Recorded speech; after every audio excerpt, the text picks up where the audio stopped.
Tantor Audio, a division of Recorded Books, presents Deadly Lies by Chris Collett. Narrated by Liam Gerard.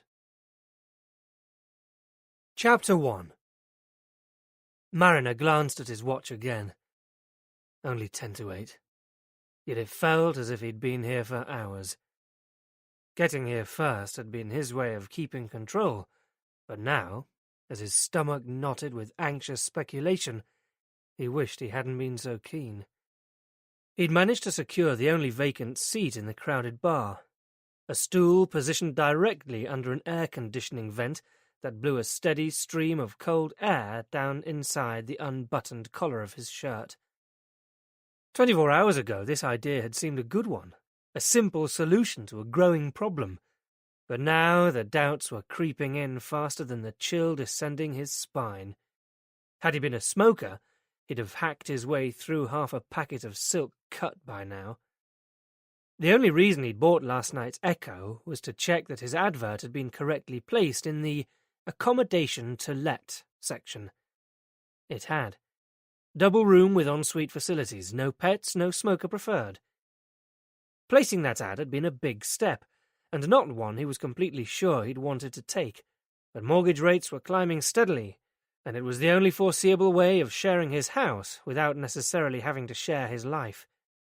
Having placed the ad, he'd stayed in all evening, absently leafing through the rest of the paper while he waited for the phone to ring. That's when the Solos page had caught his eye. Mariner had yet to see the appeal of internet dating, but, lulled into a state of misplaced confidence by 3 pints of Brewmaker's Traditional, one of his stronger concoctions, and charmed by the old-fashioned simplicity of the small ad, he had picked up the phone.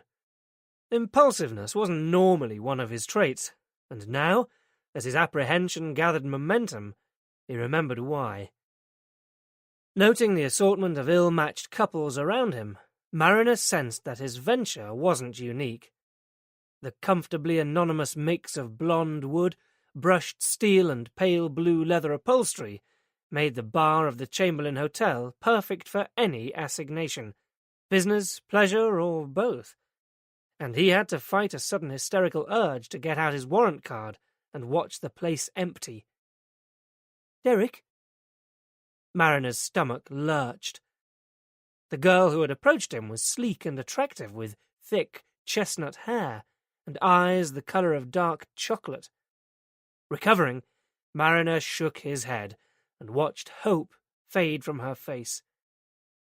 For a minute there, she must have thought her luck had changed.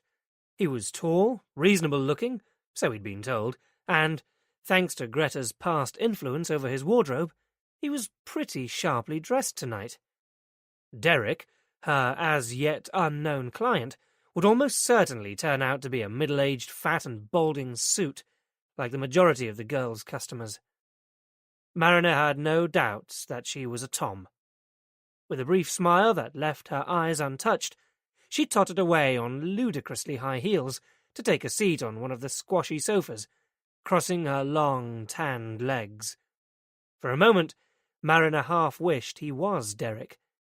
Being Derek would have been so much simpler, and his intention wasn't so very different. Same planned outcome, just glossed over with the flimsy veneer of social respectability. Suddenly the knot felt ready to explode, and he had to make a dash for the gents.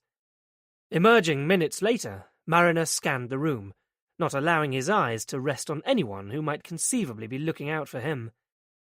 The brunette was on her feet again, engaged in animated discussion with a man. Not Derek, Mariner decided.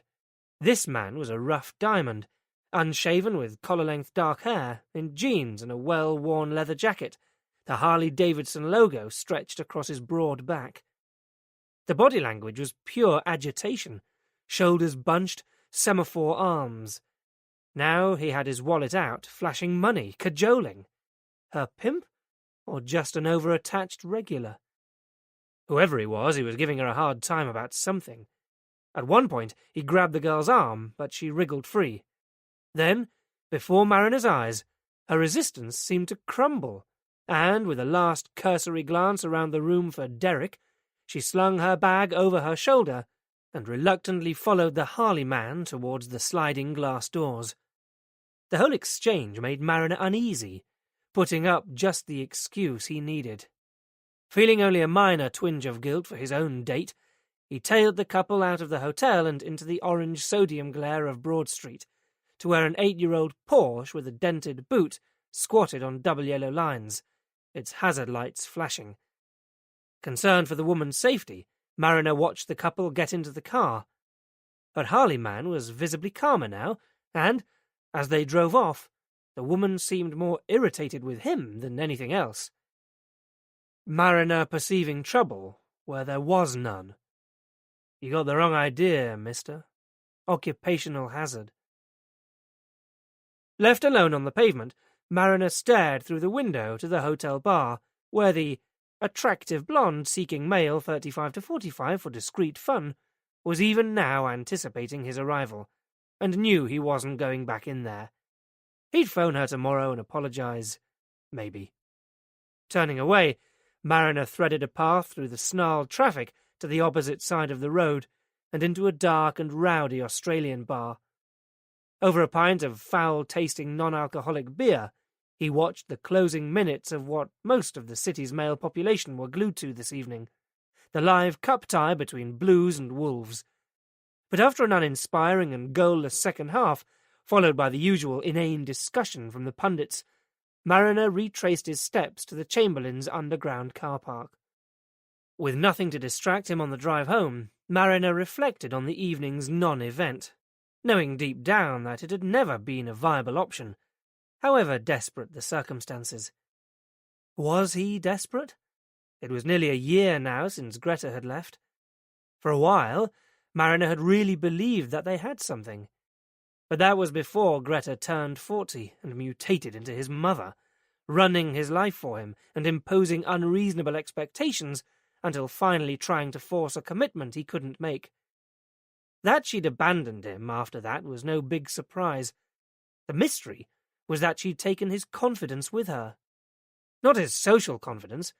His small talk had always been pathetic, but his confidence in bed, something he'd never had trouble with before. That last time, when he'd been unexpectedly invited to spend the night with a young WPC, he'd resorted to distraction tactics.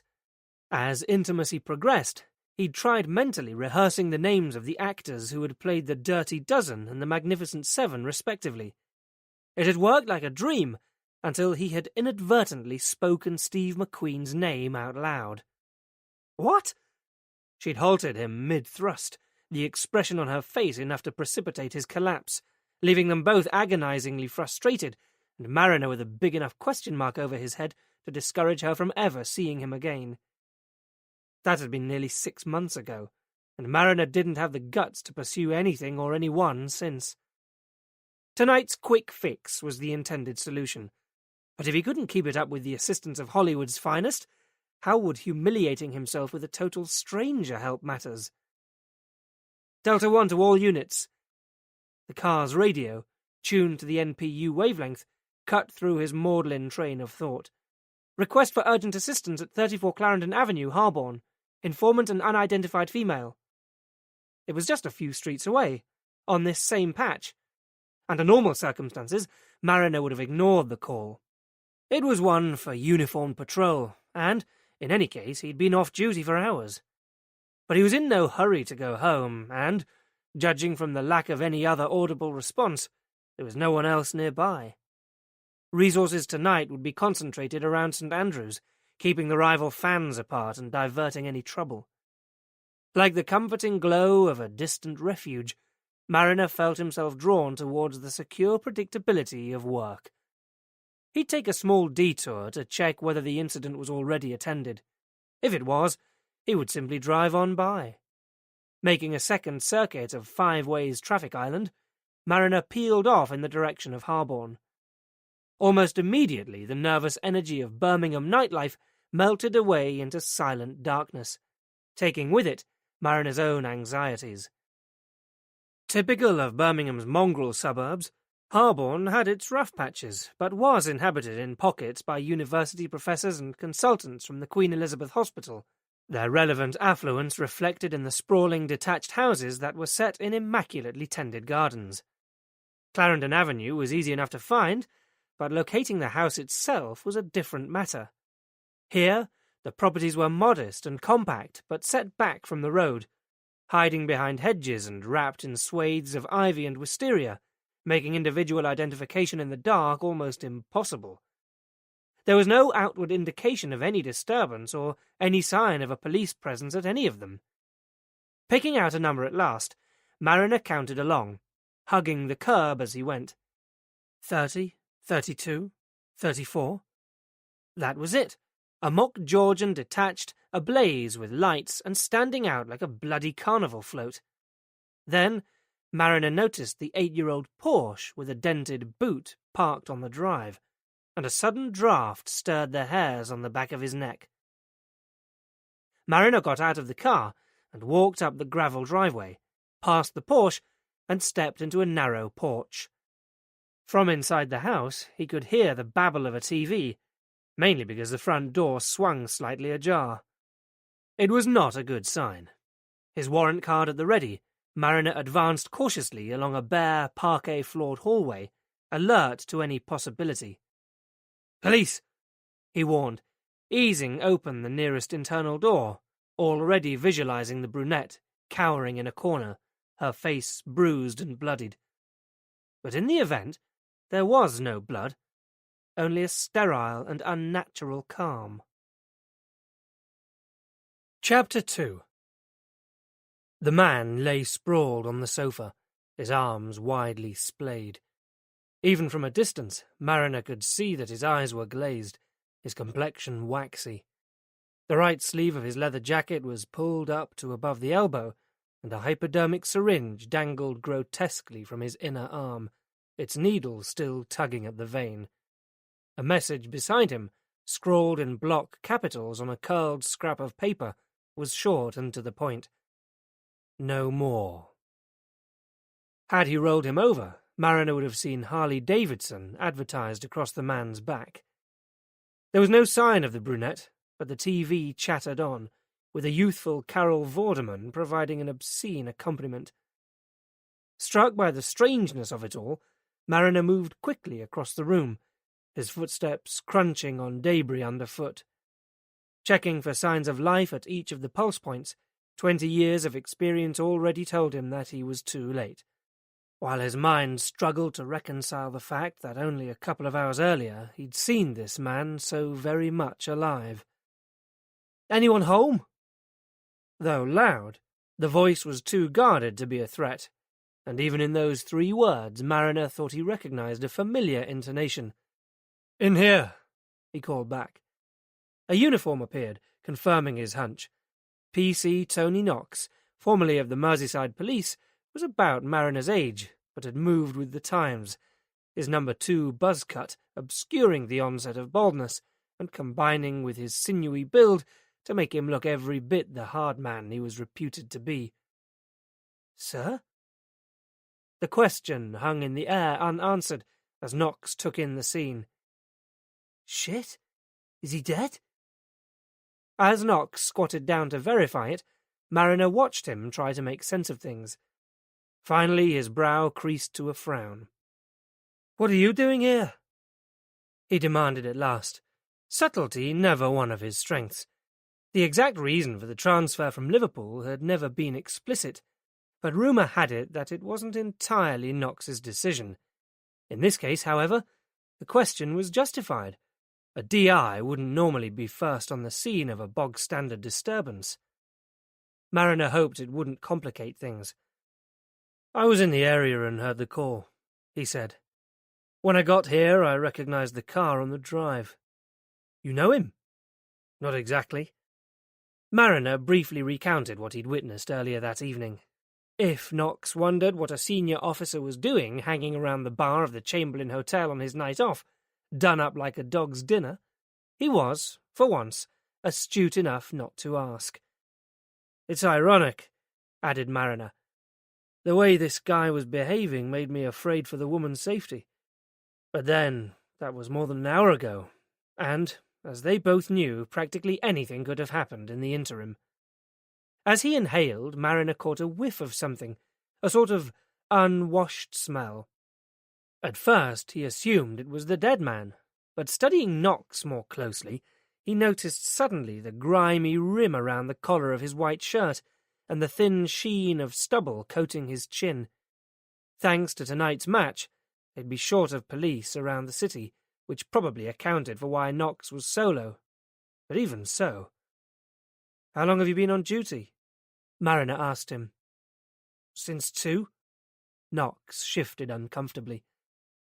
"The wife has locked me out, so I had to kip in the car last night. I'll get a shower at the end of the shift." "Good idea," said Mariner, with feeling, making an effort at shallow breathing and shaking off any speculation about why Knox might have been barred from his own home. Taking the hint, Knox got up and moved away. "I'll check over the rest of the house." "It'll be a start. Our friend here drove off with the brunette, and it was a woman who made the emergency call, so there's a strong possibility that it's the same one. She looked more like a Tom than a user to me, but this guy was waving his money around, so it's possible that she supplied and serviced him. Let's make sure that she isn't still hanging around somewhere, then get scenes of crime out of bed." Whatever the circumstances might imply, this was a sudden unexplained death, and in the absence of any reliable witnesses, they would have to remain open-minded for now. It didn't look much like many other crime scenes Mariner had attended, unless the reckless dispersal of potato snacks had suddenly become a felony. But until they found conclusive evidence of suicide, nothing was certain, and they would treat the scene accordingly. "You'll need these," said Knox. Throwing Mariner a small polythene packet, he went off to search the rest of the house, speaking into his lapel radio as he went. Mariner opened the packet and squeezed his hands into the tight latex gloves, grateful, as always, that he was only a policeman and not a vet. Knox reappeared. "We're on our own," he confirmed, tactfully keeping his distance. "No sign of life, and Soho are on their way." "Good." Taking care not to disturb the syringe, Mariner slid his hand into the inside breast pocket of the dead man's jacket to retrieve the soft leather wallet he'd seen earlier.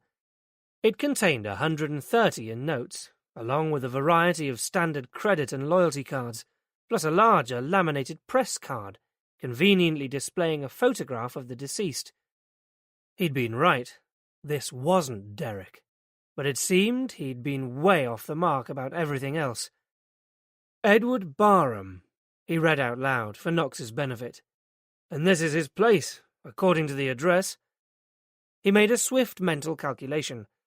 Age 39, and a paid-up member of the National Union of Journalists. "A hack," said Knox. He walked the length of the room and stopped in front of a fitted cupboard, on top of which, high up and almost beyond Mariner's line of vision, was a row of plaques and trophies. "He was a good one, too, if this lot's anything to go by." He craned his neck to read the engraving. "Midlands Reporter of the Year, 3 years running." But modest enough about his achievements to stick them way up there, almost out of sight, observed Mariner. "Christ, and is that what I think it is?" Staring out from the corner of the ceiling was the beady eye of a miniature remote-controlled video camera. "Journalist, junkie, and security nut," announced Knox. This is a prime area for burglaries. It would have been a reasonable precaution. But even as Mariner spoke, he was conscious, studying it for the first time, that the design of this room represented security taken to its extreme. The substantial TV and DVD housing was bolted to the polished wood floor, while the state-of-the-art sound system, CDs and rows of books were all present, but locked away behind elaborately reinforced glass inside the same floor-to-ceiling cupboards that ran the entire length of one wall. Apart from those items, the four-seater sofa was the only other piece of furniture in what was a cavern of a room. Everything was obsessively, uncompromisingly minimalist. Truth be told, It was Mariner's kind of place, but the overall impression was stark and empty, with none of the usual clutter accumulated in most homes. No pictures, photographs, pot plants, or the army of candles that these days seemed to be practically mandatory. The only aberration was a pile of dog-eared catalogues that stood in a jumbled stack by the door, topped by 2 weighty hardback books. And then there were the funny little symbols. Black and white laminated line drawings were posted here and there, on the side of the TV, the back of the door, beneath the windowsill. Knox was studying one at close quarters. "What do you suppose they are? Something to do with the occult?" Mariner was dubious. The images were simple and childlike, although there was little other indication that children lived here. But they did have a kind of alien quality. Knox had already made up his mind. "I bet this guy had one of those weird compulsive disorders," he said. In many ways it made sense. Suicide could be just a short step away from mental disturbance, but it was still a big assumption. On the other hand, he could have just been security-conscious and tidy, countered Mariner, Knox's tendency towards the foregone conclusion starting to rankle. "And be grateful, whatever the purpose of that camera. If what happened here has been filmed, it's going to save us a hell of a lot of trouble." Mariner turned his attention back to the wallet, which also contained a couple of personal business cards and a folded page recently torn from a newspaper. Flattened out, Mariner recognized it as the same column for personal services as he'd used, well thumbed and with several of the numbers emphatically ringed in black ink. He wondered if one of them was the brunette's. Something stale invaded Mariner's nostrils again. Knox was back, peering over his shoulder. "See," he concluded uncompromisingly, "what kind of sad git gets his sex life out of the paper?" "We don't know that he did." Mariner rounded on him, feeling his colour rise. There could be any number of explanations for this. He was a journalist, remember? He knew he'd jumped in too soon and too defensively, conscious of the arrangement he himself had made only the night before. Okay, so he hadn't followed it through, but he'd made it all the same. "No, well, perhaps you're right, boss." Knox's expression was inscrutable, but Mariner could almost hear him adding 2 and 2 to make 5. It was no more than Mariner would have expected. Blessed with the scouse gift of the gab, Knox would never find himself in that sorry position, but chances were that had something to do with why Mrs. Knox had thrown him out. "I'm just saying we shouldn't be making any assumptions at this stage," Mariner said, regaining his composure. He was tempted to say more, but let it go. Instead, he turned his attention back to the cutting. "These numbers will need to be cross-checked with the calls made on Barham's phone." "I'll have a vowel, please, Carol," piped up one of the contestants on the TV. "Not what I choose as the background for my final dramatic gesture to the world," Knox said, momentarily distracted by the screen. "Shall I turn it off?" But neither of them was inclined to, not while it provided a diversion from the bleak silence of death. "Let's get searching," Mariner said. "We need to turn up a relative or two." Yellow potato rings cracked beneath his feet as he stood up. "What is all this crap?" "Hula hoops," Knox obliged, nodding towards a wrapper beside the sofa. "But only one packet. Not much of a party." A loud knock echoed down the hall. Great. Nosy neighbours. That was all they needed. Where were they a couple of hours ago? But it wasn't neighbours. It was Stuart Croghan, the police surgeon, carelessly dressed and bleary-eyed, making Mariner wonder enviously whose bed he'd just left. Why was it that when your own love life was on the skids, everyone else seemed to have it on tap? Close behind Croghan, the Socko team had arrived too. This was fast turning into rent-a-wake. "Stuart?" Mariner nodded a greeting. "Tom, what have we got?" "Edward Barham, pretty much as we found him, except that I've retrieved him of his wallet." Croghan's gaze took in the suicide note. "No more what?" he wondered aloud. "Monkeys bouncing on the bed," suggested Knox. He caught Mariner's glare and left the room before the DI could interject. "Next of kin, sir. I'll get on to it." Mariner had nothing to gain by hovering over Krogan either, so leaving the surgeon pulling on overalls, he followed Knox up the stairs. "Where the hell did you learn something like that?" he asked. "My granddaughter." Knox spoke so quietly, Mariner thought he must have misheard. He hoped that the thud of his jaw hitting the ground wasn't audible. "Granddaughter? That's right." Knox turned to face him, his eyes challenging Mariner to make something of it. "I never had you down as a granddad," Mariner said truthfully. "Neither did I." Knox replied evenly. "But some things are out of our hands, aren't they, sir?" And, with a minimal lift of his eyebrows, he turned and continued up to the landing. Subject closed. Of the 4 first-floor rooms, the most promising appeared to be a small back bedroom that had been converted into a home office, complete with computer and printer. In stark contrast to the lower floor, this room was by far the untidiest, and therefore was probably the one that mattered most. Papers were piled haphazardly over every horizontal surface, and drawers were pulled open to varying degrees, revealing their contents. "Almost as if he was looking for something too," remarked Mariner. "An antivirus program if he had any sense. Look at that." Mariner tracked Knox's gaze to the computer screen. The machine had been left running, and, as Knox nudged the mouse, the screensaver cleared to reveal a scene of technological devastation. Trailing across the screen in ragged rows, Mariner could still make out the ruins of a meticulously crafted Excel document, now a tangle of symbols and characters, devoid of all meaning. Although he could type on them, Mariner's interest in computers pretty well ended there. This was the first time he'd witnessed a virus in action, but even he understood the implications. "This document, can you recover it?" he asked. From the expression on his face, Mariner guessed that Knox shared his level of IT expertise. Basic at best. "It might be possible to save anything that isn't already corrupted," he said. "Get on with it, then," said Mariner. "It might be important." Like holding the key to why Edward Barham had just killed himself. Knox sat down on the swivel chair, and the first thing he did was to clear a space to the left of the keyboard and move the mouse and mouse mat over it. He noticed Mariner watching him. "I'm left-handed," he said defensively. "Okay," said Mariner uncertainly. Meanwhile, he rifled through the rest of the desk, looking for any personal papers that might help them to build a picture of Edward Barham's life in the days leading up to its close.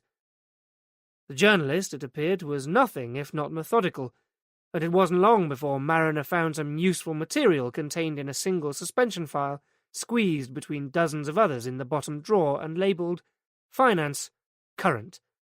In it were bank statements, credit card bills, and invoices, some going back as far as a year. Making further inroads into Knox's supply of evidence bags, Mariner tipped in the entire contents. They could sort it out back at the station. None of the other files or correspondence, newspaper cuttings and assorted instruction manuals looked as immediately relevant. They could be checked later if necessary. Closing the drawer, Mariner straightened, and as he did so, noticed a filofax that had fallen on the floor, down the side of the filing cabinet. He picked it up and placed it beside Knox. "While you're at it, here's your chance to multitask," Mariner added. "Have a flick through that for any likely names and addresses." And, leaving Knox to his endeavours, he went to look over the rest of the house, glad to escape the stuffy office and to breathe some sweeter-smelling air. Unsurprisingly, the remaining 4 rooms lacked the high-tech input and were furnished more in keeping with the age and style of the house. Old-fashioned, Mariner would have called them, though the lingering smell of paint hinted at recent decoration. Only one, the master bedroom, was obviously inhabited, although a single bed in the spare room was also made up. Mariner opened drawers and cupboards, no trace of any female apparel, ruling out the brunette as a wife or live-in partner, but several wardrobes, including those in the spare room, were full of men's clothes and shoes. There were a couple of suits and some formal shirts, but mainly it was casual wear, Next, Gap, off-the-peg stuff. Reasonable quality, but, like the leather jacket, most of it well worn. Mariner sensed Barham wasn't a man who had lived extravagantly. There was a slight fluctuation in size, though, making Mariner wonder if Edward Barham had been battling with his weight. In any event, there seemed far more clothing here than one man could reasonably wear. Again, up here the strange symbols were posted in places, including the bathroom, an otherwise pretty standard affair, which gave little away until Mariner came to the medicine cabinet. Prying open the flimsy lock, he found inside, among the standard remedies, 6 vacuum-packed plastic syringes. As if on cue, Stuart Croghan's voice echoed up the stairs. "I've finished the preliminaries, Tom. All right with you if we get him taken away?" Mariner took the stairs down 2 at a time. "First impressions?" he asked, knowing that it was completely unreasonable to expect anything concrete at this stage. "Only what you've already worked out." Croghan was replacing instruments in his kit bag, while the scene photographer flashed some last-minute shots from varying angles. The body temperature would suggest that it occurred not long ago, maybe not more than an hour or 2, no sign of rigour yet. The post-mortem will establish what he injected, but I'm sure we're all thinking the same thing. Enough of the stuff would have done the business within a matter of minutes. Strange that there's no preparation equipment, Croghan observed. Unless he brought it pre-packed. The ultimate in convenience shopping, eh? It was something that had puzzled Mariner at first, but was in keeping with the general orderliness of the place, and with his idea of the brunette's role in the proceedings. Alternatively, Knox could be right about a compulsive disorder. Could it have been an accident, a miscalculation? He asked Croghan. "It's possible, of course. There's nothing on the face of it to show that he was a habitual user, so it could have been an experiment gone horribly wrong. Apart from the fatal puncture mark, there doesn't seem to be any others, and the point of insertion makes it look like an amateurish job." He pointed to Barham's pale and lifeless arm. "See where the skin is torn?" Mariner thought back to the computer mouse. He bungled it. "Could be. But if it was an accident, I'd say it was bloody bad luck. And you do have the note." Safely protected within an evidence bag, the note would, along with the syringe, be sent to the Forensic Science Service laboratory over at Bordersley Green. Besides, if you were about to relax and enjoy yourself over a quiet fix, wouldn't you at least take your coat off first? Croghan was right. The scene had a definite air of urgency, and Mariner recalled Barham's agitation in the hotel bar. But something didn't sit right. He kept his thoughts to himself for now. He was doubtless seeking complexity where there was none, one of his more annoying habits, as he'd frequently been told. Talking to those around Edward Barham to establish his state of mind would soon settle the matter, and Knox had at last found a promising name and address. Mariner and Knox waited around until the soccos had finished, but after that there was nothing more to do except secure the scene. On the TV, the countdown audience went wild. "Turn that off, will you?" said Mariner. Knox did so, and immediately a different noise became apparent. Mariner listened hard. "What's that? What? I can't hear. Shh!" Barely discernible in the background was a faint, high-pitched keening sound. Mariner tracked it out of the room to a small, low door under the stairs, fastened on a sniblock. He opened it, and rubbed noses with what felt like a battering ram. Chapter 3. Anna Barham stretched lazily in her king-sized bed. Although the hollow remained where Jonathan's head had been on the pillow, the other side was cooling fast, and in the darkness she could just distinguish his shadowy figure as he hastily pulled on his clothes. Fully dressed, he leaned over and kissed her on the forehead, his goatee lightly scratching her skin. Anna wished he'd shave it off. Goatees had gone out of fashion long ago, but apparently his wife liked it, so it had to stay. She feigned sleep, knowing that he preferred to think she didn't hear him go. Moments later, she had the front door close as her digital clock clicked over to 12:13 a.m. Earlier than usual. Niggling doubts resurfaced as Anna wondered if her suspicions that Jonathan was cooling towards her were more than just unfounded paranoia. The uneasiness had started soon after Melanie Pick joined the firm, her induction program seeming to demand rather a lot of Jonathan's time. But that was ridiculous. She and Jonathan had a great thing going. Not that a part-time relationship with a happily married man was every woman's dream, but at this time in her life it suited Anna's requirements perfectly. With one disastrous blink-and-you'll-miss-it marriage behind her, the last thing she wanted was any kind of commitment. She and Jonathan had fun together. They had fantastic sex. But Jonathan's family kept him right where Anna wanted him, at arm's length. He didn't want to move in with her and permanently impinge on her space. He wouldn't start wanting babies with her, because he already had 3 of his own, and children were definitely not on Anna's wish list. Okay, there were downsides too. The occasional lonely night she had to endure when Jonathan was unable to get away, and the odd troubling pang she felt when she thought about his other life, occurring more frequently lately than she cared to acknowledge. But all things considered, it was a small price to pay for her to remain exactly the way she liked, and needed to be, in control. She dozed and awoke again, almost immediately after Jonathan had left, it seemed, to a lightening sky and the humming undercurrent of the city stirring into life.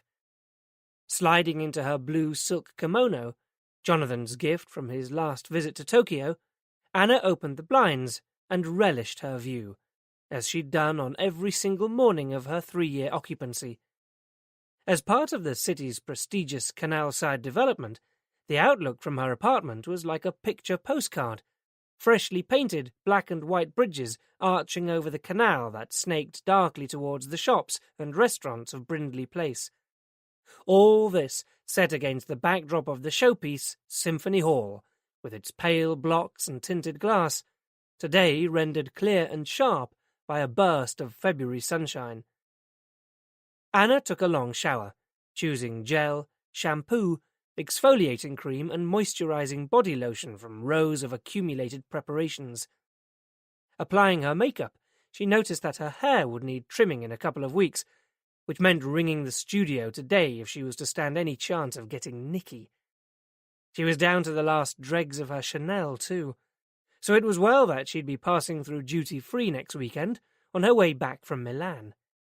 In all, her whole morning routine took a leisurely hour, ending, as always, with a circuit of the flat as she straightened the cushions, swept up a few imaginary crumbs, and replaced 3 CDs in their boxes, slotting them back into the neat rank. Finally, she parcelled up last night's empty takeaway cartons to take down to the bin and wiped over the already spotless kitchen counters one last time. Walking out of the door, she took a last look around, getting a thrill, as always, from the knowledge that when she came back in again this evening, everything would be exactly as she had left it. As much as anything else, Anna had chosen her flat for its proximity, via a network of side streets, to the office where she worked. But all this week she'd been inconvenienced by road closures along her usual route while cables were being laid.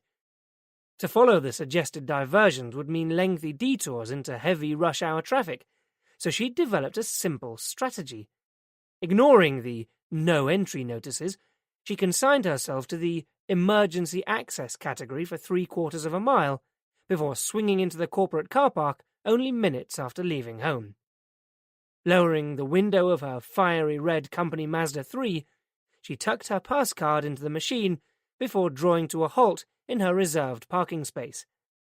Getting out of the car, she smoothed the skirt of her dove-grey Donna Karan suit, grabbed her briefcase and laptop from the passenger seat, and, setting the remote electronic alarm, strode towards the modern office block that was home to Priory International Management Consultants. Flexi-time ensured that Anna was early enough to have preempted the arrival of most of her colleagues, but not Becky, her brilliantly efficient PA, who emerged from behind her workstation to pick up Anna's stride like a well-trained relay racer.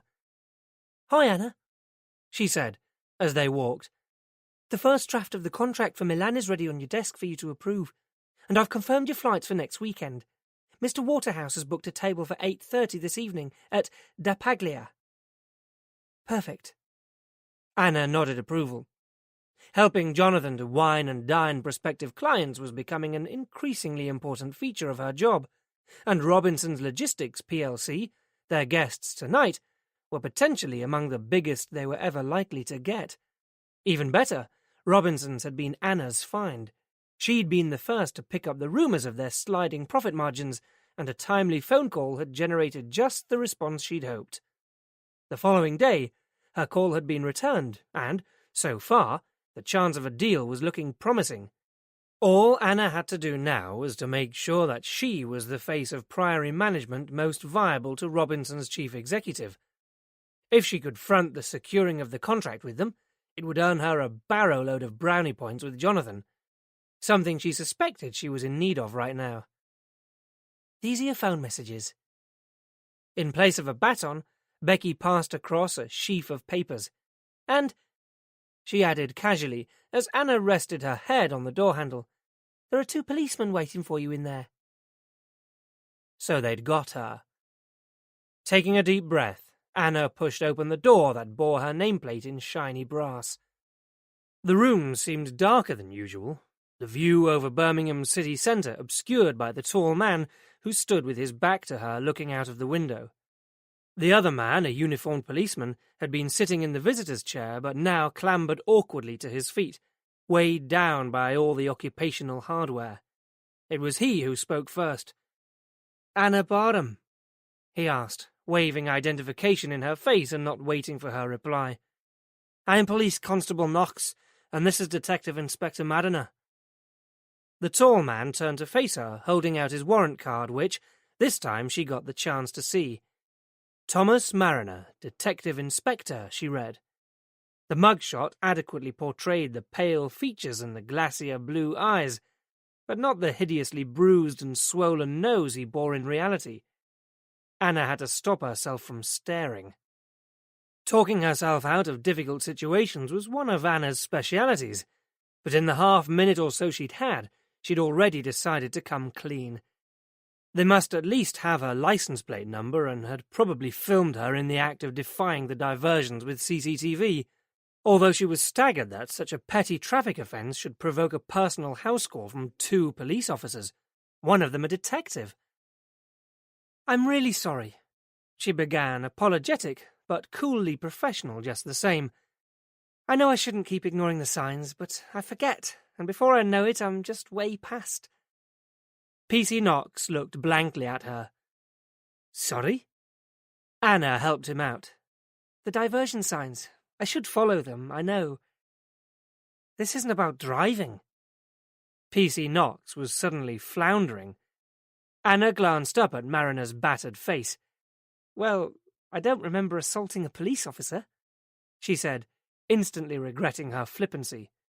"It's nothing you've done, Miss Barham," Knox persevered, with a touch of irritation in his voice.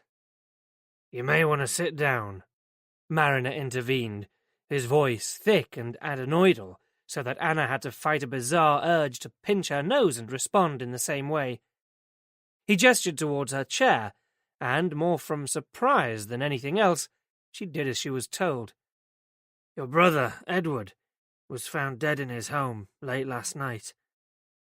Wow, this guy knew how to make an impact. He may as well have punched her in the stomach, and for several seconds her vision distorted, and the room seemed to sway. "No!" Anna blurted out uncontrollably. "No, he can't be!" A sudden vision flashed through her mind of the occasion all those years ago when she'd got home late from a party to find Eddie himself waiting for her. Anne, there's been a terrible accident." Now they were telling her that Eddie was dead too. It was impossible. "I'm sorry," said Mariner. "When? How?" She was so sure that this couldn't be right. The constable had taken out a small black notebook. "We were called to a house late last night, 34 Clarendon Avenue," he said. It was Eddie's address, all right. "As yet, we're not looking for anyone else in connection with his death," Mariner added. It was common enough police speak, and it took Anna only a few seconds to catch on to what he meant. "You think Eddie killed himself?" "It appears so. He left a note." "Where? Can I see it?" He turned to Constable Knox, who was ineffectually digging around in his pockets. Eventually he produced a folded, crumpled, photocopied sheet, which he passed to Anna. "Does it look like his writing?" he asked. Staring at the print, Anna gave the slightest shrug of her shoulders. There was little that was distinctive about the scrawled block capitals. "Your brother seems to have died from a drug overdose," Mariner went on. Now Anna knew for certain that they'd got it wrong. "That's nonsense," she told them. "Eddie didn't do drugs." "When did you last see him?" "I'm not sure exactly," Anna hedged. "Days ago? Weeks?" Mariner probed. "Weeks, I suppose." Suddenly Anna knew what he was getting at, and resented the assumption. Her eyes flashed angrily. "But I know he wouldn't have killed himself. It's absurd." "It would help us if you could make a formal identification, Miss Barham. Do you feel up to it?" Anna looked from one to the other of them. "I will," she said, eventually. "But I really think you've got this horribly wrong." She glanced up at the outer office. "I'll have to arrange for my PA to cancel my diary appointments. Could you just wait for a moment?" "Of course." Anna went out to where Becky sat at her desk, printing off documents. "Becky, incredible as it sounds, these policemen think my brother has killed himself. They want me to go with them and identify a body." Telling it how it was helped Anna to keep a grip on herself and ride out her friend's shocked reaction.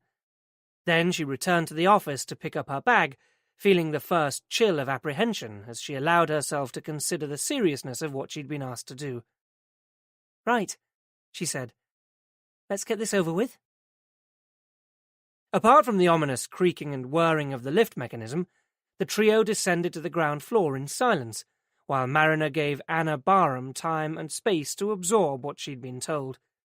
For once, Knox was exercising some discretion too.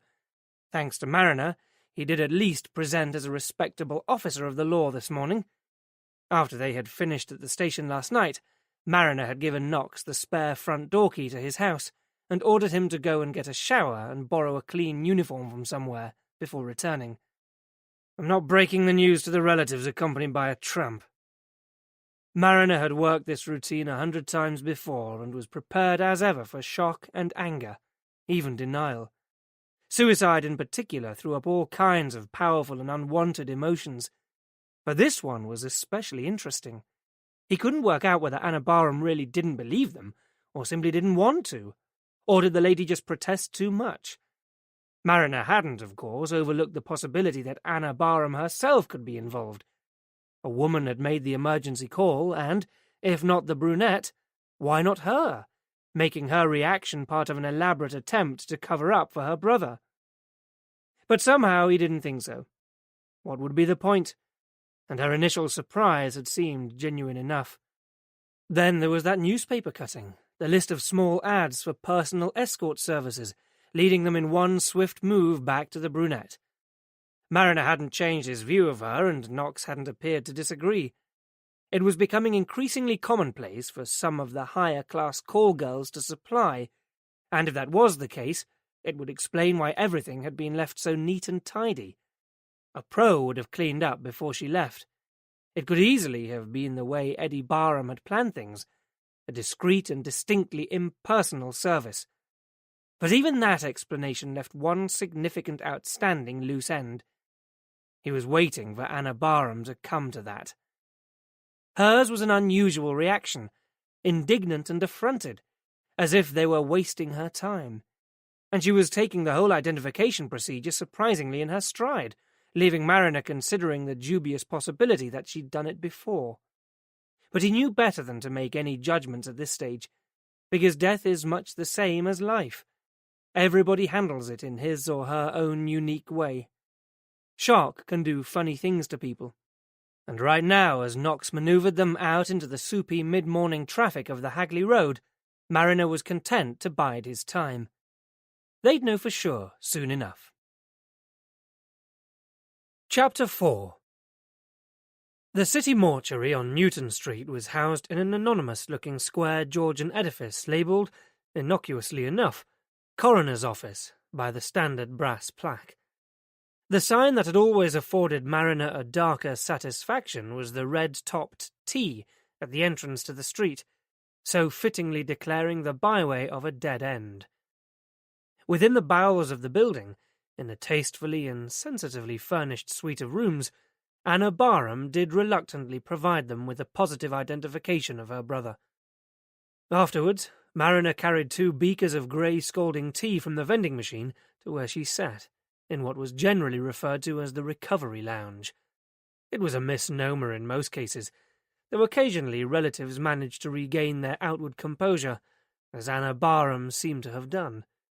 Now, faced with the truth, she was clearly shocked, as Mariner would have expected, but still far from being distressed.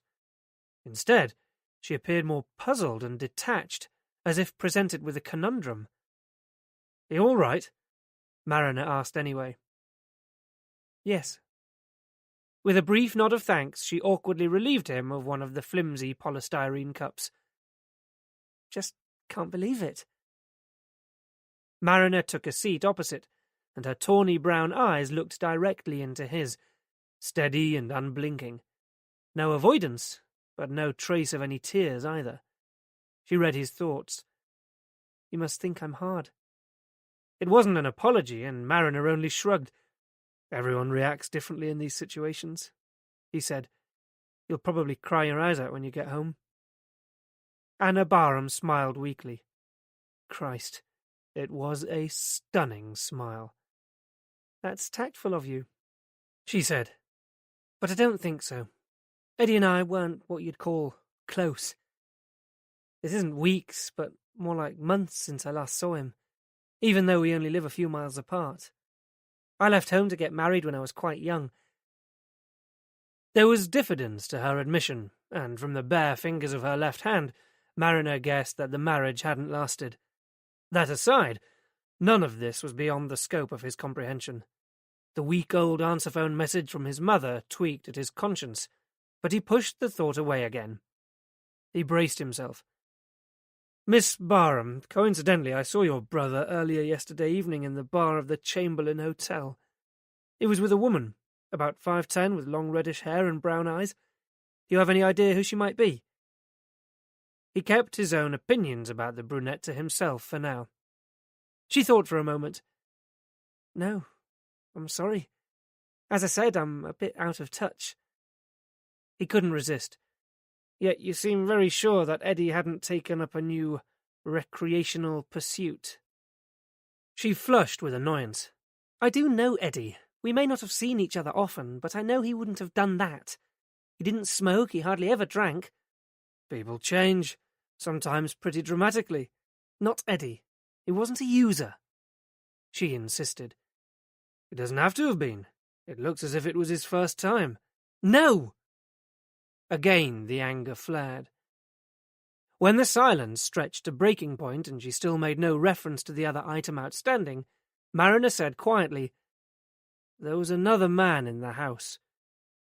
His words had a more dramatic effect than anything he'd said so far, and she jumped violently, almost spilling the tea. "Jamie! God, of course! I'd completely—" Forgotten? Now that was unbelievable. "But I don't understand. He shouldn't have been there. Is he all right?" She finally got round to asking. "Oh, he's fine." Involuntarily, Mariner touched his swollen nose and elicited a smirk of understanding from her. "Although that skull of his should be classed as an offensive weapon," Mariner said. "He is my younger brother." It was confirmation of what they'd already guessed from the physical resemblance to the dead man. He was struck by her likeness to her brother's too. Though smaller and more fragile, she had the same fair hair, tinged with red and cut boyishly short so that it curled into the nape of her neck. Her eyes glinted dark and dangerous. They were like peas in a pod, the Barhams. "Where is he?" she asked. "At the station, waiting for him to come down so that we can talk to him." "Come down?" She was momentarily confused, but as realization dawned, she broke into a humourless laugh. "Oh, great! Now you're going to tell me that Jamie's on drugs too!" "Miss Barham, Eddie was found with a hypodermic needle sticking out of his arm. There's not much doubt about the way he died. And we found more syringes in the bathroom. Yes, probably left over from a time when Jamie used to have seizures," she said, matter-of-factly. "Afterwards, he needed an injection of Valium to help him calm down and sleep it off." "And head-butting people is a normal part of his behaviour, is it?" Mariner persisted. "We found him hiding in a cupboard under the stairs, and when we let him out, he went crazy." Her reluctance to face facts was understandable, and nothing he hadn't had to deal with before. "Look," he went on, patiently trying to help her out, "you don't have to pretend to me. I've had years of experience of users." "And what's your experience of autism, Inspector?" "Autism?" It came at him from out of left field. "Jamie isn't on drugs. He's autistic. He freaked out because he was frightened. He didn't know you. It's that simple. If he was shut in a cupboard, he would have been terrified. He was always afraid of the dark." Her voice carried a triumphant ring. It took Mariner a few seconds to fully digest what she'd said, but gradually it began to add up. The kid's raw terror, his apparent total lack of understanding of anything they'd said to him, the peculiar mannerisms. "Autistic," he said at last. "That's why we couldn't find any tracks." "I'm sorry to disappoint you, Inspector, but Jamie won't be coming down from anywhere. That's the way he is, all the time." "We're going to need to talk to him," Mariner reiterated, eventually. "You can talk away," she said, with obvious amusement. "Jamie will completely ignore you. His understanding of spoken language is virtually non-existent, and the only things he says are words and phrases that he's learned, mainly from the TV. He just echoes what he hears." Echoes? It was out before he could stop himself. Mariner groaned inwardly. This was worse than he'd thought. The video camera had been wiped, so finding Jamie Barham had been the next best thing. They were banking on him as a key witness.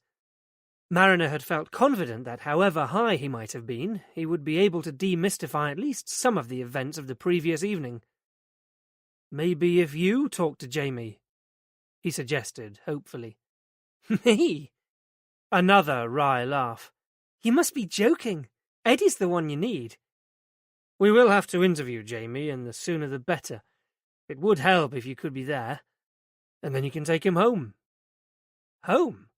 "He's not under arrest. We're only holding him for his own safety until after questioning. He's free to go at any time."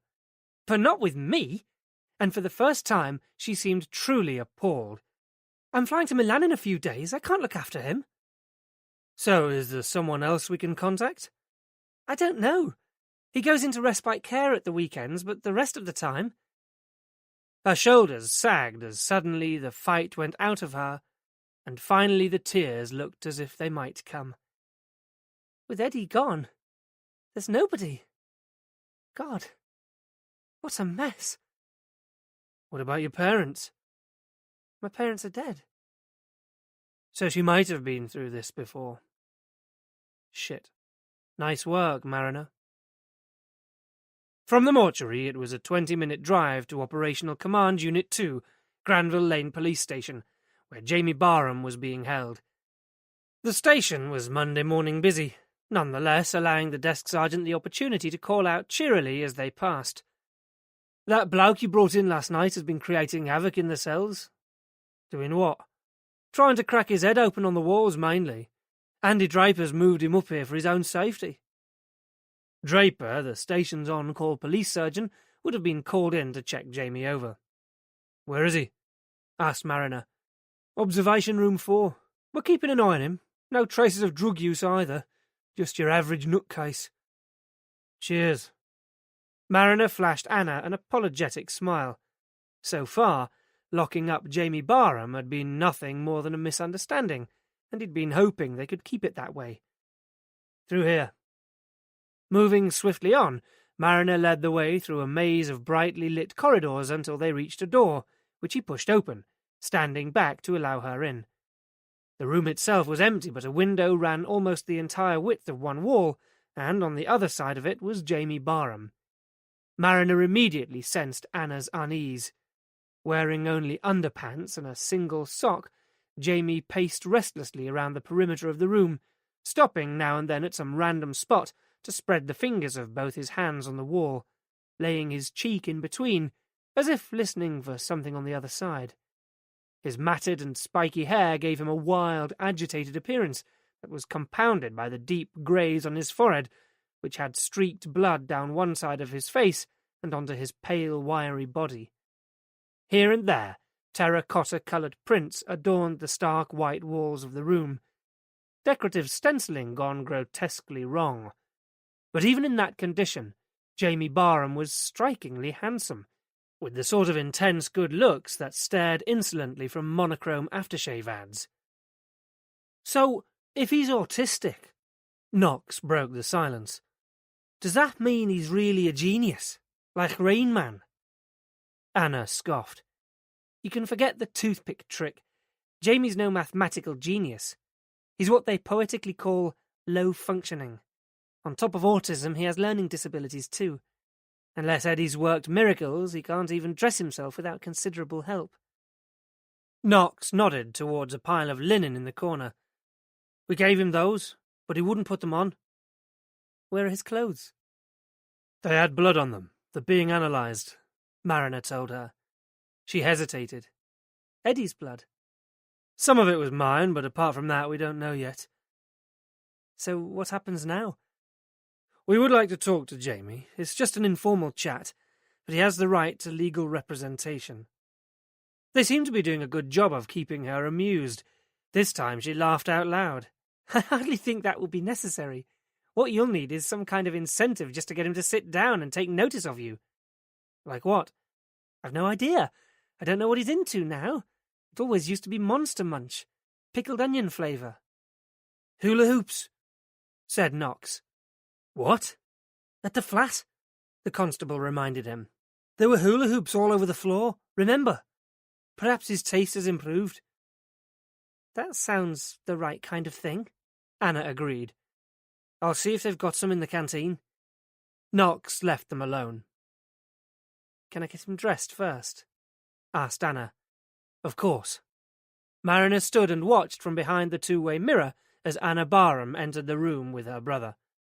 The intercom was switched off, so the scene ran before him like a silent movie being played in slow motion, and was one of the most bizarre encounters between human siblings that Mariner had ever witnessed.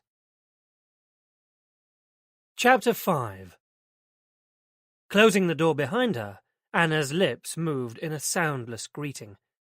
Jamie ceased pacing momentarily and turned towards her with a wary sideways look. Anna walked slowly to the other side of the room to retrieve the clothes.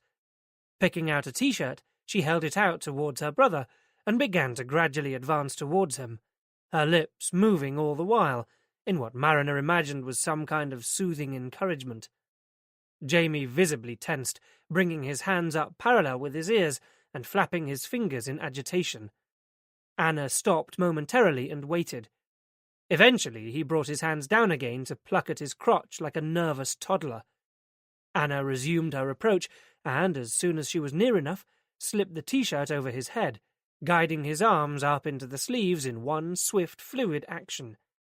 She repeated the whole process with the other items of clothing, trousers, shirt, socks, and shoes, the second shoe going on just as Knox returned from his quest. "Look at that," breathed Mariner. "It's like dressing a kid." As he spoke, Anna turned to the mirror, giving the thumbs-up signal for them to join her.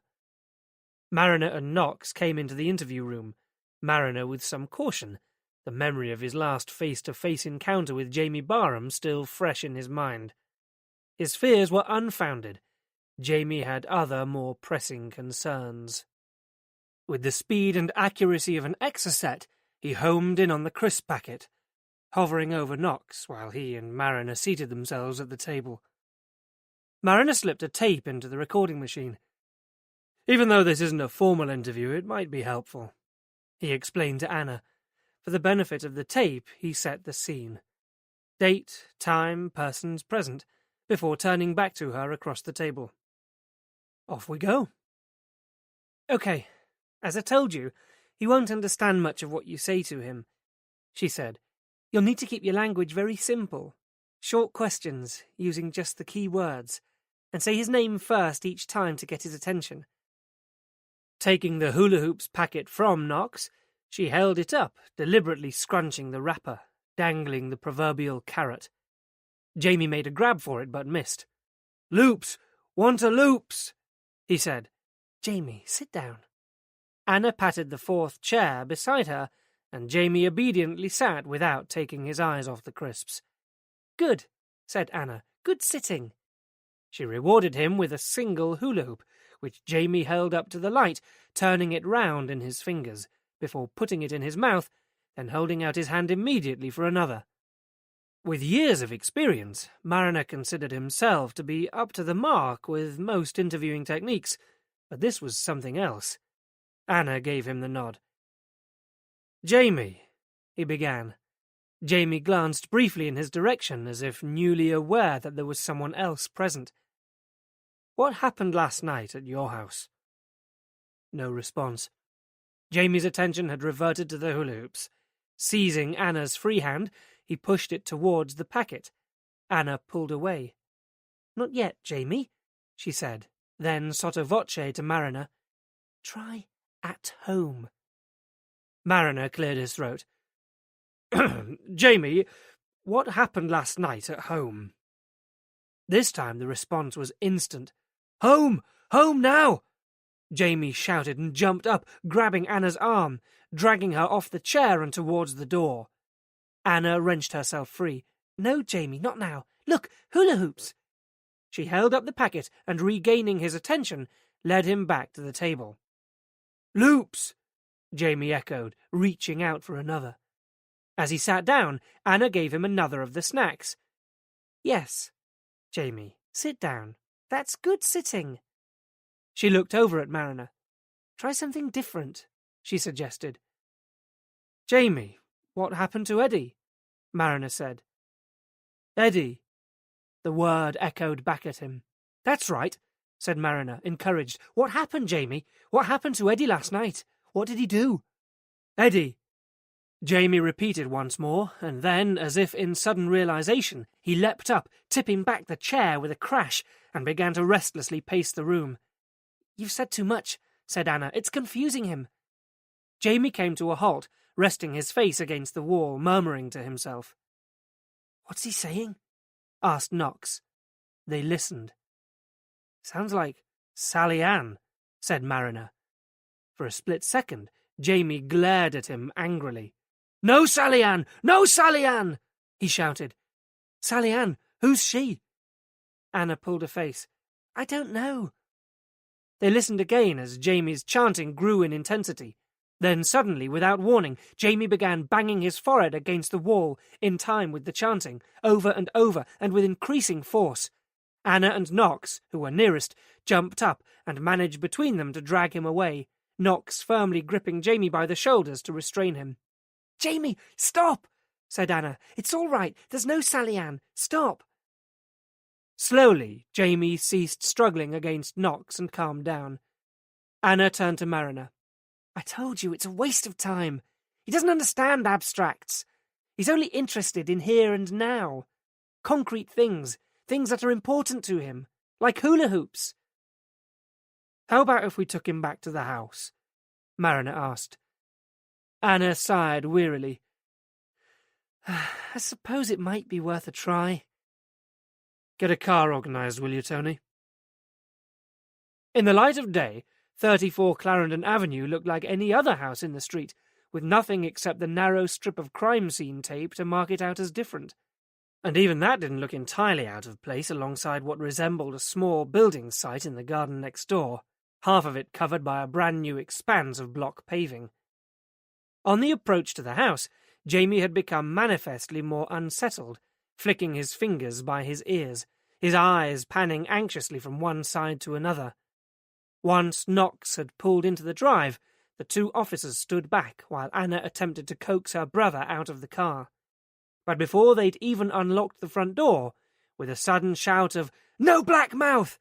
Jamie took off running down the street. Knox was off like a shot too, but it was Mariner who got there first, catching up with Jamie, grabbing him and propelling him, struggling back to the car. "What does he mean, black mouth?" Mariner asked Anna, trying not to let his breathlessness show. "I don't know. I'm as much in the dark." She stopped. "Wait, you said he was shut in the cupboard. Maybe he thinks we're going to shut him in the black mouth of the cupboard again. We've brought him back here too soon. This is too frightening for him." Terrific. So it was going to be like that. Another avenue barred, though not entirely. As they prepared to leave, the front door of the adjacent house opened and a woman emerged, carrying a small fluffy canine. She stepped delicately around the piles of sand and bricks.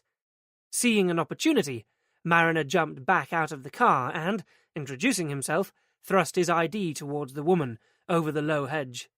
She squinted at it before looking over Mariner's shoulder towards the unmarked police car. "Have you got Jamie in there? I thought I heard him." "And you are—" "Moira Warren." She shook her head sadly. "I can't believe that such a dreadful thing has happened to poor Eddie. It was wonderful with Jamie."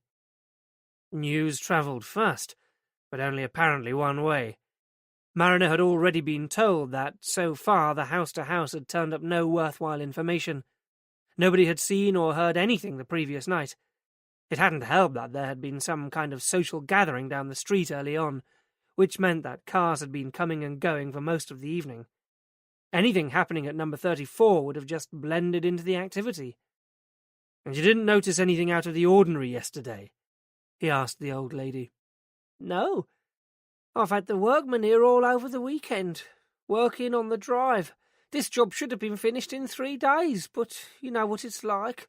They start something and then there's a problem. 5 days it's been going on and it's still—" "Did you know Eddie and Jamie Barham well?" Mariner cut in. "Not really, no. We only moved in 2 years ago, this February gone, and we hardly ever saw them. I know the last people used to help out with Jamie, sitting with him sometimes. I did try once, but... Her tone became defensive, conscience kicking in. "It was difficult, officer. Jamie's a grown man. He's strong and I'm not getting any younger. My husband said I shouldn't do it. I already told all this to the young policeman who came to see me." "So you haven't helped out recently?" "No, but I don't think Eddie needed anyone lately because of the girl." "What girl?" "I thought she must be Eddie's girlfriend. I never actually asked. You don't like to be nosy, do you?" That took a stretch of the imagination. "We were just pleased to see that Eddie had a young lady. He must have missed out on so much because of, well, you know." With a glance in Jamie's direction, she lowered her voice, though not quite enough to prevent it carrying as far as the car. "To be honest, I'm not surprised it all got too much for him," she intimated. "There's a sister, you know. Haven't seen hard nor heard of her since we've been here, but she's out there somewhere. You'd have thought that she might have—" "This girl, was her name Sally or Sally Ann?" Mariner interrupted again. "It might have been. We were never actually introduced." "What did she look like?" "She was a pretty girl, tall, with lovely long dark hair, but a bit, you know—" "What?" "Well, sort of cheap-looking. You know what these young girls can be like these days, tiny little skirts that leave nothing to the imagination." Eddie and the brunette were sounding like more than just a one-off. And were she and Sally Ann the same person? "Did you see this girl around last night?" Mariner asked. "No." The micro-hound had begun to wriggle and whine in her arms. "I'll have to go now. Oscar needs to do his business. But if I can be of any more help, officer—" After what he'd just heard, Mariner doubted that she could. but he nodded his thanks anyway. He went back to the car, mulling over the new information. "Could this Sally have been Eddie's girlfriend?" he asked Anna. "I didn't even know that Eddie had a girlfriend," she replied testily. "As you heard, we've never been near the place." "Well, whoever she is, we need to find her." "So what now?" "We'll take you home." "No!" Mariner was unprepared for the force of her response, but then, if he imagined a home as perfectly turned out as Anna herself, and the potential effect on it her brother might have, he could understand the reaction. "Jamie goes to a day centre on the other side of Harborne," she was saying. "I think I can direct you to it. If we take him there first, it will give me time to arrange things." They drove in near silence as she issued hesitant instructions to Knox, which left Mariner wondering how sure she was about where they were going. "Eddie worked for the Echo, didn't he?" he said, firming up facts as they drove. "Yes." "Doing what exactly?" She seemed relieved to be able for once to answer him. "He was a reporter," she said. "It meant he could work flexible hours and be around for Jamie." "Do you know what sort of stuff he covered?" She was out of her depth again. "All sorts, from what I remember," she said vaguely. "You'd need to talk to the paper." It was on the list. Judging from Jamie's reaction as they drew up outside a low, modern building, Anna's memory of where he spent his days was accurate. He bounded in like an eager puppy, visibly relaxed and clearly at home. Knox waited in the car. "Greenwood Day Centre," read the logo emblazoned on the chest of the middle-aged woman who emerged from an office to greet them in the foyer. "Joyce Clark. I'm the centre manager. Can I help you?" Mariner produced his warrant card yet again, which Joyce accepted as though visits from the police were an everyday occurrence. "We were wondering where Jamie had got to," she said. "Eddie's usually good at letting us know if he's going to be late. Has he been running away again?" So perhaps they were. "It's more serious than that," Mariner said, in an attempt to prepare her. "I'm afraid Eddie Barham is dead." Joyce just gaped at them. "When? How?" she ventured when she finally found her voice. "Late last night," said Mariner. "Oh my goodness! Poor Eddie! Poor Jamie! What on earth will happen to him? Where will he go?" Taking her cue, Anna put out a hand. "Hi, I'm Anna, Jamie's sister," she said. "Oh." Joyce seemed startled. "I had no idea." That he had a sister? As the women shook hands, Mariner completed Joyce's statement in his head. A pattern was beginning to develop. "I'm so sorry." Joyce was flustered now. "This is such a shock." She turned to Mariner. "You don't know—" "It's early days," he said, "but anything you can tell us might be helpful. For instance, when did you last see Eddie?" "Well, as far as I can remember, he came to collect Jamie from the centre on Friday afternoon as normal. Most of our clients travel on the centre transport, but for the last few weeks Eddie has been bringing Jamie in and fetching him himself." "Why was that?" "I'm not really sure of the precise reason. I presume that it fitted in more conveniently with Eddie's working pattern, if he wasn't home at the right time to receive Jamie." "But I thought Jamie was going to Moorcroft for the weekends to give Eddie some respite," said Anna. "That's where he should have been." Joyce looked embarrassed. "Not any more. Eddie withdrew Jamie from the Moorcroft about 2 months ago." "Oh." Anna reddened. So she really was that out of touch. "Why?" she asked. "It was the medication, I think." "Medication?" "They wanted to put Jamie on something to help his sleeping, but Eddie wasn't keen. The next thing we knew, Jamie was back home at the weekends." "How did Eddie seem on Friday?" Mariner asked. "Oh, I didn't speak to him myself. I only saw him briefly from a distance. You'd need to talk to Jamie's key worker, Francine, although I'm afraid she's tied up with supervising lunch at the moment. The last time I spoke to Eddie personally would have been a couple of weeks ago. We had been having some issues with Jamie's behaviour, so he came in to discuss them." "What sort of issues?" Anna asked, warily. As they talked, people wandered past them in the corridor, and, realizing they were being overheard, Joyce ushered them towards her office. "It might be better to continue in here, where it's a bit more private," she said. "And If you can wait a moment, I'll just go and settle Jamie with his group. She walked over to Jamie. "Lunch, Jamie," she said, gently touching his arm, and without a murmur, Jamie turned and followed her down the corridor. Mariner went with Anna into the cluttered office, where Joyce returned to join them a few minutes later. "You were going to tell us about Jamie's behaviour," Anna prompted, before Mariner could say anything.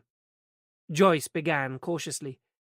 "Well, in recent months, it's as if Jamie has suddenly developed some kind of sexual awareness," she told them. "Eddie had started having problems with Jamie exposing himself, masturbating publicly, that kind of thing. Only a week ago he walked up to a woman in the swimming baths and made a grab for her breasts. Eddie thought she was going to bring indecent assault charges." "It must have been worrying for Eddie," said Mariner, seeing the alarm on Anna's face and wanting to steer the conversation back round to Eddie. "It was," Joyce said. "We're all concerned. It's not an uncommon situation with the young adults we work with here. A child's mind inside an adult body and all that. But it doesn't make it any easier. To put it in simple terms, while it might be reasonable to ignore a 3-year-old playing with his private parts in public, at 29 it's a different matter entirely. It's vital for Jamie to learn about what is unacceptable social behaviour. So we discussed some strategies for managing it. Eddie took it very seriously. He even went as far as installing a video camera at home so that we could monitor progress." The camera. That knocked Knox's theory on the head. "Jamie's other obsessions were worsening too," Joyce continued. "For some time now he's had a fixation with mobile phones. He recognises all the brand names, and for months he made Eddie drive past the same billboard on the way to the centre because it displayed an advert for Vodafone. When they changed the poster, Jamie got very distressed. It was like that with pylons and radio transmission masts when he was little," Anna remembered. "Insisted on Dad driving past them every time we went out. He could spot them from miles away." "Will Jamie be staying with you now?" Joyce asked.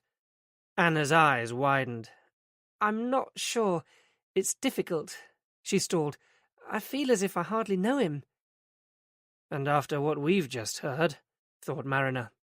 "Oh, I'm sure it won't take long for you to get to know each other again," Joyce was cheerfully encouraging. "As I said, he likes to go swimming, and Eddie used to take him to McDonald's a lot. He loves his Big Macs."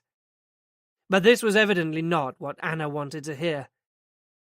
"It's not really as simple as that," she persisted. "I have commitments. Do you know if there's anywhere that Jamie could stay, temporarily, while I get things sorted out?" Joyce looked doubtful. "Nowhere that could be accessed immediately. Residential places are like gold dust. There just aren't enough of them in the city. Other parents at our support group might be able to give you some ideas, though. You could try coming to their meeting on a Thursday evening. I know respite care is a regular discussion topic." "I'll think about that," said Anna, though it didn't look to Mariner as if it would occupy her thoughts for long. "One more thing," he said. "We tried to question Jamie about what happened last night, but we couldn't get much out of him." Joyce nodded knowingly. "It would be difficult. Jamie has very little understanding of spoken language." "Is there anyone here who could talk to him? Try to find out if he does know anything?" "Francine would be the best person. She knows him better than anyone. But to be honest, all you're likely to get is the odd word. It may not mean much." "Well, if she could give it a try and let me know the outcome." Mariner gave Joyce his card. "Someone Jamie did mention is Sally, or it could be Sally Ann. Have you any idea who she might be? Eddie's girlfriend, perhaps?" Joyce looked blank. "I wasn't aware that Eddie had a girlfriend. With Jamie to take care of, I'd be surprised if he had the time." Back at the car, they roused Knox from a snooze. "Where can we drop you?" Mariner asked. Anna was decisive. "Back at the office. Life has to go on." In those 5 short words, Mariner could hear the desperate desire for the world to revert back to what it had been before they'd come along, and so shockingly disrupted it. A need to step out of this surreal sequence of events and return to normality.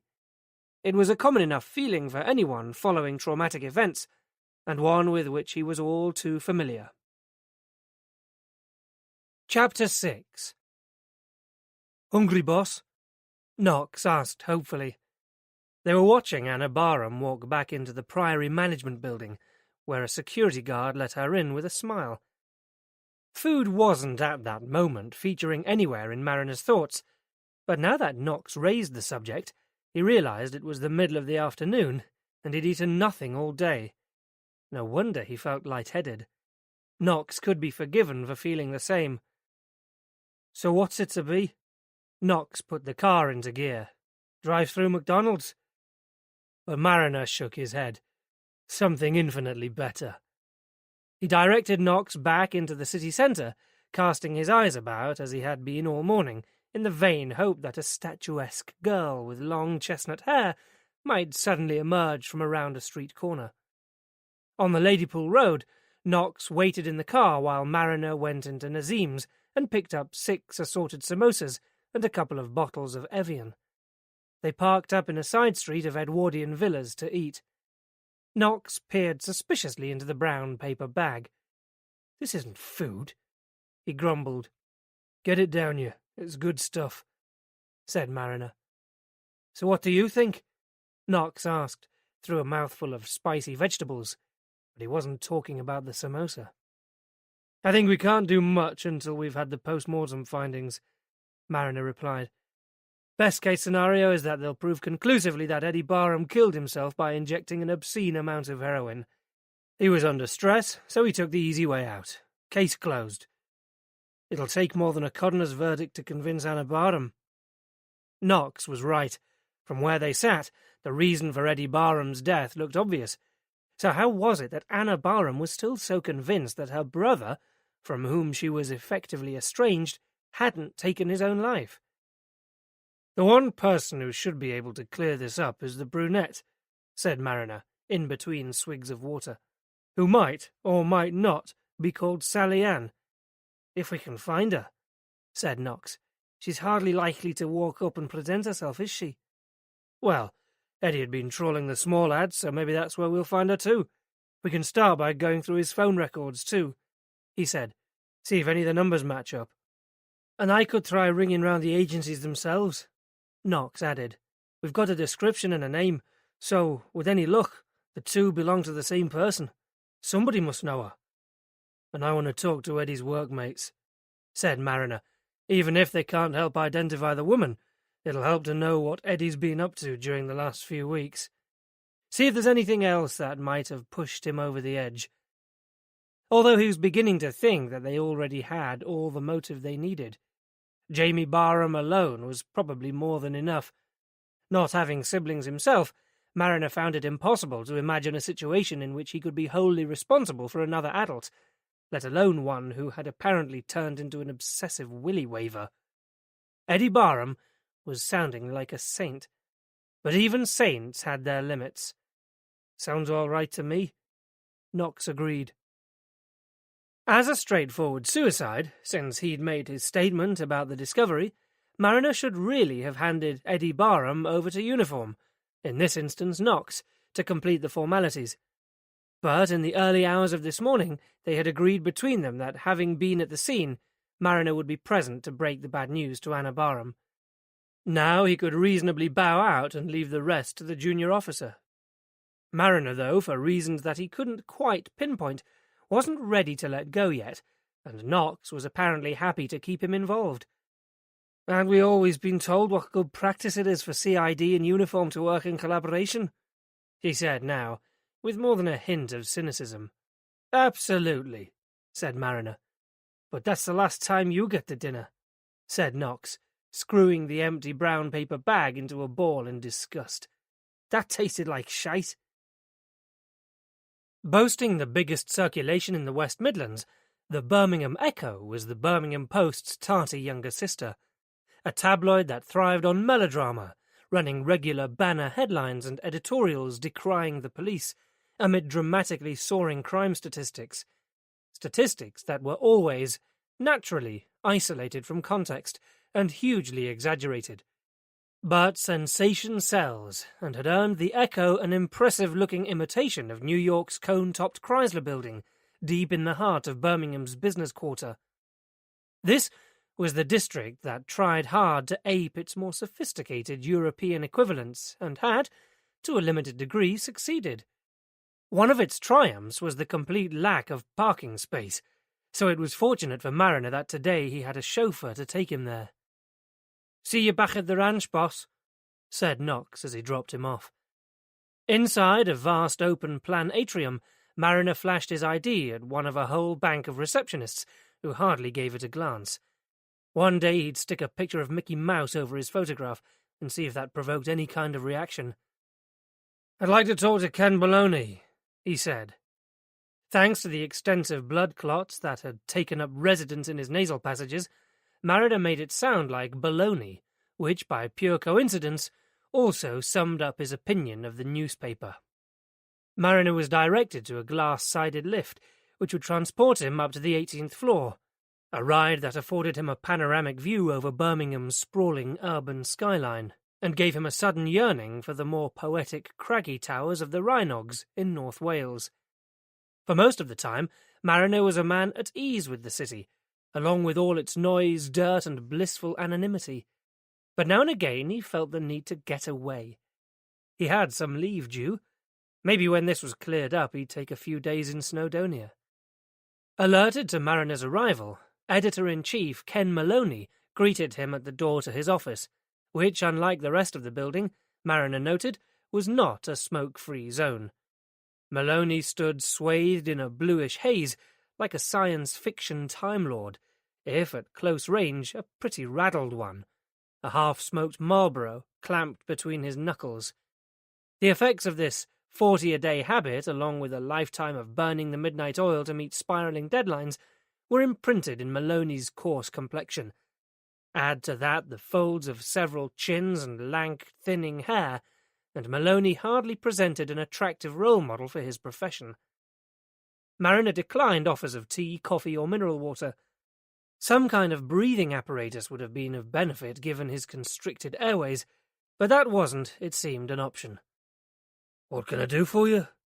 Maloney asked drolly, when they had settled either side of an enormous mahogany desk that was as battered and scarred as Maloney himself, much of its surface covered with paper. "I'd like to talk to you about Eddie Barham," Mariner said. Sizing up Mariner's damaged nose, Maloney broke into a broad, nicotine-stained grin. "Oh, yes. What's he done now?" "He was found dead at his home last night," said Mariner. "He appears to have committed suicide." That took the wind out of Maloney's sails. In fact, judging from the effect on his face, it had scuttled the whole boat. "God almighty!" he wheezed, taking a long drag on his cigarette. "Are you sure?" Mariner nodded. "That's certainly how it looks." "God!" Maloney repeated. "I knew things had taken a turn for Ed, but I didn't know it had got that bad." "You must have known him pretty well, then." "We weren't what you'd call bosom buddies, but he'd been around the block a few times, you know. He must have been, one of our longest-serving reporters. A lot of kids see us as just a stepping stone to the Nationals, but Eddie started as a cub years ago and stuck with us. Poor bastard." "What do you mean, things had taken a turn?" Mariner probed. "A few years back, Eddie was right there at the top," Maloney explained. "You could send him anywhere, any time, and you'd be sure to get cracking copy from him. His talent was for the slow-burn investigative stuff. You could always rely on something good from him." "Always?" "Eddie had a strong sense of social justice. Once he got hold of something, he wouldn't let it go. He could be very persuasive, and was very good at getting people to talk to him. People seemed to trust him, you know, and he was patient. He just bide his time, and eventually get out of them what he wanted." Praise indeed, and no doubt justifiable. Mariner thought back to the scene in the Chamberlain Hotel, when the brunette had capitulated. So if he was so good at his job, what went wrong? Drugs? He hazarded. But Maloney seemed genuinely appalled at the suggestion. No, Eddie wouldn't be the sort to do drugs. He was a very down-to-earth guy. He sounded absolutely certain. Nothing went wrong as such. He just chose to take a step down. He took a demotion a couple of years ago, back onto the local desk, writing fillers for the main pages. Things were getting too much for him. In a way, but not at work. He had a forced change of circumstances. He lost both his parents very suddenly some time back, and there's this brother, he's mentally handicapped or something. Mariner touched his nose. Jamie, we've met. Maloney smirked. Gotcha. Yeah, well, he's been here once or twice. Bloody liability. Anyway, he needs a lot of looking after. Someone there all the time. He goes to some daycare place, and in the early days, Eddie had some arrangement with the neighbours too, but suddenly all that changed. He struggled on for as long as he could, but eventually he asked for a move to 9 till 5. I tried to negotiate something, but whatever Eddie takes on he throws himself into 100%. It was like that with the boy.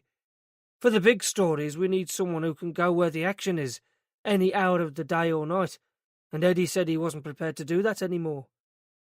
So it was his decision. He knew the score. And did he seem unhappy about it?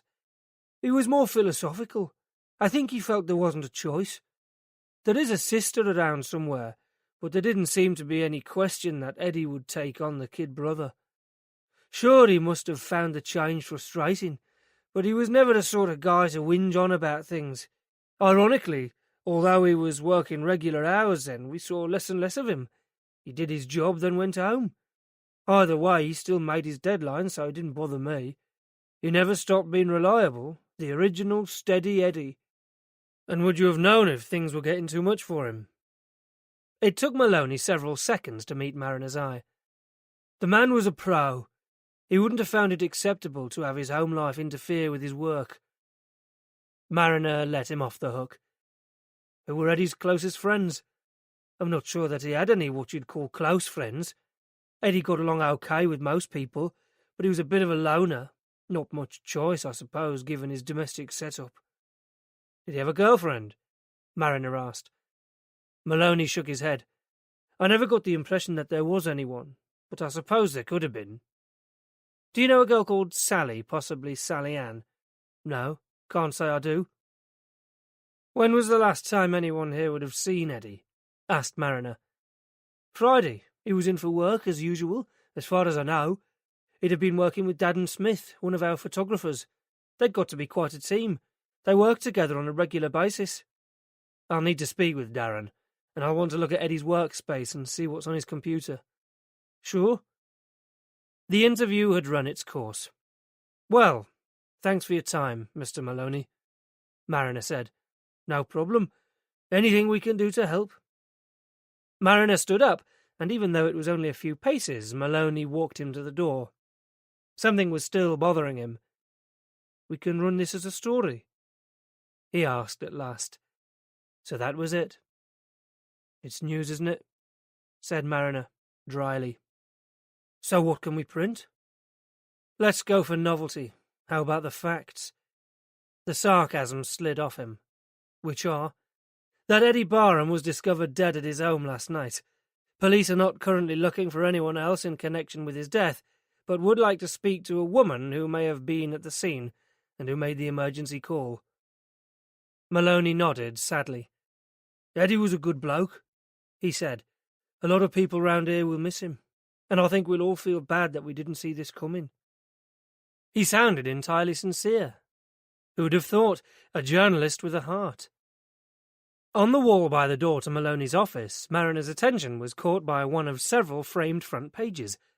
Local homeless charity exposed. The byline was Eddie Barham's. Mariner scanned the page. This was one of his? Yeah, caused quite a stir at the time. Eddie won a couple of awards for it too. I think his only regret was that Frank Crosby didn't get put inside.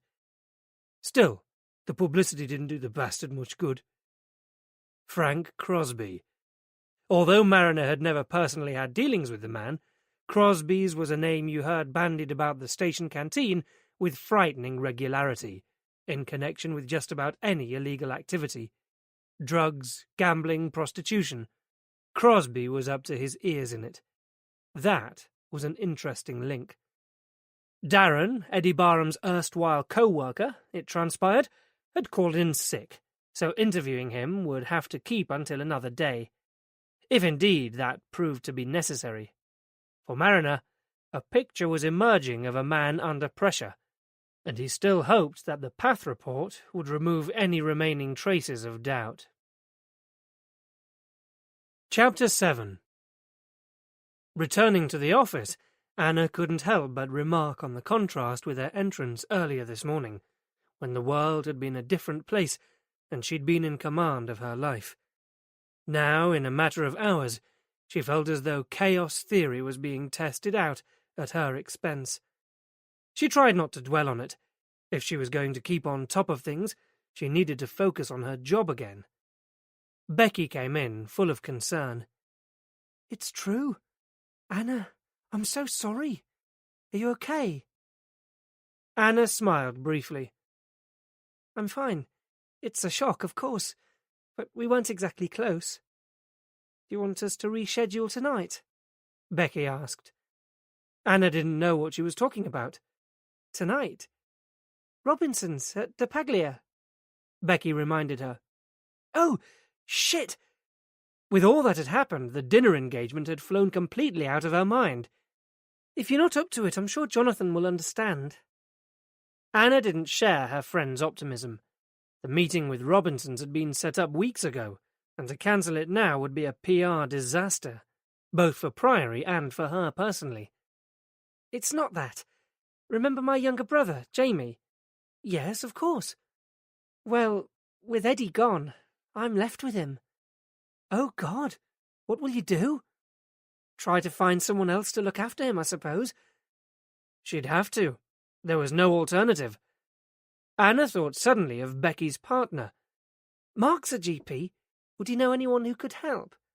"He might. I can ask him." "Tell him I'm desperate. I'll see what I can do." Becky had been gone less than a minute when a second knock preceded Jonathan, as suave as ever in a navy blue Paul Smith suit, his well-chosen tie providing a tasteful splash of colour. He closed the door behind him.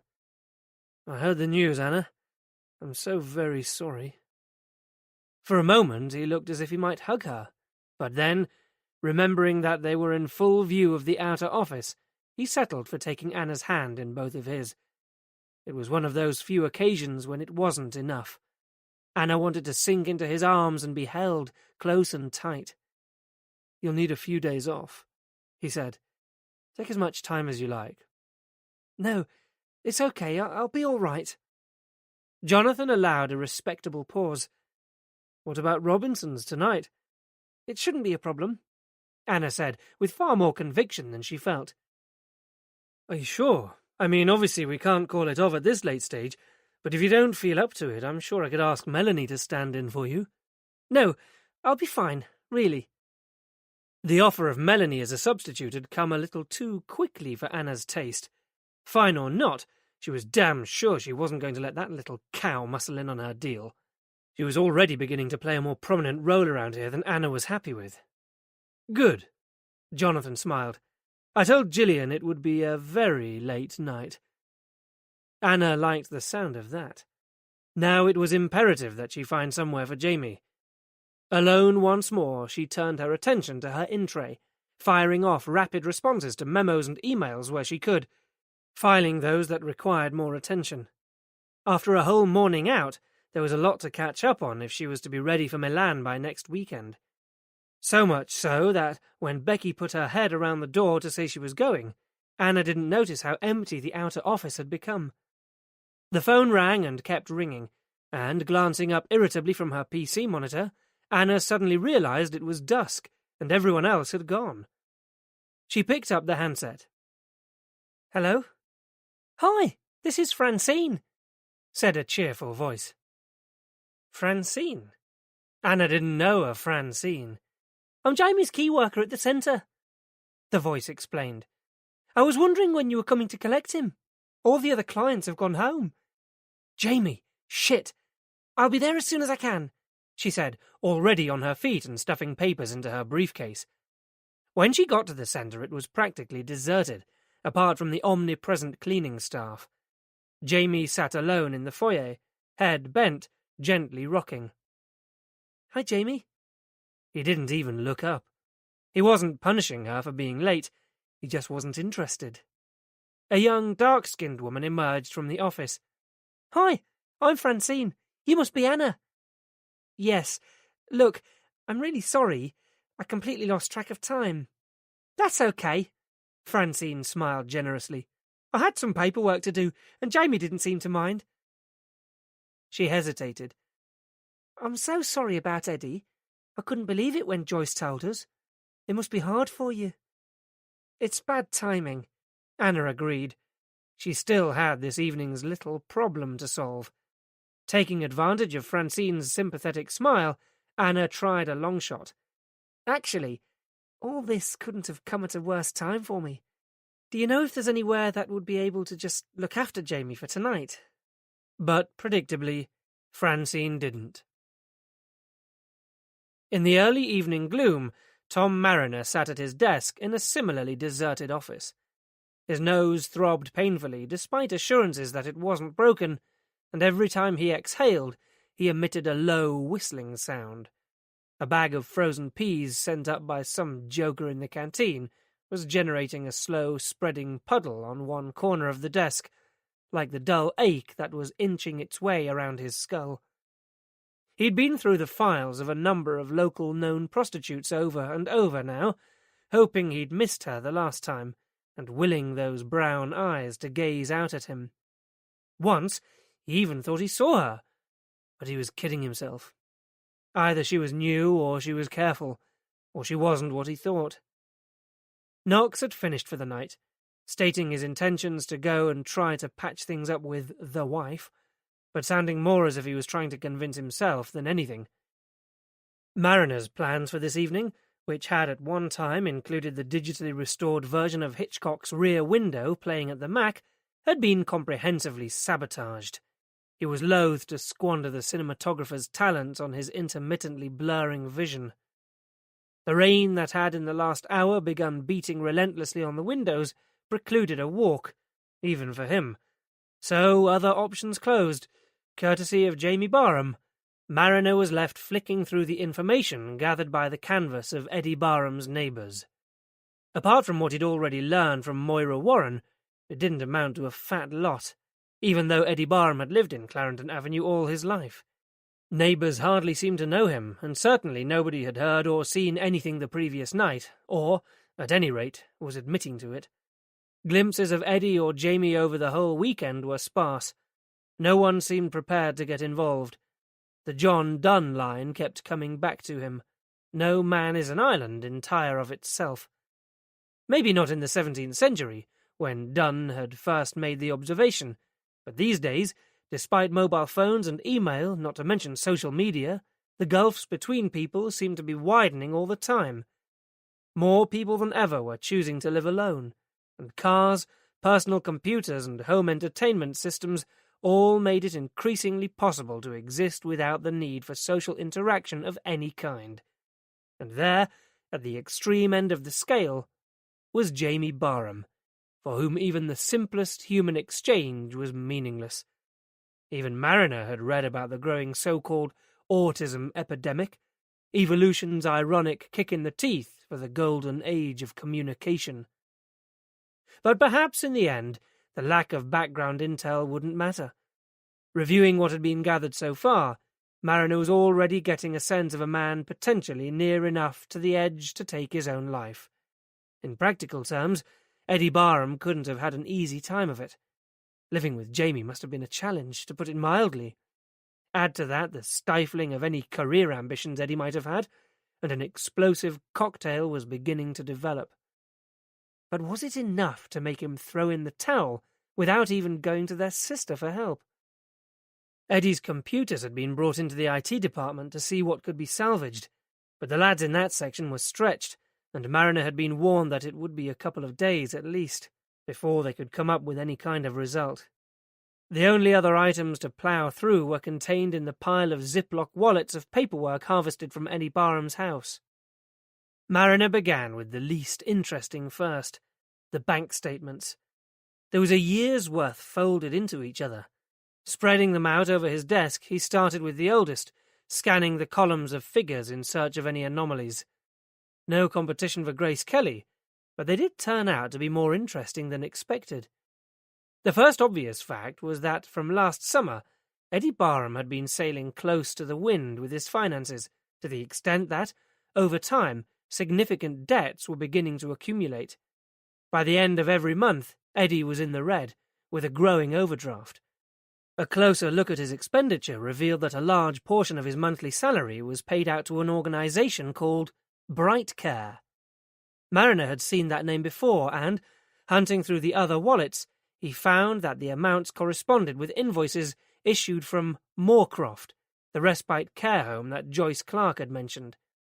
The puzzle was that those payments only began to appear on the current account statements back in June, while Mariner was under the impression that Jamie had been attending Moorcroft for some years. The answer to that query lay deeper in the wallet, where Mariner came across a now redundant Building Society account book. The account dated back going on for 20 years, when it had been opened with a substantial sum and some irregular deposits.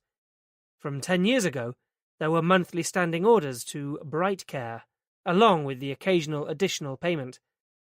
But though these outgoings were regular, from what Mariner could see there had been no cash paid into the account during this time, and by June of last year, the account had dwindled to nothing.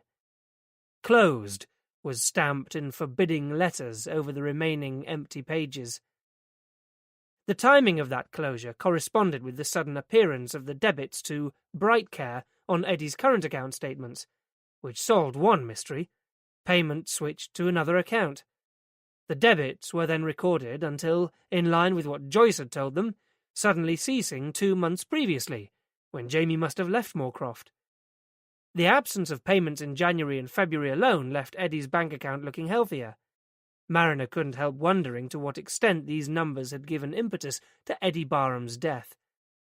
Medication may have been one of the reasons Jamie left the respite provision, as Joyce Clark had told them, but it looked to Mariner as if the monetary constraints were greater.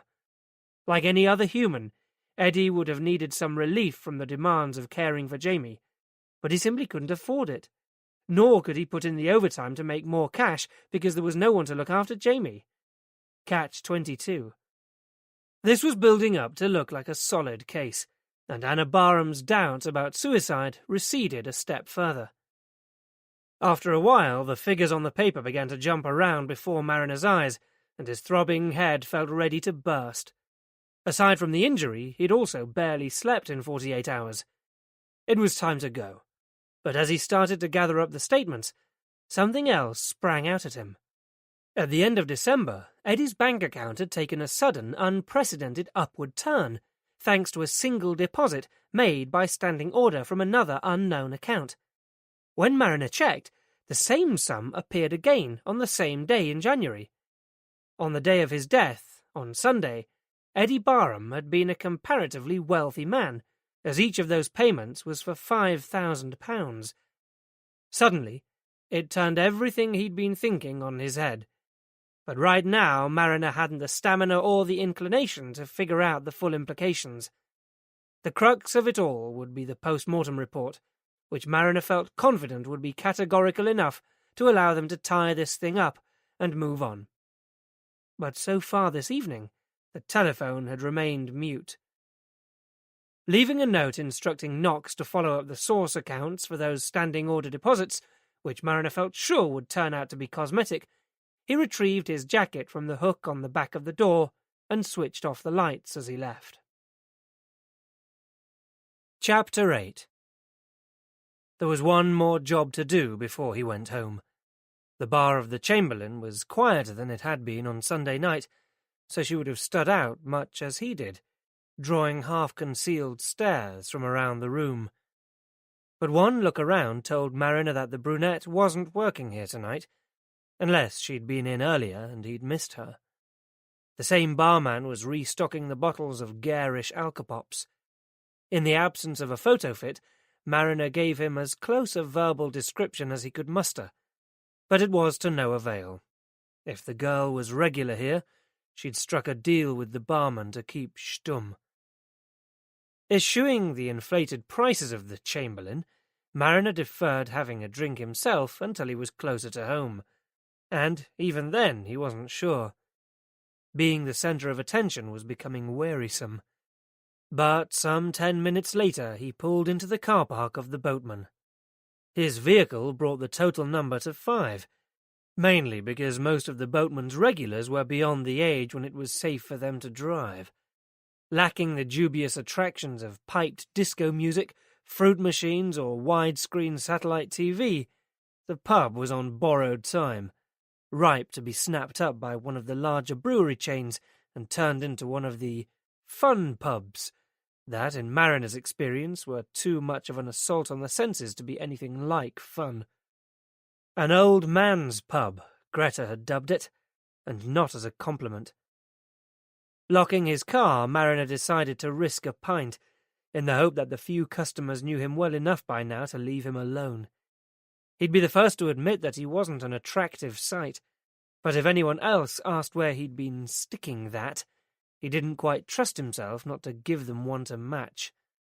The only sounds to greet his ears in the boatman were comforting, including the clatter of dominoes that underpinned the gentle banter from 4 elderly gents playing 5s and 3s up one end of the lounge bar.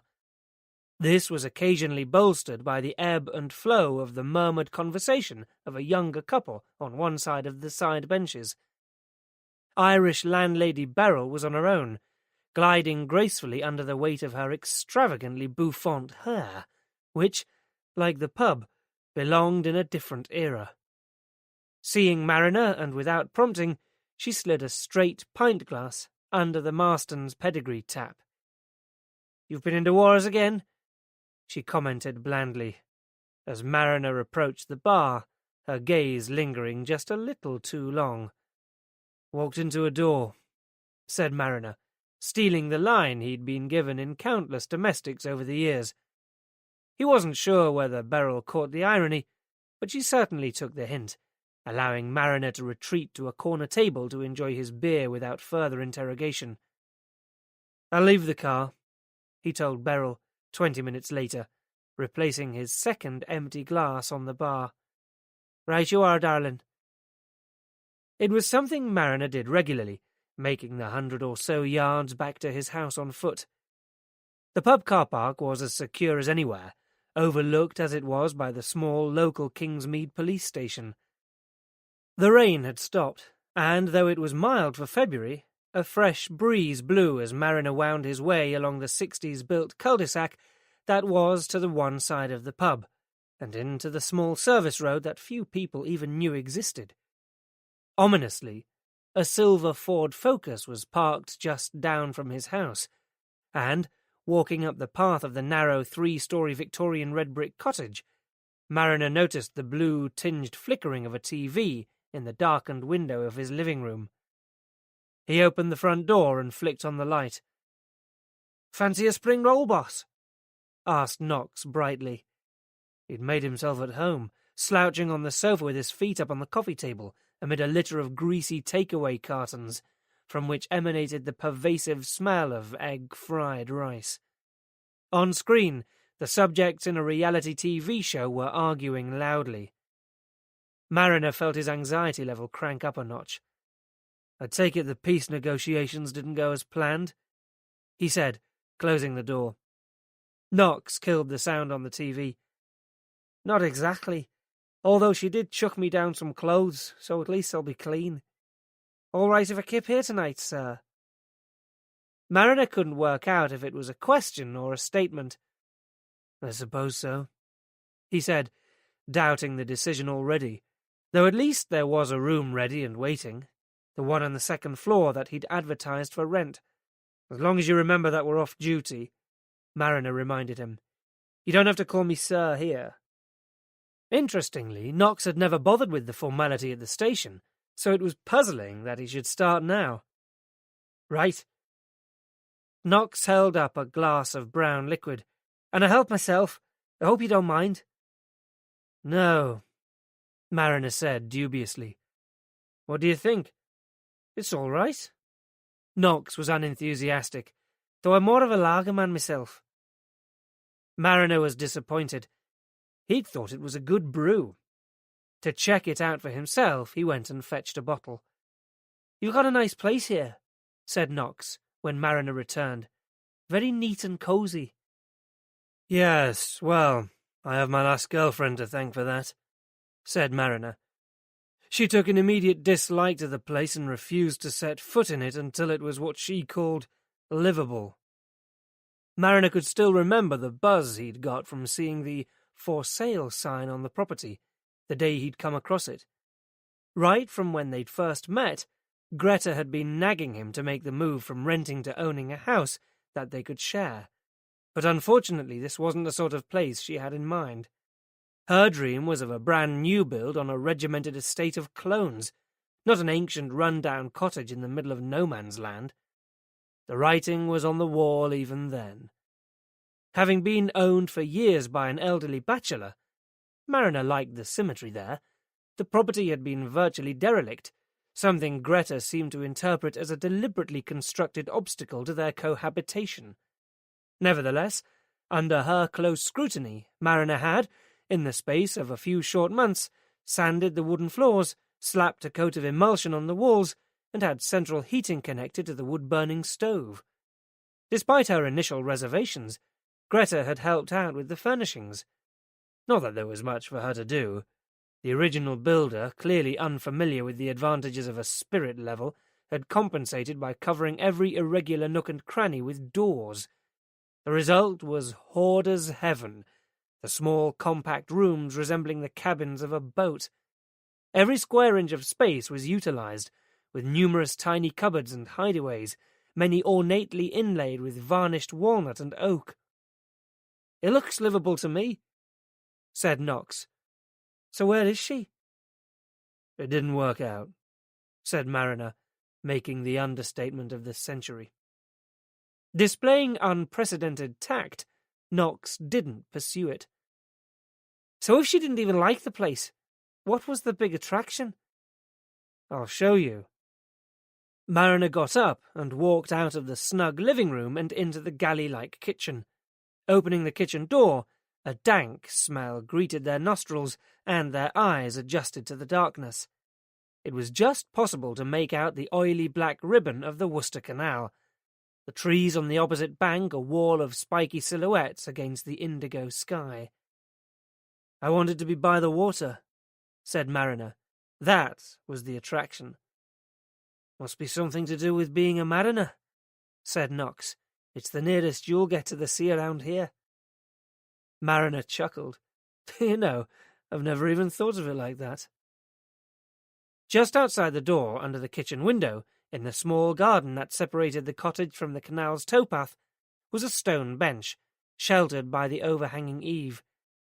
Mariner sat down on it, and Knox joined him. "There's canals everywhere round here," said Knox. "I've noticed that, but I didn't know about this one." "It's part of the Worcester and Birmingham," said Mariner.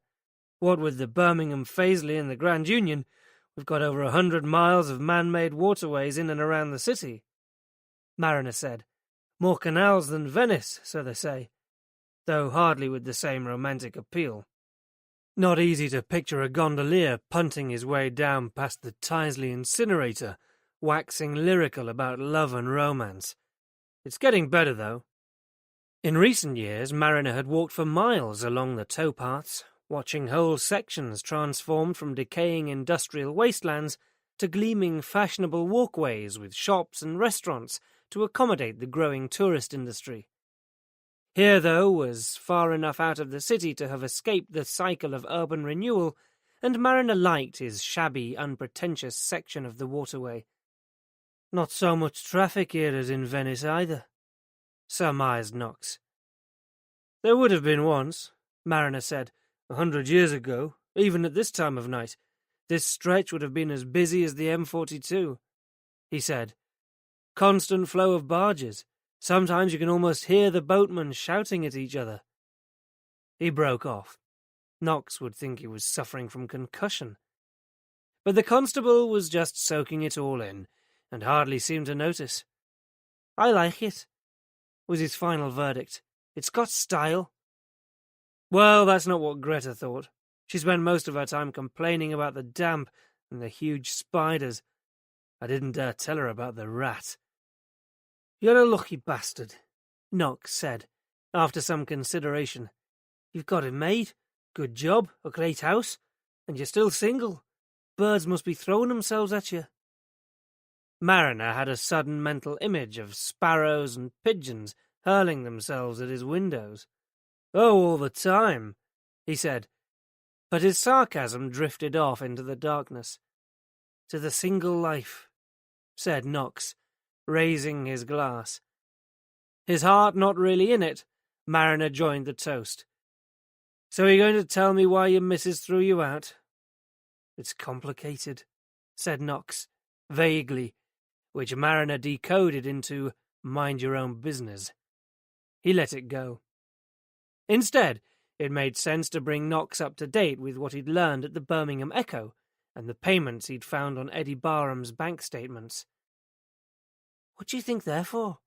Knox asked. I don't know. They could be anything. Fees for a story, or his sister could have been subbing him. I'm not sure that's very likely. But whatever it is, we're going to have to ask a few more questions and check out more paperwork. I can't wait. Swallowing the dregs of his beer, Knox got to his feet. But first I've got some kip to catch up on. He held up the empty glass. And this stuff may not taste much, but it's knocked me out. Mission accomplished, said Mariner.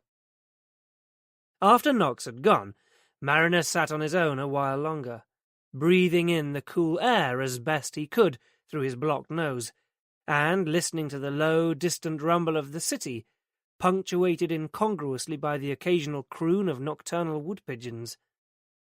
His phone ringing jolted him back to the here and now, and he scrambled inside to get it. Knox had disappeared upstairs, but, Mariner noticed with some appreciation, had cleared up the debris from the living room before he went. Maybe this arrangement wouldn't be so bad. He picked up the phone. Tom, it's Stuart Croghan. He was working late. It was nearly 11. I've just finished writing up the case note on Edward Barham, he said. I thought you might like a preview of the main findings. Technically, it's P.C. Knox's case, Mariner reminded him, without real conviction, thinking at the same time that Knox was only a few meters away. You should talk to him first. Like I said, Croghan repeated cheerfully, I thought you might like the main findings on Edward Barham. We've turned up some interesting stuff. Upstairs, everything had gone quiet, and Mariner caved in immediately, feeling only slightly guilty about his failure to summon Knox to the phone. Let's have it then, he said, grabbing the nearest piece of paper, which happened to be a grease-stained napkin from the Rising Sun takeaway. Chapter 9.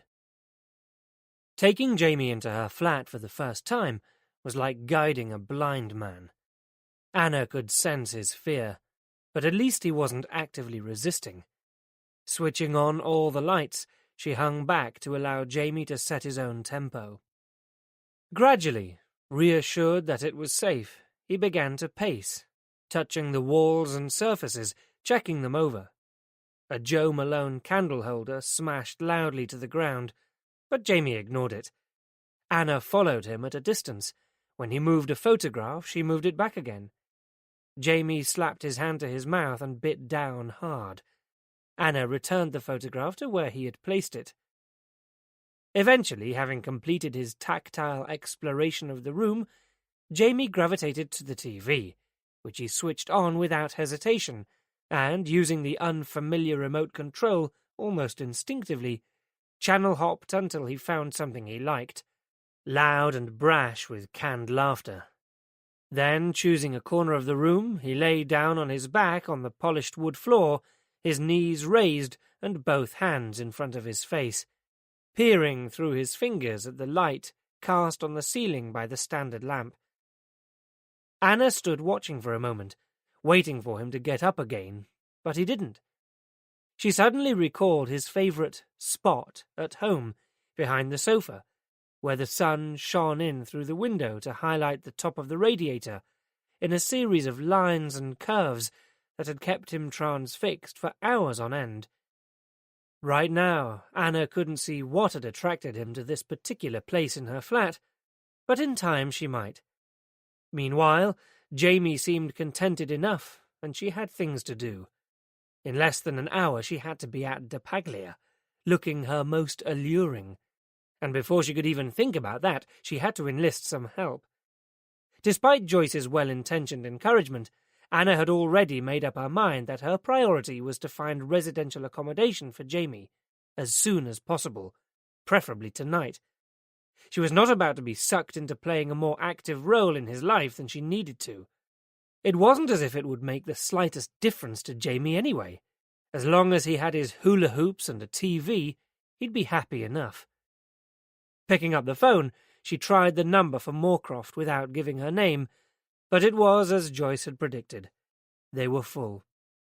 A swift search online turned up the next number she needed, and after being rerouted 3 times by recorded messages, she was finally greeted by a human voice.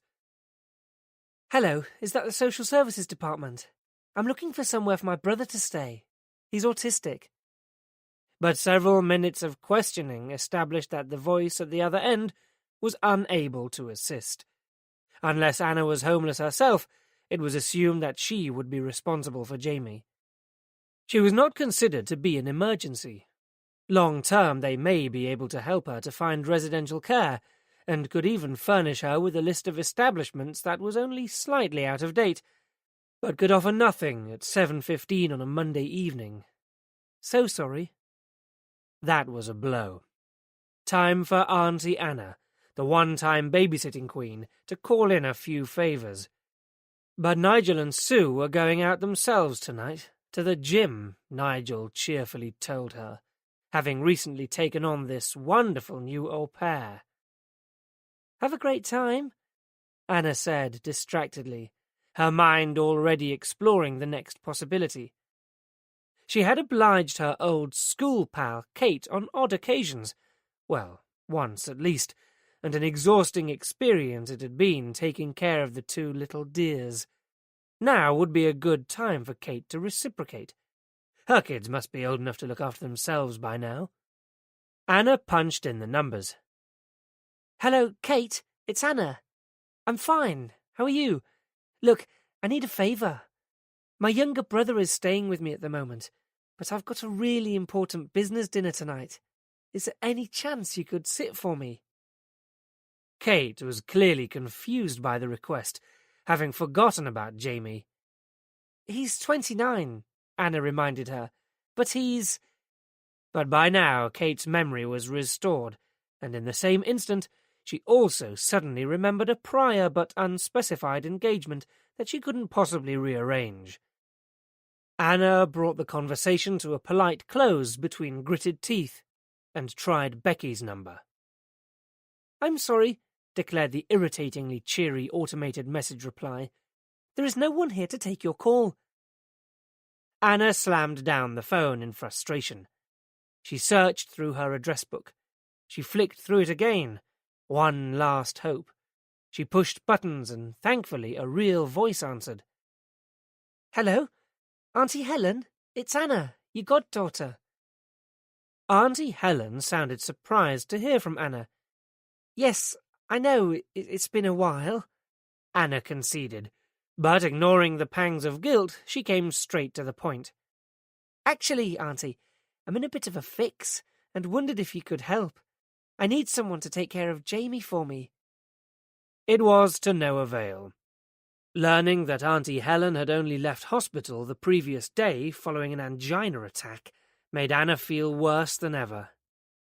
"Oh, I'm sorry to hear that," she said. "No, of course not. Never mind. You just concentrate on getting yourself well again. I'll be in touch soon. Bye." She hung up. Shit. And now it was 20 to 8. If she was to stand any chance of getting to the restaurant on time, she needed to get ready right away. By 8:05, she had showered and dressed in a smart two-piece, not too casual, not too formal. She'd also reached a decision, and walked purposefully to the lounge where Jamie sat in a corner of the room, flicking through an IKEA catalogue he'd found. In an hour, he'd hardly moved. "Right, Jamie," Anna announced to no one, in an attempt to strengthen her own resolve. "You're going to have to stay here on your own." Before leaving, Anna made a quick tour of the flat, unplugging any unnecessary appliances to minimize the risk of fire or electrocution. In the kitchen, she stowed away the food processor and, removing all the sharp implements from the drawer, tucked them into a high cupboard out of sight. Throughout, Jamie stayed where he was, on the same spot on the floor. It would be fine. Anna walked down the hall. "See you later, Jamie. Be good." And she closed the door on him, listening for the Yale to click. On her way out, she would just alert Ted, the doorman, to the fact that Jamie was in her flat. Then, if there was a fire... A fire? Her train of thought suddenly began moving along an unwelcome track. What would happen if there really was a fire? Ted wouldn't go up 3 flights to get Jamie out, and if the fire started on her floor... Don't be ridiculous, she told herself. There had never been a fire. Why should there be one tonight of all nights? Then, as she was getting into her car, Anna remembered her bedroom window, the one with a broken lock that she'd yet to report. Had she closed it? She couldn't remember. Straining her eyes in the darkness, she turned and looked up at the building, searching for her own flat, and, at the same time, thinking about Jamie's penchant for climbing. Then she saw it. Open. Abandoning her car, Anna ran back into the building and up the stairs. She fumbled at the lock to her front door. "Jamie!" she yelled, bursting back into the flat. Jamie looked up disinterestedly from where he lay on his stomach, turning the pages of this week's Grazia magazine, in exactly the same spot as she'd left him. Anna's heart pounded, and her knees went weak. She felt faint. Oh, God. She couldn't do this. How could she possibly concentrate on a business meeting, knowing that Jamie was here alone? It wasn't even as if she could phone to check up on him. But she had to get to that meeting. "If you can't stay here, Jamie," she said out loud, "you'll have to come with me." But time was running out. Jonathan would be at the restaurant now, the Robinsons' reps due to arrive at any minute. Taking Jamie's arm, Anna encouraged him to his feet. "Oh, God, look at you!"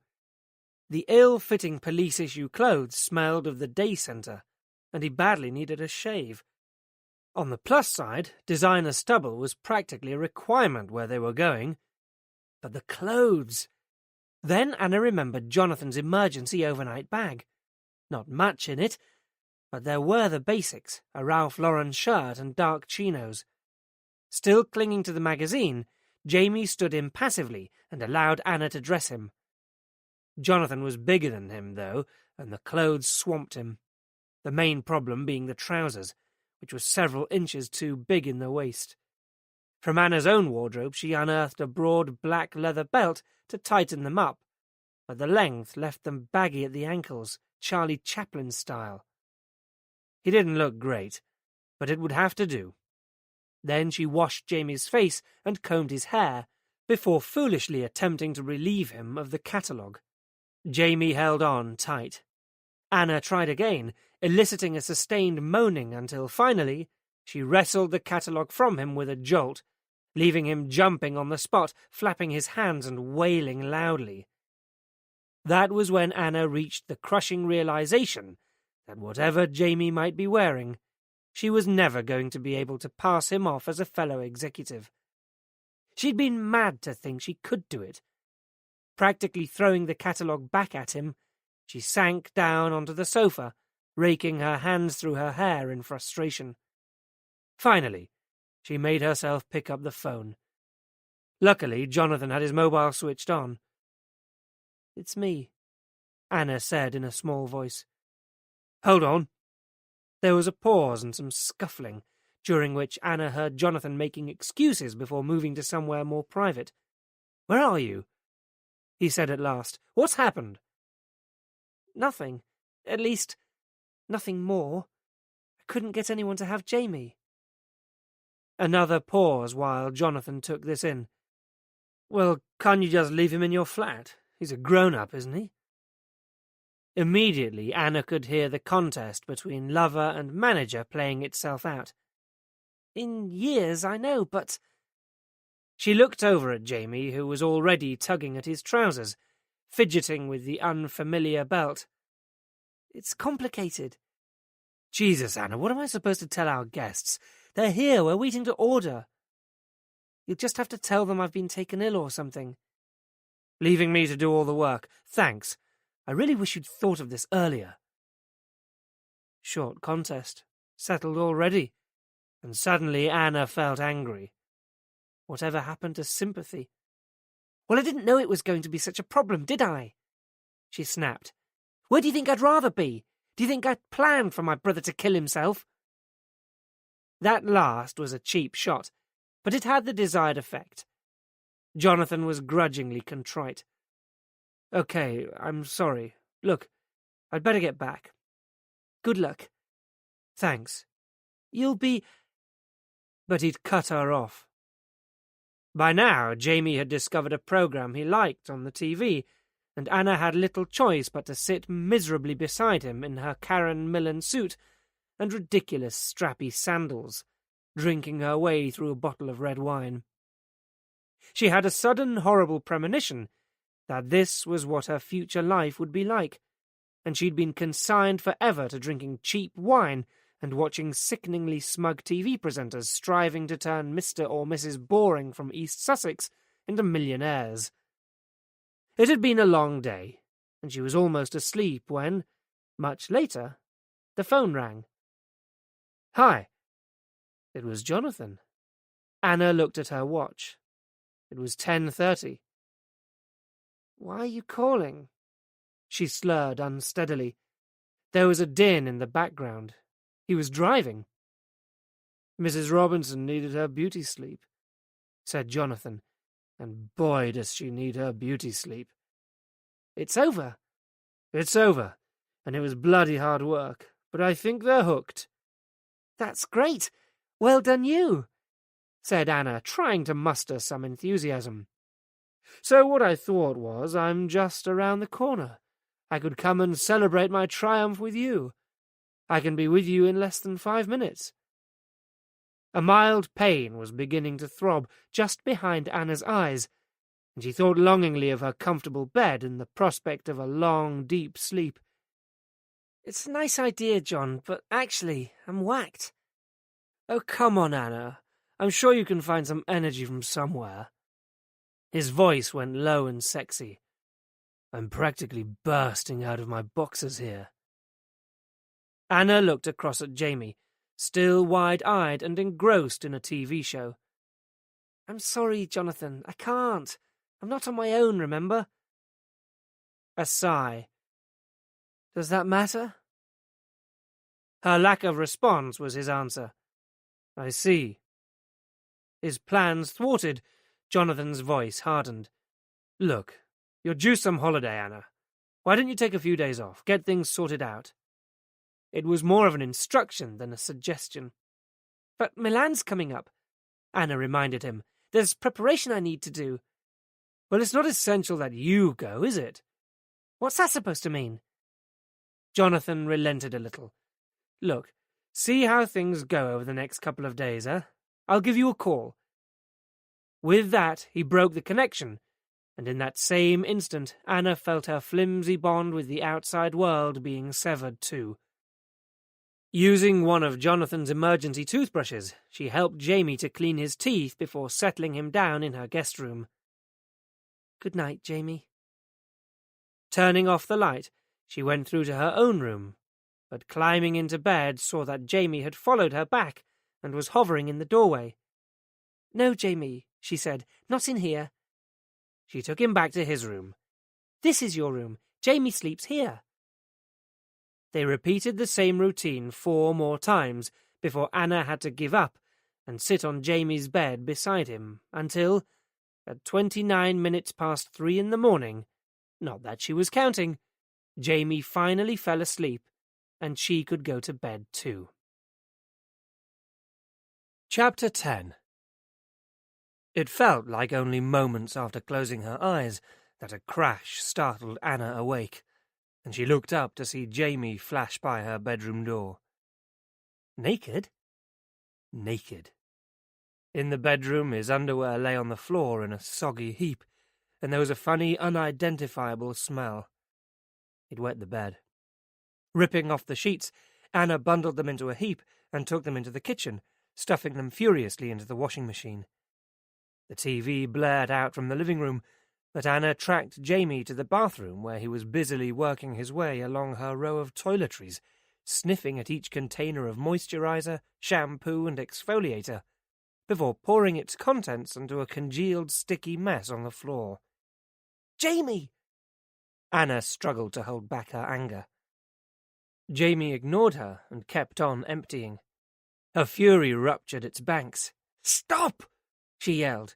Jamie stopped what he was doing, then calmly walked over to her, taking her hand and pressing it to his rough chin. Anna sighed. "I know. You need a shave." After making a bad job of it with her lady shave, she turned on the shower and tried to persuade Jamie under the jet of water. He wouldn't go near it, so she ran a bath and Jamie climbed in happily.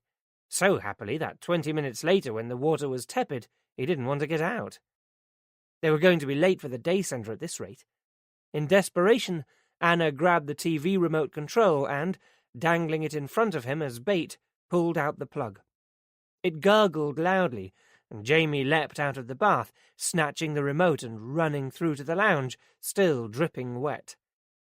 Anna gathered up what remained wearable of his sorry collection of clothes, resolving to fetch him some clean ones from the house as soon as possible, just enough to last until she could find somewhere permanent for him to stay. She hooked the T-shirt over his head. "Come on, you. Help. I'm not going to do it for you." But Jamie had other ideas, and Anna found herself manipulating him into every garment while he sat with his eyes glued to the TV screen. By the time they were hurrying out through the door, Anna was exhausted. She'd managed somehow to throw on jeans and a sweater after a quick shower, but makeup was a complete non-starter. They both looked as if they'd spent the night on the streets, leaving Anna to pray that they wouldn't meet anyone she knew. The day centre was buzzing with activity when they got there, and Francine greeted them cheerily. "I like the kit," she said. "How's he been?" "A nightmare." Anna had already decided to play it straight. "I never realised what a powerful weapon passive resistance could be." Francine chuckled. "You need to be firm with him." "But he just looks at me as if I'm mad." "Probably because he doesn't understand what you want him to do," Francine said. "Jamie's much better at picking up visual clues than auditory ones, so we use a lot of pictures to help him. Eddie had photographs showing things like getting dressed, eating, going out, so that Jamie could see what's about to happen and what he's meant to do. If he knows what's going on, he's much more likely to cooperate." By way of a demonstration, Francine took Jamie by the hand and led him over to a wall that was covered in strips of photographs. "This is his timetable," she told Anna. Then, turning back to Jamie, "Jamie, look." Familiar with the routine, Jamie followed where she was pointing. "Work first, then drink." As she spoke, Francine moved her finger to a photograph or line drawing that illustrated each activity, while Jamie watched her out of the corner of his eye. She went back to the first. "Work now, Jamie. Sit down." Without hesitation, Jamie went to sit at one of the tables set up with light packing work, for which the clients at the centre were paid a token wage.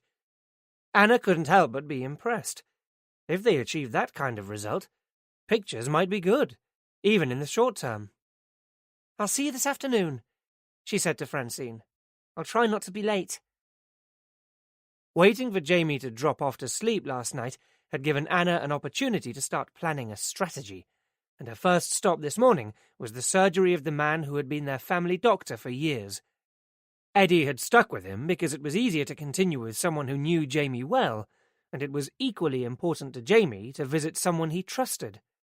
Dr. Owen Payne, whose name had provoked a lifetime of hilarious quips, had always been more like a family friend than a GP as Anna was growing up, and she was hoping that today he would be able to offer some advice. Although Anna had long since transferred to a more local practice, walking into Dr. Payne's waiting room was an oddly familiar experience. During her childhood years, she'd spent countless mornings here, helping to keep Jamie occupied and out of trouble while awaiting consultations. Today, Anna queued at reception with the intention of merely making an appointment, but while she was standing in line, Dr. Payne emerged from his consulting room and, seeing her, did a double take. "Anna?" Anna returned the smile. "Hello, Dr. Payne." She was amazed that he'd recognized her so quickly. It must have been a good 15 years since they'd last met. Although the Celtic dark good looks were fading to grey, and the raw Scots brogue had softened into a southerner's lilt, he remained as engaging as ever. "Are you here to see me?" "It's Eddie." "Eddie? He's... Suddenly her predicament was impossible to describe, but seeing her distress, Dr. Payne stepped out and put an arm around her. It felt like coming home. Even after all this time, it was more comforting than Anna could have imagined, the nearest she could get to sharing the awful news with Mum or Dad. "Come with me." Looking over Anna's shoulder, the doctor squared things with his receptionist. "Give us a few minutes, would you?" Always accommodating, nothing had ever been too much trouble for Dr. Payne. When Jamie was first diagnosed, he'd been a constant visitor to the Barham household at all hours of the day and night, and again at the onset of the epilepsy, becoming virtually an honorary member of the family. Anna could recall her mum joking on more than one occasion that Dr. Payne should have his own front door key. That was back in the days when doctors made 24-hour house calls themselves, without relying on nighttime deputizing services. On top of that, Dr. Payne had been a brilliant support to Anna and Eddie too, at a time when they had needed someone to listen, but Mum and Dad were too busy with Jamie.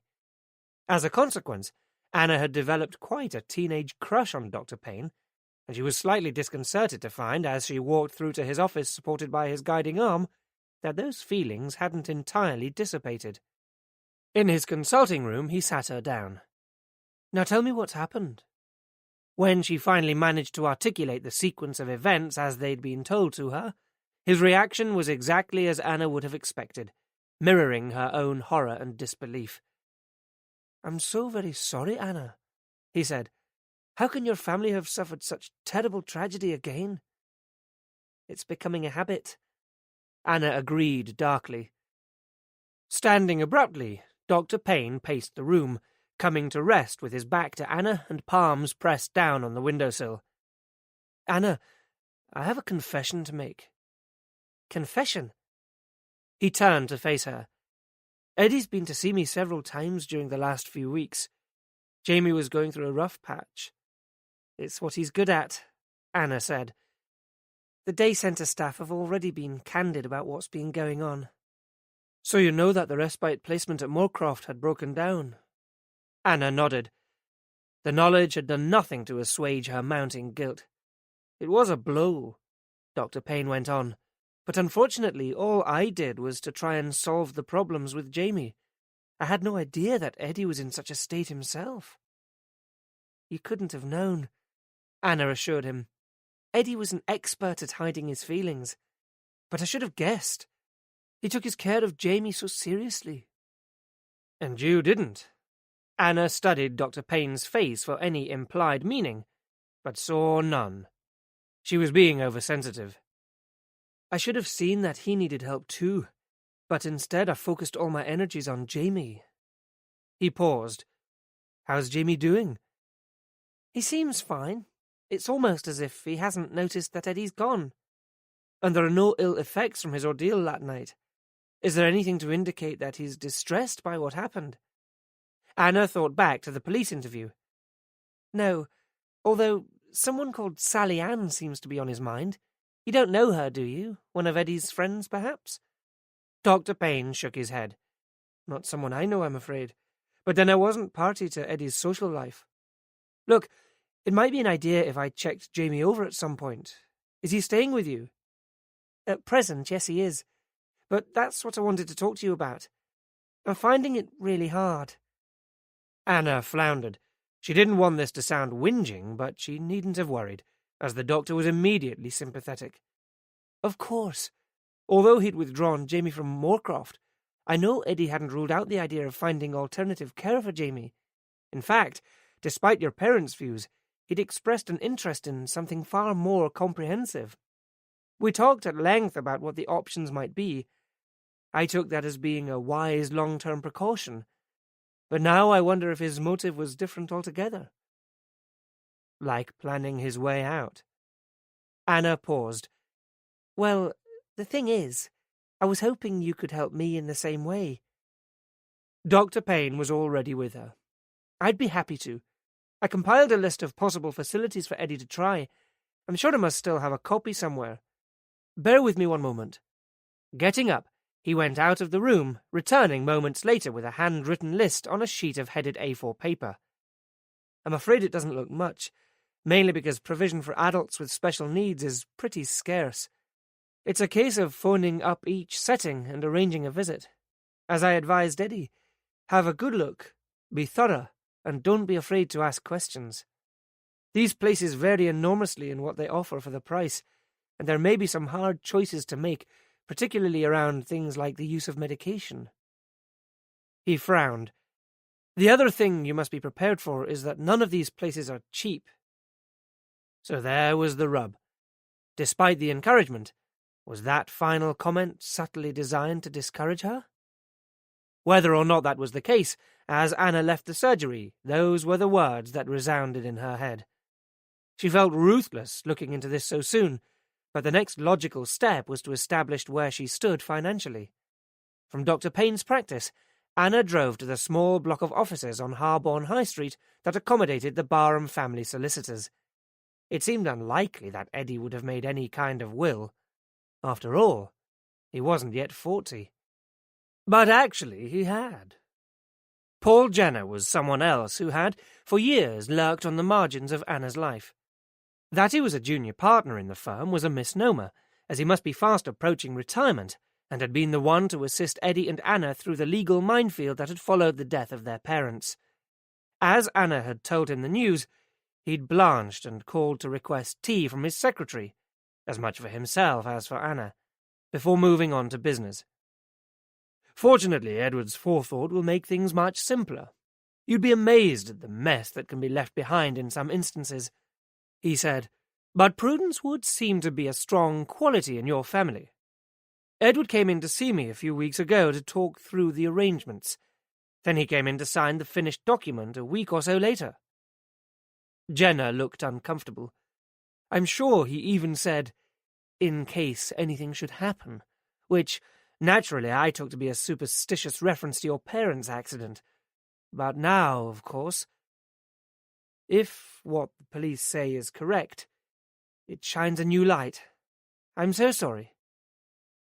He drew to a faltering close, leaving Anna to consider further proof, where it still needed, of the way in which Eddie's mind was working. Anna had been so sure that the police were wrong, but, little by little, her certainty was being undermined. Moving to the back of his small, conventionally furnished office, Paul Jenner flipped through the top drawer of a filing cabinet before removing from it a slim folder, which he brought over to the desk. Taking out 2 documents, both of which bore Eddie's signature, he passed one to Anna. Here we are. As I said, he seemed in a hurry, so he asked me to act as sole executor. Jenner shifted uneasily. I expect he didn't want to trouble you. And it's all very straightforward. Edward's entire estate has been left to James. Suddenly he was finding it hard to meet Anna's eye. Then it dawned on her. He thought she'd come to claim her share of Eddie's legacy for herself. That's good, she said, to allay his anxiety. A huge relief. But her words seemed to have little impact. As you already know, the house was left to James as part of your parents' bequest, not to be sold until professional care for him becomes essential.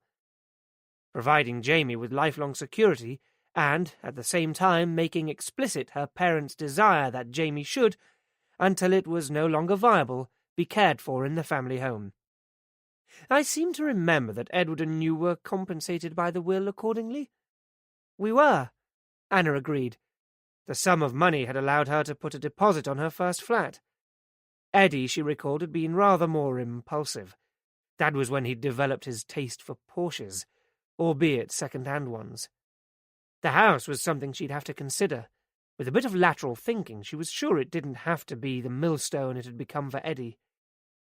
The most effective way of administering the residue of Edward's estate will be through a trust fund, naming yourself as the sole trustee. At last he met her eye. Edward didn't mention any of this to you? No. Well, as I said, it seemed to have been quite a sudden decision. Perhaps he was planning to discuss it with you. And perhaps not. Why make excuses for the fact that she and Eddie had hardly spoken to each other for years? For the moment, Jenna concluded, it will make James quite a wealthy young man. Wealthy enough to be able to afford some kind of long-term residential care, murmured Anna. She was thinking aloud, but now that it was said, Jenna's uneasiness compounded before her very eyes. I'm not sure if that's what your parents had in mind when— My parents are dead, Mr. Jenner, Anna quietly reminded him.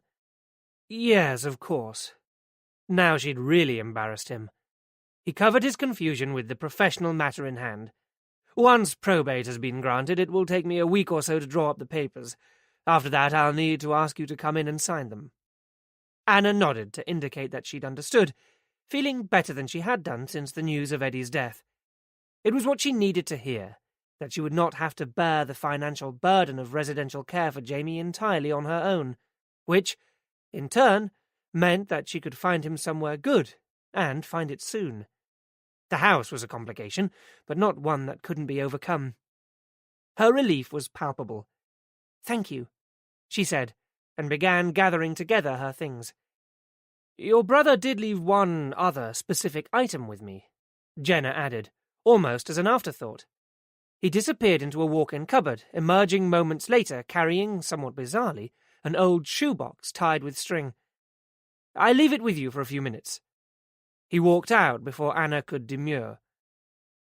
As the door closed behind him, Anna slipped off the string and inside the box found a bundle of letters held together by an elastic band.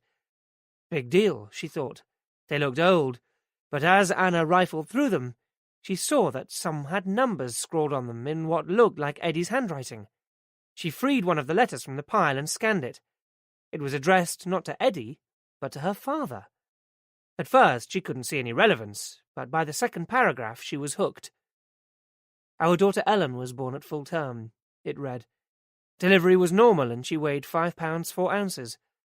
She was a happy, healthy baby, a joy to everyone, until at around 18 months she suddenly began to scream.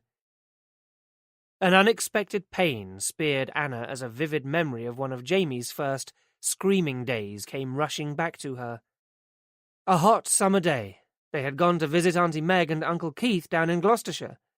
Jamie, who would have been about 2 at the time, had started crying as soon as they got there, but for no identifiable reason. The crying had quickly escalated into screaming, in terror or pain. It was impossible to tell, but every time Mum tried to comfort him, he pushed her away, recoiling from her touch and screaming even louder. More plainly than ever, Anna could picture her mother's face, stricken with the knowledge that she couldn't even soothe her own child. The incident had shocked Anna, because it was the first time she'd seen her mother cry. It wasn't to be the last, and even then, at the age of 7, Anna knew that the other adults were looking on and making their own judgments. What she hadn't understood, couldn't have understood, was that their lives would never be the same again. The neat copperplate handwriting blurred in front of her eyes. Blinking back tears, Anna glanced over 1 or 2 more of the letters. Not all were as fluently written, and there were subtle differences to each. A child who was eerily passive and undemanding, another whose obsession with light switches had become intolerable. But from every page came the painful desperation of parents living with a child beyond comprehension. Anna couldn't imagine why on earth Eddie had kept the letters, unless it was to punish her. Paul Jenner cleared his throat, making Anna start. She hadn't noticed him come back into the room. "It seemed important to Eddie that you got those," he said. "Perhaps they're of particular sentimental value?" Or perhaps, in the last few weeks of his life, Eddie had been going slowly insane. Suddenly, Anna was overwhelmed by an urge to be outside. Making an effort to pull herself together, she handed the shoebox back to the solicitor. "It's all right. You can keep these for now." And with a brief thank you and goodbye, she hurried from the building. Out in the air again, part of her was relieved, knowing now that Jamie was financially sound, and that she could safely turn her mind to some serious research. But her relief was tempered by everything else that was falling into place. Eddie had been making arrangements. He had been planning, doing all things you would expect of a man who was about to take his own life. It was not an easy thought. Anna was still brooding on it when she met Becky for their regular lunch date at Chez Jules. "How are you doing?" Becky asked. "Not wonderful," Anna had to concede. "When the police told me Eddie's death looked like suicide, I wouldn't believe them. But now it seems obvious. The things he'd done, preparations he'd made. It's all beginning to fit. That's awful. Not least because it leaves me with the knowledge that I could have done something about it. I keep asking myself, how could Eddie have been so desperate? And I didn't even know. I'm his sister, for God's sake. Why didn't he talk to me?" "You weren't close," said Becky. "You said it yourself. How could you have known? What you need is some retail therapy to cheer you up. There's a mid-season sale at Selfridges. Come on, let's go." They settled the bill and left the restaurant. But for once, even shopping couldn't shake Anna from the sudden depression that had descended on her. Her attention snagged on a newsstand headline, "City journalist found dead." Eddie, she thought, numbly. And suddenly, trying to find a sweater in exactly the right shade of blue seemed a totally pointless exercise. "Actually, I think I'll give it a miss," she told Becky. "I'm not very good company today." Becky didn't put up a fight. "What have you got planned for this afternoon?" she asked. "I need to get some of Jamie's things." "How's that going? I heard about what happened last night." "Oh, did you? Yes, I suppose it's all round the office by now. Unreliable Anna. It pretty well sums up the way life is going. I'm hoping that there might be things back at Eddie's house that will keep Jamie occupied so that I can start trying to get back to normal. I'll go straight there now, I think." Becky shuddered. "Rather you than me." She saw Anna's look. "Sorry, but you know what I mean." "It's only a house," said Anna. But driving out to Harborne, she knew precisely what Becky meant, and her apprehension began to grow. Chapter 11. Even under normal circumstances, Anna didn't look back on 34 Clarendon Avenue with any great fondness. It wasn't that her childhood had been unhappy. It had just never been quite right, and she'd hardly returned here since her parents died. Contrary to their wishes, she and Eddie would both have preferred to sell the oversized house, along with all its memories. But at the time their reasoning had seemed sound. That whatever other dramatic changes there might be in Jamie's life after they were gone, here, at least, there would be continuity. On the approach to the house, the police squad car at the curbside heightened her anxiety, and she was mystified to see another car parked on the drive behind Eddie's, until she recognized it as the one belonging to the detective, Mariner. Its presence slightly tempered her fears.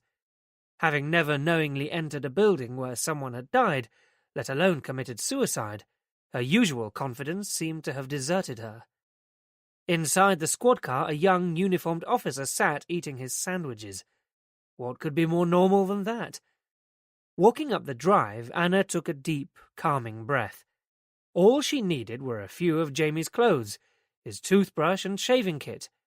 A quick in and out was all it would take.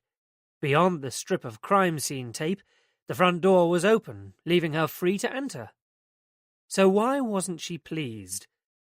Anna ducked under the tape and went in. Inside, the place had an illusory look to it, where surfaces had been painted with grey metallic fingerprint dust. Following the sound of movement, she pushed open the lounge door. "I wouldn't mind a place like this," PC Knox was saying. "It's one of the few perks of losing your parents prematurely," Anna interrupted, and both men reeled around to face her. "How did you get in here?" Mariner's frown mirrored his accusatory tone. "Through the door, the same as you." Anna defended herself. "It was open." "It shouldn't have been." He glared at Knox. "I just need to get some of Jamie's things," Anna said. Mariner's expression softened. "How is the hula hoop kid?" "His clothes are beginning to smell. He could use some more." For a moment their eyes locked. She should do it now, but admitting she was wrong had never come easily. "Oh well, here goes." "You were right," she said eventually, "about the way Eddie died. It's all beginning to fit. He had begun making plans for Jamie. His GP knew it, and he'd even made a will. Hindsight is a wonderful thing, and I'm sorry I doubted what you said. At the time it seemed impossible, but I suppose that's what everyone says. I still find it hard to believe that Eddie didn't stick around long enough to see Jamie settled, but it shows how desperate—" She tailed off, all at once seeing that both men were staring at her. Something was off kilter. "What?" she said. "Why are you here?" Knox gave Mariner a "go on, tell her" sort of look, and the tall man sighed. "Eddie didn't stick around to see Jamie settled because he didn't take his own life," Mariner said. "You were right. It wasn't suicide. I was going to contact you to let you know." "What?" Anna struggled to take in what he was saying. "We've had the post-mortem report. Eddie was murdered, but someone went to great lengths to make it look like suicide." For the second time in 2 days, Mariner watched Anna Barham absorb what, to many, would have been devastating news, with impressive self-control. He'd been pretty shocked himself when Stuart Croghan had broken it to him late last night. Everything they'd turned up so far pointed to Eddie Barham as a man at the end of his tether, taking up his final option. But now that theory had been completely overturned. "How can you be so sure?" Anna Barham asked, repeating word for word Mariner's own question to Croghan. "Eddie's killer made 1 or 2 mistakes," he said. "Either hadn't thought things through or was in a hurry. Probably the latter." Suddenly he saw how wobbly she looked. "Why don't we—" Mariner gestured towards the sofa, and she sat at one end, while Mariner took up the opposite corner, a pair of bookends propping up an empty space. "We were right about the drugs, of course," he went on gently. "Eddie definitely died from a massive overdose of diamorphine. Heroin to you and me. But he didn't administer it himself. Eddie was right-handed, wasn't he?" Mariner had known that from Knox's remark about the computer mouse. "Yes, but he'd injected into his right arm. Not the most natural thing for a right-hander to do." "Somebody did it for him," she said, dazed. "That's the implication. And Eddie wasn't exactly cooperative about it. There's indication that he was being forcefully restrained at the time he died." "Extensive bruising to the wrists and upper arms," Stuart Croghan had said, "consistent with being held down, along with some old cuts and bruises whose provenance was still unclear. We've run some basic forensic tests on the syringe too. Significantly, there were no fingerprints on it, not even Eddie's, meaning that whoever injected him either wore gloves or deliberately wiped it clean afterwards. It's not something suicides generally do." "You know more about that than me." "The other curious thing is that the heroin used was of a particularly pure grade, although we're not sure how important that is at this stage. And the preliminary analysis of the blood that was on Jamie's shirt shows that although it's consistent with the timing, the blood isn't his or Eddie's. Some of it's mine, Big surprise. But there was someone else in the flat too. We have to conclude that it was Eddie's killer. Or one of them. Is that why Jamie was in the cupboard? It's possible Eddie put him there for his own protection. But it's more likely that Jamie was shut in there out of the way while Eddie was dealt with. It was an effective strategy. Jamie could tell us nothing about what happened, even if he was able to. Only this morning, Francine, the care worker at Jamie's day centre, had rung to confirm it. Using a photograph of Eddie, she'd tried to elicit something, anything, from Jamie, but without success. Anna frowned. But what about the note? She asked suddenly. You found a note. Mariner felt the blush rising from his neck. It had been so obvious in retrospect. Half a note, actually. There was a postscript, he said. We found it stuffed in the hedge outside. Fitted together again with the so-called suicide note, it would have read, "No more milk until Thursday. Thanks, number 34. Oh. It was one of the things that had jarred with Mariner, that a man who made a living from words would make his last message to the world so brief. Eddie must have left it on the doorstep that evening, he said. It was a gift to whoever killed him. It may even have influenced the way they set things up. Anna shivered as Mariner watched her efforts to digest what he had just told her. It's funny, she said eventually. I thought it would make me feel better to know that Eddie hadn't taken his own life. But it doesn't. Her eyes glazed over as she momentarily drifted off into her own thoughts, and Mariner could only guess at the images crowding her head. It was the stuff of nightmares. He began to wonder if he'd given her too much information too soon. But in a matter of minutes, she seemed to come round again. So what happens now? She asked, at last. At the moment, it'll help if we can keep all this to ourselves, Mariner said.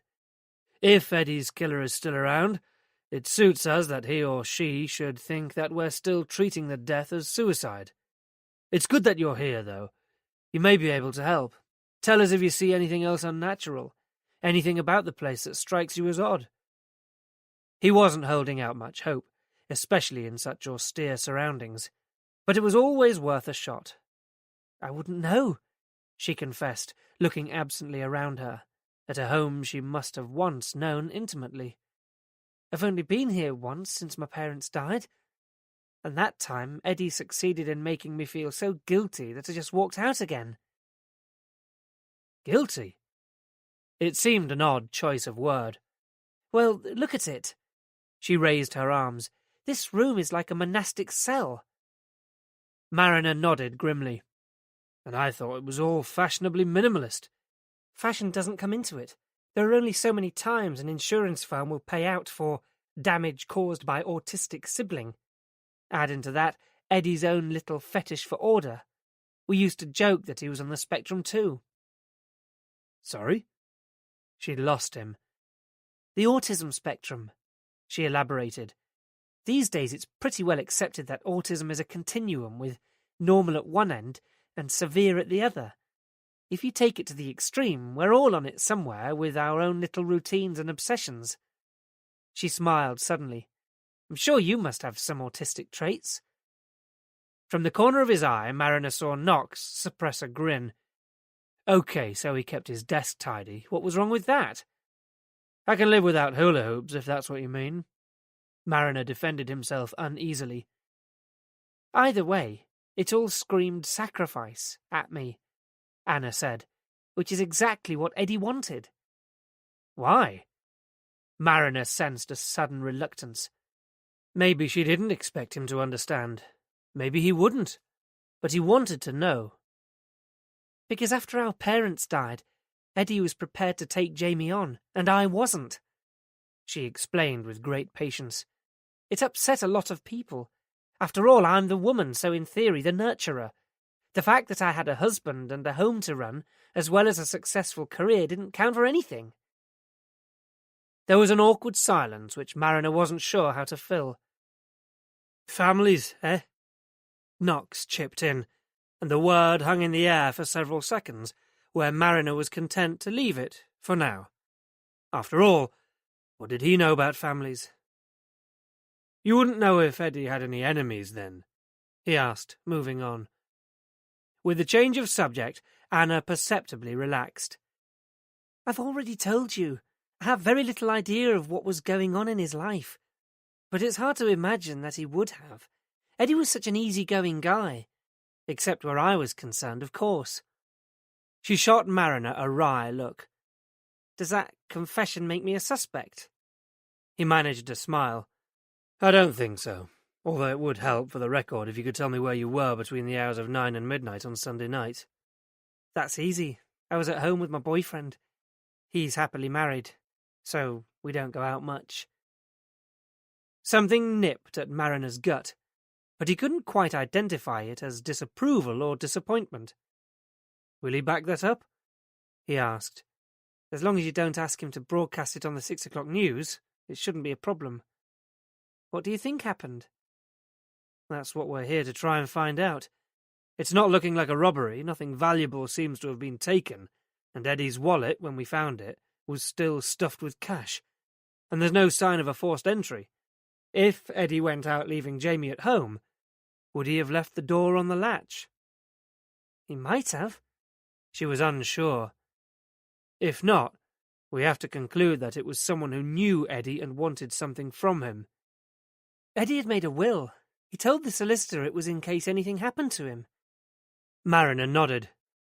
If he was feeling under threat from someone, he might have started to make those kind of preparations, and it might explain why he'd been collecting Jamie from the day centre himself, too. He could have believed that someone would try to get at him through Jamie. But who, and why? Mariner was beginning to formulate some ideas about that, but he wasn't ready to share them yet. It was someone who was well organised. They had a purpose, and they came prepared. They apparently weren't keen to broadcast that they were here either. There were men working on the driveway next door all weekend, so they had to wait until a Sunday night after dark, when everyone had gone home. And what we haven't got yet is any kind of motive. Though if pressed, Mariner would have laid bets on a connection with those large payments of money into Eddie Barham's bank account. Knox had been researching those, but so far his investigations had drawn an intriguing blank. The account wasn't from a UK bank, and so far they hadn't even managed to identify its country of origin, let alone any other details. Mariner didn't imagine Anna Barham having access to an offshore bank, but the question had to be asked, so he asked it. Did Eddie ever talk to you about money? No, it wasn't something we ever discussed. So you haven't lent him any recently? I'd be the last person Eddie would come to for money, she said. And anyway, he wouldn't need to. He wasn't rolling in it, but he was solvent. His solicitor told me that Eddie left a substantial sum. Mariner decided to spare her the details for now. He did, he agreed. We're currently trying to identify the source of 2 large payments into Eddie's bank account in December and January. How large? £10,000 each. They were paid by standing order. Any idea about where they may have come from? Her response was in the negative, as he'd expected, and as she seemed unfazed by the line of questioning, Mariner was inclined to believe her. We really could do with finding Sally Ann, he said, if that's her name. You really think a woman might have done it? I saw Eddie with a woman earlier on Sunday night. They drove off together. It may have been the same woman who later made the call to the emergency services. She has disappeared, and so apparently has Sally Ann. It's quite a coincidence. Whether or not she's implicated, she was one of the last people to see Eddie alive. Mariner braced himself for what could potentially be a sensitive area. In Eddie's wallet we found a page torn out of the local newspaper. It was the list of ads for personal services, escort agencies, that kind of thing. Mariner hesitated. It was well used. I'm pretty sure the woman I saw him with was in that line of work. What are you getting at? She demanded. Do you know if Eddie was ever in the habit of using the services of prostitutes? Absolutely not.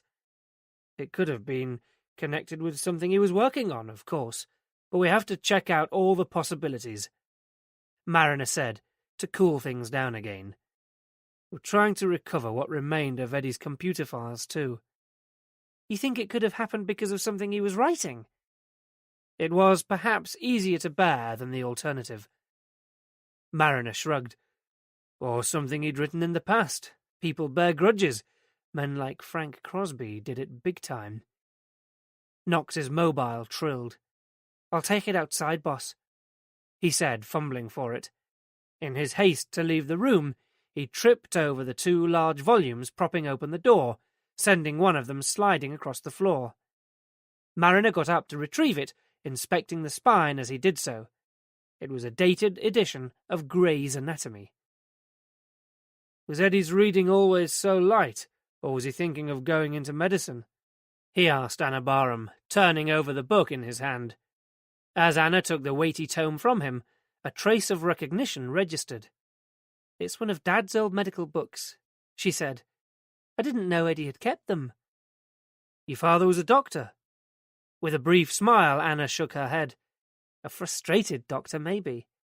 He taught chemistry and biology at St. Mark's Comp, but he had his own little research projects on the go all the time, too." "His autistic trait?" "Something like that."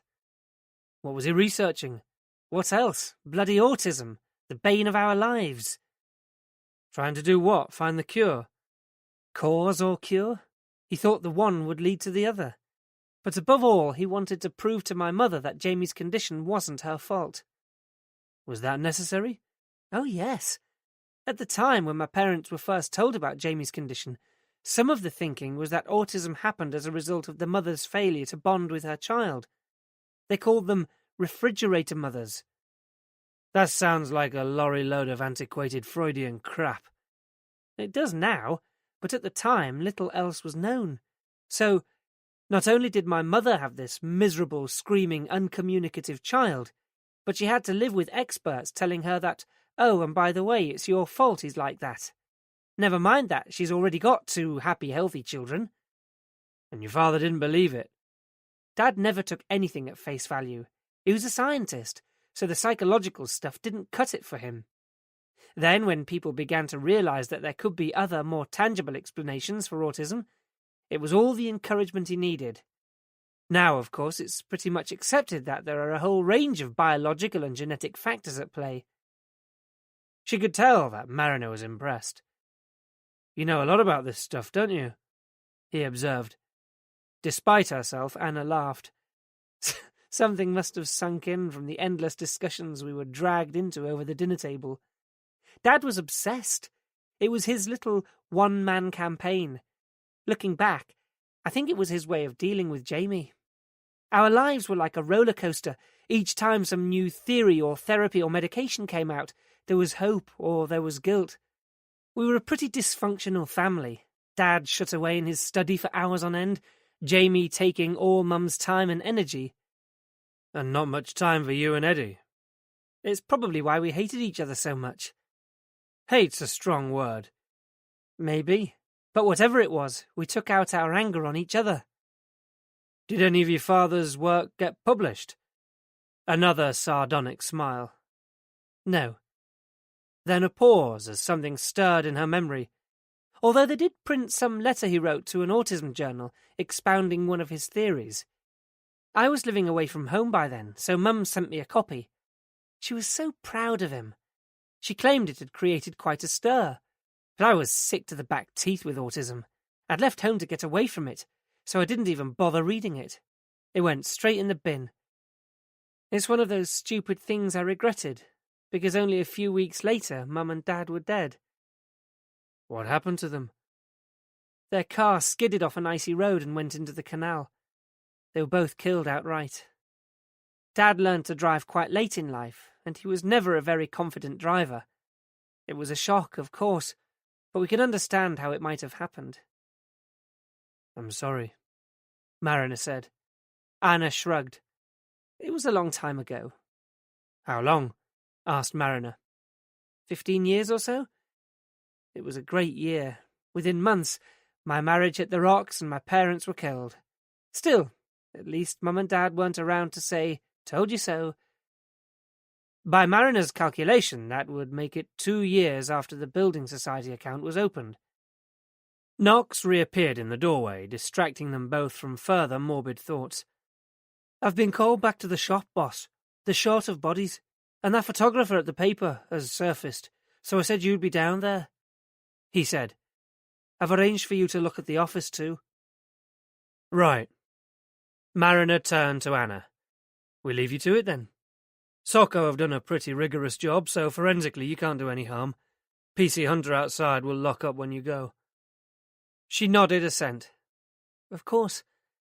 It's probably a stupid question, but I have to ask. How likely is it that you'll ever find out who did this?" she asked. "It's too early to tell," said Mariner.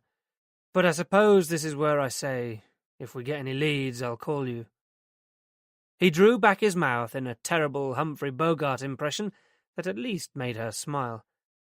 "And in case you think of anything else that might be important," he handed her his card, complete with his office and mobile numbers.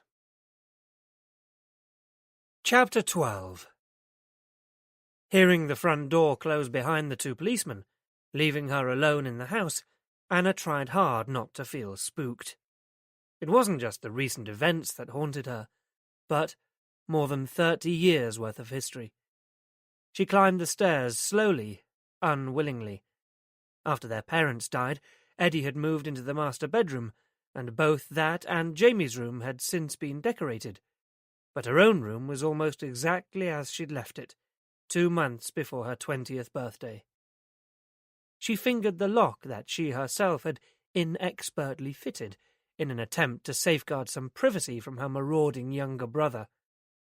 A consequence of too many days of coming home from school to find that he had pulled records off the shelves, destroyed her school project, or ripped her precious pop posters from the walls.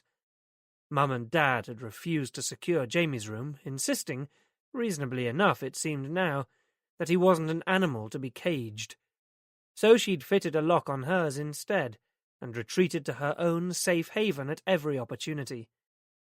Dad's sanctuary had always been his study, the room that now housed Eddie's computer.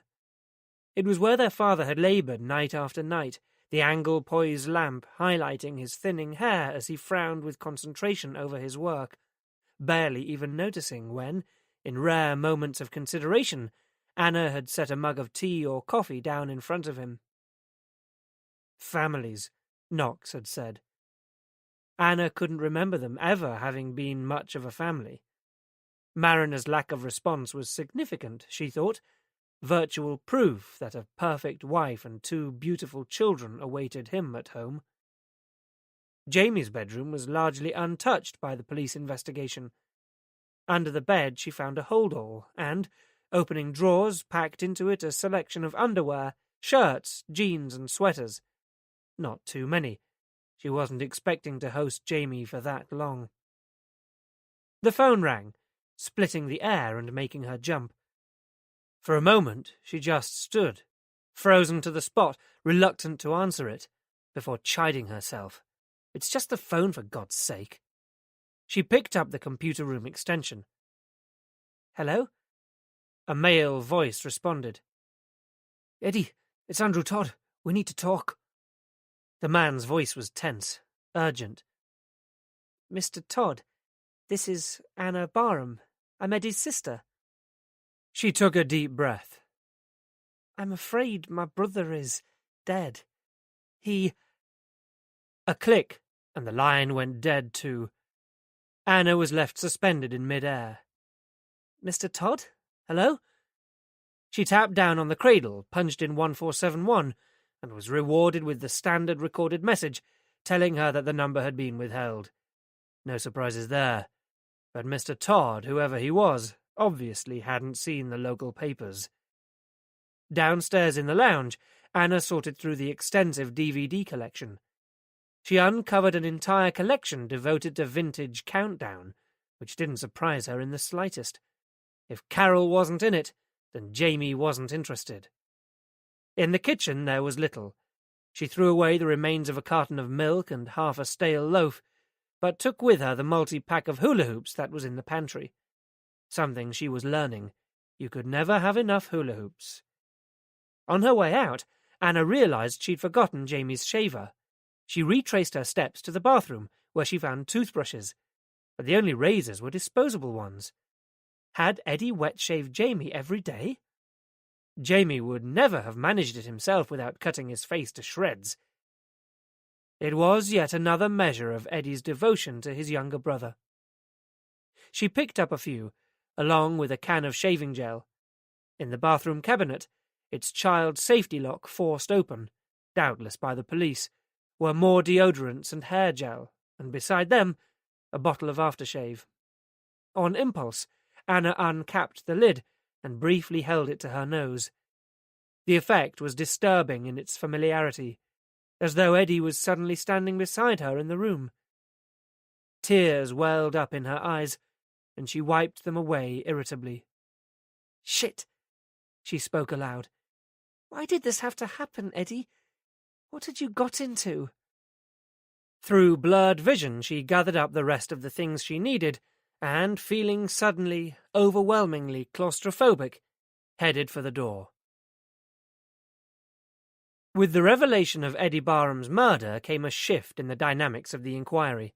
This was now a criminal investigation, giving Mariner no option but to take over as senior investigating officer. There were plenty of detective constables at his disposal, but he was inclined to reciprocate Knox's generosity and keep him involved as much as he could. Knox had been in at the very beginning of the case, and, other duties permitting, would want to see it through. So far they'd worked well together. Like Mariner, Knox was a pragmatist who had no interest in station politics, but simply wanted to get the job done. Right now, though, he was hostage to the flu virus that was sweeping Granville Lane and had been called back to base. He dropped Mariner off at the Echo offices on the way. This afternoon, Mariner was directed to the basement canteen where he was told photographer Darren Smith was finishing off a late afternoon lunch break. The cafeteria was a subterranean vision in chrome and melamine, loud with clattering cutlery, with a generously subsidized menu. A brave but unsuccessful endeavor to keep employees out of the surrounding bars. Illness hadn't apparently suppressed Darren's appetite. Mariner, who hadn't eaten since a snatched slice of toast this morning, had to make an effort not to salivate as the younger man, who looked about 15 by Mariner's reckoning, tucked into a particularly juicy-looking medium-rare steak. The lad looked as if he could do with the nutrients. His close-cropped hair and sallow complexion gave him the appearance of a death camp survivor, although the scales would have probably shown a healthy reading, thanks to the extensive metalwork threaded through ears, nose, and eyebrows. He made Mariner feel middle-aged and past it. News that Eddie's death was not, after all, self-inflicted had by now permeated, and, though less demonstrative, Darren appeared as distressed as his chief had been. "I've been Eddie's partner for the last 3 years, on and off," he told Mariner, in his lyrical black country accent, and dispelling the age myth at once. "I can't believe it. He was a straight-up bloke. Why would anyone want to do that to him?" "You don't know." Mariner shook his head in response. "God, and I was only with him Friday." "He didn't talk to you about his plans for the weekend, whether he was meeting anyone?" Mariner asked. "No, he never talked much about what he did after hours." "It would help now if you could tell me a bit about Eddie," said Mariner. "What was he like?" Darren shrugged. "There's not much to tell. Eddie was all right." This might be an exercise in getting blood from a stone. "And the two of you got on okay?" Darren's alibi was solid. He'd been drinking in a pub in Cradley Heath with his mates all of Sunday evening, but it was still worth asking. "Yeah," he said. "Eddie was really good to me when I first started. We worked well together." "Was there anything about his behaviour during the last few weeks or days that seemed odd or out of character?" Darren shipped his knife and fork with a clatter. "No. I mean, I keep going over it trying to think, but Eddie was never a conventional sort of bloke." "And you would know." Mariner eyed the rows of assorted rings that adorned Darren's ears and the studs in his left nostril. Unconsciously, his finger and thumb strayed up to the 2 puncture holes remaining from his own modest youthful rebellion. The extent of Darren's pierced bits was extravagant by comparison, but then maybe with a name like Darren Smith you had to find other outlets for self-expression. "What did the 2 of you get up to then?" Mariner prompted in an effort to get him talking. "Oh, we covered local stories, the really exciting stuff," Darren said, meaning exactly the opposite. "You know, Edna the dinner lady retires after 30 years. Terry the fireman cycles up Everest for charity." He feigned a yawn. "Must have been quite a change from what Eddie had been used to," observed Mariner. "You can say that again." "Did Eddie seem to mind?" "I don't think so, not really. One of the things he taught me was, no matter how small it is, a story always has potential. You never know when the small tug on the line might turn out to be a big fish. Eddie took all our assignments seriously. He was old school, and in any case, he usually had his own agenda to keep him going." Mariner's interest stirred. "What do you mean?" "Eddie always had his own little private investigations on the go. Force of habit, I guess. But he was always on the lookout for the big story." "What sort of big story?" asked Mariner. Darren smiled, shaking his head. "I never knew exactly what. He just liked to chuck out these hints from time to time, that he was working on something more important than the crap we got landed with." "Like what?" "He never told me. Things. Sometimes he used to just disappear without telling me where he was going. He used to say he had leads to follow up."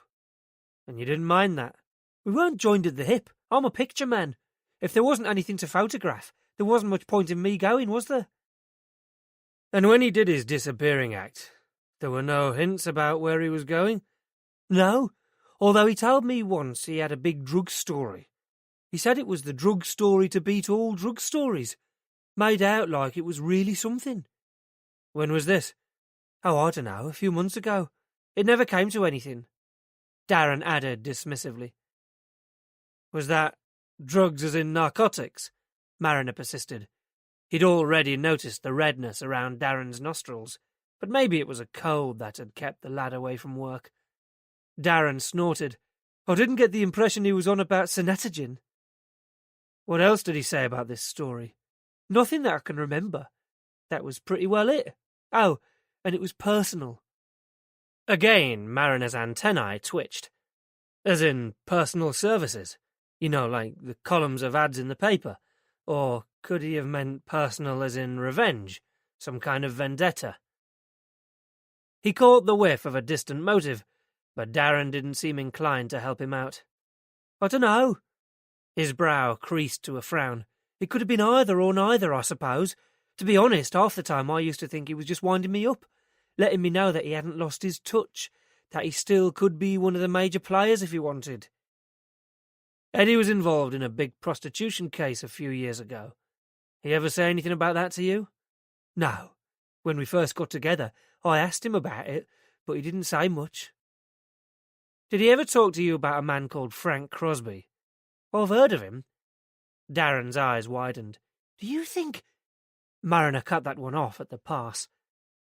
"Had he ever get involved in any rough stuff? Anything that was likely to get him into trouble physically?"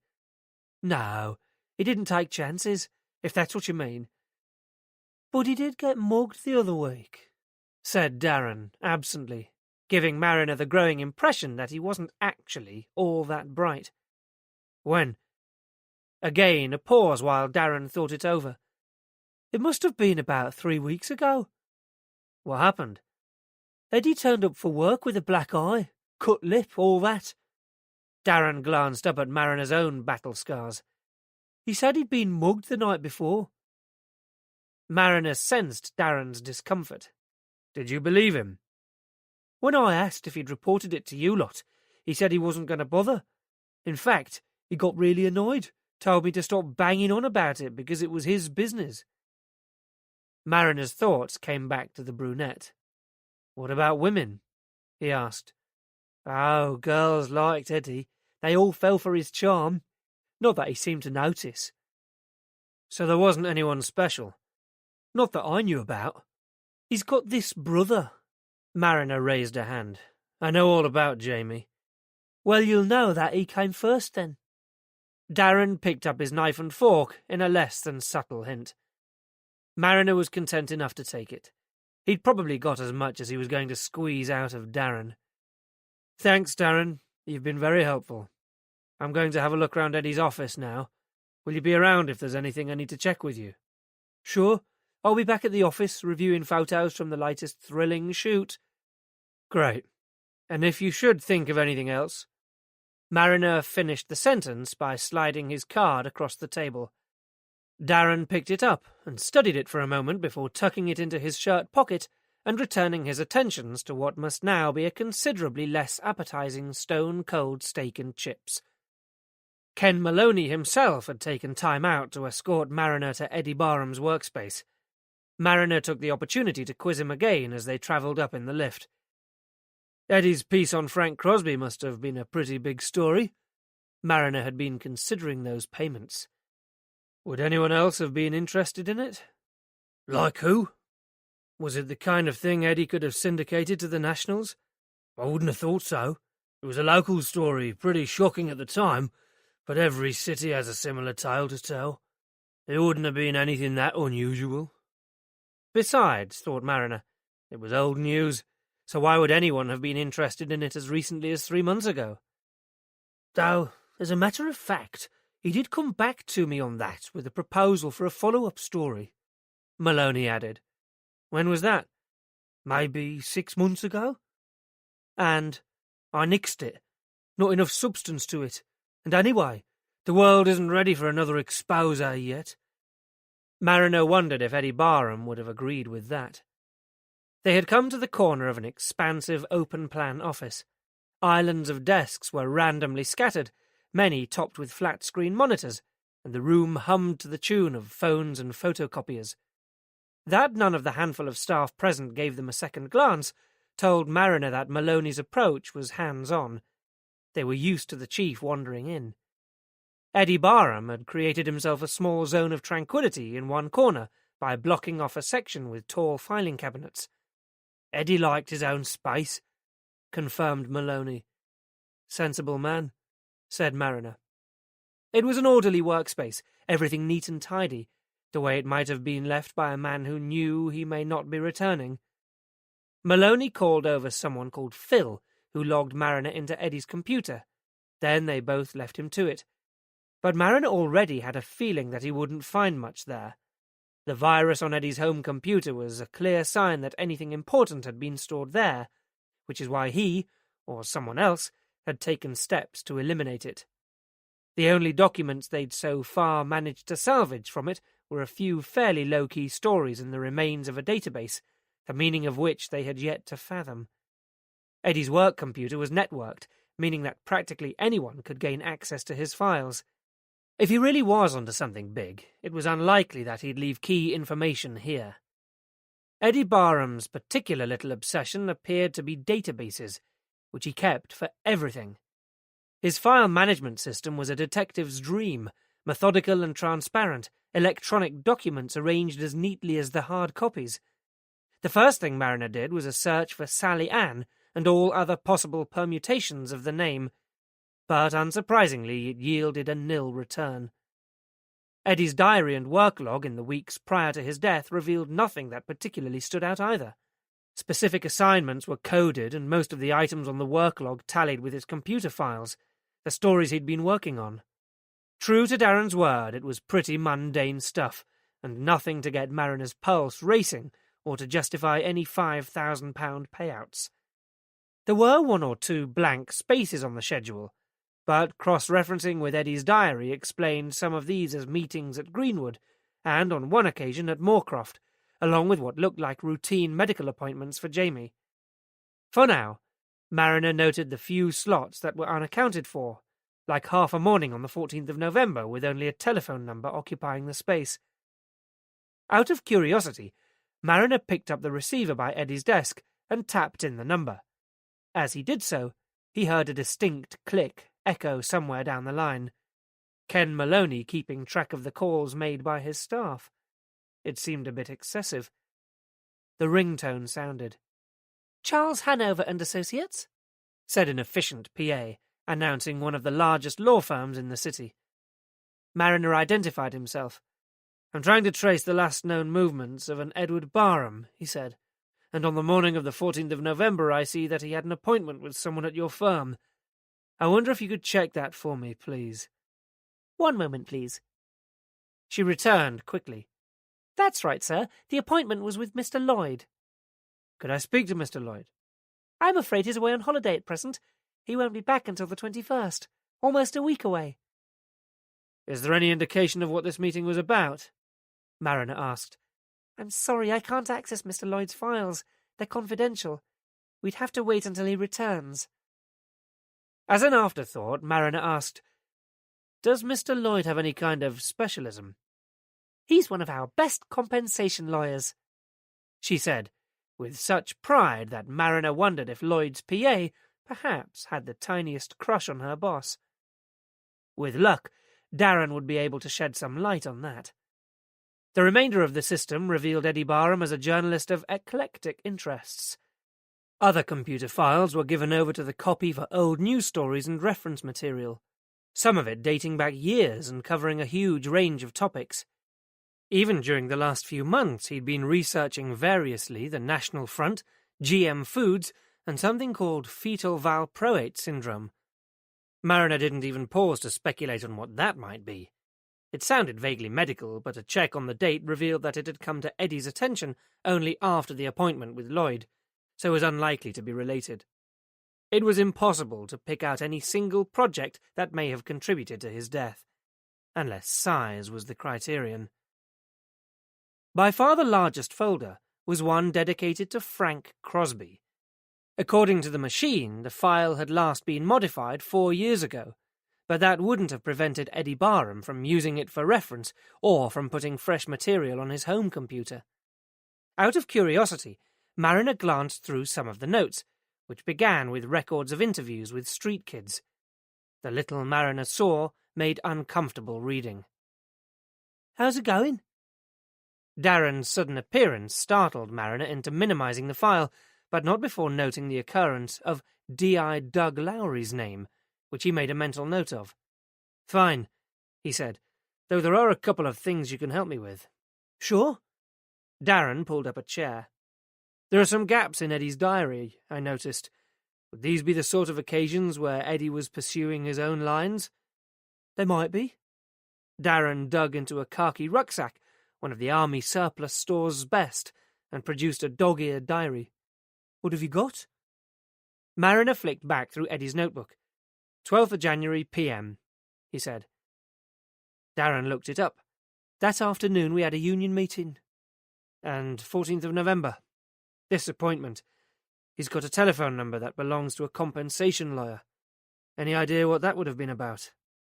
Darren thought for a couple of minutes, swiping idly through the diary. He stopped at one particular page. "The only story I can think of was this couple we went to see who was suing the health authority. They'd already got 4 kids, and they weren't supposed to have any more. The woman had been sterilised, but then she got pregnant again." "Do you remember the name of the couple?" Darren thought for a minute. "Powell, I think. Yeah, I'm sure of it. Mr. and Mrs. Powell." "Thanks." Mariner checked, and sure enough, the name and number of Mr. and Mrs. Stephen Powell were recorded on one of Eddie's databases. When Darren had gone, Mariner called them up, but the line was engaged. The STD code was for an area Mariner would pass through on his way home. Perhaps he'd stop by and talk to them instead. Finally, he rang Knox to see if there had been any progress on tracing those bank accounts. "Sweet F.A.," was the concise response. "We've narrowed down the location, though. It's a bank in Guernsey. We're trying to identify which one. We'll probably need an access warrant to get anywhere near." "Well, see that it's... I already have, boss." Chapter 13. Back home, Anna made coffee and took out the list of residential accommodation that Dr. Payne had given her. At first glance, there seemed to be 6 possibilities, all within a radius of about 20 miles. She chose the most attractive-sounding one, middle distance, and picked up the phone. A woman answered her call almost immediately. Hello, the limes? It was a jolly voice, and Anna tried to reciprocate. Hello, I'm looking for residential care for my brother, she began. I see. Is he an older gentleman? Asked the woman.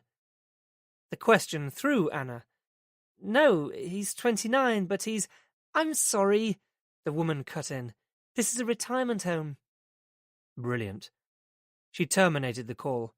The next was more promising. It was, as Anna established straight away, a home for adults with learning disabilities of all ages. But there was a hitch. We don't have any vacancies at present, a woman with an equally cheery voice told her. But there was hope. We operate a waiting list, and you're welcome to come and have a look. How about next Monday? Around 2 o'clock? It was a start. I'll do that, thank you. Leaving her name, Anna replaced the phone, punching the air with a triumphant yes. Once she was there, she might be able to persuade them to take Jamie anyway, especially as she could pay. She could be very persuasive.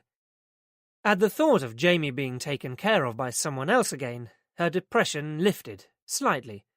Their relationship could be restored to a safe distance, and her life returned to normal. Anna felt a sudden ache for Jonathan, the touch of him, the smell of him. She was learning something from Jamie. Celibacy didn't suit her. To avoid being late in fetching Jamie from the centre, she'd set her alarm, but halfway there realised she hadn't done any shopping. They'd have to do it on the way home, she decided, dismissing nagging memories of Jamie as a boy, throwing himself on shop floors and screaming if he couldn't have or do what he wanted. Fortunately, Francine had given her an envelope of photographs, duplicates of the ones Eddie had been using at home, so that consistency could be maintained between home and the day centre. As Francine had suggested, she prepared the ground first. Going shopping, she said, thrusting a snapshot of Sainsbury's in front of Jamie. We'll get you some hula hoops, even though her cupboard at home was bursting with them. It was unashamed bribery. Jamie didn't care. Loops, he echoed contentedly. To begin with, the expedition went reasonably smoothly, if painfully slowly, and Jamie for his part appeared to enjoy it. Being one of the busiest times of the week, the store was crowded, but after an initial wariness, Jamie developed a profound interest in the dates and serial numbers written on packets and tins. In fact, so much so that he wanted to stand and examine each item he picked up for several minutes. Anna reminded herself to be patient, especially when Jamie selected things that caught his attention, sniffing, shaking, and squeezing them, before absently dropping them on the floor. Anna simply replaced them. No problem. They spent a good 5 minutes at the display of pay-as-you-go mobile phones, while Jamie recited the brand names one after the other, touching the appropriate box as he spoke, until Anna could move him along. They were awarded some funny looks, that was all. Along the way, Anna grabbed what she needed as quickly as she could. Decisions that in other circumstances she would have taken some time over were made in an instant. For once, she didn't care whether the chicken was free-range or battery-farmed, the coffee decaffeinated or packed with stimulants. She just hurled it in the trolley and kept on moving, dragging Jamie along behind her. They'd made it to the last aisle, frozen vegetables, the end in sight, when Anna spotted a new and exotic stir-fry mix. Jonathan was passionate about Thai food. Well, that and other things. And right now she could do with topping up the brownie points. She stopped to study it for a few minutes. It was expensive. Should she get it? A child's shrill voice pierced her consciousness. "Mummy, what's the man doing?" And something made her look up.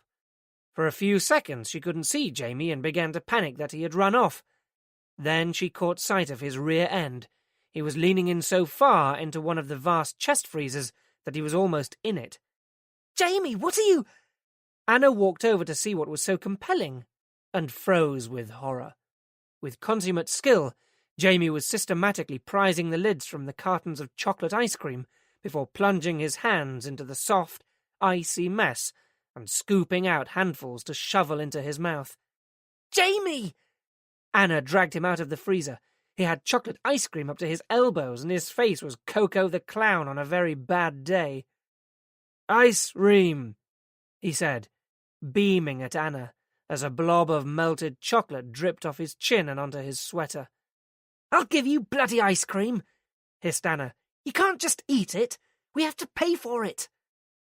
Holding him back at arm's length, she ran a quick visual inventory. Shit! He'd despoiled at least 5 cartons that Anna could see. Fortunately, there was now no one else nearby, and for several seconds Anna was tempted to replace the lids on the tubs and bury them. But her conscience got the better of her, so abandoning the rest of the shopping, she stacked the cartons one on top of the other and headed for the checkout, propelling Jamie along ahead of her. "Somebody couldn't wait then," commented the checkout girl helpfully, giving Anna a wary look. "Did you want school computer vouchers with these?" Anna gave her an icy glare, fumbling for cash with one hand while using the other to fend off Jamie's sticky hands.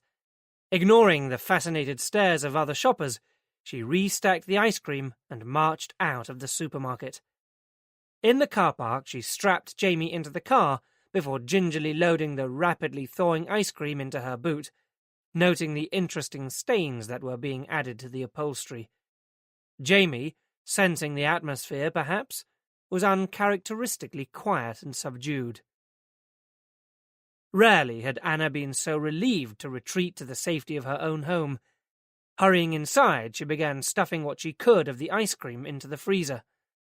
The buzz of the intercom startled her, and Anna half expected to find the supermarket manager at her door with a policeman, accusing them of product abuse. But it wasn't. It was Jonathan, smiling and stomach-churningly handsome. Glancing at Anna's chocolate-covered hands, he grinned lasciviously. "This looks like fun. Can anyone join in?" "Don't," said Anna. "I'm not in the mood." When she told him what had happened, the story only seemed to amuse Jonathan even further, and eventually Anna was able to see the funny side too. "Except that I had to leave a trolley full of shopping at the supermarket." She smiled sweetly. "Would you do me a favour and just sit with him for half an hour while I go and get it? It won't take long." "What, now?" "I'll make it worth your while." Anna ran a hand down his shirt front and lower. Then she grabbed her keys and hurried out of the door before he had the chance to object. The full trolley was still where Anna had left it, and by now the queues had diminished, so she was back well within the half hour. As she unpacked in the kitchen, Jonathan crept up behind her and slipped his hands around her waist and up over her breasts. "Now Dickie Stiff wants his reward," he said, pressing himself against her. Through in the lounge, Anna could just see the top of Jamie's head as he sat, intent on the TV screen. "I'm not sure about this," she said, uncertainly. "Come on." Jonathan was persuasive. "He's not a baby. You don't have to watch over him all the time, do you? We can go to your bedroom.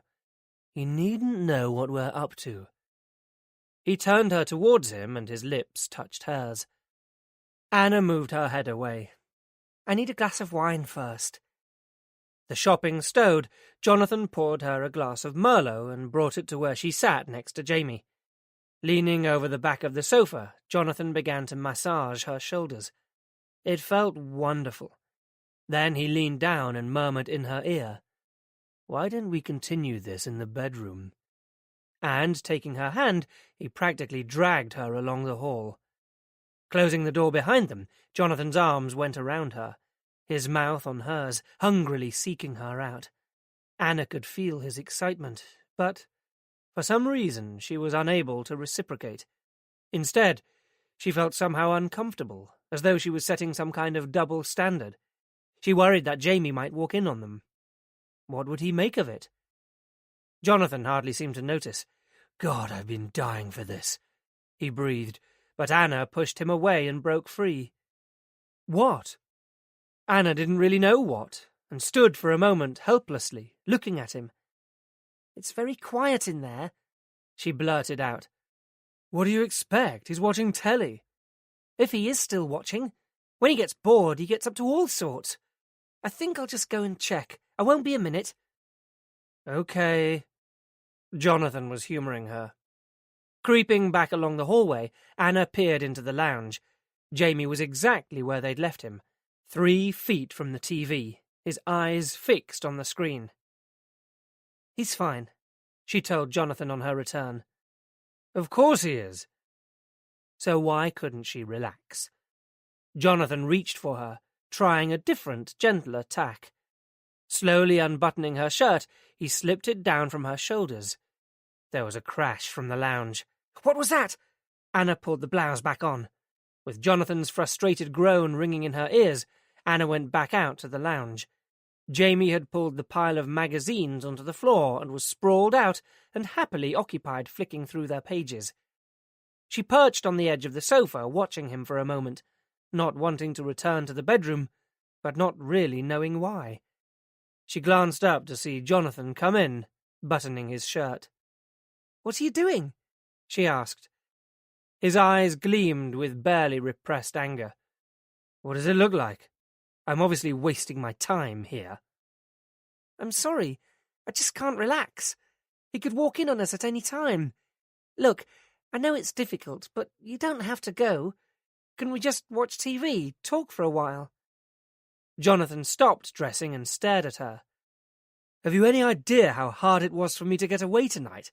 You honestly believe that I'd want to spend all night in front of the TV?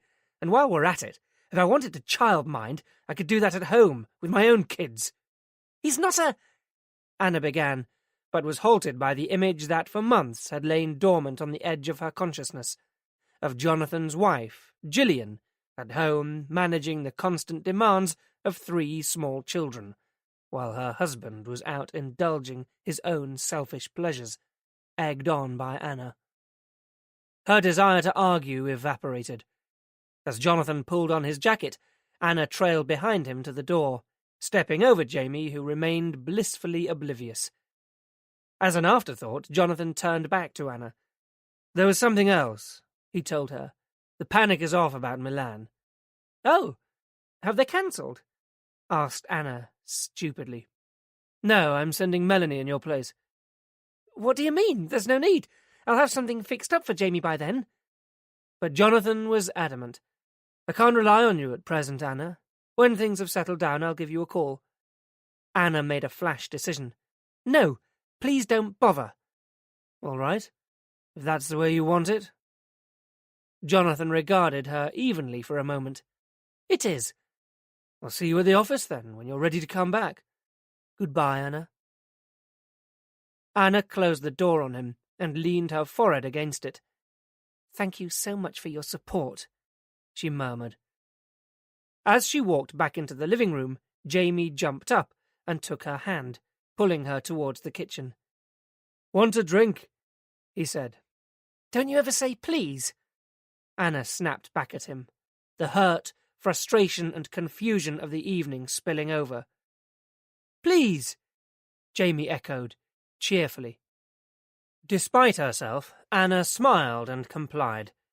The packet of photographs Francine had given her was on the kitchen table. If they were to be of any proper use, she'd need to sort through them and see what there was. She tipped out the contents and shuffled through the pile. Jamie at the day centre, Jamie in the garden, Jamie with a woman Anna had never seen before. She stared at the picture. She was a pretty woman, with long chestnut hair and dark eyes. Anna remembered Marina's description of the woman he saw with Eddie. Was this Sally Ann? On impulse, Anna showed it to Jamie. "Jamie, look," she said. Sally Ann?" But Jamie frowned as he reached out to touch it. "Kay," he said. "Kay no cry." "She's not crying, Jamie," Anna said. "She's happy. She's smiling."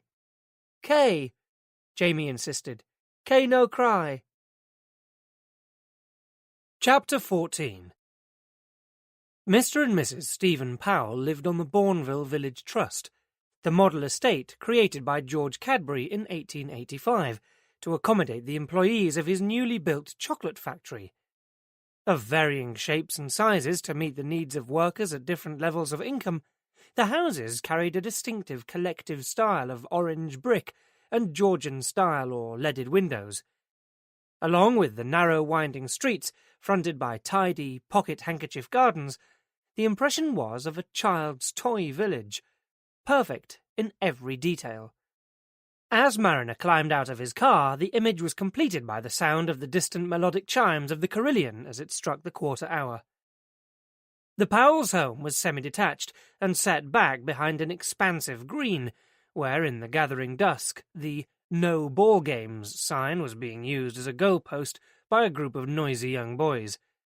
Mariner wasn't really sure what he was looking for, or whether the Powells' story was likely to be of any importance, but he was curious about why Eddie Barham would have contacted a top-notch compensation lawyer, and this had seemed the only remotely viable possibility.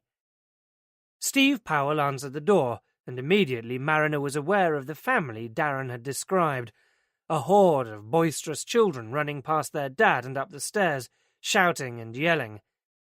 "Detective Inspector Mariner." Mariner raised his voice above the racket and held out his warrant card. "This is nothing to be alarmed about, Mr. Powell, just a routine inquiry. Would it be convenient to talk to you for a few minutes?" "Sure, if you can stand the chaos. Come in." Closing the door, Powell led him through to the quiet oasis of a lounge, where a young woman sat bottle-feeding a tiny infant. "This is my wife, Karen, and our daughter, Isabel." Sitting down as invited, Mariner found himself mesmerized by the scene. The baby's delicate hands clasping the bottle, huge dark eyes wide and unblinking, gazing up at her mother as she suckled. With some effort, he turned his attention back to Steve Powell and briefly explained the purpose of his visit. When he got to the part about following up Eddie Barham's death, both Karen and Stephen were shocked. But then, with 5 young and demanding children in the house, Mariner could hear the continued thudding of feet running around upstairs, the opportunities for keeping up with local news events must be limited. "That's terrible. He was such a nice man," Karen said. "We contacted him back in September of last year," Stephen Powell told Mariner. "At the time, Karen was about 7.5 months into the pregnancy. We were tearing our hair out. We didn't know how on earth we were going to cope with another child. I work up at Longbridge, where the threat of redundancy never seems far away. We sought legal advice on taking action against the health authority, and a friend suggested that the publicity would bring some additional pressure to bear. That was why we found the newspaper." "And Eddie Barham came to talk to you?" "He brought a photographer too," said Powell. "But after some discussion, we decided that it would be more effective to run the piece after the baby was born, when we were due to start proceedings. So we waited, and then Isabel came along and we changed our minds." "About the publicity?" "About suing. We dropped the action. We rang the paper to tell Eddie." "When was this?" "The beginning of December, shortly after Isabel was born." "It would have been only weeks after Eddie's meeting with Lloyd." "And what was his reaction?" "He was surprised. He said he thought we had a very strong case, and obviously he recognised it as a good story. But we'd already made up our minds that we couldn't go through with it. Touch wood, we're not badly off, and we had a beautiful, healthy baby. We felt that to try to blame someone for Isabel's birth would be an act of betrayal. I mean, look at her." Steve Powell relieved his wife of the now replete infant, who blinked uncertainly towards Mariner. "How could anyone not want one of these?" Mariner did look, and for some inexplicable reason he found a lump rising in his throat. "Have you got children, Inspector?" Karen Powell asked, but fortunately Mariner was saved from making a reply by a thud and a loud wail from upstairs. Never a comfortable question. Right now, Mariner would have been hard-pressed to answer truthfully. Karen hurried from the room to attend the incident, and as Steve Powell was engaged with his youngest child, Mariner saw himself out. Driving away from the house, Mariner couldn't help imagining what it might have been like to hold that tiny infant in his arms, while Steve Powell's words rang inside his head. How could anyone not want one of these? How indeed. Mariner needed a drink.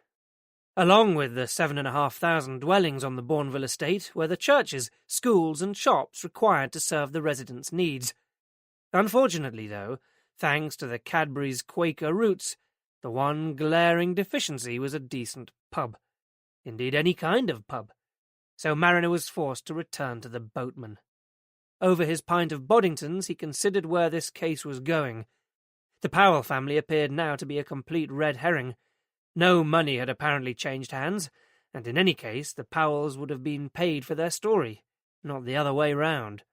And Mariner couldn't quite imagine them keeping their funds stashed away in some offshore account. All they were left with then was a partial database lifted from Eddie Barham's corrupted hard drive and a fragile link with Frank Crosby. Not much to offer at the inquest. He could do with showing that database to Anna Barham.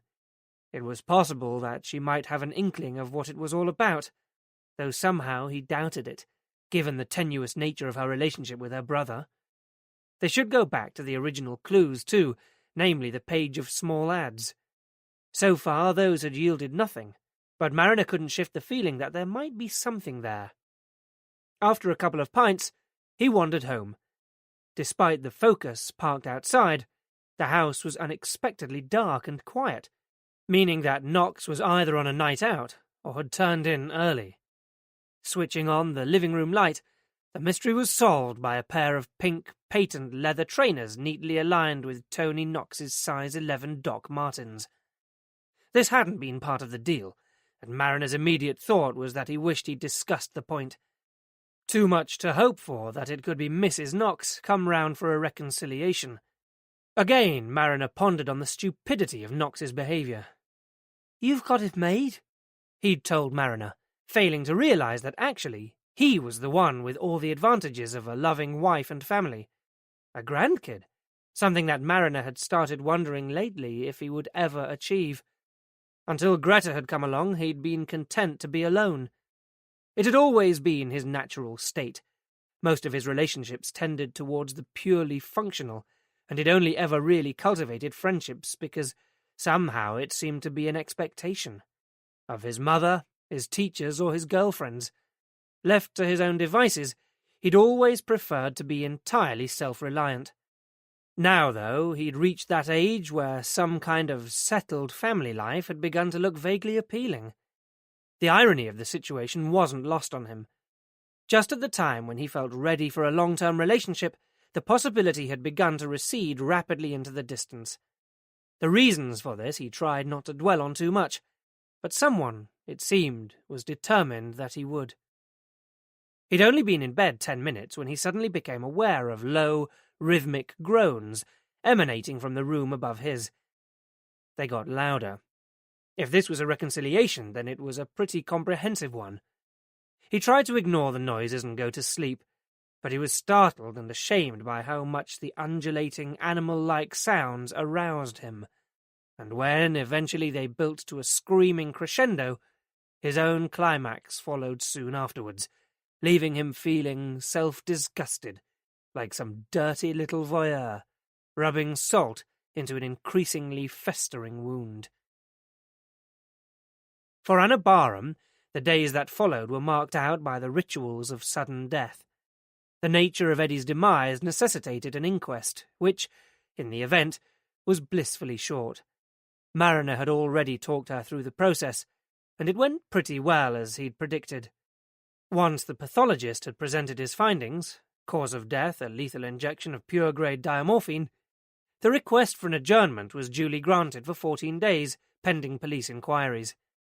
Meanwhile, permission was given to release Eddie's body to be laid to rest, allowing Anna to make the final arrangements. The Friday of his funeral was bitterly cold, with a biting wind and a blanket of thick grey cloud that pressed claustrophobically down over Lodge Hill Crematorium. It seemed not so very long ago that Anna and Eddie had come to this very place on a crisp sunny afternoon to say the last goodbye to their parents. For that brief window in time, united in grief, they had almost been like a normal brother and sister, although even then, Anna seemed to remember, they'd found time to argue about Jamie. Like then, today was a day of ghosts and strangers, and Anna found herself surrounded by a group of unknowns, who paradoxically all seemed to know her. It was like being on the wrong side of a two-way mirror, and one of the rare circumstances when she wished she wasn't on her own. Despite what happened last night, it would have been comforting to have Jonathan beside her to soak up some of the attention from all those sympathetic eyes. Even D.I. Mariner would have been a welcome presence. He'd rushed off after the inquest, and she hadn't yet had the opportunity to pass on the photograph she'd found. She would have quite liked just to talk to him, but she wasn't sure why, unless it was simply that, right now, they shared a common cause. Auntie Helen managed to come along, looking ill and making Anna feel guilty about that phone call. There were some remaining distant relatives Anna barely recognized, who presumably had seen the newspaper story, along with a clutch of younger people who Anna took to be Eddie's former work colleagues. Glancing behind her once again, Anna was relieved to eventually catch sight of Becky and Mark slipping into the back of the Chapel of Rest at the last minute, and acknowledged with a smile Becky's reassuring wave. She'd kept the ceremony brief and simple, the eulogy read by the same minister who had officiated at her parents' cremation. Anna had furnished him with what few details she could about Eddie, but had no desire to stand up herself and spout hypocritically. Honesty, she felt, was the least she could give him in death. Eddie's dedication to caring for Jamie formed the main theme, and Anna was glad. It was only during the last few days that she had got a real measure of that devotion. Afterwards, Anna led the mourners back out into the foyer, past the floral tributes. As Becky and Mark caught her up, Becky gave her a much-needed hug. "How are you doing?" "I'm coping." Anna took Mark's outstretched hand. "I'm really sorry, Anna," he said. "Yes. I've brought you this." Reaching into his pocket, Mark took out a slip of paper. "Becky said you were looking for a place for Jamie. This one is new, and it's a bit out of town, but it's got an excellent reputation." Anna took the paper from him. She didn't recognize the address from Dr. Payne's list, so it presented another option. "Thanks, Mark. We've got to go." Becky was apologetic. "Jonathan has allowed me 2 hours exactly." "That's very generous of him." Anna struggled to keep the sarcasm from her voice. "I didn't know if he might have come himself," Becky went on. "Moral support and all that." "No," said Anna, unable to keep the bitterness from her voice. "Far too public." Becky gave her an odd look, but Anna left it at that. Her friend would find out soon enough, and now was hardly the time. "Will you be all right?" Becky asked. "I'll be fine."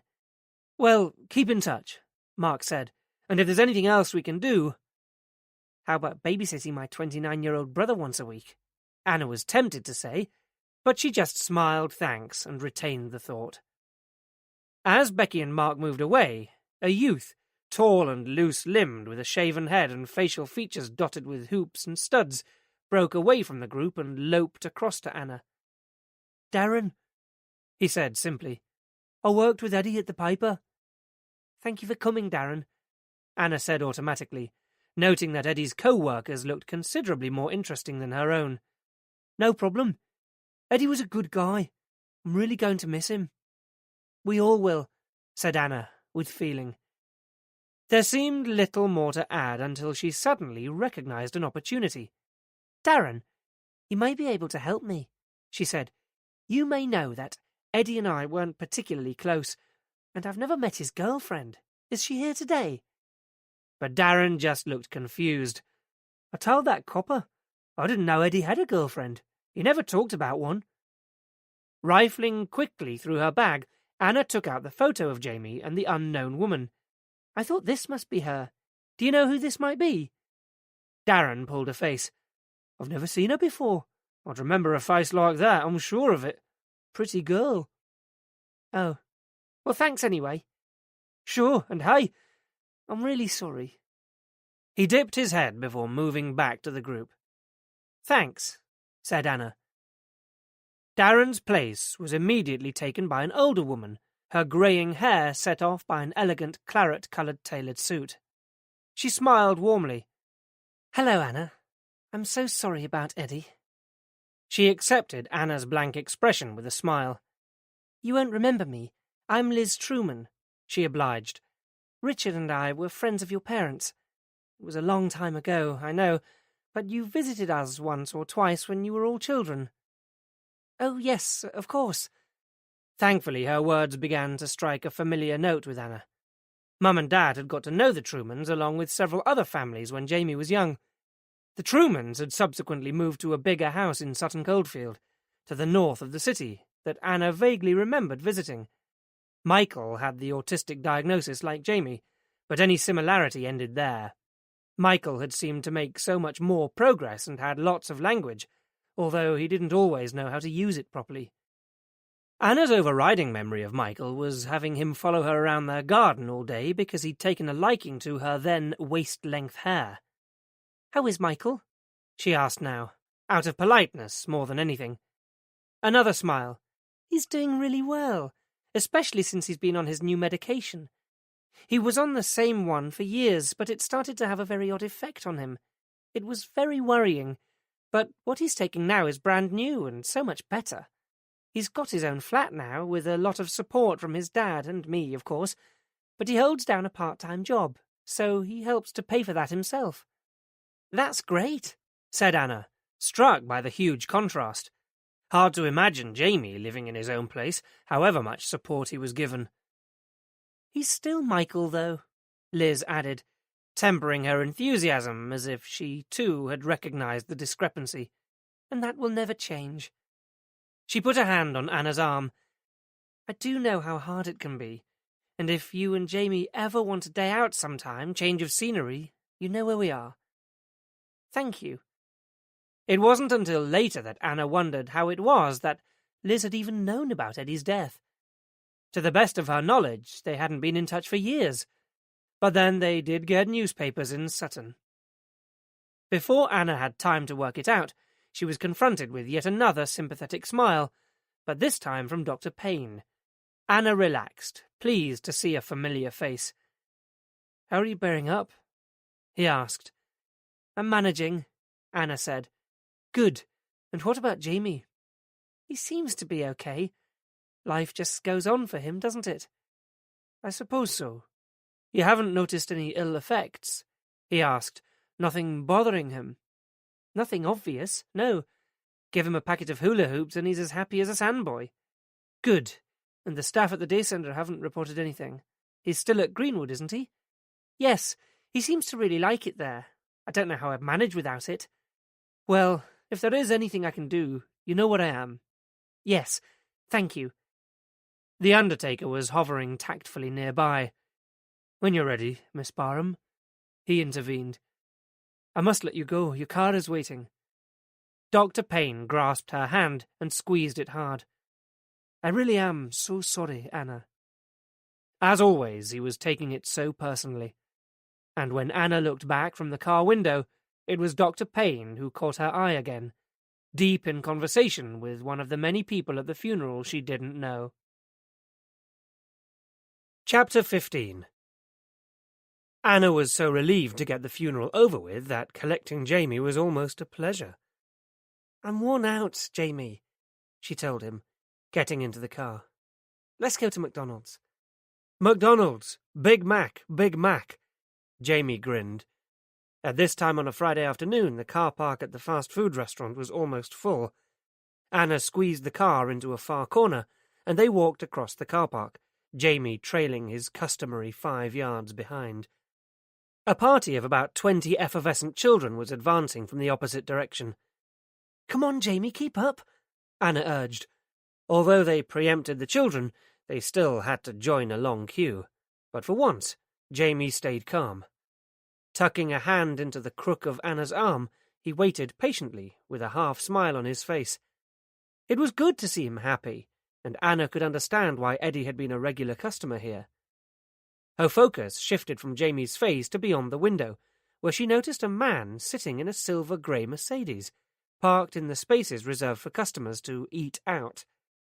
She noticed him mainly due to an odd sensation that she'd seen him before, but couldn't think where. The queue shuffled forward. "Can I help you?" asked the acne-studded teenager behind the counter, revealing a set of metal-plated teeth, and by the time he was limply encouraging them to have a nice day, The identity of the man still eluded Anna, and the car had gone. She'd probably been mistaken anyway. Chronic fatigue could play tricks like that. Back home, Anna was uncorking a much-needed bottle of Pinot Noir when the phone rang. It was D.I. Mariner.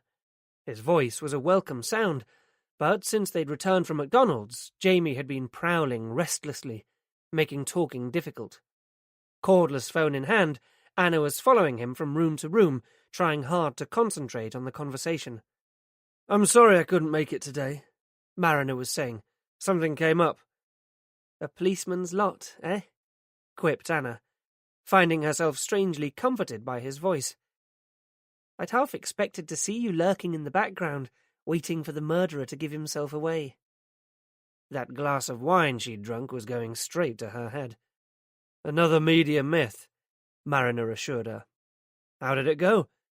"It was a good turnout. At least 50 people I'd never seen before." "Well, it's over now. You can move on." Said with such quiet authority, even the cliché was a consolation. But Mariner hadn't called just to check about the funeral. "There's something I need you to see," he said. "We've come up with the remains of some documents on Eddie's computer. Most of them look like the drafts of some minor stories he was working on, but there is one thing that we're not sure about. It may be significant, so I'd like you to see it as soon as possible. Would you be able to call in at the station sometime tomorrow?" "Yes, that should be all right." Anna thought of the photograph. "Actually, I've turned up something that might interest you too." A sudden impulse overcame her. "You could always come here," she said. She hadn't intended to be so blatant, but the wine she'd drunk was taking effect, and the truth of it was she was desperate for some normal adult company, even a policeman's. Perhaps she'd overdone it, though. There was silence at the other end of the phone, the sound of a man weighing up his chances, or working out how to politely refuse. "Okay, that would be helpful," Mariner said at last, coolly professional. "The sooner we can do this, the better. I could finish up here, then call round." He was going to play. "What time would suit you?" "Any time you like." Anna watched Jamie as he carefully selected his place and lay down on the floor. "We're not going anywhere?" Replacing the receiver, Anna had a sudden inexplicable urge to tidy the house, before changing into jeans and a loose shirt, in a colour that she knew suited her. It was more comfortable. She was checking her hair in the mirror when the intercom crackled noisily, and she buzzed down to let Mariner in. The detective looked as if he'd had a hard day at the office, but then maybe he had. His grey suit was creased, his tie was loosened at the collar, and there was the dark shadow of a beard around his jawline. He wasn't going to win any best-dressed man awards tonight, but to Anna he looked pretty good. Now that the bruising around his nose was subsiding a bit, he wasn't a bad-looking bloke underneath. Reining in her wayward thoughts, she took Mariner into the lounge, where his arrival was completely ignored until he fished in his jacket pocket and brought out a bright red foil packet. "Loops!" Jamie jumped up and made a grab for it. "Jamie, say please," Anna prompted automatically. Jamie muttered something unintelligible in response, simultaneously snatching the pack from Mariner's hand. "You don't have to bribe him to like you," she said. "Who said it was bribery?" Anna saw Mariner's gaze take in the bottle on the kitchen counter, a third already gone. "It's been a long day," she said, only partly in self-justification. "Would you like a glass?" Mariner glanced at his watch, and a million questions ran through Anna's head, all of them far too personal to voice. At last he nodded. "That would be great, thanks." They retreated to the kitchen, mainly to escape from Carol Vorderman, and while Anna poured the wine, Mariner took off his jacket and slung it over the back of a chair. Anna pulled up a chair to sit opposite him. "Right," she said, impishly, encouraged by the wine she'd already consumed. "I'll show you mine if you show me yours." Mariner smiled. "I'm afraid you might find mine a bit of a disappointment," he said, holding her gaze. Was he flirting with her? Momentarily, perhaps, but that was all. Almost immediately he was back to business, as he reached into the inside pocket of his jacket and took out a single sheet of folded paper. The most interesting thing we found on Eddie's home computer was a powerful virus. Someone made a deliberate attempt to destroy all his files. Anna couldn't bring herself to say the word killer. Possibly. Or it may have been Eddie himself, if he knew he was under threat. Whoever it was did an effective job. The only thing of any interest we managed to rescue was this. He was right, it wasn't much. The A4 sheet that he spread out on the table was a database of some kind, rows and columns divided by grid lines. The left-hand column contained only letters, the row next to it numbers. But beyond that, halfway across the page, the data began to be replaced by rows and rows of meaningless hieroglyphics, where the virus had begun to corrupt this document too. Anna had witnessed a similar effect when a bug had entered the system at work. "As you can see," Mariner said, "we're not left with much, even on this. But this is our starting point." He traced a long, pale finger down the left-hand side of the page. His nails were clean and neatly trimmed, Anna noticed. No ring, but that could be a matter of personal choice. He didn't seem like a man who'd go in for any kind of jewellery. She dragged her thoughts back to the task. The column of figures Mariner was showing her appeared to be initial letters, paired with dates. "Any of them mean anything to you?" he asked. Anna studied them dutifully, but none of them did, and he didn't seem particularly surprised. "At the moment we're thinking that they probably relate to the escort agency ads. We've checked these initials against the names Eddie had highlighted in that personal services column, and one of them did match up, although, as we don't have the date to go with it, it's too early to say whether that's just coincidence. They could be the names of the girls working out of those particular agencies, or it could be that these are places Eddie already checked up on, and those highlighted in the newspaper are the ones he had yet to add to the list. Without knowing what the other details are, we can't be sure." "But why would he do that?" Anna wanted to know, not entirely comfortable with this line of inquiry, though at least Mariner seemed to have moved away from questioning Eddie's personal life. He shook his head. "We're not sure yet. When I spoke to Ken Maloney, Eddie's boss, he told me that Eddie had done a story on prostitution some time back. He won some awards for it." "Yes, it was a sore point. I didn't go to the presentation ceremony." "Well, according to Maloney, it was a mission neatly accomplished, except that one of the key players, Frank Crosby, got away with it. We're considering the possibility that Eddie had developed a renewed interest, possibly tied in with drugs this time too. Drugs and prostitution are not exactly mutually exclusive these days, and Darren, who he worked with, gave the impression that Eddie had been working on something of that kind on his own initiative. He did it all the time, apparently, going off on his own for hours on end." "It sounds like his style. I met Darren today at the funeral." "Did he tell you that Eddie had been mugged?" "No. Do you think that was to do with what he was working on too?" "There are some pretty hard guys tied up in that kind of racket, and if Eddie had been ruffling the wrong feathers—" He left her to draw her own conclusions. "I asked Darren about possible girlfriends too, but he's saying the same as everyone else. As far as he knew, Eddie didn't have one." "And nobody we've talked to yet has heard of Sally Ann either.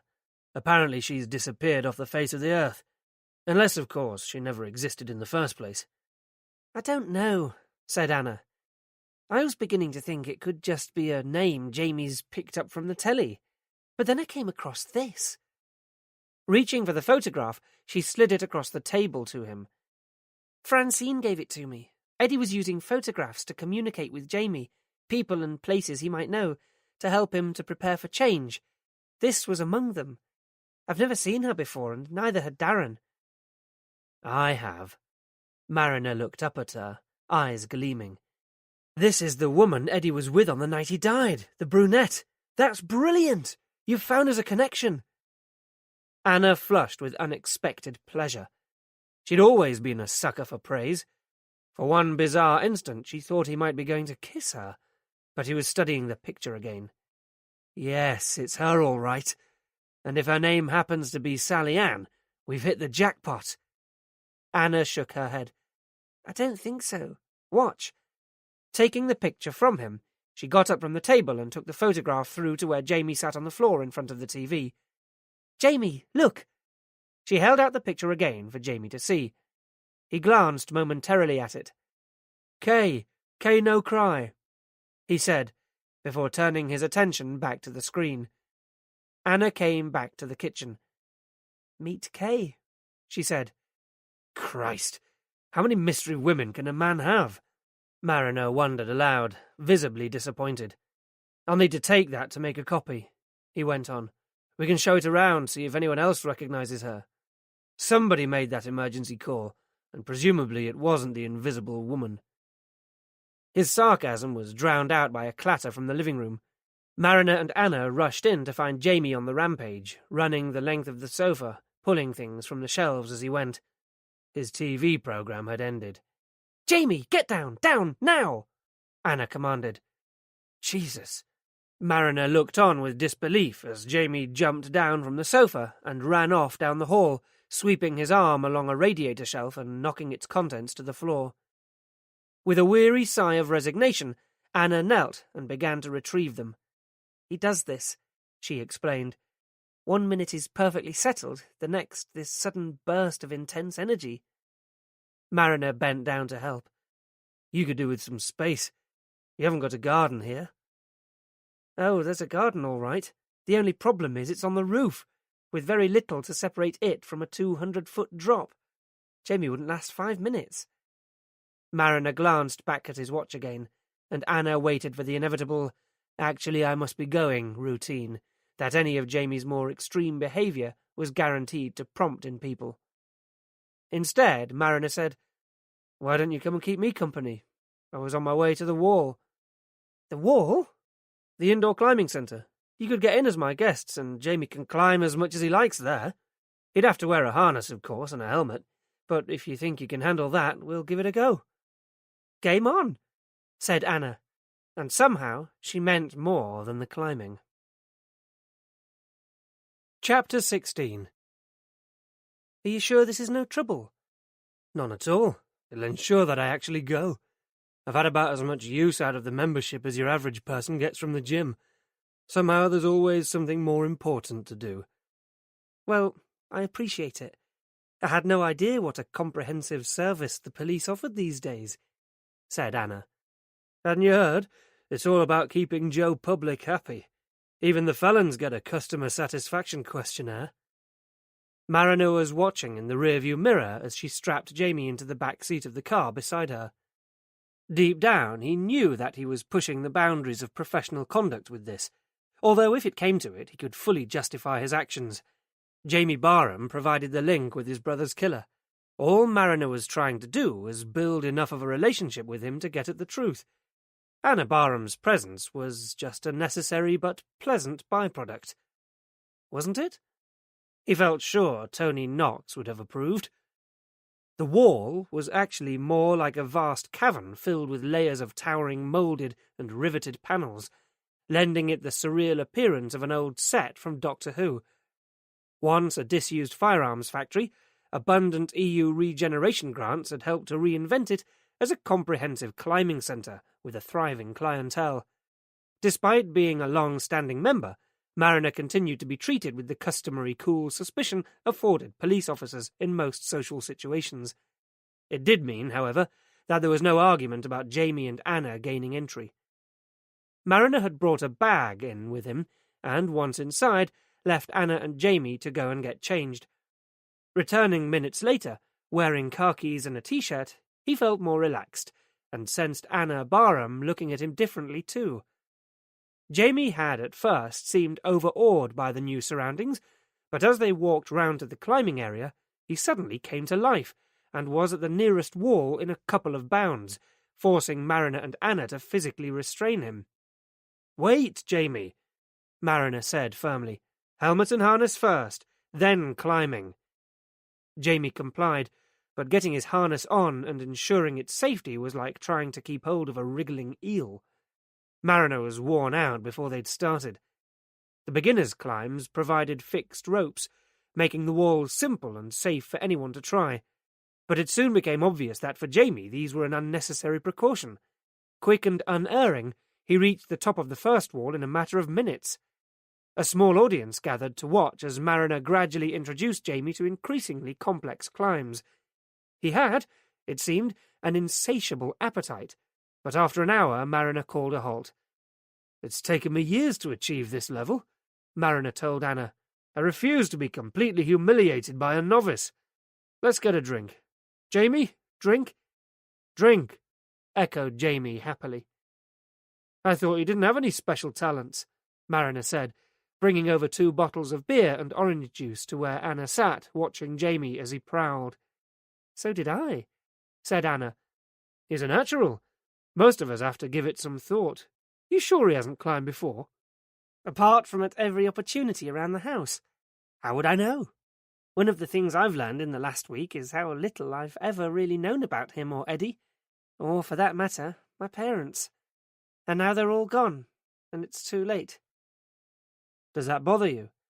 "Well, I never thought I'd hear myself say this, but yes, in a way it does. It's weird, knowing that there's only Jamie and me left. No one else to answer to."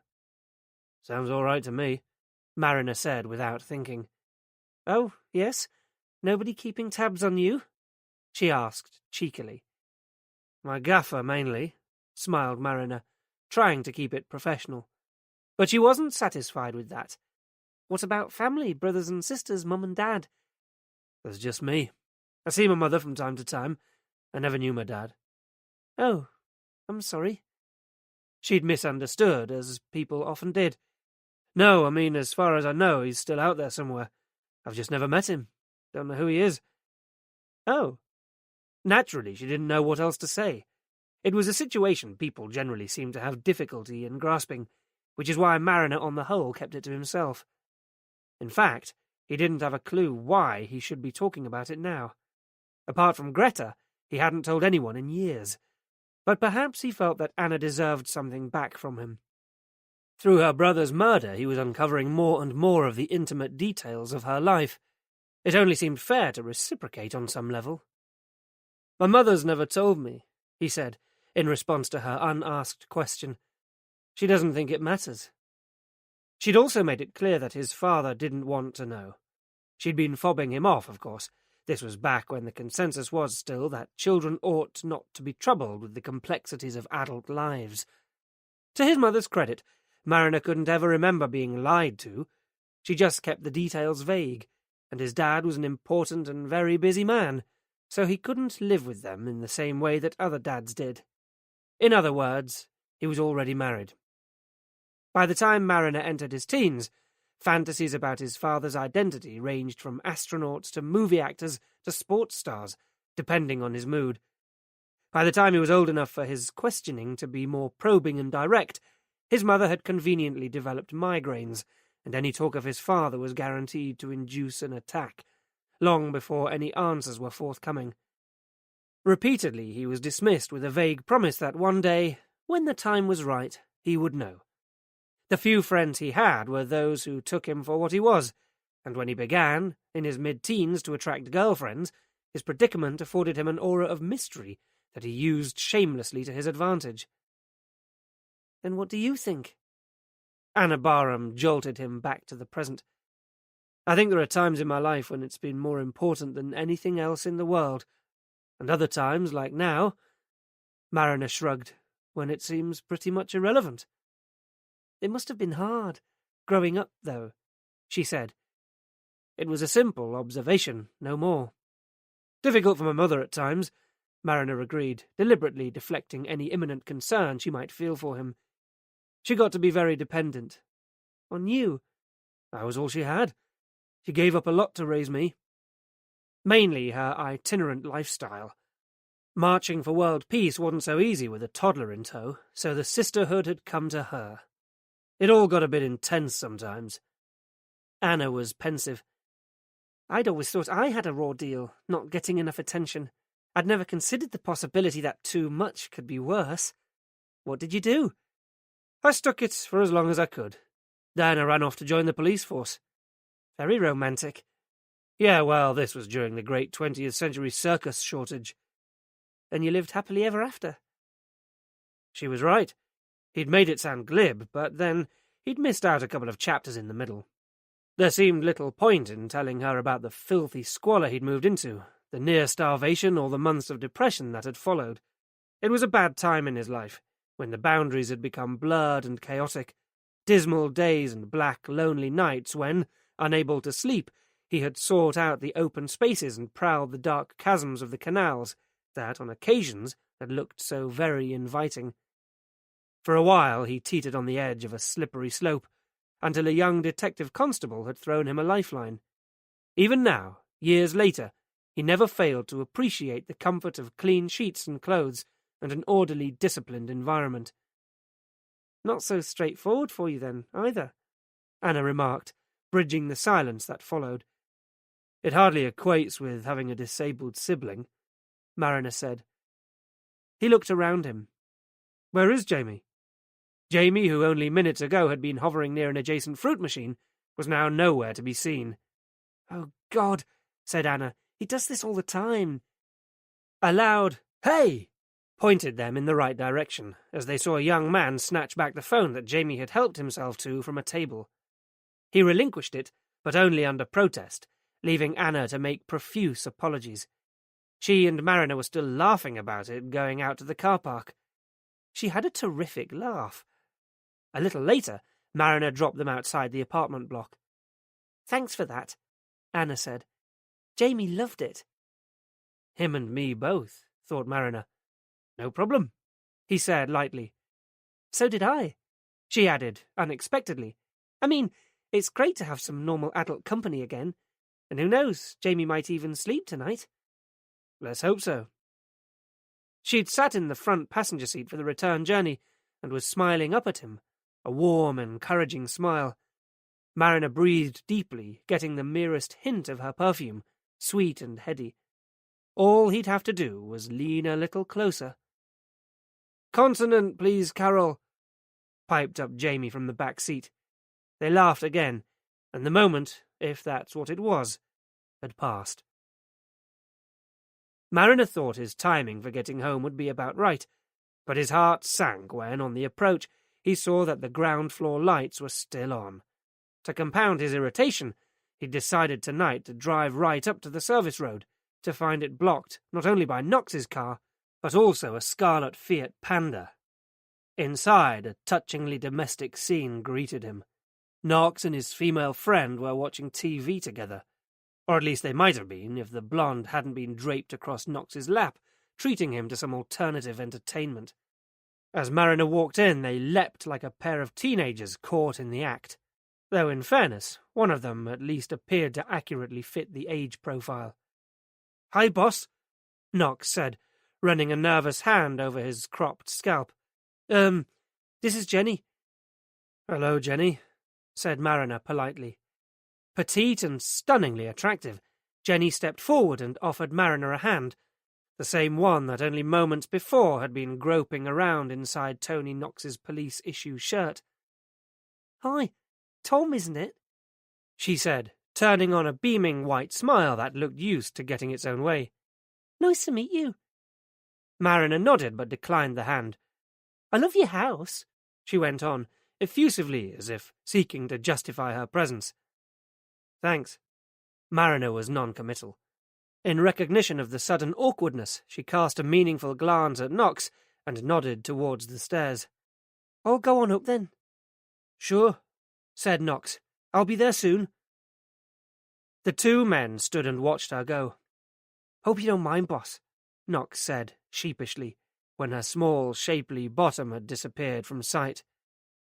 Mariner gave an indifferent shrug that belied a powerful and irrational urge to punch Knox's lights out. Instead, he said, "How did you two meet?" Knox squirmed like a guilty schoolboy. "She's a second-year medical student at the uni. I responded to a burglary at the Hall of Residence a couple of weeks back." He left Mariner to fill in the rest. "I take it she's the complication." "You could say that, yes." "What the fuck are you playing at?" Mariner wanted to ask. "You've got a wife, a family, and a grandchild, for Christ's sake. How can you throw it all away for a 5-minute fling with a kid who's probably just turned on by the uniform?" But he didn't say anything. Mariner couldn't begin to understand what Knox's motives might be, and perhaps underneath it all he was just jealous, plain and simple. "Well, cheers anyway," said Knox clumsily. Mariner just nodded. "I'll say good night then." There seemed little else to add. Tonight, Mariner noted, lying awake below them, their love-making lasted a mere 17 minutes. Short by most standards, but still enough to be a painful reminder of what he was missing. In a moment of half-dream, half-rampant fantasy, he imagined asking out Anna Barham, taking her out for dinner or to see a film, and back home afterwards. And then what? Dazzle her with his non-existent conversational skills? Mariner had never had any problem attracting women, but until Greta came along his relationships had rarely strayed beyond the superficial. "There's less to you than meets the eye," one former girlfriend had unkindly commented. A psychologist would have had a field day, an only child bled dry by his mother. What else could you expect? Over the years he'd come to rely heavily on sex, but now he couldn't even manage that. Drastic action was called for. Ignoring his problem in the hope that it would go away hadn't worked, and he hadn't had the guts to go through with the one-night stand remedy. What any sensible man would probably do was see the doctor, but he just couldn't face it. Somewhere at the back of his mind was a nagging worry. Didn't a man reach his sexual peak at 19 or something ridiculous? He was more than twice that age now. What if it didn't get better, and he was over the hill? An ecstatic cry erupted from the room above his, and Mariner shoved his head under the pillow and tried to block it out. Chapter 17.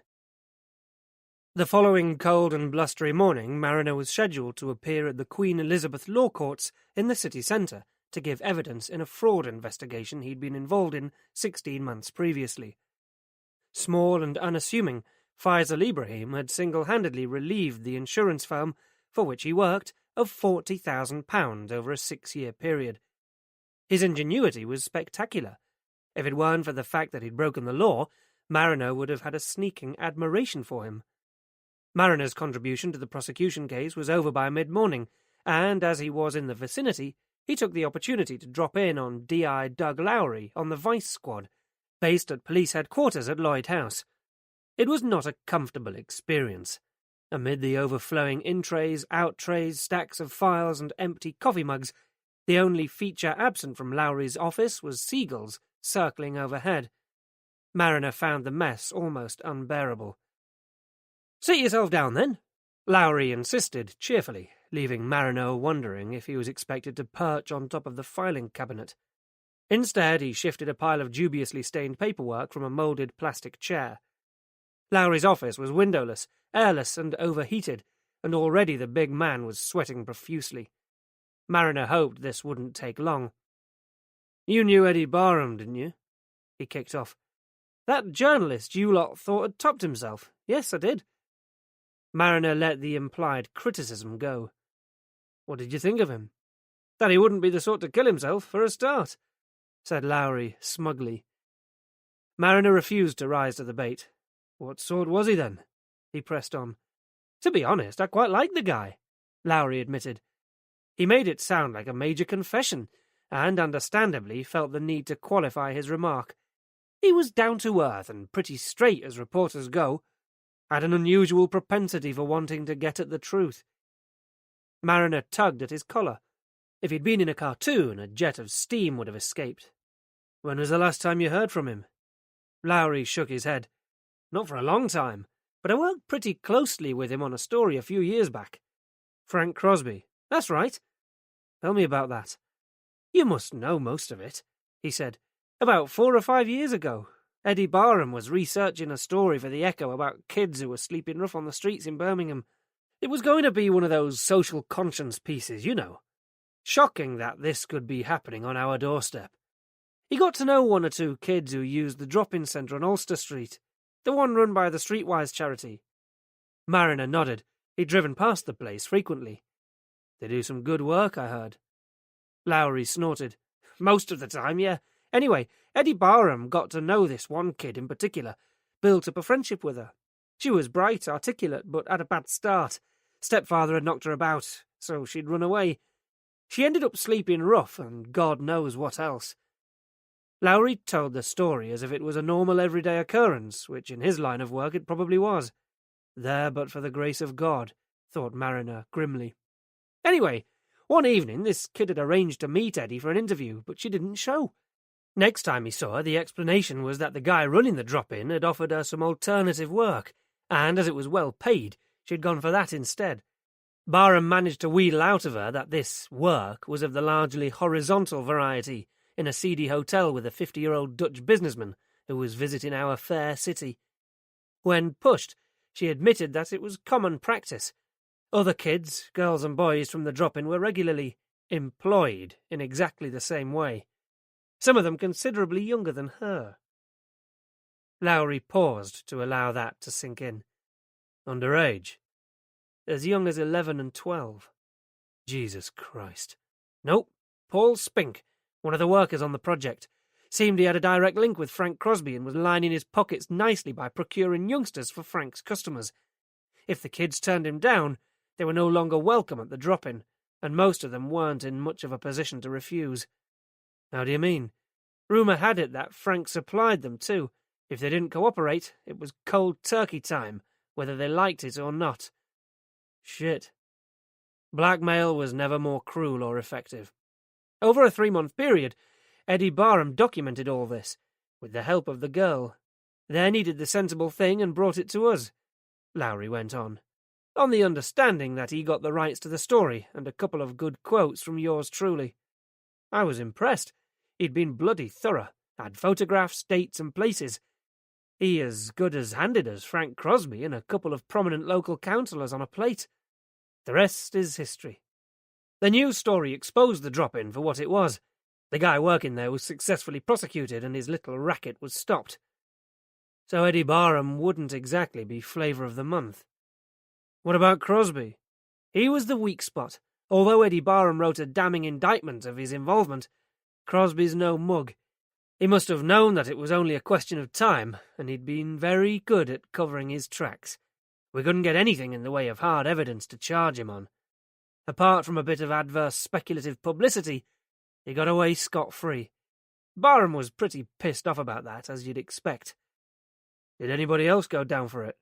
A couple of councillors lost their jobs over it, but Spink, the guy working the shelter, was the real scapegoat.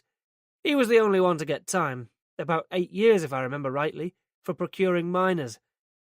Is he still inside? No idea. He had no previous, so it's possible he could be out on parole by now. And maybe thirsting for revenge, thought Mariner. What happened to the girl? Vanished, before she was due to testify, in fact. Not that we were dependent on her. She and Barham had already given us enough. It wouldn't surprise me if Eddie Barham helped her to get away, protecting his source. I think he felt sorry for her. And Barham hasn't been back to you since? No. Am I right in thinking that Frank Crosby deals in more upmarket stuff, too? Escort agencies, that kind of thing.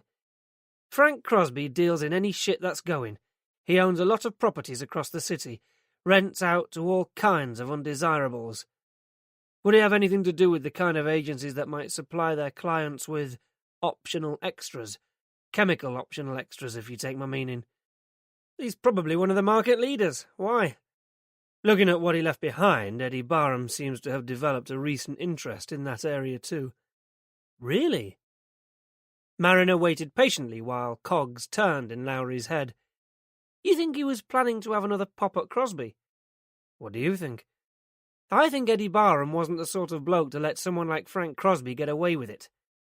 Precisely what Mariner was thinking. And if Frank Crosby got wind of it, he's unlikely to sit back and wait for Eddie Barham to come to him. He completed the equation for both of them. One more thing. He took out the photo of Kay. You know this girl? Lowry shook his head. Could she have been Eddie Barham's source? I don't know. I never met her. Like I said, Eddie was protective. Do you remember her name? Could it have been Kay? Lowry shook his head. Eddie gave the girl an assumed name, but I don't think that was it. Have you ever heard of a Sally Ann? Lowry hadn't, but then, who had? "There's something else," said Mariner. "Eddie Barham came into some money a couple of months before he died," Mariner said. "It was paid in from an obscure offshore account which we've yet to trace. Does Frank Crosby have any connection with organised crime?" Lowry was doubtful. "I wouldn't have thought Frankie moved in such sophisticated circles. But on the other hand, yes, I wouldn't rule it out either." It was what he'd wanted to hear, and Mariner emerged from Lloyd House into blissfully cool, fresh air and an unexpected burst of spring sunshine, with adrenaline pumping through his veins again. It felt like progress. Back at Granville Lane, Tony Knox was less optimistic. Before Mariner had even had the chance to take off his coat, he appeared in the doorway. "I must have found every bloody massage parlour in the city," he complained. "It's a wild fucking goose chase. Nobody's heard of Sally Ann anyone." "That's because we might be looking for Kay instead." "What?" Mariner showed him the photograph and told him about Jamie's reaction. "You may need to start again." "Oh, thanks, boss. I had nothing else planned for the next 3 years." "What about those bank accounts?" Mariner asked. "We've identified the bank, the Charlemagne Investment Trust." "Never heard of it. Could be because it's based in Belize. I've faxed through the access warrant, and they're following their security procedures, whatever that means. They're going to get back to us with the account holder." "When? I'm not holding my breath," said Knox.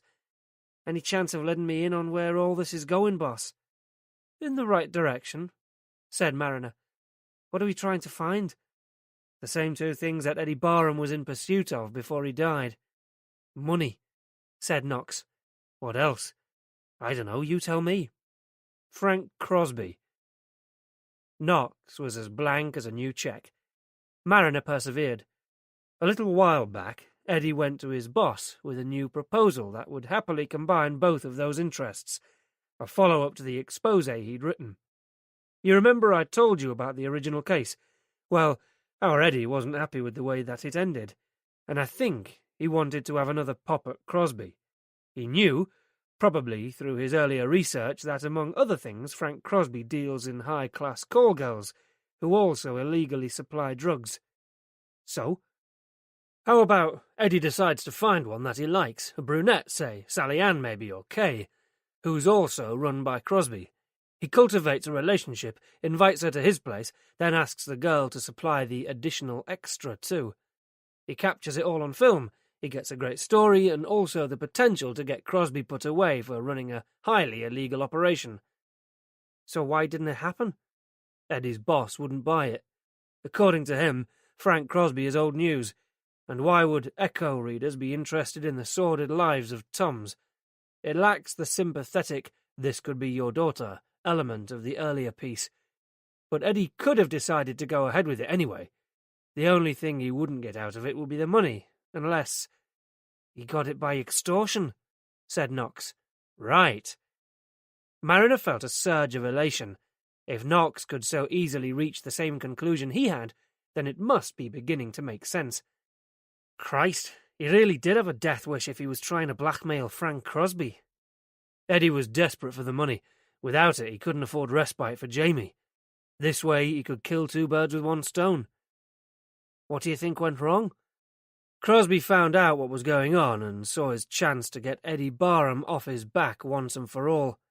He played along with it, let Sally Ann or Kay go with Barham, but then he sent over a couple of minders. They sorted Eddie Barham for good, got rid of any evidence, and rigged it to look like suicide. Sally Ann disappears, QED. I just hope to God that we don't have another body show up. What do you think? Sounds feasible, though Knox didn't sound entirely convinced. All we need is some firm proof. Knox shot him a look. Oh, that all? And first, I'd like to find out whether Crosby had an accomplice, someone else with an equally powerful motive. Like who? I was wondering what became of Paul Spink. It didn't take long to locate Spink on the PNC. After an initial stint in Winson Green, his exemplary behaviour had earned him a transfer to Hewell Grange Category 5 open prison that sits between Birmingham and Bromsgrove. Mariner put through a call, "Have you still got a Paul Spink in residence?" The person at the other end went away, returning a few moments later. "Not any more." This was looking promising. "He's out." A pause. "In a manner of speaking, Spink hanged himself in his cell last March." Shit. Mariner passed on the news to Knox. He was philosophical. "Okay, so the joint revenge theory's down, but that still leaves Crosby trying to guard himself against another onslaught from Eddie Barham, and that must be solid enough." Mariner agreed.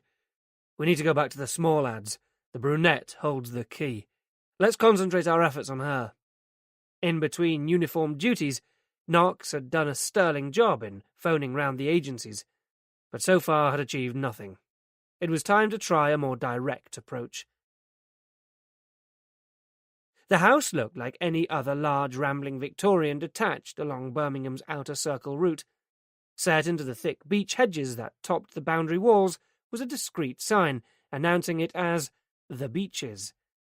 Anna pulled onto the small tarmac driveway and sat for a moment, critically inspecting the exterior of what could potentially become Jamie's new home.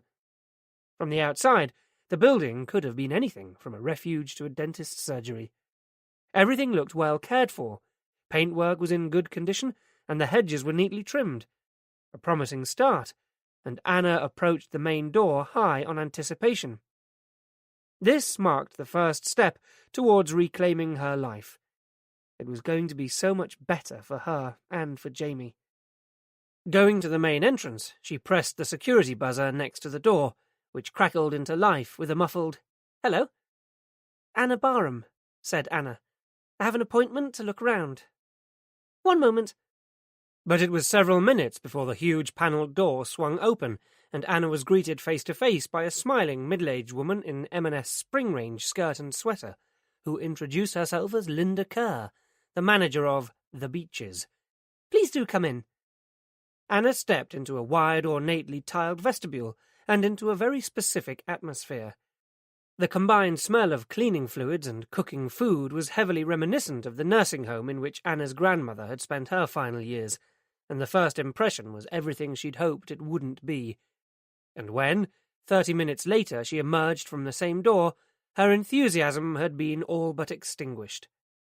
The contrast between the homely exterior of the building and the functional institutional interior was stark.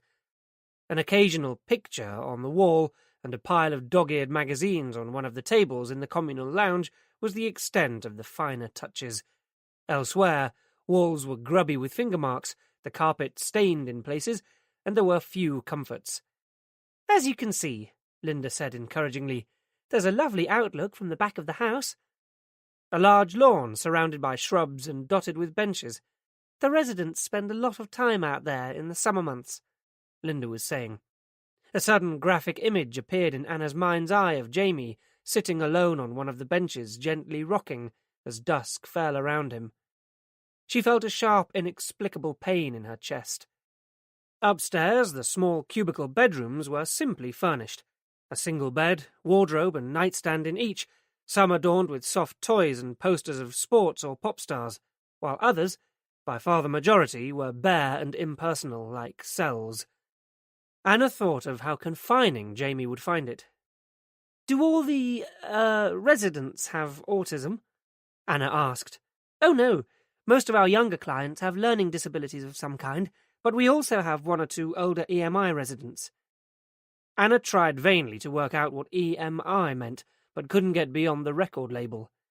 Later, she discovered that it referred to elderly mentally infirm. Hardly Jamie's peer group. "Normally we try to group accordingly to age and ability," Linda was saying, "but with staff shortages we sometimes have to be a little more flexible." Her honesty couldn't be faltered. The tour over, Linda took Anna back to the reception area and the office, so that she could take some details. This appeared to involve completing a long and detailed questionnaire on every aspect of Jamie's life so far. And Anna stumbled on the second question, Jamie's date of birth. She knew it was March, and she knew he was 29. But was it the 15th or the 17th? Unable to bring herself to admit her ignorance, she took a guess. If she was wrong, she'd have to change it later and tell them she'd made a mistake. The written application complete, Anna stood to go, but Linda hadn't finished. There were, she said, some more sensitive issues to discuss. "Does Jamie have any, challenging behaviours?" she asked, her attempt at sounding casual not quite succeeding. Now we're getting to it, Anna thought, not unless you count public masturbation. She played ignorant. "Such as violent outbursts," Linda suggested, smearing. For a moment, Anna really didn't know what she meant. Jamie wasn't exactly up to spreading malicious gossip about anyone. "Smearing?"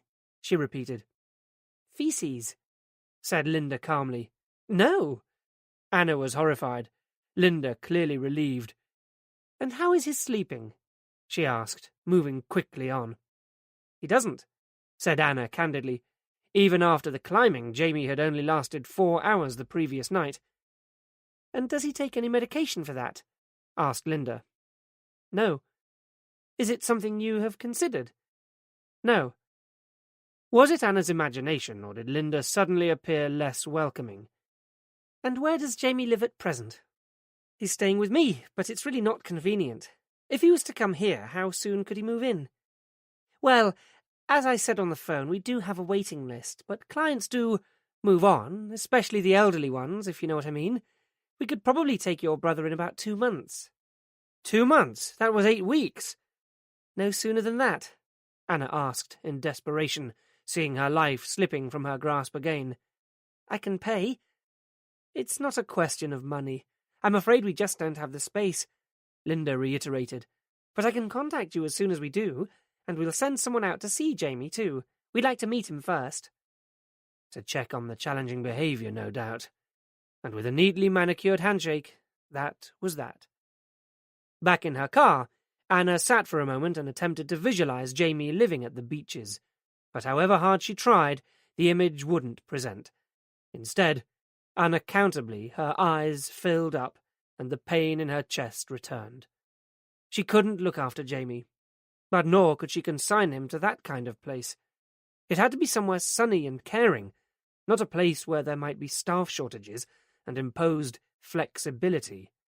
If she couldn't care for him, she wanted a place where people would understand Jamie's needs and take the time to communicate with him using his photographs if necessary. She felt suddenly angry to have been put in this impossible position. Angry with Eddie and the person, or people, who killed him. She would look back at Dr. Payne's list, and the name given to her by Mark. There had to be other, better places, and she'd visit them all if necessary. After all, she had at least 8 weeks to make up her mind.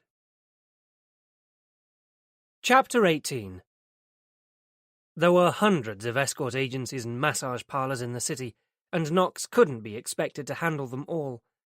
Questioning of this kind could potentially take weeks, so division of labour had to be fair, without concession to rank.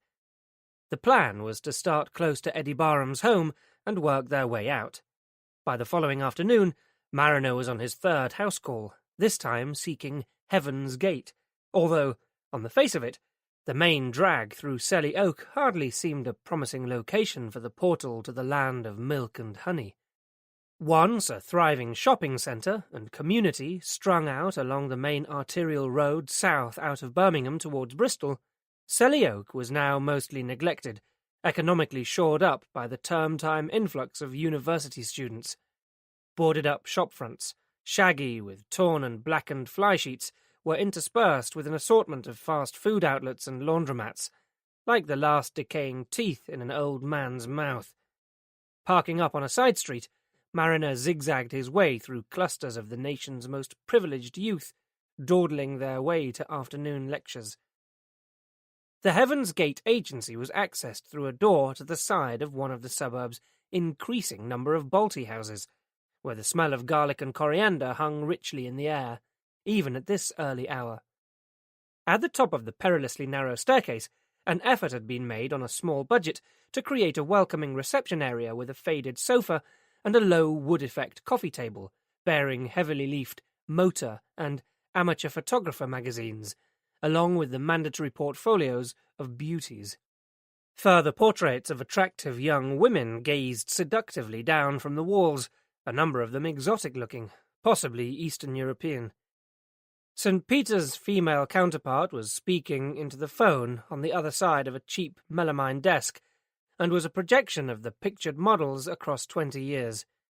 Comfortably into middle age, the auburn hair was from a bottle, and the glowing complexion thickly crafted from the latest in the Avon range. She apparently, and quite understandably, assumed that Mariner was there for an appointment, and, with a demure smile, gestured him towards the sofa. Thankfully, it was clean enough to sit down on.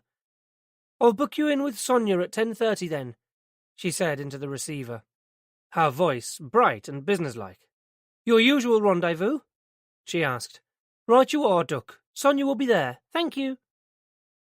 Cradling the phone, she turned a beaming smile on Mariner. "One of our regular clients," she confided, stressing the word regular. As Mariner got up and approached the desk, she offered him a hand crowded by heavy jewel-encrusted rings and topped off by lethal-looking scarlet talons.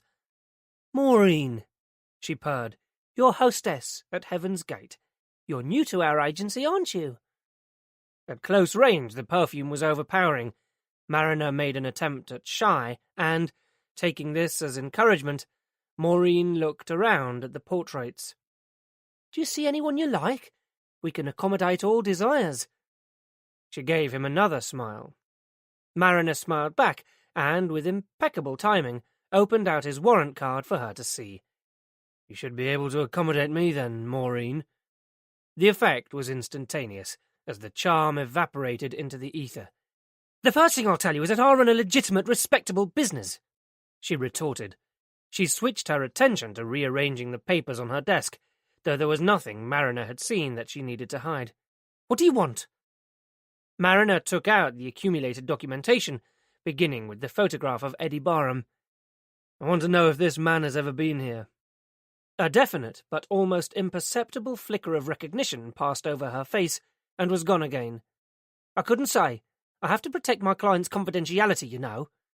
He was a client, then. She reddened. Not exactly. But Mariner wasn't interested in not exactly. "Listen, Maureen," he cut in. "Eddie Barham, that's his name in case it had slipped your memory, couldn't give a toss about confidentiality anymore. He was found dead in his own home just over a week ago." Maureen paled a little under the layer of foundation. "He died from a drug overdose. Any of your girls provide optional extras?" "No!" She was affronted. "Are you sure about that? Is that what they'd say if we talked to them? Of course we'd need ID before we could interview them. Passports, work permits, and all that." Maureen capitulated. "All right, he did come here, but it's not what you're thinking. I couldn't help him." "Oh, I thought you catered for all desires." "It wasn't that. He wanted a girl to go to his place. We don't do that. It's too much of a risk." "Anonymous bars and hotel rooms are safer, eh?" "As a matter of fact, they are, and you know it." "So you didn't help him at all. I'd like to remind you that this is a murder inquiry. We might have to delve a little deeper into your working practices." "All right. He did look through the book. Poor bugger seemed as if he'd really built himself up to it, and when I turned him down, he didn't know what to do. I persuaded him to have another look in the book, and then he saw a girl he liked." "Who? Was it Sally Ann or Kay?" Maureen looked blank. "Neither. It was Kerry." Kerry, Kay, too close to be coincidental, surely. Mariner felt the satisfying sizzle of a connection being made. "This her?" He produced the second photograph. "Yes." "Show me." He waited while Maureen leafed through the book until she came to the picture. It was the same girl, all right, the chocolate-brown eyes staring out at him. "And did you fix up an appointment with Kerry for Eddie Barham?" "I couldn't. She doesn't work for me anymore. She stopped working here weeks ago." "So why is her photograph still in your book?" Maureen actually had the grace to blush under the thick makeup. "I must have forgotten to take it out. Nothing to do with the fact that the girl was a stunner." "What happened to her?" "She just left, decided to go independent. Good luck to her, that's what I say." "Did you tell Eddie Barham who she was?" "Not to begin with. I tried to offer him an alternative. But he wasn't interested. He'd made up his mind. Did you tell him where he could find Kerry, or is that bad for business? I told him all I knew. It was no skin off my nose, was it? I gave him one of these. Pulling open a desk drawer, she rifled through it, eventually coming up with a business card that she handed to Mariner. She left me a handful of them, but I don't know if the number still stands. The card was cheaply and inexpertly printed. Kerry, for all your personal needs. At a glance, the number, a mobile, gave no clue about location, but hopefully it could be traced. She was hoping I might put some punters her way, Maureen said. But she knows I don't operate like that. They either work for me or they don't. I like to take care of my girls. Along with a substantial portion of their earnings, too, thought Mariner.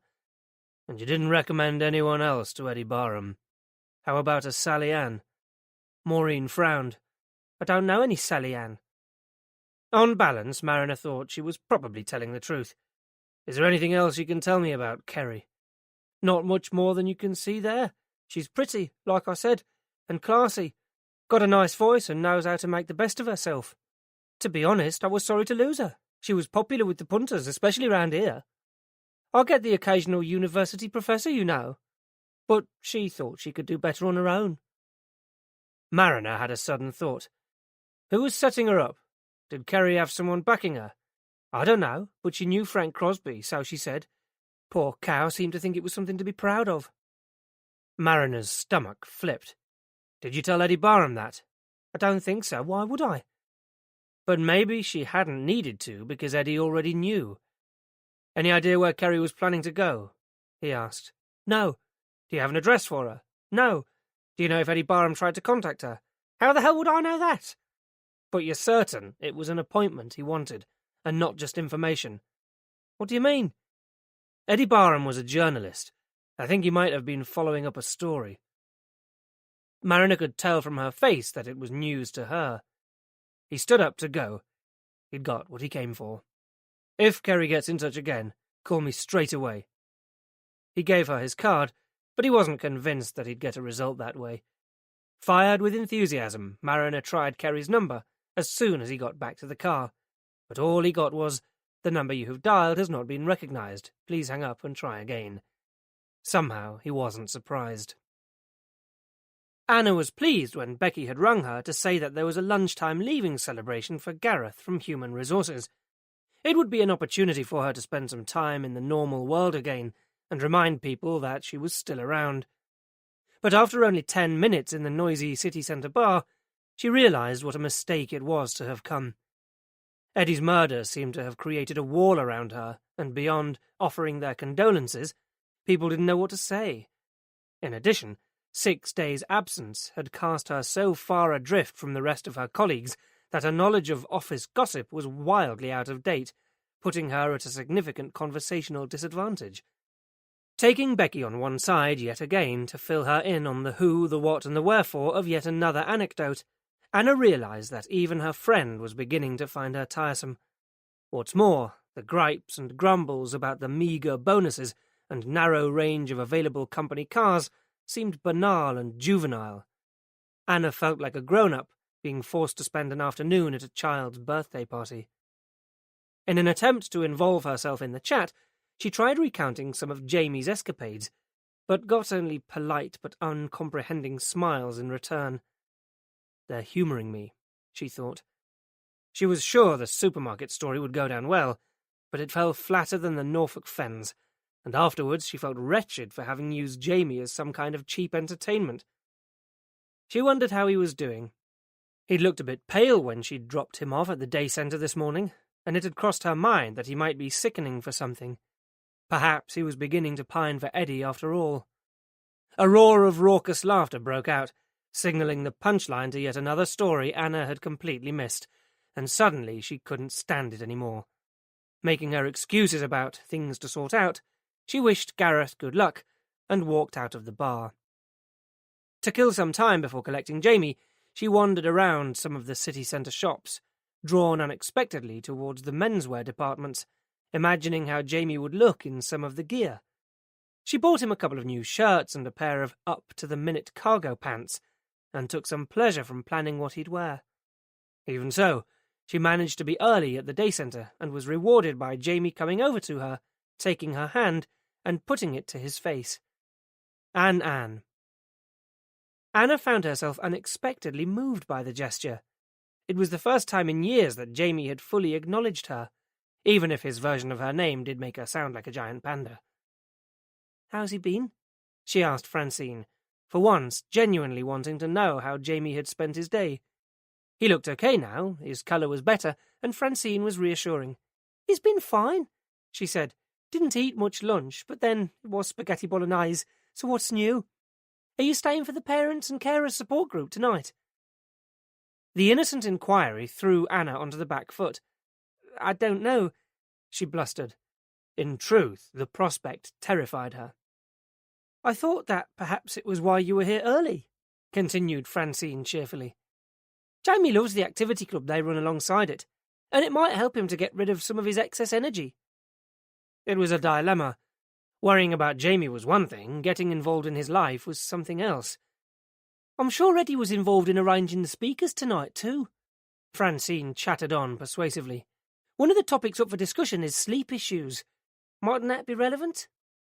It was enough to entice Anna in. A couple of hours of her time seemed a minor commitment, and Francine was right. She might learn something useful. With Jamie in tow, she followed Francine's directions back to a large recreation room, which already echoed to the sound of loud pop music. Various activities had been set up, and a number of other adults, some with visible disabilities, but others, like Jamie, whose needs were less clear, were already engaged with volunteer helpers. Jamie hovered initially on the periphery, hands flapping, but pausing now and then to watch the others, until a young student, evidently an old friend, encouraged him to get involved in a basketball shoot. Anna watched with fascination as Jamie went to join in, responding with a smile to some gentle teasing from the other adults. This was his social life. She'd never for one moment imagined he could have one. After a few minutes, she pried herself away to follow the flow of people to another communal room, where chairs had been set out in rows. Wanting to remain inconspicuous, Anna took a seat towards the back.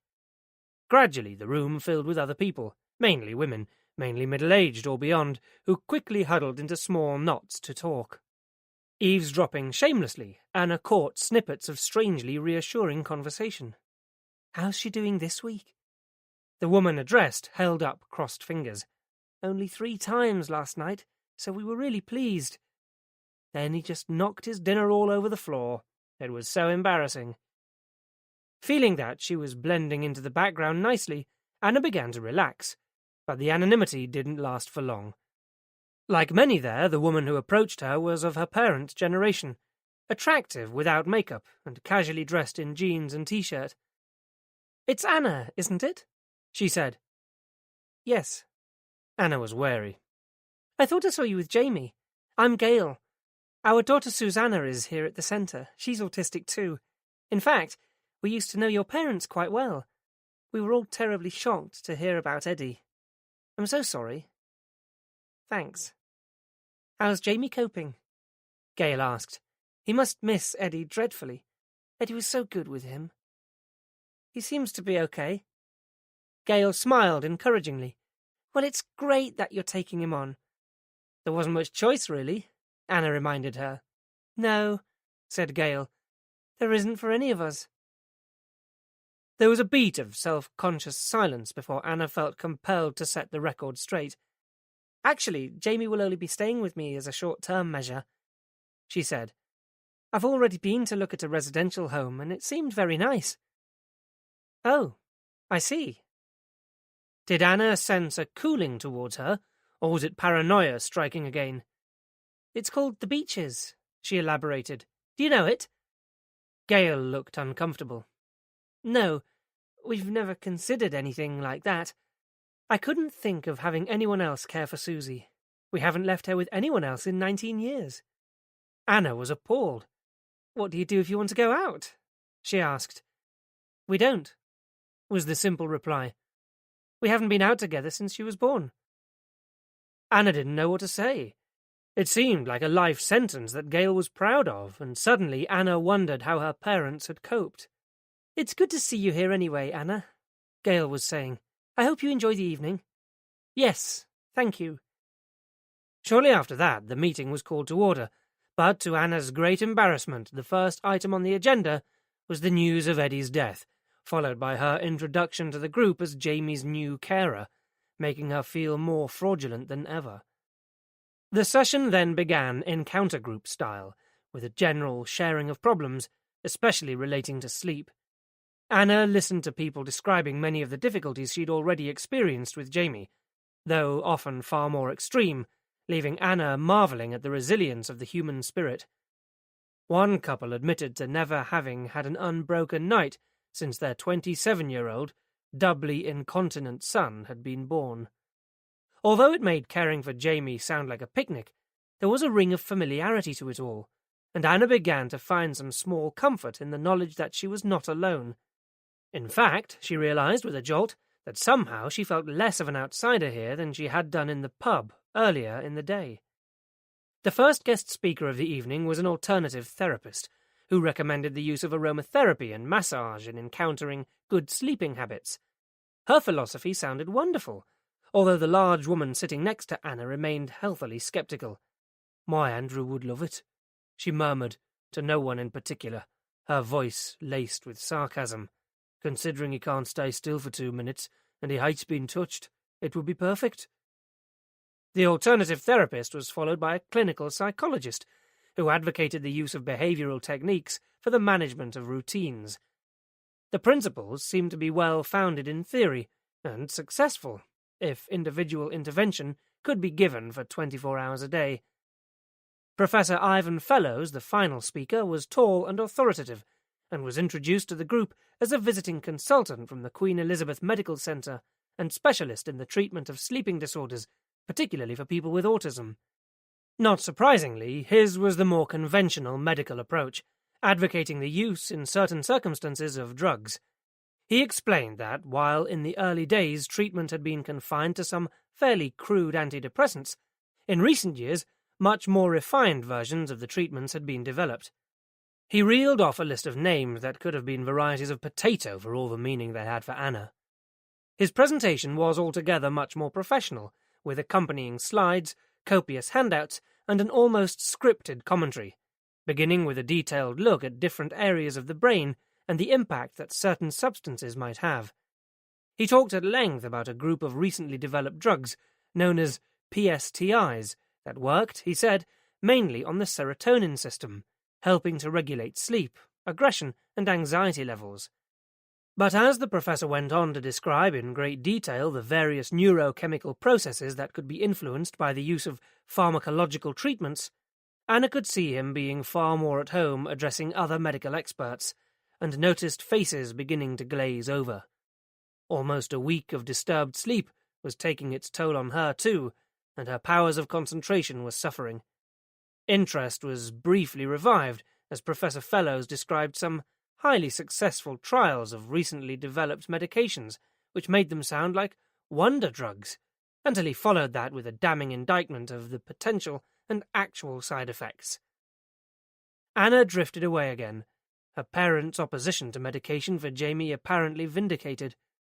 They had travelled this route years ago, with endless visits to Dr. Payne and even an assessment with an expert in London, before rejecting the idea of medication outright. When the lecture ended, Anna found herself standing in the queue for coffee beside Professor Fellows and felt obliged to offer some comment. "It was a very interesting talk," she said, neutrally. The professor smiled in acknowledgement. But was it useful?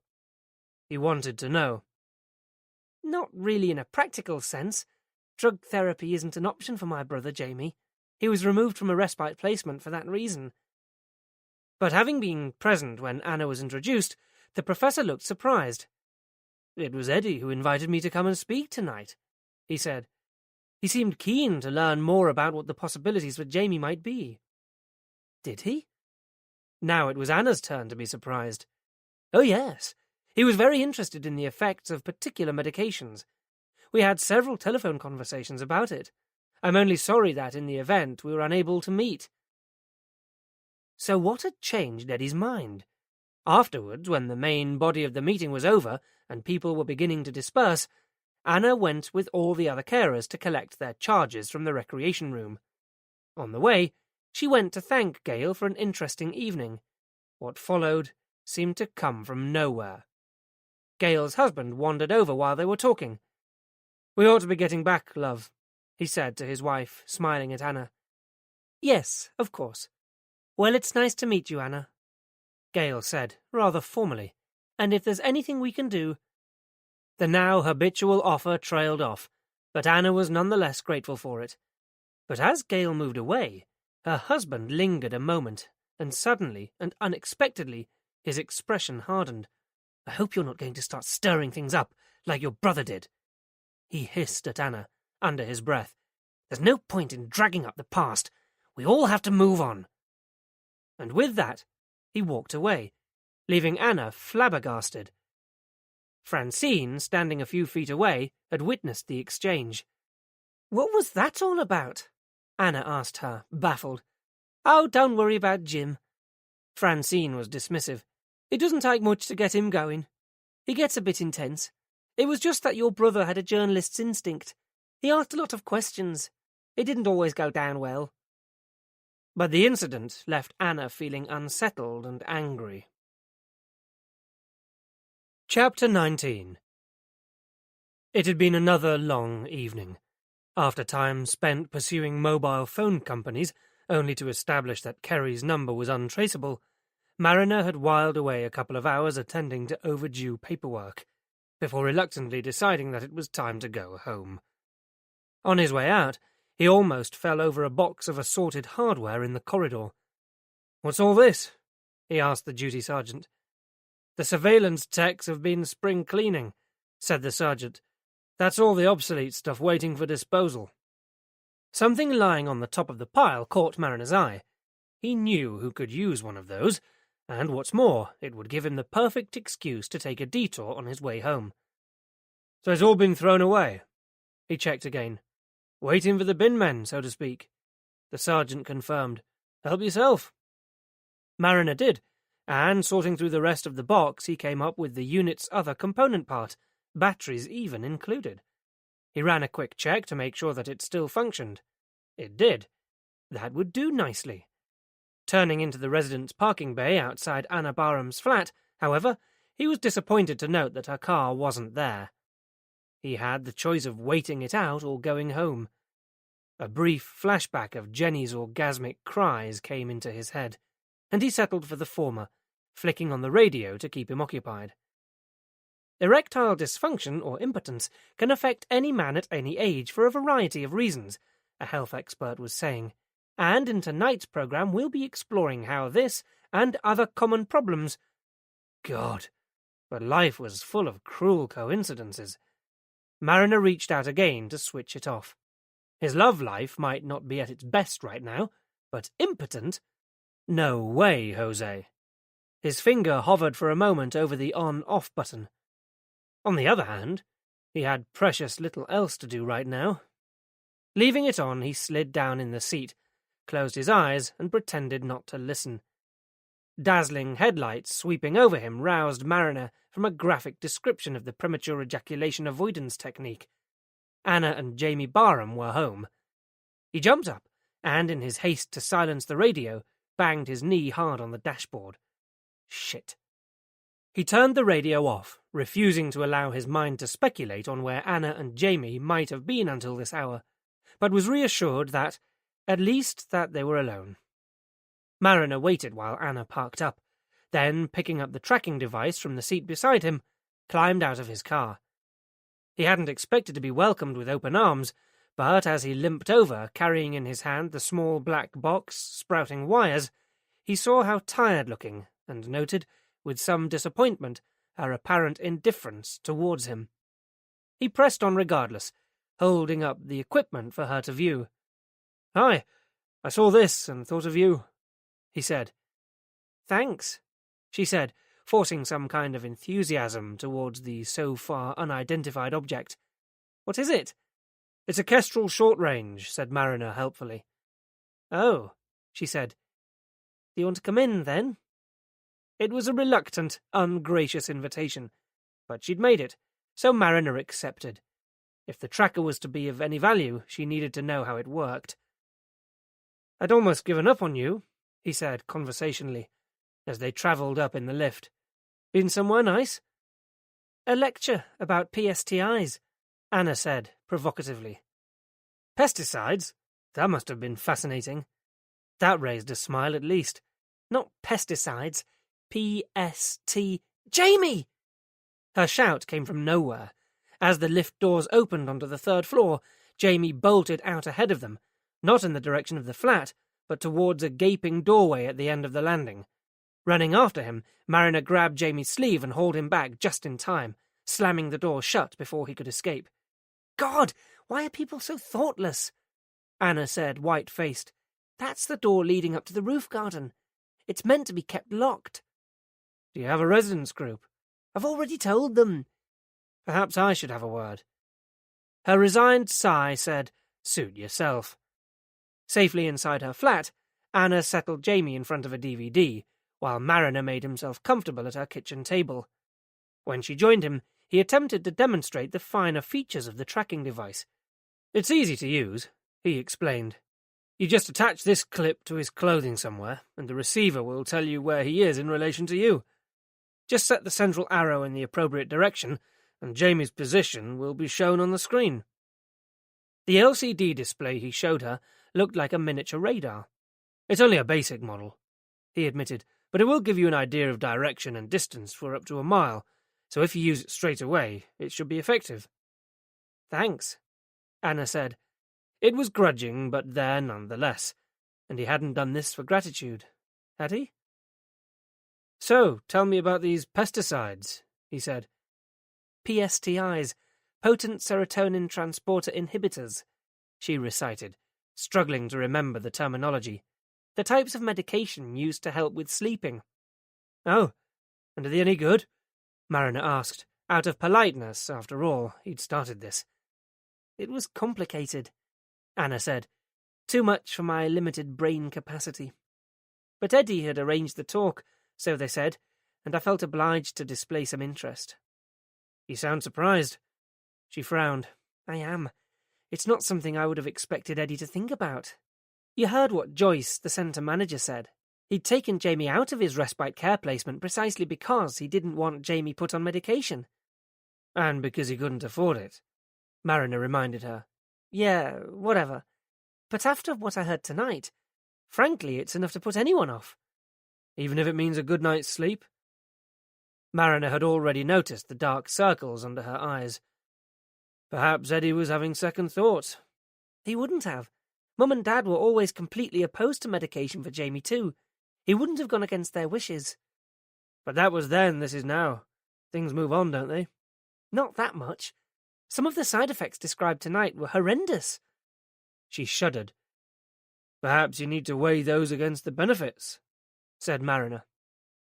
She shot him a look, but then probably the last thing she needed was someone else offering unwanted advice.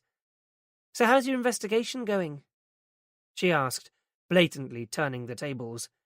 Now it was Mariner's turn to shrug. "Slowly," he said. "There are a couple of things we're following up." "Escort agencies?" She wasn't comfortable with that line of thinking, but Mariner could only be honest with her. "Eddie had definitely been making inquiries in that area," he said. "We're on the trail of the woman I saw Eddie with, the one in your photograph too. But I think her name is Kerry, not Kay. We haven't exactly found her yet, but we do know who linked her up with Eddie." "So tell me the worst." She was daring him to. "It seems she is some kind of call girl," Mariner said with reticence. "Eddie was very specific about wanting a girl who could come to his place, and she fits the description his neighbour gave us of his girlfriend." "Oh." "She could easily relate to a story he was working on," Mariner said quickly. "But you don't really think so?" She was beginning to read him like a book. Mariner didn't like that much. "It just seems odd that no one at the paper knew anything about it." "Darren knew about it, though, didn't he? He said he thought that Eddie was working on some story on his own initiative. Maybe Eddie had found something really big and didn't want someone else getting to it first." Mariner was loath to disillusion her. He could understand her unwillingness to believe that her brother would pay for the services of a prostitute. Fortunately, Jamie chose that moment to wander into the kitchen, saving him the trouble. Ignoring Mariner, he tugged at Anna's arm. "What is it, Jamie? What do you want?" she asked. She took out a bundle of pictures and spread them out on the table. "What?" Jamie scanned them until he found the picture he was looking for, picked it up, and gave it to Anna. "Good. Jamie wants hula hoops. Say loops, please." "Loops," said Jamie. "Please?" Anna prompted, waiting patiently. "Please." "Good. Good talking, Jamie." She went to the cupboard and got out a packet, opened it, and gave it to him. With a brief, transient smile, Jamie took them and retreated back to the lounge. Mariner had watched the whole exchange with interest. "So that's what all those pictures are about," he said, thinking back to the line drawings in Eddie's house. "They help Jamie to make sense of what goes on around him. He finds pictures easier to understand than words. It's why he had the picture of the girl, Kerry or whatever." Meaning that the girl had been a feature of their lives. Suddenly, Mariner saw her understand that fact, and she didn't like it a bit. As a distraction, Mariner picked up one of the longer strips. "So what's this, a whole sentence?" Anna shook her head. "That's Jamie's timetable. It helps him to predict what's going to happen next during each day. He finds it hard to handle change, so the pictures act as a kind of early warning system to let him know what's coming up." Mariner studied the pictures. "Okay, the breakfast cereal, the car, and the day centre, I understand, but I don't remember it snowing today." "It's not snow, it's a snowflake." "Of course, clear as mud." "A snowflake stands for something unexpected," Anna explained. Eddie and Francine were trying to get Jamie used to the idea that sometimes there are events you can't predict, that you have to be prepared for the unknown. That's what the snowflake means. Something unknown is going to happen. I wasn't sure what we were going to do this evening, hence the snowflake." "Clever stuff," said Mariner. "You two are beginning to behave like the odd couple." "Yes, well, as long as he doesn't get too comfortable," retorted Anna immediately. "I've started looking into long-term residential care for him." "Oh, unfortunately I'm coming up against the same thing as Eddie. They want to use medication if necessary." "So why bother? He seems pretty settled here. I'd have thought—" "My God, don't you start!" She cut in, accusingly. "Start what?" "Trying to make me feel guilty." Although it was obvious that she didn't need his help. "I wasn't," he began, but she wasn't listening. "And if one more person tells me how wonderful Eddie was with Jamie, I'll strangle them with my bare hands. There, I'm confessing to that one in advance." "I'll make a note of it," Mariner said, evenly, holding her gaze. She maintained eye contact, but he could see the inner struggle going on as she fought to keep a lid on her emotions. "I just want to get on with my life," she said, her voice breaking ever so slightly. "Is that so unreasonable?" "Of course not," said Mariner. "You have no idea what it's like. Only 2 weeks ago I had a job, friends, a social life. I did all the things that normal, independent adults do. I got up, went to work, stayed late if I wanted to, went to the pub afterwards if I wanted to, ate what I liked, saw who I liked. As a matter of fact, I wouldn't blame Eddie for seeing a prostitute," she went on. "There's bugger all opportunity for any other kind of love life with Jamie around. He's been with me less than a fortnight, and I've become a social pariah."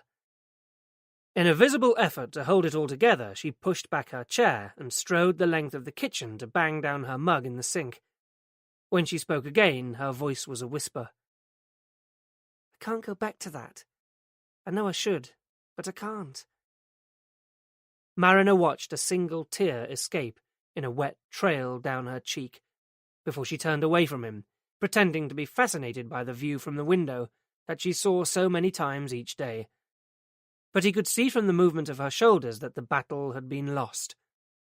Mariner felt he ought to do something, but he wasn't sure what. He'd never been much good at this stuff. Prepared for rejection, he went over to her and rested his hands lightly on her shoulders. "I'm sorry," he said. "I really didn't mean to." But the rest was left unsaid, as she turned and clutched at him, all the pent-up stress and emotion of the past few days pouring out in great, wrenching sobs, her head pushing into his chest, while Mariner put his arms around her, holding her close. Sod professionalism. After a while, her crying subsided, and she stepped back from him, rubbing angrily at her eyes.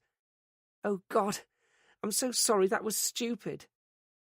Mariner could think of several words to describe her behaviour, but stupid wasn't one of them. "It's been a tough time," he said, inadequately. She managed a short staccato laugh. "You're the master of the understatement, aren't you?" She took a gulp of air. "The irony is," she went on, "that this is the last thing in the world Mum and Dad would have wanted. They knew firsthand what hard work Jamie can be. They never intended for Eddie or me to have to take care of him. Look out for him, yes, of course, but not wash him, dress him, feed him, clean his teeth day in, day out. They didn't expect that of us. It's always people on the outside who make the judgments." "I wasn't judging you," said Mariner truthfully. "Oh, it's not your fault." She tailed off, exhausted and spent. "Sorry, I've made your shirt wet." She patted the damp patch, and Mariner thought her touch would burn a hole in his chest. "That's all right," he said. "I've got another one at home." He stepped away so that she wouldn't notice the effect she was having on him.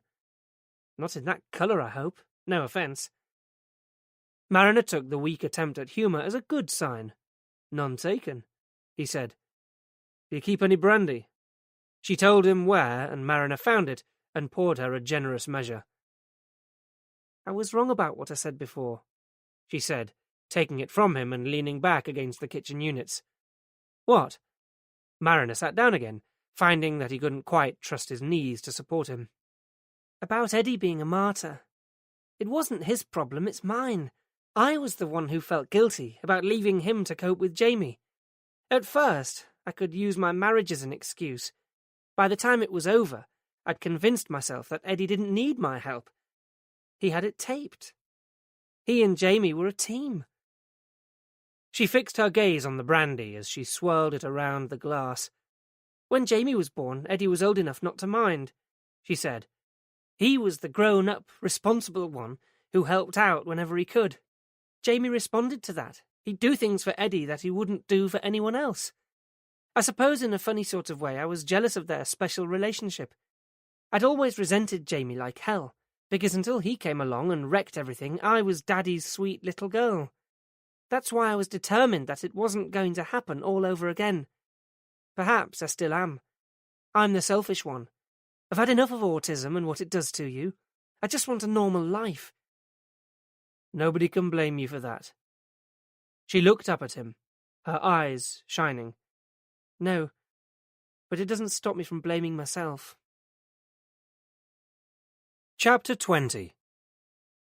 To his considerable relief, Knox and Jenny had already retired when Mariner got home. So, safely alone, Mariner got out the dictionary and looked up PSTIs in the abbreviations section. It wasn't listed. He tried the word potent. Cogent and strong, it said. So little to be learned there. Then, almost unconsciously, his eye slid down the page to impotent. It didn't make for comforting reading. Powerless, helpless, decrepit, wholly lacking in sexual power, unable to copulate or reach orgasm.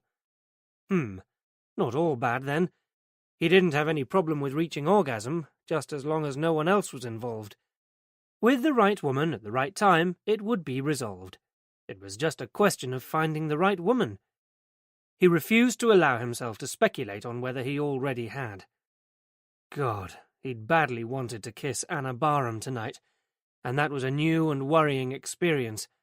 Never before had he been tempted to overstep that particular professional line, and there had been no shortage of opportunity. Right from his first week in the job on his first solo call-out, when he'd been asked to attend a domestic, the door had been answered by a young woman in a negligee so sheer it needn't have been there. Only when she insisted on encouraging his attentions had he realized it was a setup. It was his initiation into the squad, which no one would let him forget for months. Since then, unlike Tony Knox, he'd kept everything well under control.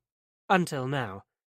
This deprivation was beginning to impact on everything. Crawling up to bed, Mariner passed the small hours in a restless sleep, and by the time the birds began singing, he'd resolved to at least phone the doctor. He wouldn't be offered an appointment for weeks anyway, so he'd have time to prepare. "If you can pop down to surgery in about 20 minutes, Mr. Mariner, we've just had a cancellation." The receptionist's response the following morning wasn't the one she'd given during his nocturnal rehearsal, and he almost bottled out. But surely it couldn't be that big a deal. In his head, it had all gone pretty smoothly. A brief chat with the Asian guy he'd seen last time. But things weren't going Mariner's way. Dr. Suleiman was on holiday, and in his place was a young female locum, fresh out of sixth form, judging from her youthful appearance, and a fully paid-up member of the Spanish Inquisition to boot. "How can I help?" she asked. Her innocent gaze fixed earnestly on him, and all of Mariner's careful, mentally prepared descriptions of the problem deserted him. "I can't keep it up," he blurted out, with rather less eloquence than he'd intended. "Is the problem erection, ejaculation, or both?" she asked, as if she was offering him a choice of pizza toppings. "Erection," Mariner said, shriveling inside. "Since when?" She turned to his records on the computer screen. "About a year." She looked up. "You've waited a long time before seeking help." "I thought it would get better." Despite her youth, she'd evidently heard that one before. "Take off your jacket and roll up your sleeve, would you?" It seemed a novel approach, but Mariner did as he was told. "How old are you, Mr. Mariner?" she asked, slapping a strip of inner tube around his exposed bicep and pumping it up until all circulation to his lower arm had been staunched. 43. Compressed air escaped with a hiss. "I see. That's fine." He took that as a comment on his blood pressure, and not his age. "Any other health problems?" "Not that I'm aware of." "You're not on any medication?" "No." "How's your peeing?" Mariner looked blank. "Bladder control okay? Steady stream and all that?" the doctor prompted. "It's fine," said Mariner, not knowing what else to say. "And is your difficulty in achieving an erection or maintaining it?" "Maintaining it." "Okay then, let's have a look." "A look?" "Take off your things and get up on the couch, please." Mariner wanted to ask if this was strictly necessary, but presumably she wasn't just doing this for fun. Presumably. Feeling vulnerable, with only his shirt tails to protect his dignity, Mariner hoisted himself onto the couch, praying that he wasn't about to be caught in a lie. He needn't have worried. Her cool, latex-sheathed fingers had an intimidating effect. "Well, physically everything seems in order," she assured him. "We'll need a urine sample to rule out diabetes, but that's unlikely if you're getting no other symptoms. You can get dressed." But after he'd pulled on his clothes, there were further questions. They started innocuously enough. What was his occupation? Was it often stressful? Had he felt particularly stressed during the last year or so? No more than usual. That seemed to disappoint her, so she tried a different, more intimate tack.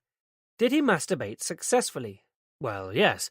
Was there a pattern to when he lost his erection? Was it always at the same point during intercourse? Yes, just prior to consummation. He just collapsed. Ah. Was he in a stable relationship? No. His last one finished just over a year ago. "Tell me about that," she said. Despite reservations about the relevance of this line of questioning, Mariner found himself pouring out the whole sorry tale about Greta. It had started off so well until she moved in with him and started holding him to account for every minute of his day. Even just thinking about it made him feel physically sick, as the memory of that final evening replayed itself in his mind. "Dinner won't be long," Greta had chirped from the kitchen the second he'd walked in the door. He groaned inwardly. After a harrowing day spent interviewing an 82-year-old woman who'd been brutally beaten in her own home, he needed space to recover himself. To this end, he'd retreated to the bathroom, but he hadn't yet got round to fitting a lock, and Greta had pursued him there, wrapping her arms around him as he leaned over the wash-basin. "Who's a clever boy, then?" She smiled enigmatically back at him from the mirror, a hand straying down over his groin. Mariner wished she wouldn't talk in riddles all the time. "What?"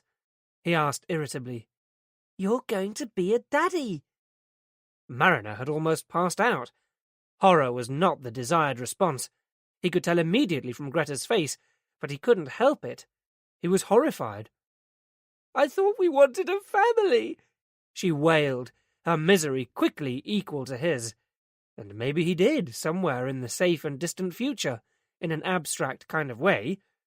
But not now. Occasionally, since then, he'd wondered if he could have compromised. But he couldn't. Not over something so big. And the experience had shaken him, because up until that point he'd always considered his mother and himself to be the wronged parties, when they'd been abandoned by his own father. But now, for the first time, he could see it from the opposite perspective. Had his mother sprung the same unwelcome surprise on his dad? Greta was distraught, and later that night Mariner had tried to make it up to her, but had failed dismally, as he had done ever since. "So it's since then that this problem has developed?" asked the doctor, bringing Mariner back to the present. "Yes." "And did your girlfriend go ahead with the pregnancy?" "I assume so, yes. Not long after that we went our separate ways." Even though he'd tried contacting her to offer financial support, Greta had completely stonewalled him. It wasn't enough, she'd said. She didn't want his money. She wanted a husband and a father for her child. After a while, he'd just given up. "Well," said the doctor, after a considered pause, "I think this is all in your mind. You're feeling guilty." "Guilty about what?"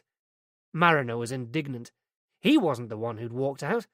"Well, you must surely have thought from time to time that you might be a father, that there could be some small being out there who's your responsibility." "My partner made it very clear. Whatever she chose to do, she didn't want me involved. She was going to take care of it." But the doctor was right. It hadn't stopped him from wondering. Rarely a day went by when he didn't consider the possibility of a small child out there going through life under the same cloud of uncertainty that he had. The doctor looked at him. "I would suggest you look for a resolution, because at the moment your body is telling you loud and clear that it won't risk getting into that kind of trouble again." "Is it?" "Yes, it's saying, don't have sex, it leads to unwanted pregnancies. Sort things out with your ex, and I think you'll find that this is just a passing phase. I'll prescribe you a couple of Viagra, though, just in case. That ought to be enough to kick-start you again." An unfortunate choice of phrase, thought Mariner. "There might be side effects, of course, including headaches and nausea, but see how you go. You'll need to weigh those against the benefits." His own line coming back at him. Taking the prescription, Mariner tucked it into his wallet, where it kept ironic company with a packet of 3 condoms, purchased 6 months before, but still unopened. Chapter 21. D.I. Mariner was astute, Anna thought, as she waited for Jamie to wrestle into his T-shirt. They were getting used to this. For some weird reason, she'd woken up this morning thinking about the detective. She liked him. Quite a lot, actually. After he'd gone, she'd tried to remember the last time she'd been held by a man. Not as a precursor to sex, but just held. She couldn't. Not even by her dad. Despite the emotional turmoil going on inside, it had felt good. She could still recall that musky smell of a man who's put in an honest day's graft, sweetened by the faintest hint of aftershave. It came as something of a surprise to her that she could be even remotely attracted to a man like Mariner. She unfailingly went for dark and classically handsome, never for pale and interesting. However blue the eyes. Mariner was thin to the point of skinny, too, and older than the men she generally fancied. He must be well into his 40s. But there was something about his quiet dependability that she found somehow warm and comforting. Jamie could have a complete change of clothes today, the new ones she'd bought for him. The rest could go in the wash, including those he'd worn a couple of nights ago. But as Anna turned them inside out, something heavy dropped out of the pocket. Jamie pounced on it, and she had to wrest it from him. It was a mobile phone. Not hers, but Jonathan's. She had to smile at that. He'd be lost without it. but too proud to contact her to get it back, if he even knew where it was. Just out of curiosity, she had a look at the stored numbers. Hers was third in the list, probably about what she'd expect. And Melanie? In at number 8, and climbing steadily. In the hall, the letterbox snapped shut. A couple of bills and a package had dropped onto the mat. Anna went to pick them up, turning her attention to the large padded envelope first. Clearly one of the Postal Service's sorting office disasters. It was battered and crumpled, and somewhere along the way one edge had been repaired with adhesive tape. But reading the address made her shiver. "It's Eddie's writing," she murmured in disbelief. "Eddie," Jamie echoed meaninglessly, continuing to shovel cereal into his mouth, some of the milk not quite making it and running down his chin. Anna had drawn the line at hula hoops for breakfast, and after several mornings of scraping various glutinous substances off the walls, had finally found a cereal that he liked. Anna's hands trembled slightly as she took the thick envelope into the lounge.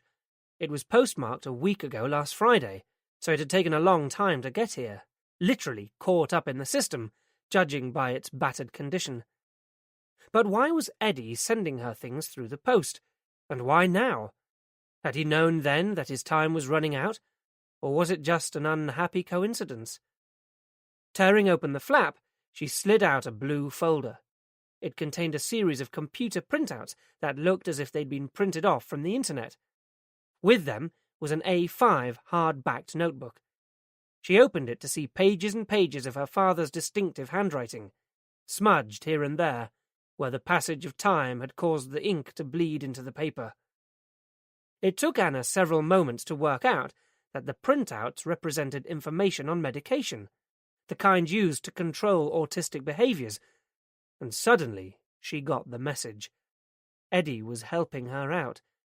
He'd have known that if anything happened to him, one of the first things she would do was try and find a residential place for Jamie, and that she would come up against the same insistence on medication as he had. So he was sharing his knowledge with her. Perhaps it was even his way of saying it was all right. He'd had to consider it too. Not for the first time, Anna wondered what Eddie could possibly have been involved in that would put him in such danger, and felt a stinging guilt that she hadn't been able to help him. All she could do now was accept and make use of what he'd given her. There wasn't time to read it all now, and at first glance she wasn't even sure if she would understand it anyway. So she slid the papers and notebook back into the folder and put it in a drawer for when she could set aside more time. The journey to the day centre was becoming routine, and Anna no longer had to make a conscious effort to steer the car in the right direction. "Wow, look at you today," said Francine to Jamie when she saw him. "I thought he could do with a new wardrobe," Anna said. "We didn't have too bad a night either. He was only up a couple of times. That's great." Yes, it was, and in a strange way, Anna was beginning to feel like an old hand. She'd planned on going back to the office today, if only to touch base, but the package had brought Eddie back to the forefront of her thoughts. After the funeral, she had requested that his ashes be buried in the Garden of Remembrance, along with a small commemorative plaque. The crematorium official had told her that it would take at least 48 hours to arrange, and now she felt a sudden desire to check that the task had been done. Leaving the day centre, she took a diversion to Lodge Hill.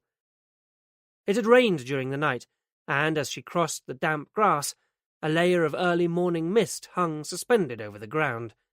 Combined with the noise of several rooks cawing in the trees, it lent the crematorium the quality of a Gothic horror, and it was almost a relief to Anna to find that she was not quite alone. As she approached the area where Eddie's plaque should have been planted, she saw another woman, dressed not in the black hooded cloak that would have sustained the illusion, but in jeans and a leather jacket. As Anna came nearer, she realized that the woman was crouching directly in front of Eddie's newly planted memorial, arranging a small bunch of carnations, and unaware of Anna's presence, until she spoke. "Hello," said Anna. The effect was immediate. The young woman turned and, seeing Anna, scrambled to her feet and began to back away, until, with enough distance between them, she turned and ran. But those few brief seconds were enough for Anna to recognize her. "Wait!" she called, but to no avail. Realizing that the woman wasn't going to stop, Anna wasted valuable seconds debating whether to follow on foot or return to her car. She opted for the chase, running after the woman as she fled from the cemetery out onto the road and praying that she wouldn't get into a waiting vehicle. An extensive housing estate had grown up around the crematorium, and, glancing back occasionally to see Anna in pursuit, the girl kept on running, through the network of almost identical streets, until finally she emerged onto the busy dual carriageway of the main Bristol road. She seemed to be heading for the bus stop, which would take her back towards the city centre. If she boarded a bus, Anna didn't have a hope. It would move off long before she could catch up. But for once, things were going Anna's way, and there were none to be seen. Anna was gaining ground now, and the girl showing signs of panic, until suddenly a black cab appeared from nowhere, and, with a minimal wave of her hand, the girl flagged it and jumped in. Anna was still too far off to read the cab's license number, but not for the vehicle registration. Rehearsing it over and over to herself, she fumbled in her bag for a pen and scribbled down the number on the palm of her hand. Breathless, but still running on adrenaline, she retraced her steps to the crematorium, where she retrieved her mobile phone from the car. After only minutes, she was connected. "I'd like to speak to Inspector Mariner, please," she gasped. "It's urgent." Tony Knox was nearest to the phone in Mariner's office when it rang. He picked it up. "Anna Barham, boss," he said, watching Mariner's reaction a little too carefully as he handed it over. "What? Who?" Mariner took the phone, masking, he hoped, the fact that Anna had barely been absent from his thoughts, conscious or unconscious, since last night. She was probably embarrassed now about what had happened. But when she spoke, if anything, she sounded excited. "I think I've just seen Kerry." All thoughts of the previous evening evaporated. "Where are you?" "Selly Oak, at the crematorium. She went off in a cab, but I've got the registration." It was tenuous, but it was something. "Okay, go ahead." But he sensed hesitation. "On one condition," she said. "What?" "That we don't talk about what happened last night? Fine. But it was nothing like that." "I'll give you the number," Anna said, "but I want to be there when you talk to her." She didn't ask much. "Alternatively, I could just charge you with obstruction," he said coolly. But, like that other significant aspect of his life, it was impossible to maintain. "All right," he conceded. "When I talk to her informally, you can be there, as long as you stay quiet and don't interfere. But if I have to bring her to the station for formal questioning, you know that will be different, don't you?" "Of course. Look, I know you're going out on a limb for me. Thanks." "Sure." She recited the cab's registration number for him to write down. "It will take time to trace this back," Mariner warned her. "And even then we may not be sure. If the taxi has dropped her off somewhere in the city centre, we'll have lost her. Go back to your place, and if we do find her, I'll pick you up from there." "Thank you." More gratitude. He'd save it up for a rainy day. A weak sun was trying to push its way through the low grey cloud as, 50 minutes later, Mariner drove down Mill Pond Road, one of the shabbier aspects of Edgbaston, with Anna Barham beside him in the passenger seat. They'd been lucky. The taxi driver who picked up Kerry had been able to furnish them with the exact dropping-off point, and even the number of the house he'd seen her let herself into, perhaps making a note of it for his own personal future reference. The road comprised mainly Victorian 3- and 4-storey houses of rusty brick that had long since passed their heyday. Most were now segregated into flats and bedsits to provide cheap accommodation for asylum seekers, DSS claimants, and anyone else with a high level of desperation. Their residents had little long-term interest in the aesthetic qualities of the properties, and consequently gardens were untended, stray rubbish littered the streets, and this morning a couple of skinny cats foraged for pickings among the overspilling bins. Number 72 blended perfectly into the squalor. Torn grey net curtains hung at some of the windows, although those higher up looked new. There was no bell or knocker, so Mariner banged his fist on the door, creating as much noise as he could. After a faint burst of music and some scuffling, the door was opened by a large African Caribbean woman of indiscernible age. "What you want?" she barked, squinting suspiciously at Mariner's proffered warrant card. "We're looking for Kerry," he said. "Kerry? We've got reason to believe she lives here. We just want to talk to her." "There's a girl on the top floor," the woman said. "Don't know what her name is." Mariner held out the photograph. "Is this her?" The woman peered. "Yeah, a real sweetie." "We need to come in." The woman shrugged, turned and shuffled back into her own apartment, slamming the door behind her and leaving them alone in a dark and desolate hallway. Mariner led the way up uncarpeted wooden stairs through a dim atmosphere thick with the stench of stale cigarette smoke and rotting food. He cringed on Anna's behalf. It was all in a day's work for him, but for her it must be like a different planet. They passed one landing and continued on up to the next. A door at the top was crudely daubed 1A in grey paint and had a tarnished knocker in the centre. Mariner rapped on it. Kerry was apparently expecting someone. The door was pulled back almost immediately, wide and welcoming, by a tall, slim girl with glossy shoulder-length chestnut hair and chocolate eyes which were instantly wary. An inch of her midriff was visible, showing off a small, neat tattoo of a butterfly. Mariner held out his warrant card again. "Hello, Kerry." Kerry stared at him suspiciously, trying to work out where she'd seen him before, but then she saw Anna, and, recognizing her, attempted to slam the door shut again. The door rebounded off the sole of Mariner's shoe. "We just need to ask you a few questions about Eddie Barham," he said.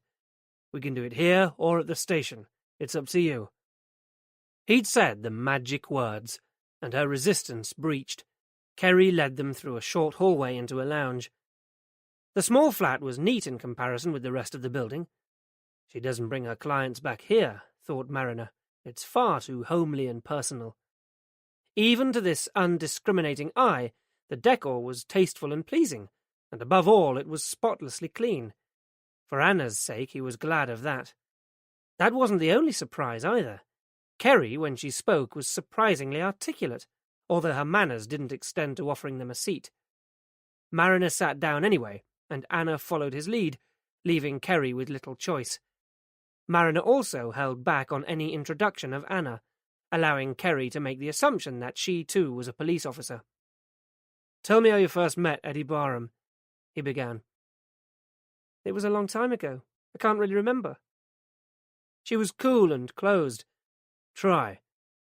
Kerry looked over to the window and made a show of trying to recall, though it was more probable that she was weighing up how much to tell him. "It was a couple of years ago, maybe 3. I was living rough.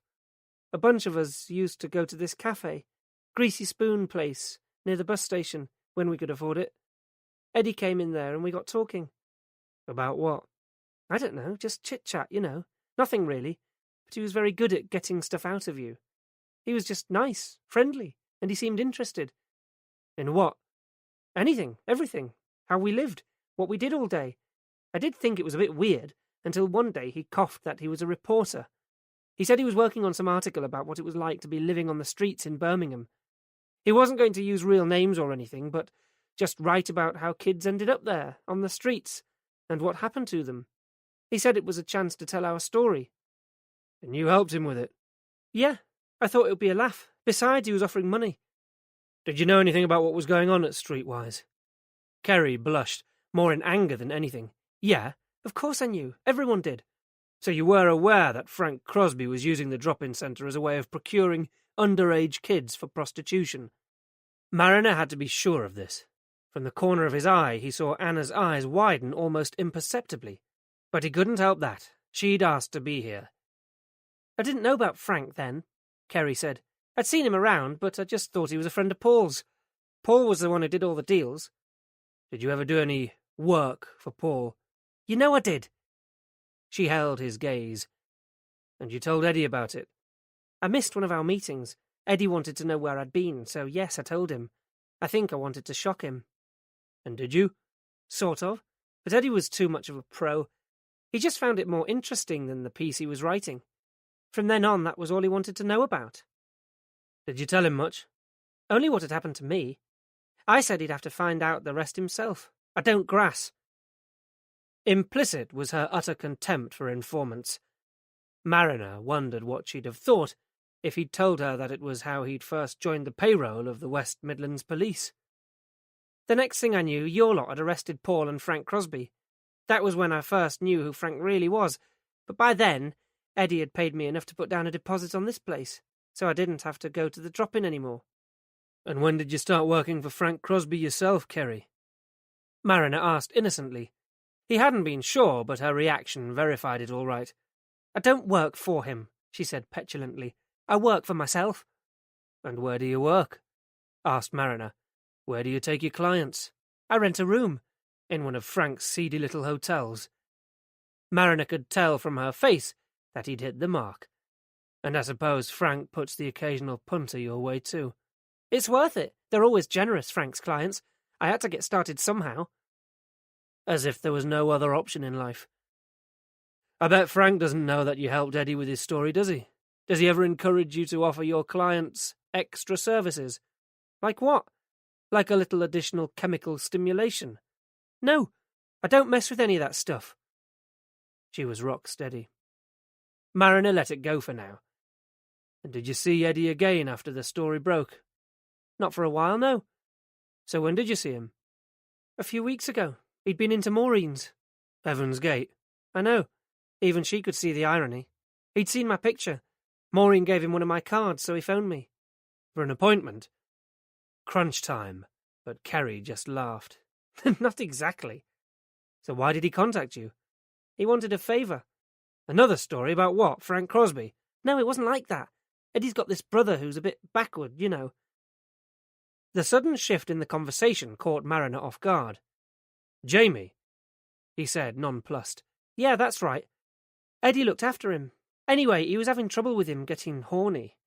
He'd started playing with his dick in public, groping women, that kind of thing. Eddie thought it might help if he actually had sex, you know. He thought it might calm him down.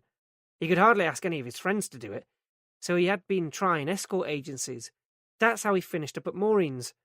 Trouble was, none of the girls would go to his house, and he needed Jamie to learn that sex is something you do in private in your own place. Then, when he saw my picture in Maureen's and she told him what I was doing, he thought I'd be able to help. He knew I looked after myself. And did you agree to do it? Asked Mariner. Not straight away. I mean, I felt sorry for the boy, nearly 30 and had never been laid. Can you imagine that? Mariner didn't say that actually he was beginning to get an inkling. I said I'd want to meet him first, Kerry went on. I didn't know if I could. So one night I met Eddie in the pub, and he took me back to his house.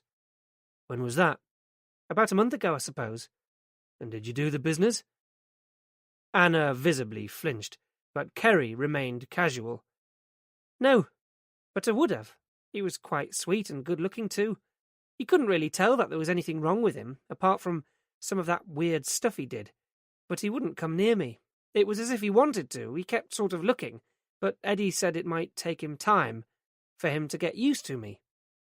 So what did you do? I started just going to see them. I used to stop by at their house on my way back from other appointments. It would have been bloody stupid not to. All I did was sit and watch TV with them, but Eddie still paid me. Did you tell Eddie Barham that you work for Frank? I told you I don't. All right, then. Did Eddie know about your little arrangement with Crosby? Not to begin with, no. Why should he? It was none of his business. So who was it who had him beaten up 3 weeks ago? Kerry fell silent, avoiding Mariner's eye. Frank must have found out that I'd been seeing Eddie and jumped to the wrong conclusion. She glared at Mariner. Like you did. He wanted me to stop seeing him. Said he knew what crap reporters wrote. I told him it wasn't anything to do with that, but Frank didn't believe me. So he gave Eddie a going over. And then what? Frank told me not to see Eddie again, that if I did, the next time he wouldn't get off so lightly, and me neither. I called round to tell Eddie I wouldn't see them anymore. It upset me to do it. I think even Jamie knew something was wrong. He was really sweet, tried to comfort me. Mariner remembered Jamie's words. K, no cry. Eddie was disappointed, of course, but he understood. So when did you see Eddie Barham again? Last Sunday night he called me. He'd had a bad week. Jamie had walked up to some woman in the swimming baths and grabbed at her breast. Eddie was worried that she might make a complaint. He was desperate. He wanted me to go round just one last time. And I told him I couldn't. I had another appointment anyway. Then when I was waiting for the punter to show... Derek. Now Kerry realised where she'd seen Mariner before. She looked at him and knew. Yeah, that's right. While I was waiting for Derek, Eddie turned up. He knew where I met people, and he came to talk me into going with him. And you went with him, even though Crosby had warned you not to? Eddie could be persuasive. And, like I said, I felt bad. He'd already paid me a lot with nothing to show for it. I wanted to wait to explain to Derek, but Eddie had left Jamie at home on his own, so we had to go straight away. So that's what the argument was about. Did Eddie ask you to bring him a little extra something this time? No, he wasn't into that shit, and neither am I. So what happened? Mariner asked, even though he was already beginning to put it together for himself. Eddie took me back to his house in the car, but when we got there, his front door was wide open and there were these two guys inside. Jamie had gone. Eddie went ballistic. What guys? Frank Crosby's men? I'd never seen them before. They were going through Eddie's stuff upstairs. After money, I suppose. Eddie tried to take them on, but there were two of them.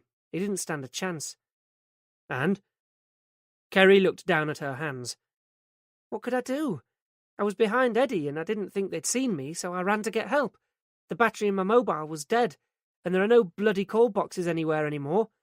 I had to go for miles, but in the end I found one and called 999. Very public-spirited of you. I thought you said you liked Eddie Barham. I did! She was defiant. So the first sign of trouble, you just bugger off and leave him? I told you I went to get help. What else could I do? I was scared. I didn't know what was going to happen, that Eddie would be... Why didn't you go to the neighbours? Oh yeah, like they're going to help me. You should see the way that snotty cow next door looks at me. Are you sure it wasn't more to do with the fact that you knew who those men were? That Frank Crosby told you to disappear? I think you did as you were told, but then your conscience got the better of you, so you waited a while and then called us. That's not true.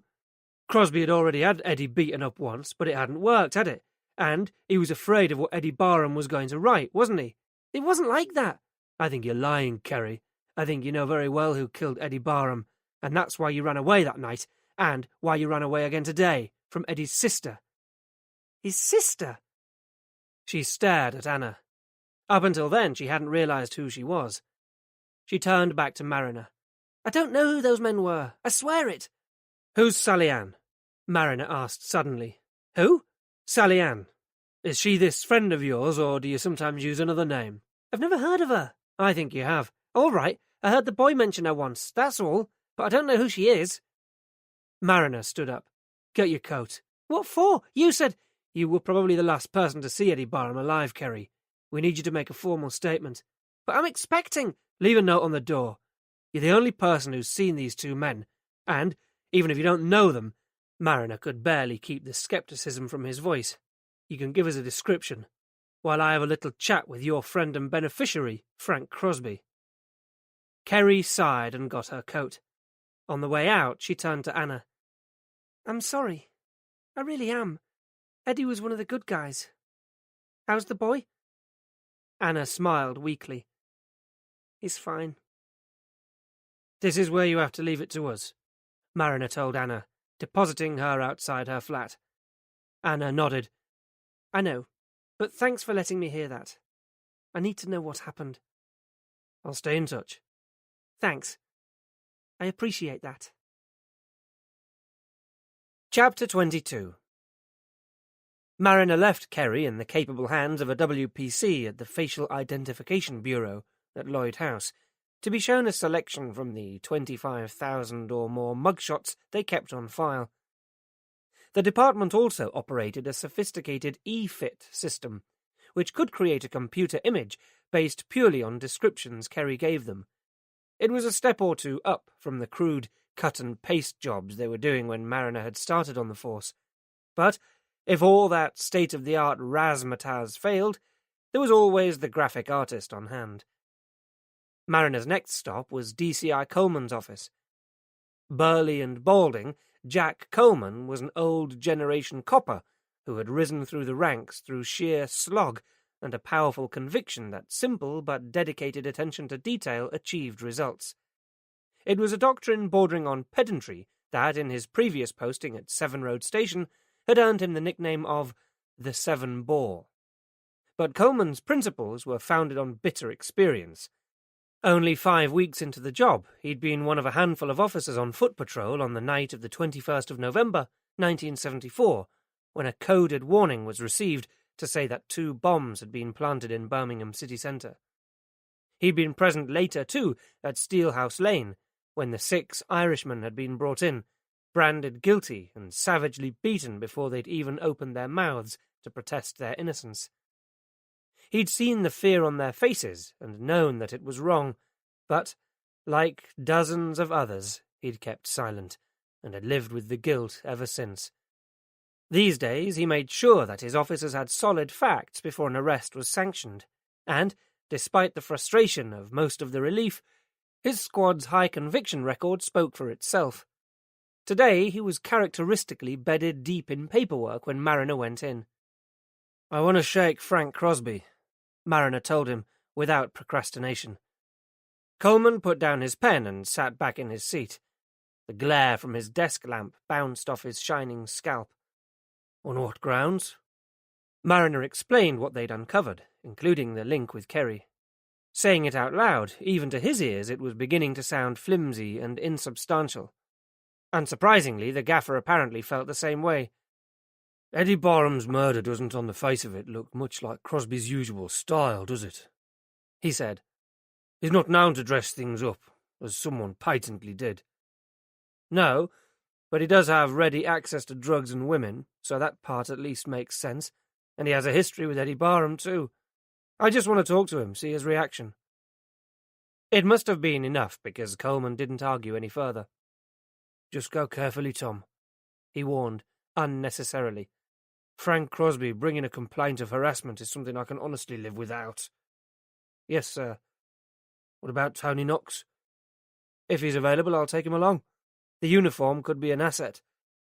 "You would seem to be having quite an influence over him," Coleman remarked. "He's good at his job," said Mariner, not having any reason to say otherwise.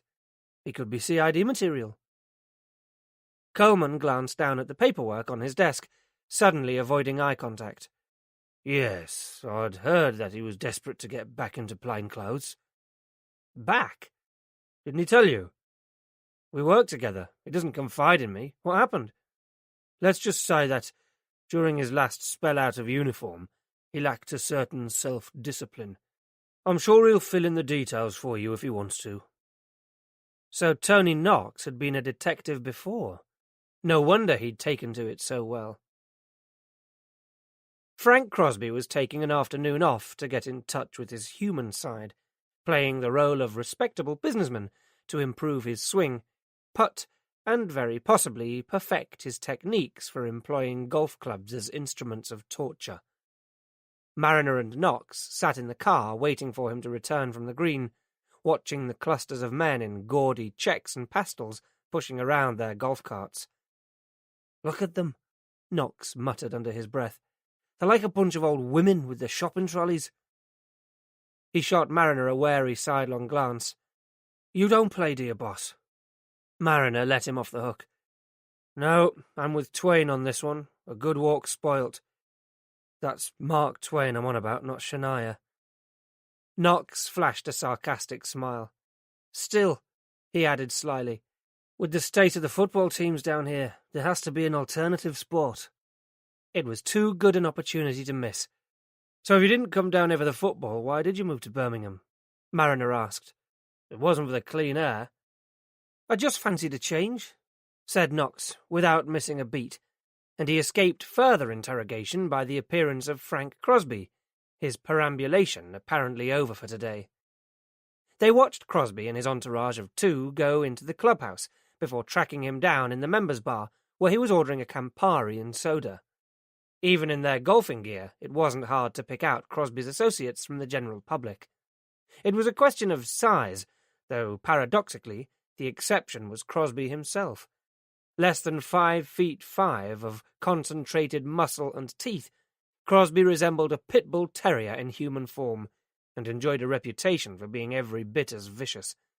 His baby pink polo shirt, looked almost grotesque, stretched over his hairy, tattooed arms, like biker's leathers on a newborn infant. Although Kingswood Golf Club was not as exclusive as some, Mariner doubted that many other club members had any idea what Frank Crosby really did for a living. Right now, he was enjoying a joke with his cronies. "Mr. Crosby." Making no effort to lower his voice, Mariner openly displayed his warrant card for the benefit of all those present. "Detective Inspector Mariner, West Midlands Police. Could I have a word?" With Knox's uniform providing added visual effect, Mariner had succeeded in capturing the attention of everyone in the room. Everything so far was going to plan. Crosby's anger was visible in the flush that spread up through his Donald Trump tan. But this was a man who'd learned over time to control his temper, and by the time he'd picked up his drink and separated from the group, there remained only a hint of irritation in his voice. "Over here," he said tautly, leading the way to a secluded corner of the room, well away from listening ears. Despite the unnaturally dark hair and gleaming white teeth, Crosby was approaching 60 and running to fat. If you knew where to look, his throat still bore the deep scar sustained in a scuffle in Winson Green, although it was many years since he'd been a guest of Her Majesty. He'd become far too skilled at delegation for that. These days he could afford to be relaxed and play a round or two of golf, give or take the occasional rude interruption from the law. "What do you want?" he demanded, at a safe distance from his fellow club members. He regarded Mariner like something nasty he'd just stepped in, his annoyance betrayed only by the bulging muscle in his jaw. "I want you to tell me about Eddie Barham," Mariner said with equal directness. Crosby snorted, almost with relief, making Mariner wonder what he'd thought was on the agenda. "What about him? He's a reporter. Pain in the arse if he must know," Crosby said candidly. "Really?" "Yeah, spends too much time sticking his nose into things that don't concern him." "Into your affairs, you mean? He landed you right in it a few years back, didn't he?" The eyes narrowed. "I'll remind you, I was never charged with anything." "Eddie Barham dragged your name through the mud, though, didn't he? That must have been bad for business." "I got over it. But not the sort of thing you'd want to happen again, if you could help it." Mariner glanced around him at the opulent surroundings. "Wouldn't go down well here, would it? Your name splashed all over the papers a second time. It must have made you a bit nervous when Eddie linked up with one of your girls again. I don't suppose you wanted to play the lead in anything else he was about to write. Is that why you had him roughed up?" Crosby had seen this coming, and was far too street-smart to deny it. After all, Eddie Barham hadn't pressed charges, so there was nothing to worry about. "My colleagues offered him a little advice, just in case he was thinking of doing anything stupid." It was hard advice. It left Eddie with enough bruises to fabricate a mugging story. "Yeah, well, it's what he's good at, isn't it? Making up stories. I just wanted to make sure that he got the message." "But he didn't, did he, Frank? So you went back. Was he threatening you with blackmail? Is that why you had to go over his house, to recover any incriminating documentation?" "What?" Crosby suddenly had the look of a man who had completely lost the plot, though masking his reactions would come naturally by now. "What were you doing?" interjected Knox, increasing the pressure. "Following Eddie? Or had you tapped Eddie Barham's phone?" "Where were you on Sunday the 16th of February, Frank?" Mariner demanded. "The night Eddie Barham was killed." Finally, his words provoked a reaction, but not the one Mariner had been expecting. "Killed? What are you on about?" "Don't you read the papers either?" "Why would I? Full of crap most of the time." Crosby was on the defensive. Then Mariner remembered someone telling him that Crosby couldn't actually read very well. Knox pushed again. "How far were you prepared to go to keep Eddie Barham quiet, Frank? Or were you doing it for Paul?" "Paul who?" "Paul Spink. Forget him already, even though he took the rap for you? Were you repaying the compliment?"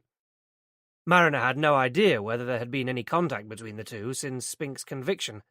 It was just a simple logical pursuit, but one which apparently Crosby was having difficulty keeping up with. "I don't know what the fuck you're on about," he said, finally beginning to lose his cool. "A Sunday night? I'd have been at the dog track all night." "And what about your colleagues?" Mariner nodded towards the group at the bar, who cast the occasional anxious glance towards them. "Carl and Teddy were with me. We'd have been at the track till 2 in the morning. Ask anyone." "We will," Mariner assured him.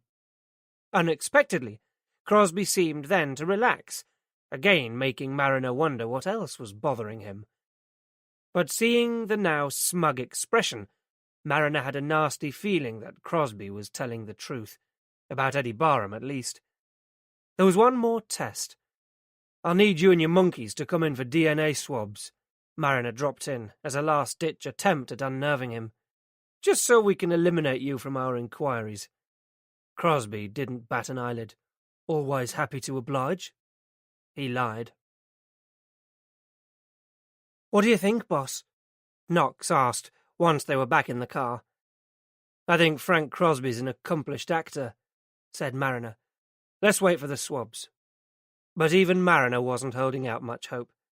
Crosby had taken it all too much in his stride. "Dinner time?" Knox started the car, ever the pragmatist. "No, thanks," said Mariner. "There's something I've got to do." "Oh?" "It's personal," Mariner said enigmatically. "I'm going in search of a resolution, Tony. You should try it sometime." But Knox just looked at him as if he was mad. Mariner tried Greta's office number first. With a small child to clothe and feed, he couldn't imagine that she'd had the luxury of being a stay-at-home mum. He was right. "Tom, what a surprise!" A mutual one. She sounded not displeased to hear from him. Equally unexpectedly, she agreed to meet him for a quick drink after work in a couple of hours, giving Mariner ample time to make his debut visit to Toys R Us. Greta wasn't in the appointed bar when he arrived a few minutes late, and it crossed his mind that she might yet stand him up for old time's sake. He'd trailed round every appropriate shop in town to look for a present for the baby, but when it came to it, he hadn't a clue what to buy. He didn't know the gender of the child, or what would be suitable for its age. In the end, he'd settled on a generic cuddly rabbit. Greta had chosen as their meeting place a wine bar close to where she worked. Sitting down at a table, Mariner ordered a bottle of obscenely expensive mineral water with 2 glasses. Greta had never been much of a drinker, and he needed to keep a clear head. When she appeared, short of breath, Mariner was, for several moments, thrown into confusion. "Greta!" He stood up to kiss her cheek. "How are you?" But he hadn't really needed to ask. She was clearly blossoming, her belly swollen by about 6 months of pregnancy. "I'm great," she said. "Really well. Do you want to see?" And with the enthusiasm of any new parent-to-be, she sat down, and without waiting for his reply, rifled through her handbag to produce a monochrome snapshot of what resembled, to Mariner, an oversized tadpole. "The consultant says that she's a perfectly average size, plumb in the middle of the 50th percentile. If she keeps growing at the same rate, she'll weigh about 7 pounds at birth. Sorry, that's probably too much information, but I get told everything. First baby at my age. You can't even fart off the record, especially coming so soon after a miscarriage." She looked into Mariner's eyes, pausing for the first time. "I'm afraid ours didn't make it." "I'm sorry," said Mariner, as something stabbed at his chest. "So am I, but it was probably for the best, wasn't it? Sorry, I should have let you know, but I was... Well, let's not go over all that again." "No, let's not." "Dominic, an old friend, was very supportive." She placed her hands on her bump. "So supportive, in fact, that we ended up with this." Finally, Mariner recovered his power of speech. "Congratulations," he said. "I'm really happy for you." It was perfectly true.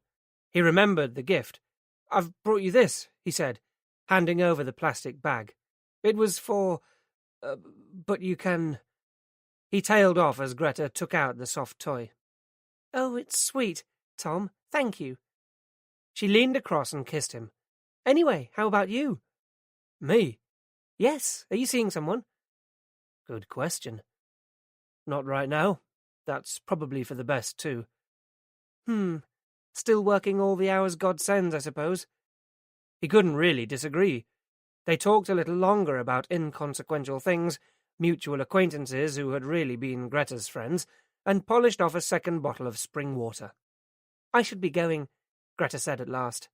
"As it is, I'm going to get all the rush-hour traffic." They both went up to the bar to pay. As Mariner took out his wallet, a slim white sheet of paper fluttered out, landing at Greta's feet. The prescription. Shit. Simultaneously, they stooped to retrieve it, Mariner snatching at it before Greta had the chance. "Throwing away your love letters now, Tom?" Greta smiled, and Mariner had to stifle a sudden urge to laugh hysterically at the irony of the situation. The bill settled, they hugged and wished each other well for the future.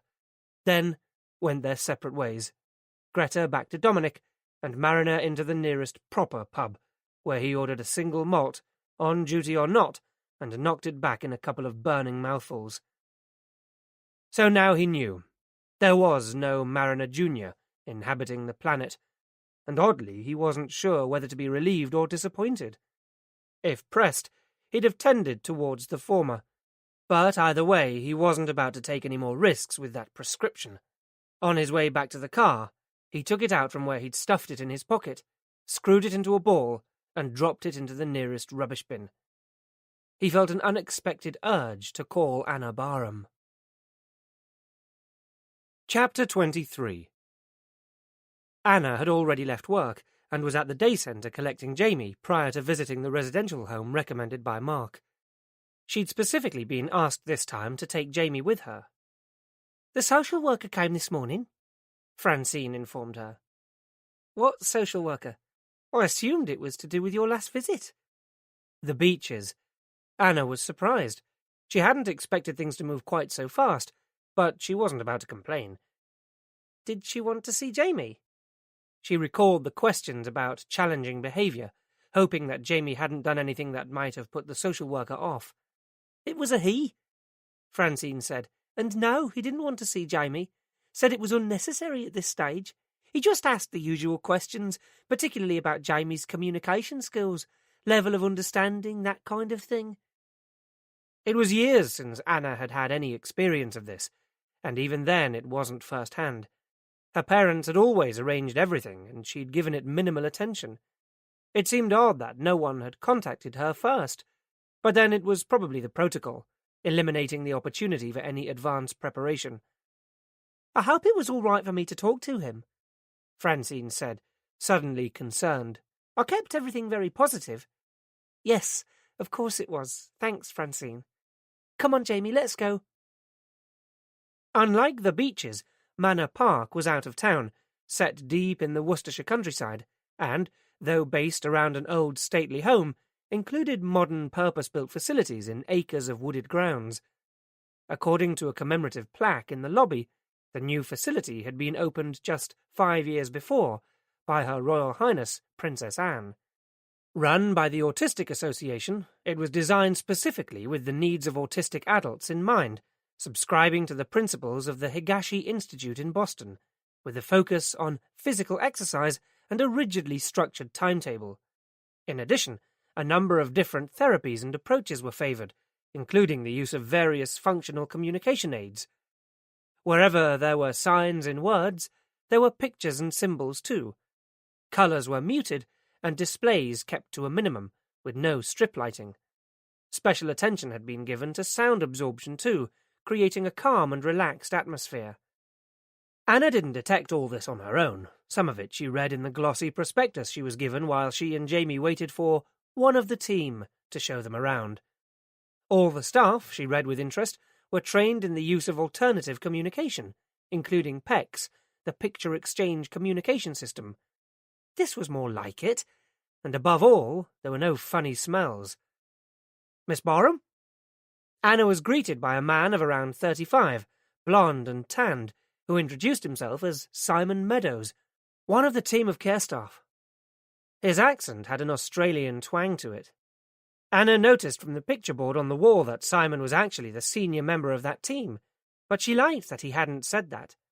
"And this is Jamie?" he asked. "Jamie, hello." Jamie responded with a fleeting glance, which Simon answered with a thumbs-up sign. "That's good looking, thank you." He turned to Anna. "Shall we go?" Their first stop was the gym, which turned out to be a soft playroom for grown-ups, with ball pools and climbing apparatus, its walls and floor padded for protection. "It's the letting off steam area," Simon explained, "essential for the clients and the staff. Jamie probably doesn't want to do the boring tour, so he can stay here." He called over one of his colleagues and assigned him to watch over Jamie. "He'll be leaving at 4:15, he said. "You can start counting him down when you're ready." Counting him down. Anna had seen Francine doing that with Jamie, preparing him for the end of an activity so that he wasn't upset when it stopped or changed. They began the tour. Simon was welcoming but pragmatic, and not in the least bit ingratiating. The building was busy with other people, but often Anna was hard pushed to tell the difference between staff and clients. Overall, the age profile was much nearer to Jamie's own, and relationships looked friendly and easy. Facilities for men and for women were clearly delineated, and there were self-contained facilities for individual independence training. Instead of a heavy question-and-answer session at the end, Simon gently elicited information as they walked around. "How old is Jamie? Where is he living now? That must be hard. How is he doing? How is his eating and his sleeping?" Anna was so impressed with the place, she would have told Meadows anything, and she had no qualms about being completely honest with him. "His sleeping is awful," she confessed. "He's up several times every night, but I don't want to resort to medication." No harm in making it clear from the start. "Neither do we," said Meadows, "though I have to say that if we've explored all other options, we do consider it. In isolated cases, the use of medication can be highly successful, but we have to have tried every other strategy first, and of course it would only be introduced with your approval." Anna was pleased to hear it. "So when can he start?" she asked, straight away, only half joking. They'd arrived back in reception. Meadows smiled. "Let's just jot down a few details," he said, as if he hadn't just extracted everything there was to know from Anna. "We try to operate like a community, so we do try to take clients who will benefit from the regime." He handed her a concise application form. Full name, easy. Date of birth, Anna even had that off pat now, too. 17th of the 3rd, and now she even knew the year. At the end of the document was a small section requesting permission for the staff to administer appropriate medications to regulate sleeping and behavior. "As I said, it's when all else fails," said Meadows, seeing her hesitation. "Why don't you think that part over and give us a call?" Finally, he handed her a list of charges. Anna did a double take. "This is for a year?" she asked. Meadows made a sympathetic face. "No, it's quarterly. I know. It's expensive. But the work we do involves very high staff ratios. That's how we can minimize the use of medication. I think you'll find that's not unusual." So that was the catch. Meadows glanced up at the clock. It was 14 minutes past 4. "Now, I guess we'd better not keep Jamie waiting." Late in the afternoon, as Mariner walked back into Granville Lane, Tony Knox had bad news. "Crosby's alibi checks out," he said. "We've got a whole pile of witnesses who saw him at the track on that Sunday night, including some of our blokes who were down there keeping an eye on things. He had a successful run, apparently, and was throwing his money around. Laurel and Hardy were with him, too." "Bugger. It's not conclusive, though, is it? Even if the swabs turn out to be negative, Crosby could easily have hired some temporary help." "Maybe. But unless we can identify who that might be, it isn't enough to pull him in either. And if that sum of money in Eddie Barham's bank account wasn't about blackmail, then what was it? For what it's worth, these are the E-fits Keddy came up with." Knox passed him the crudely assembled photographs. They could have been anyone. In fact, one of them had the look of Pope Francis about him. Mariner wondered what His Excellency was up to last Sunday night. The other had a neat, dark moustache. "No black mouth," said Mariner, almost to himself. "Sorry?" asked Knox. "No black mouth," Mariner repeated. "It was what Jamie shouted when we took him back to the house. I think he was telling us that one of Eddie's attackers had a moustache, a black mouth. That rules out about 9/10 of the population," said Knox, helpfully. "And that's just the women." "We're almost there, then," Mariner replied, matching his sarcasm. The fact of the thing was that it was now almost 2 weeks since Eddie Barham was murdered, and every hour took them further from the likelihood of finding his killers. Their one tenuous lead had reached a dead end, and they were left with virtually nothing. If they had any suspects, they could arrange a lineup based on Kerry's descriptions. But Mariner wouldn't know where to start. Who the hell was it who'd wanted Eddie Barham dead? Despite the careful preparation, Jamie wasn't too thrilled about leaving Manor Park, and moaned all the way home. Anna had been so impressed with the place that she was tempted to just ring Simon Meadows and tell him that she'd reached her decision, but the cost had taken her breath away. Selling her parents' house would make all the difference, but their will had made it patently clear that in Jamie's lifetime that just wasn't an option. Renting it out might be one creative solution to the problem, but she'd have to be certain of a long-term let, and even that could prove to be messy to maintain. Jamie could live to be a very old man, at a time when she herself would be getting older and looking forward to an untroubled retirement. The enormity of the responsibility felt overwhelming, as it must have been for Mum and Dad and then for Eddie. There was some hard thinking to be done about the medication issue. Even to be considering it made her feel like the family traitor. But D.I. Mariner was right. Times were changing. Drug therapy was becoming more commonplace because the medicines used were more sophisticated and reliable. And, if Manor Park wasn't affordable in the long term, it was no good to her, so alternatives would have to be considered. Eddie had clearly been thinking along those lines too, because once you started looking at cheaper residential care, there seemed little choice. He'd been backed into the same corner. Retrieving the handouts from Professor Fellowes' talk, Anna spread them out on the kitchen table before seeking out the package that Eddie sent her. She took the blue folder out of the drawer in the lounge. The effect on Jamie was startling. He jumped up from where he was on the floor and hovered a few feet away, staring at the folder with grave suspicion and keening softly.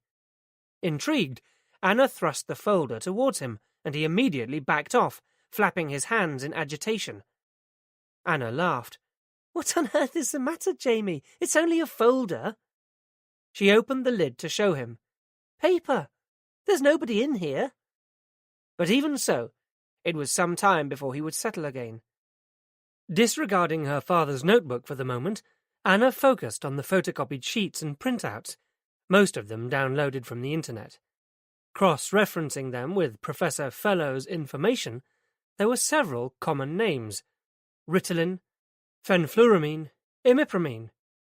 For most, there were chemical formula, along with descriptions of recent studies that had been carried out relating to their effectiveness. She tried reading one of the articles, but was beaten back by the jargon. Opioids have long been known to reduce serotonergic transmission by stimulating the presynaptic autoreceptors, she read. A drug which, unlike serotonin itself, would selectively stimulate the postsynaptic receptors, could be of value in controlling aggression and sleep patterns. Of course it could. A common factor seemed to be that the drugs apparently acted on the serotonin system, as Professor Fellowes had said, and Anna now wished that she had paid more attention to the talk. She didn't even really know what serotonin was. Systematically, she worked her way through the internet printouts, and every story was the same. Doubts raised about the effects of long-term courses of treatment using the drugs mentioned. The only deviant from this pattern appeared to be something called pinozalian, but that was mainly because of the dearth of information on it anyway. All Anna could find was a none-too-clear photocopied paragraph from some kind of medical journal. But interestingly, Eddie had double-starred it. Did this mean that it was the one he had settled on at the end of all his research? Anna sifted through the papers and sifted back again. There didn't appear to be any further printouts on it, and there was nothing among the notes from Professor Fellowes. She would have to do her own research. She plugged in her laptop and tapped the unfamiliar names into Google. There was at least some information about the other drugs, again much of it negative, but barely anything on pinozalian. Strange. Yawning, Anna was overcome by a sudden, unexpected wave of fatigue, and, glancing up at the clock, saw with a shock that it was 11:20. The flat seemed unnaturally quiet. "Jamie? Jamie!" He was sprawled on the floor, having fallen asleep where he sat, still clutching a DVD box. The film itself had come to an end, leaving the menu sequence to play in a never-ending loop, as fuddled as Anna's brain felt right now. Her research would have to keep until tomorrow. It might be time to pay Dr. Payne another visit, to see if he could enlighten her.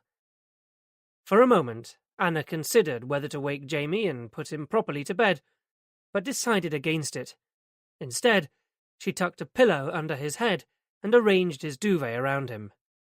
He'd be awake soon enough anyway. Chapter 24. She was right. Woken at 6:30 by Jamie poking a DVD in her face and tugging at her arm. Anna groaned. What wouldn't she give for a lie-in? Driving Jamie to the centre, she couldn't shake off the feeling of exhaustion and despondency. Where was all this leading? In the cold light of day, Manor Park seemed an impossible proposition. It was enormously expensive, and despite what Simon Meadows had said, they did employ drug therapy, which her parents would have disapproved of. And on top of that, it would mean taking Jamie away from the day centre, at least for some of the time, when the thing he needed most of all was consistency. As a matter of interest, Anna asked Francine about any other clients at the centre who were taking medication. Francine knew of at least 2 who were on Ritalin and another who took imipramine, but she hadn't heard of Pinozalian either. "Could be something new," she suggested. "They're always trying things out."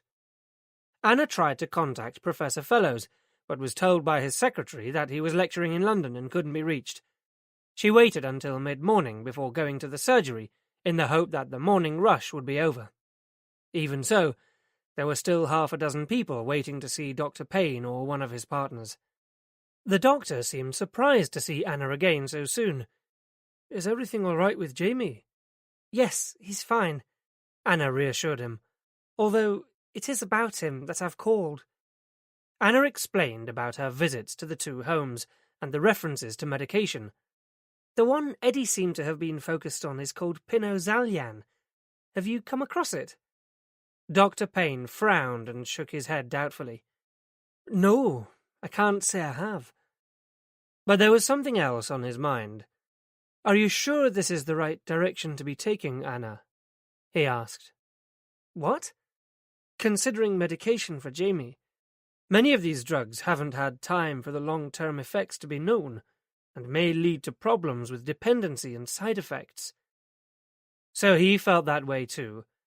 "Your parents and I discussed it at length over several years, and I know that neither of them wanted to put Jamie at any kind of risk. Naturally, it's your own decision, but—" But. Always a but. Just when it was looking as if her life was back within grasp, something swung by to knock it out again. She left the surgery dejected and down. On top of that, she had to go into the office that day. As she'd expected, there was a mountain of post waiting for her, but seeing Becky provided an immediate distraction. "Is Mark at work today?" "I hope so," said Becky, "unless he's swanned off somewhere for some secret passionate affair he hasn't told me about." "Do you think I could phone him for some information?" "He'd love it. He's always had a soft spot for you." "He can keep his soft spots to himself. I just want to talk to him." Anna smiled, but Becky didn't notice. Absently, she reeled off the number of Mark's surgery. She seemed edgy, and Anna soon found out why. There was a knock on the door. It was Jonathan, looking astonishingly naked. He'd shaved off his goatee. "Anna, how are you?" Any cooler, and Anna would have shivered. "I'm fine, thank you," she responded frostily. 2 could play at that game. "Well, it's good to see you back again." His voice lacked a certain sincerity, but he was gone again before Anna could allude to this. "What happened to the facial hair?" she asked Becky instead. Her friend had the grace to look embarrassed. Melanie doesn't like goatees. Well, that puts me in my place then, doesn't it? Said Anna cheerfully. Alone again in her office, Anna ignored her bulging in-tray and keyed in the number Becky had given her. Hi, Mark, it's Anna. Anna, how are you? Has Becky got you checking up on me? No, you're perfectly safe. I wanted to pick your brains on something. Pick away. I wondered if you'd ever come across of a drug called pinozalyan. I think it could be something used to help with sleeping, particularly where autism is a factor. Can you spell that for me? Anna did. There was a pause at the other end of the line while Mark considered. No, I can't say that I have, Anna, but then there are thousands of drugs marketed every year. It's impossible to keep on top of them all. I can look it up on the database for you, though, if it's important. It is, Mark. That would be great. More helpful than Dr. Payne had been, but then he might not have a surgery full of people waiting. And there was a rider. Okay, leave it with me, but I may not get back to you until later in the day. I'm just about to start my rounds. No problem. To while away some time, Anna sorted through her pile of urgent phone messages and emails. She responded to a few and wrote some memos, but by the middle of the afternoon she'd had enough. Today she wanted to do the grocery shopping before fetching Jamie. The first thing Anna noticed as she and Jamie entered her flat in the early evening was that the bin had moved. She was sure she hadn't left it like that, standing away from the wall. It was a feeling, nothing more, that someone had been in there while she was out. Jamie was oblivious, making a beeline for the now dog-eared IKEA catalogue, squatting on his usual spot on the floor and flicking through the pages. But after stowing the shopping, Anna found that she couldn't relax. She checked her answer phone. No new messages. For a while she paced, undecided, before eventually trying Marina's number. As she waited for someone at the other end of the line to locate him, she had to tidy up. As usual, this entailed gathering up far too much, and Eddie's package, balanced as it was precariously at the top of the pile, slid off with a crash, scattering the contents. Bugger! Everything all right, madam? Asked the voice at the other end of the line. Yes, thanks. I dropped something. I'm sorry I can't seem to track down Inspector Mariner. Would you like to leave a message? Yes, would you tell him that someone has broken into my flat and moved my bin? Suddenly Anna felt foolish. No, it's fine, she said out loud. There's no message. She hung up the phone, regretting the call already. She was being totally paranoid, and about what? As Anna turned over the empty folder to replace the papers, she caught her finger on something raised just inside the flap. She examined it more closely. Something had been taped to the underside. It was a small, slim envelope. She pulled it off. Inside the envelope was a CD. It wasn't labelled. So what was all this about? Sliding Carol Vorderman into the DVD yet again to keep Jamie occupied, Anna grabbed her laptop and plugged it in. She inserted the CD and watched the icon appear. Double-click. A dialog box followed, inviting her to enter the disk's password. Anna attempted to override it, but it wouldn't let her through. She tried to cancel, but the screen returned to Explorer. Damn! This time Eddie had been a mite too clever. She scrutinized the envelope for a second time, hoping to find some cryptic clue written there. But the paper was pristine, naturally. Not much point in having a secret password, then advertising it all over the packaging. Okay, she'd have to think of the password. It should be simple, only 50,000 words in the English language to choose from, and that was always supposing Eddie hadn't strayed into French, German, or Esperanto. She began with the obvious, family names: Eddie, Edward, Jamie, James, Anna, Malcolm, Susan, Mum, Dad. Nothing. Tried them in uppercase and lowercase, with and without initial capitals. Zilch. The phone rang. It was Mariner. You wanted to speak to me? Anna felt foolish. Her feelings of anxiety had evaporated, and she was convinced now that her imagination had just gone into overdrive. It was nothing, she said. I thought someone had been in my flat. Has anything been taken? He was treating it more seriously than was necessary. No, I was being ridiculous. Just pure paranoia. I keep forgetting that Jamie's here with me and he moves things. Oh, well, I'm glad you're okay. He was signing off. I found something else that you might be interested in, though, Anna said quickly. Eddie sent me a parcel. He must have posted it just before he died, but it got delayed and didn't arrive until yesterday. At first, I thought it just contained papers, information about medications, and one of Dad's old notebooks. Though it might be helpful, I didn't think it was that important. But I've just found a CD, too. It was taped to the inside of the envelope, out of sight. What is it? Mariner audibly perked up. I don't know yet. The bad news is that, of course, it's password protected. I'm trying to get into it right now. There was a pause at the other end of the line. Kerry helped us to compile some e-fits of the men who were in Eddie's house that night. I'd like you and Jamie to have a look. How about if I bring them by? Okay. No? Why not? Eager to have something to show him when he arrived, Anna took her efforts wider, trawling her brain for any minor detail about Eddie that might hold the key. She knew he had once supported Aston Villa, but did he have a favourite player? What was his favourite food, drink, colour, movie, book? She hadn't a clue. This was the payback for hardly knowing your big brother. She typed in Echo, Greenwood, Countdown. Anna became aware of Jamie hovering at her elbow. Want a loops? In a minute, Anna said, distracted. Want loops, get a loops, he repeated, tugging at her sleeve. In a minute, Jamie. She shrugged him off impatiently. This is hopeless. Jamie mirrored her exasperation. Loops, he insisted, grabbing at her arm. Oh, you and your bloody... Anna banged on the keys irritably. Who, la, who, oops, she typed, and the screen unfurled in front of her. Jamie, you're a genius! Without thinking, she put out her arms to hug him. He backed away in alarm, fearful of the sudden contact, making Anna laugh. You can have all the hula hoops you like. The intercom buzzer sounded, and Anna let in a frowning Mariner. Sure you're all right? He asked. For a moment, Anna didn't know what he meant. Then she remembered the bin. Oh, yes, I'm fine. Going a bit nuts, but fine. Good. He was examining the door. How do you lock this when you go out? On the Yale?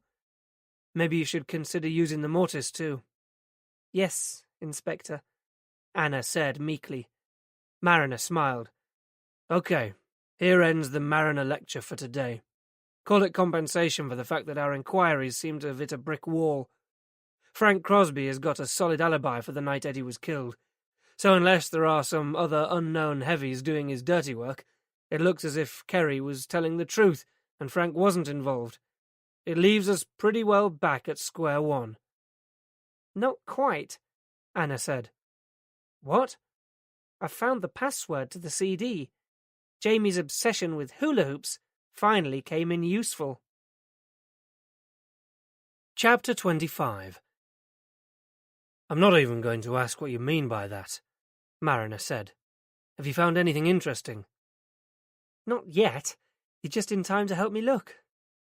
Mariner dragged a chair round to Anna's side of the table so that they could both look at the screen. As he did so, his arm brushed against hers, making her skin tingle. Focus, Anna, focus, she told herself sternly. With a curiously wobbly hand, she opened up the drive. It contained a single document. MS Access. Untitled. Eddie and his databases, commented Mariner, shaking his head. He had them for everything.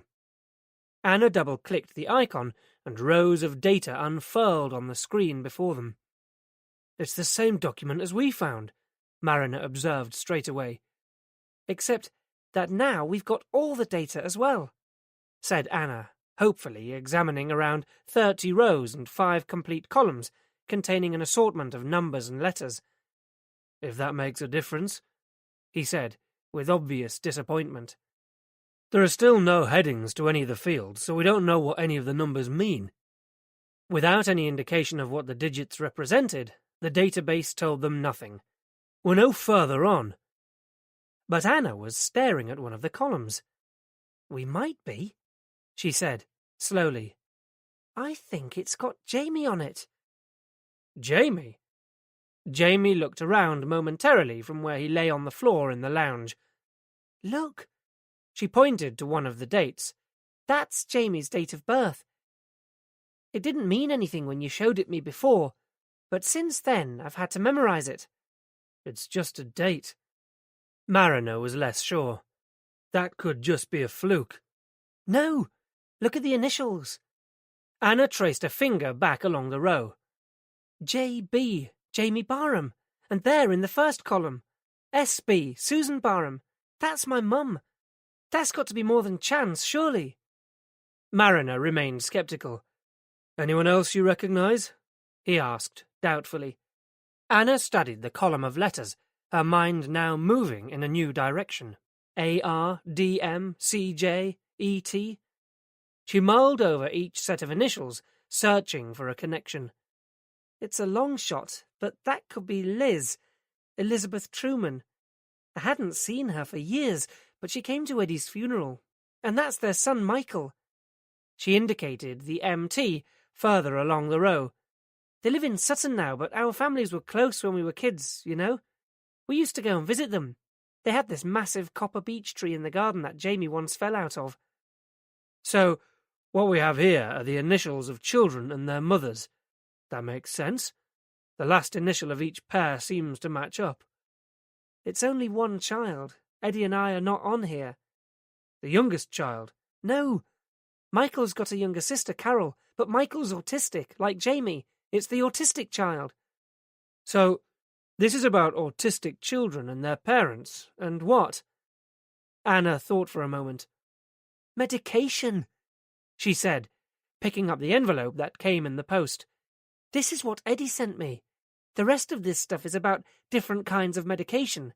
Those PSTIs I was telling you about. And when I met Liz Truman, she was full of how well Michael is doing these days, mainly because of the new medication he's on." "But Jamie doesn't take anything, does he?" "Not yet, but I think Eddie must have been considering it. I didn't want to believe it at first, but given that he was having mega problems with Jamie's behaviour, and all the residential homes seem to want to have that option open to them, he must have been.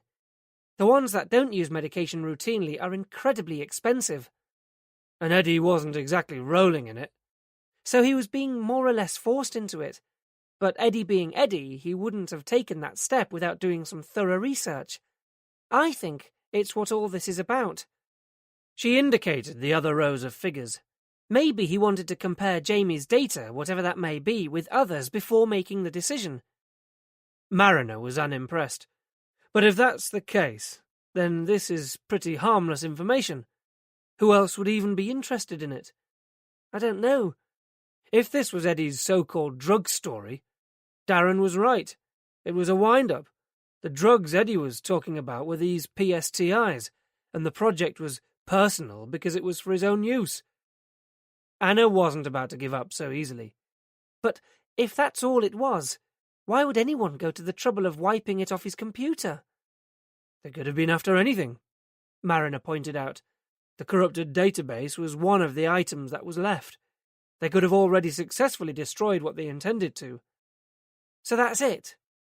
Anna was crushed. "All this stuff is irrelevant after all." "Well, it may be helpful to you, but I can't see how it will help us find Eddie's killer." "I'm not really sure if it will be much good to me," Anna said, finally conceding defeat. "As you said, without titles for any of the fields, there's no way of knowing what the remaining data could be. It's impossible to tell what the units are for these numbers, let alone what they represent. I'm sorry.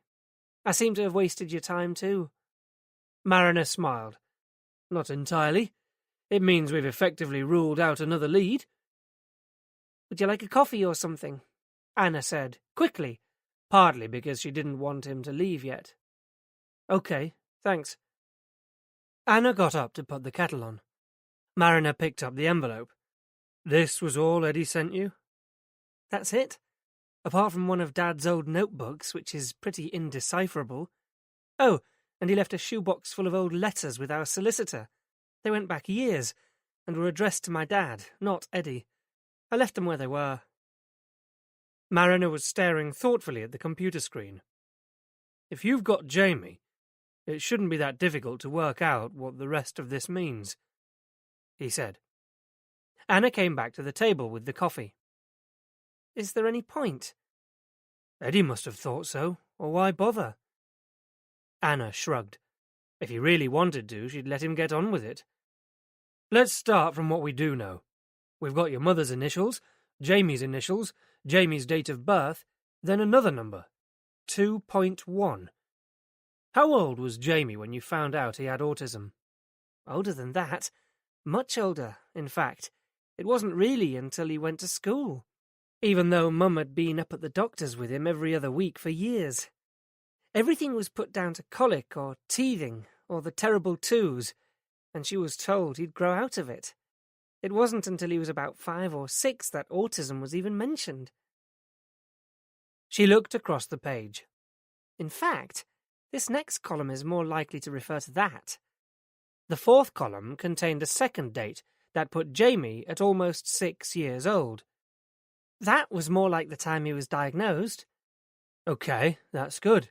It would account for the variation across the other kids, too. Presumably they were diagnosed at different ages. So what is this 2.1? Jamie's rating appeared lower than many of the others, which were anything ranging between 4 and 9. What could it be measuring, if not time? Quantity? But of what? Measurement? Height? No, too small.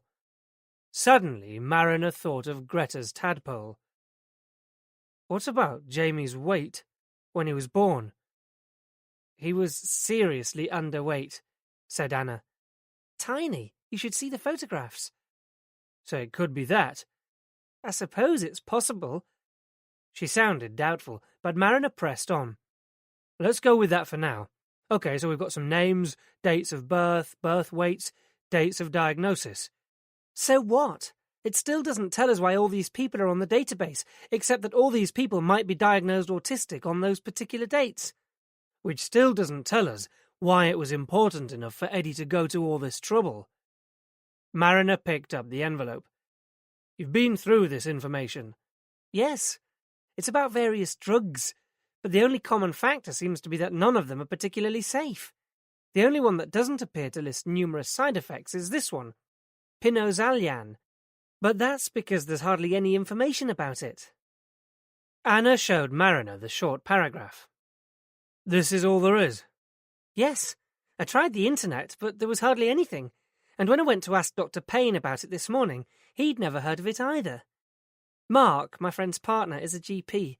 He said he'd look into it for me, but he hasn't come back to me yet. Pinozalyan, Mariner read. A relaxant, prescribed for the treatment of insomnia. Acts as a depressant to hormone serotonin, which controls levels of arousal and anxiety. So that would be useful for someone like Jamie, wouldn't it? You bet. Anything to calm him down and help him sleep more would be a miracle drug. And there's no mention of side effects. That's what makes it unique. But your doctor hadn't heard of it? No, he was pretty dismissive, actually. But then he did have quite a few patients waiting to see him. You said it differently. Maybe I didn't pronounce it correctly. What did you call it? Pinozalyan, Mariner repeated. See, I thought it was Pinozalyan. What, like Pinot Noir? Pinozalyan. Pinozalyan, Mariner said to himself. Actually, that does sound more... Shh! Anna silenced him. Listen. Salian, muttered Jamie, suddenly from where he lay on the floor. Oh, my God, said Anna. God, repeated Jamie. Anna tried it again. Pinozalyan, she said.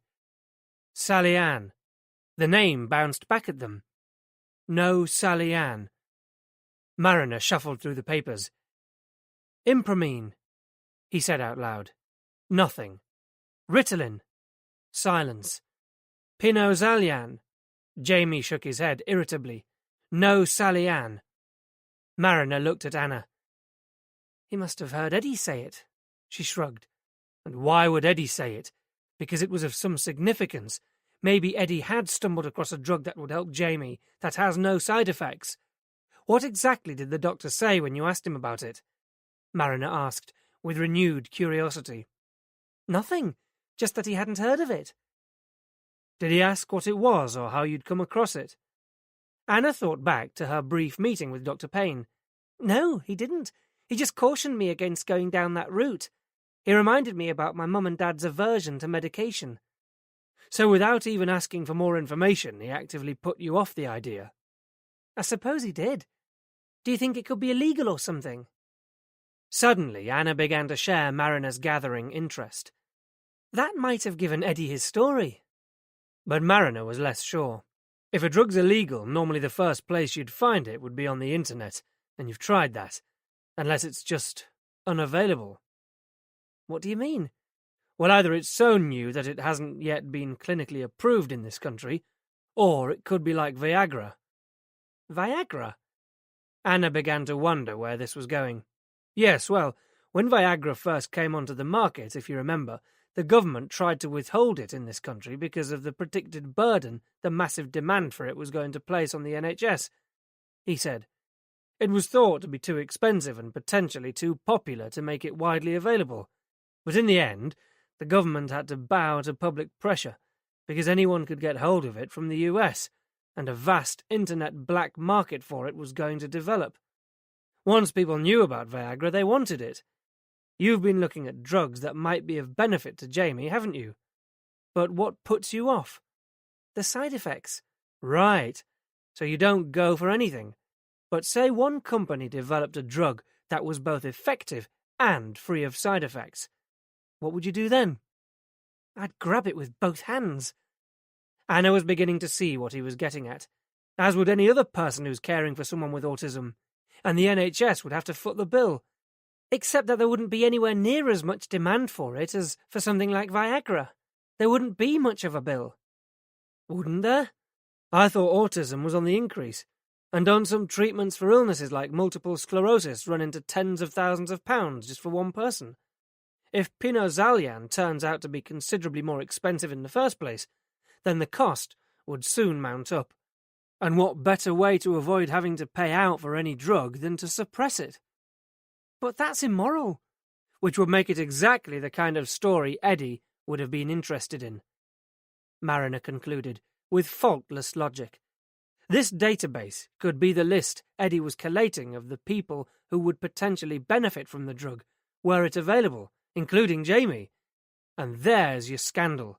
All these people being denied an effective drug that doesn't carry the side effects that all the others do. But how would Eddie have found out about it in the first place? He was an investigative journalist. He'd have had ways and means, and he certainly had the motivation.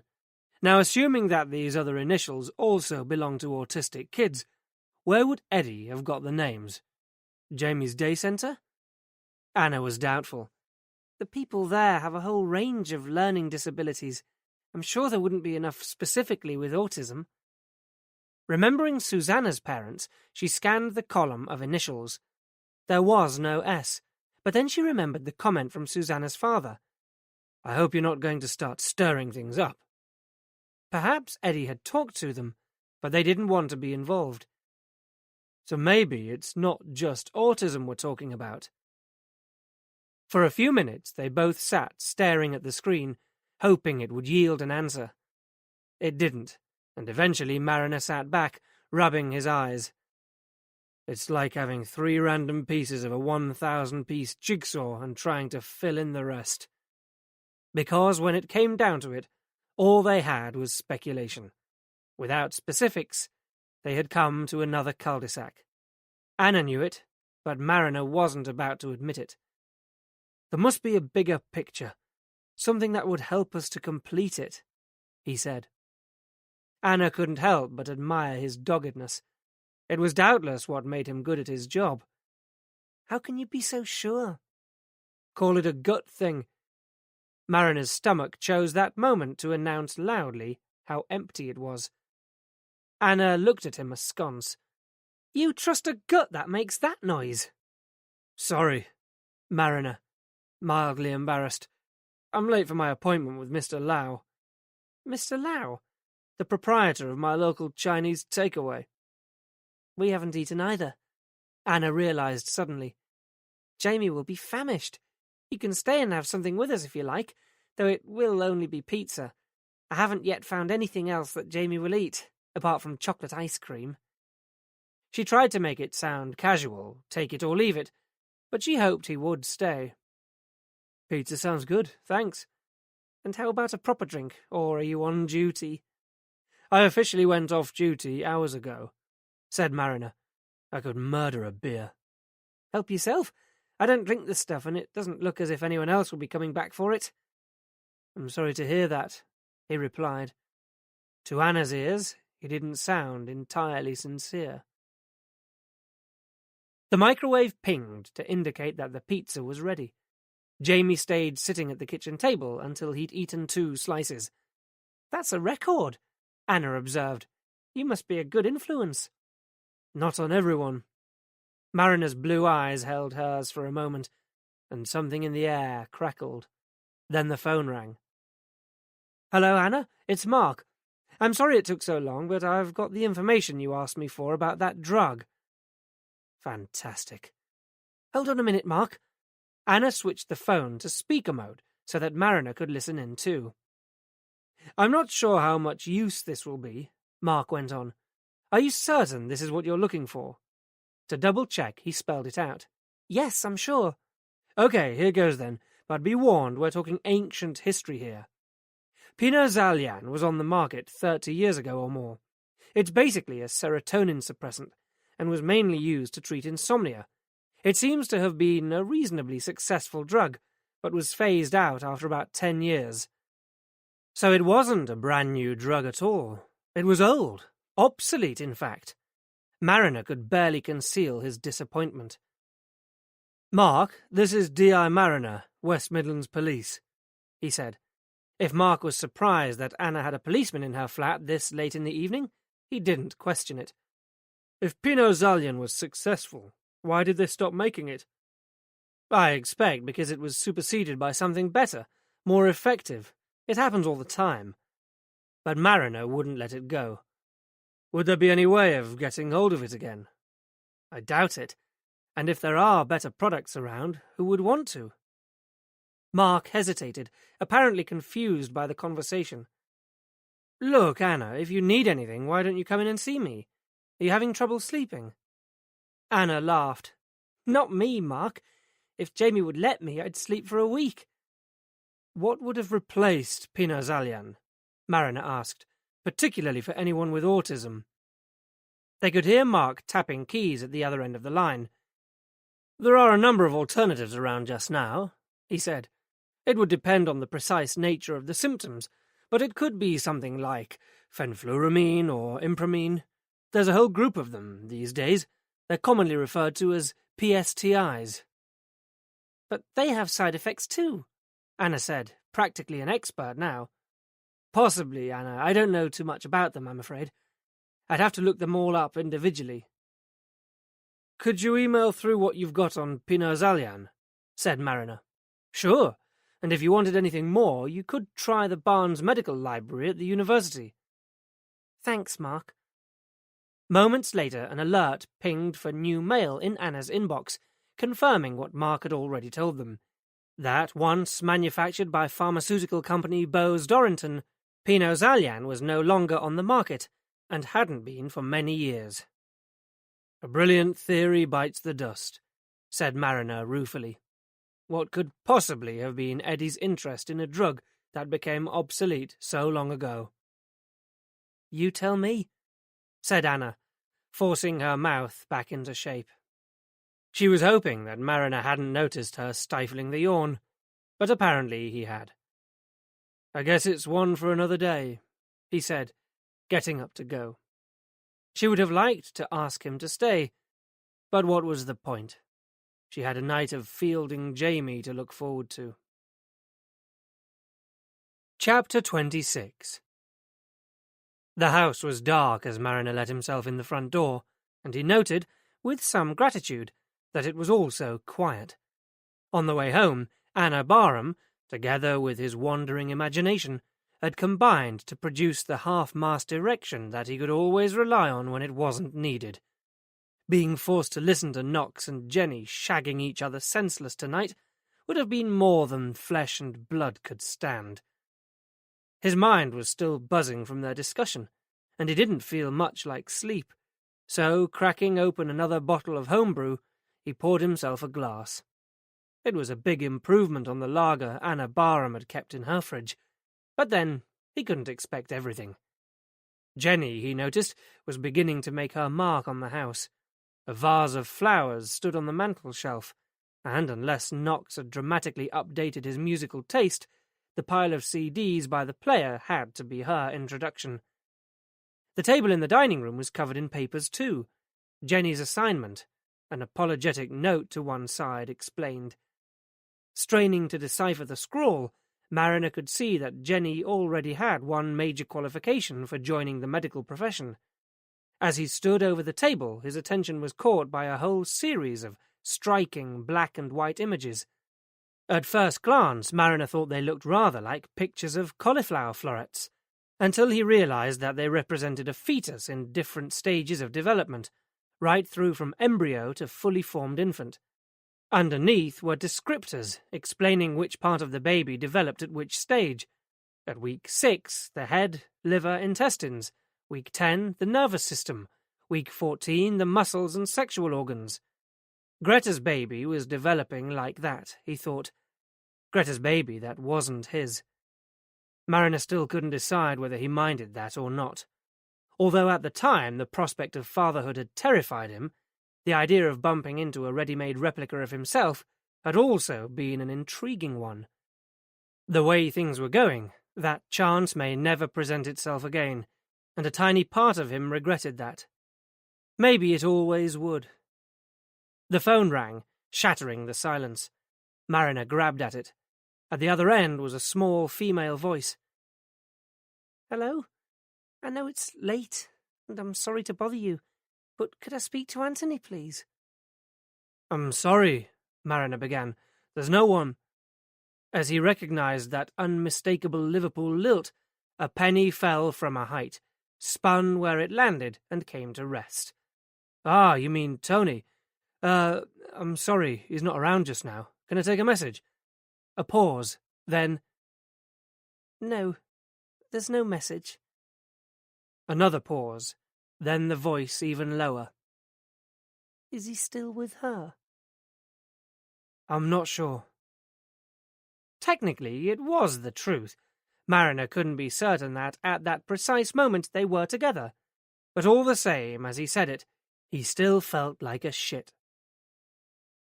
That night, Mariner dreamed he was climbing Trefan, way up high above the snowline, the spectacular view bearing an uncanny resemblance to the Himalayan range. He was on a steep and narrow winding path, a knife edge that he had to cling to with both hands, but when he looked down, he saw Greta, with a whole gaggle of kids, skipping along carelessly like the family Von Trapp from The Sound of Music. Sporting brilliant white beaming smiles, they were waving at him, but as he raised his hand to wave back, he lost his balance and fell, tumbling down the mountainside, until he woke with a jolt to see the first pale traces of dawn creeping over the sky outside. Almost immediately he became aware of a gentle, rhythmic creaking from the bedroom above. He felt a sudden buzz of excitement, but for once it had nothing to do with sex. During the night, in that slow, osmotic way that thoughts form and consolidate, Mariner had developed the ghost of an idea about why Eddie Barham had been killed. Details eluded him, and thanks to his late-night drinking session, his head felt as though he'd made a recent investment in ear-to-ear cavity wall insulation. He would need Anna's help in confirming what he thought, so he had to be sure of the logic of what he'd already worked out. He couldn't plough in there at half-cock, ho-ho. For one thing, it was bad policing, and for another, it would raise her hopes. But most of all, and he even admitted this to himself, Mariner wasn't eager to make a total idiot of himself in front of her. That would come later, perhaps. What he needed now was some air and time to think. Pulling on an old pair of combats and a warm fleece, he drove through the empty streets to the outer limits of the city, where the Lickeys, a huddle of rolling hills that straddled Birmingham and Worcestershire, rose gently out of the urban sprawl. Leaving his car at the Rose and Crown, Mariner put on his boots and strode out on a cushion of brown pine needles up the steep incline through dark conifers, the raw early morning air searing into his lungs and the dank smell of vegetation invading his nostrils. It was a dull and misty morning, and on the climb up he passed no one except a couple of conscientious dog-walkers, the impression of isolation dispelled only by the permanent auditory backcloth of the rumbling motorway traffic. From the mock castle monument on the summit, Mariner looked out over the conurbation spread out at his feet like a bluish-grey patchwork, intricate in its detail. It was an unspectacular sunrise, the skies too grey and overcast to be anything more than a sluggish paling of the sky to the east, and at first only the geological features were discernible. To the west, the rise of Dudley Castle Hill, the north of the city marked by the mound of Bar Beacon. But little by little, landmarks emerged in the developing daylight, linking together to form the coherent whole, as the facts of Eddie Barham's death continued to take clearer shape in his head. Back home, enervated, Mariner showered and ironed himself a clean shirt, a habit he'd clung to since his return to the civilized world all those years ago. When he went downstairs again, Jenny was in the kitchen, wearing what looked like one of Tony Knox's sweaters. It barely covered what it needed to. "Hi," said Mariner, keeping his eyes above shoulder level. She gave him a sleepy smile in return. "Hi." Then, noting that he was fully dressed, "You're keen this morning, aren't you? Want a coffee before you go?" "No, thanks," Mariner said, raising his half-drunk mug. "But there is something you can help me with, Jenny. I noticed your project." She grimaced. "Oh, I'm sorry about that. It's just that there's more space here than in halls. I will tidy it up today, promise." "No, it's not that. There's something I wanted to ask you. The endocrine system, that's hormones, isn't it?" "A medical student in the making." Jenny smiled. "If you took something, some form of medicine that impacted on the system in adults, does it follow that it would also have an effect on the same system in an unborn child?" "Wow, this is heavy stuff for 8 o'clock in the morning. Actually, I couldn't say for sure. Pharmacology isn't until year 4, but it would seem logical that it would." Knox appeared, looking equally dozy. "Any chance of a fry-up, love?" he asked. From the expression on Jenny's face, it didn't look much like it, and the atmosphere suddenly thickened. "You haven't got time for that," Mariner said, partly to relieve the growing tension. "We've got work to do." "Like what?" "Like when you get into the station, I want you to get hold of whoever dealt with the paperwork on Susan and Malcolm Barham's accident." "What for?"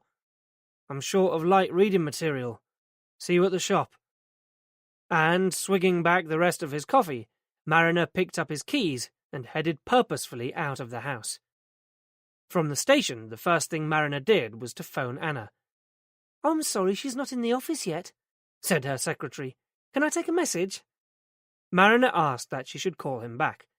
His mind on other things, he checked his emails while he waited for Knox to put in an appearance.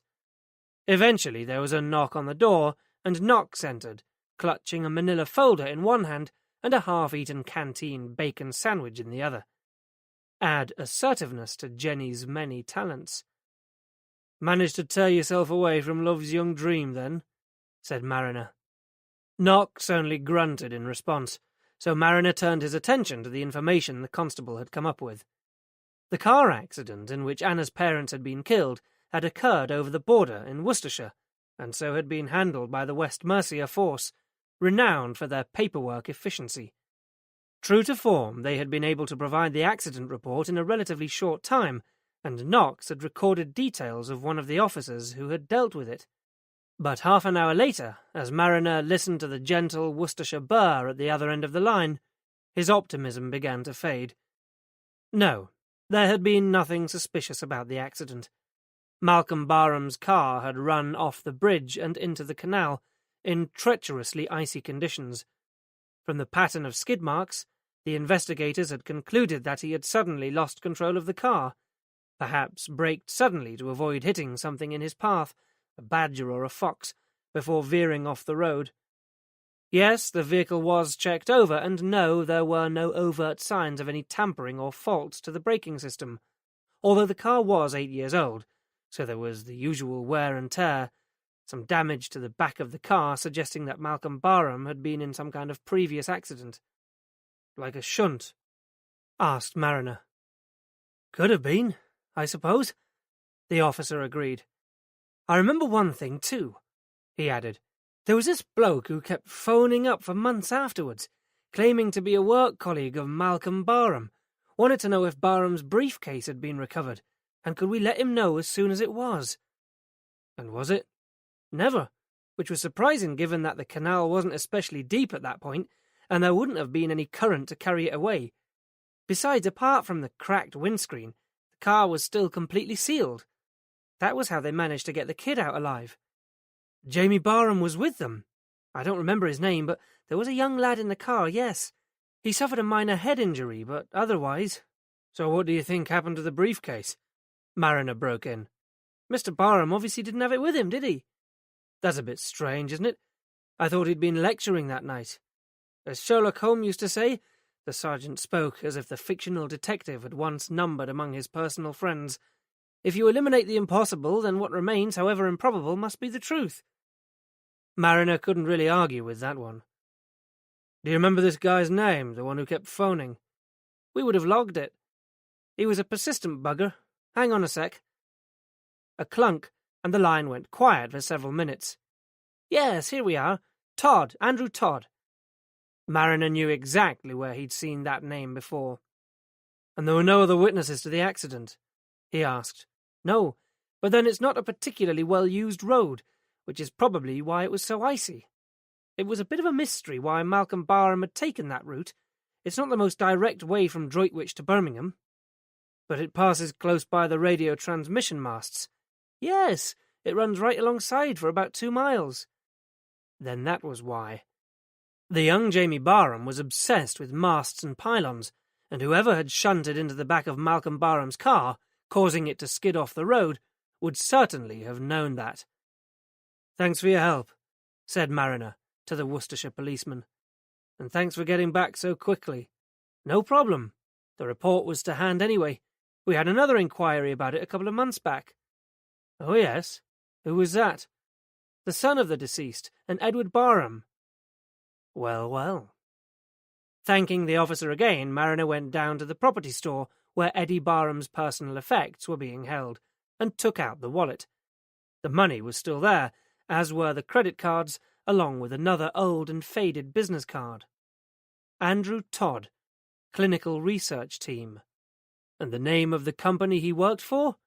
Bose Dorrington Pharmaceuticals. Another brick in the wall. So what's all this got to do with anything? Knox understandably wanted to know. Mariner told him what he thought. You've been overdoing the homebrew, was Knox's verdict. It's rotted your brain. Is that why you're like a bear with a sore head today? Slipped in Mariner. Knox just shot him a venomous look. The phone rang and Knox picked it up. Anna Barham, he said, passing it over. Time to test the water. I think I know why Eddie and your parents were killed, Mariner said, as an opener. My parents? What have they got to do with it? Everything. We need to talk to their friend Liz Truman. Do you remember where she lives? I don't know the address, but I might remember the house. It's up near Sutton Park somewhere. We went there a couple of times when we were kids. Can you take me there? Yes, I think so. But what's this all about? The Brocken Spectre. Oh. If she thought he'd lost it, there was no clue in her voice. I'll pick you up in 10 minutes. Want me to come? Asked Knox, sulkily. Mariner shook his head. I think you should take a couple of hours off and go and sort out your personal life. Thank you, sir. If I need any more advice, I'll be sure to come and ask you for it. And he turned and walked out. Chapter 27. Collecting Anna from her office, Mariner drove them north out of the city, along the 6-lane Aston Expressway, where, fortunately at this time of day, most of the traffic was heading in the opposite direction. Over to the left they passed the stately Jacobean towers of Aston Hall, nestling incongruously alongside the ultra-modern Villa Park football stadium. So, what's the Brockle Spectre when it's at home? Anna asked. Mariner smiled. The Brocken Spectre, he corrected her. It's an optical illusion. Oh, that Brocken Spectre. Mariner pressed on. It's called that because it was first seen on Mount Brocken in Germany. It's a phenomenon that occurs when you're up on a mountain above the clouds. The sun shines down and projects your shadow onto the cloud below, but magnified several times, so you look down on this huge outsized shadow of yourself. It's amazing, very dramatic. But the interesting thing is that however many people are there on the mountain with you, the only shadow you see is your own. You can't see any of the shadows around it. That's what's happened to us. Me. I've been so focused on Jamie's shadow on that database that I couldn't see any of the other people on it, and I completely missed the person it's really about. Who? I hope that is what we're about to find out. Oh, come on, you have to tell me more than that, Anna implored, but Mariner wouldn't. I want to hear it from the horse's mouth, he said, without any hints from us.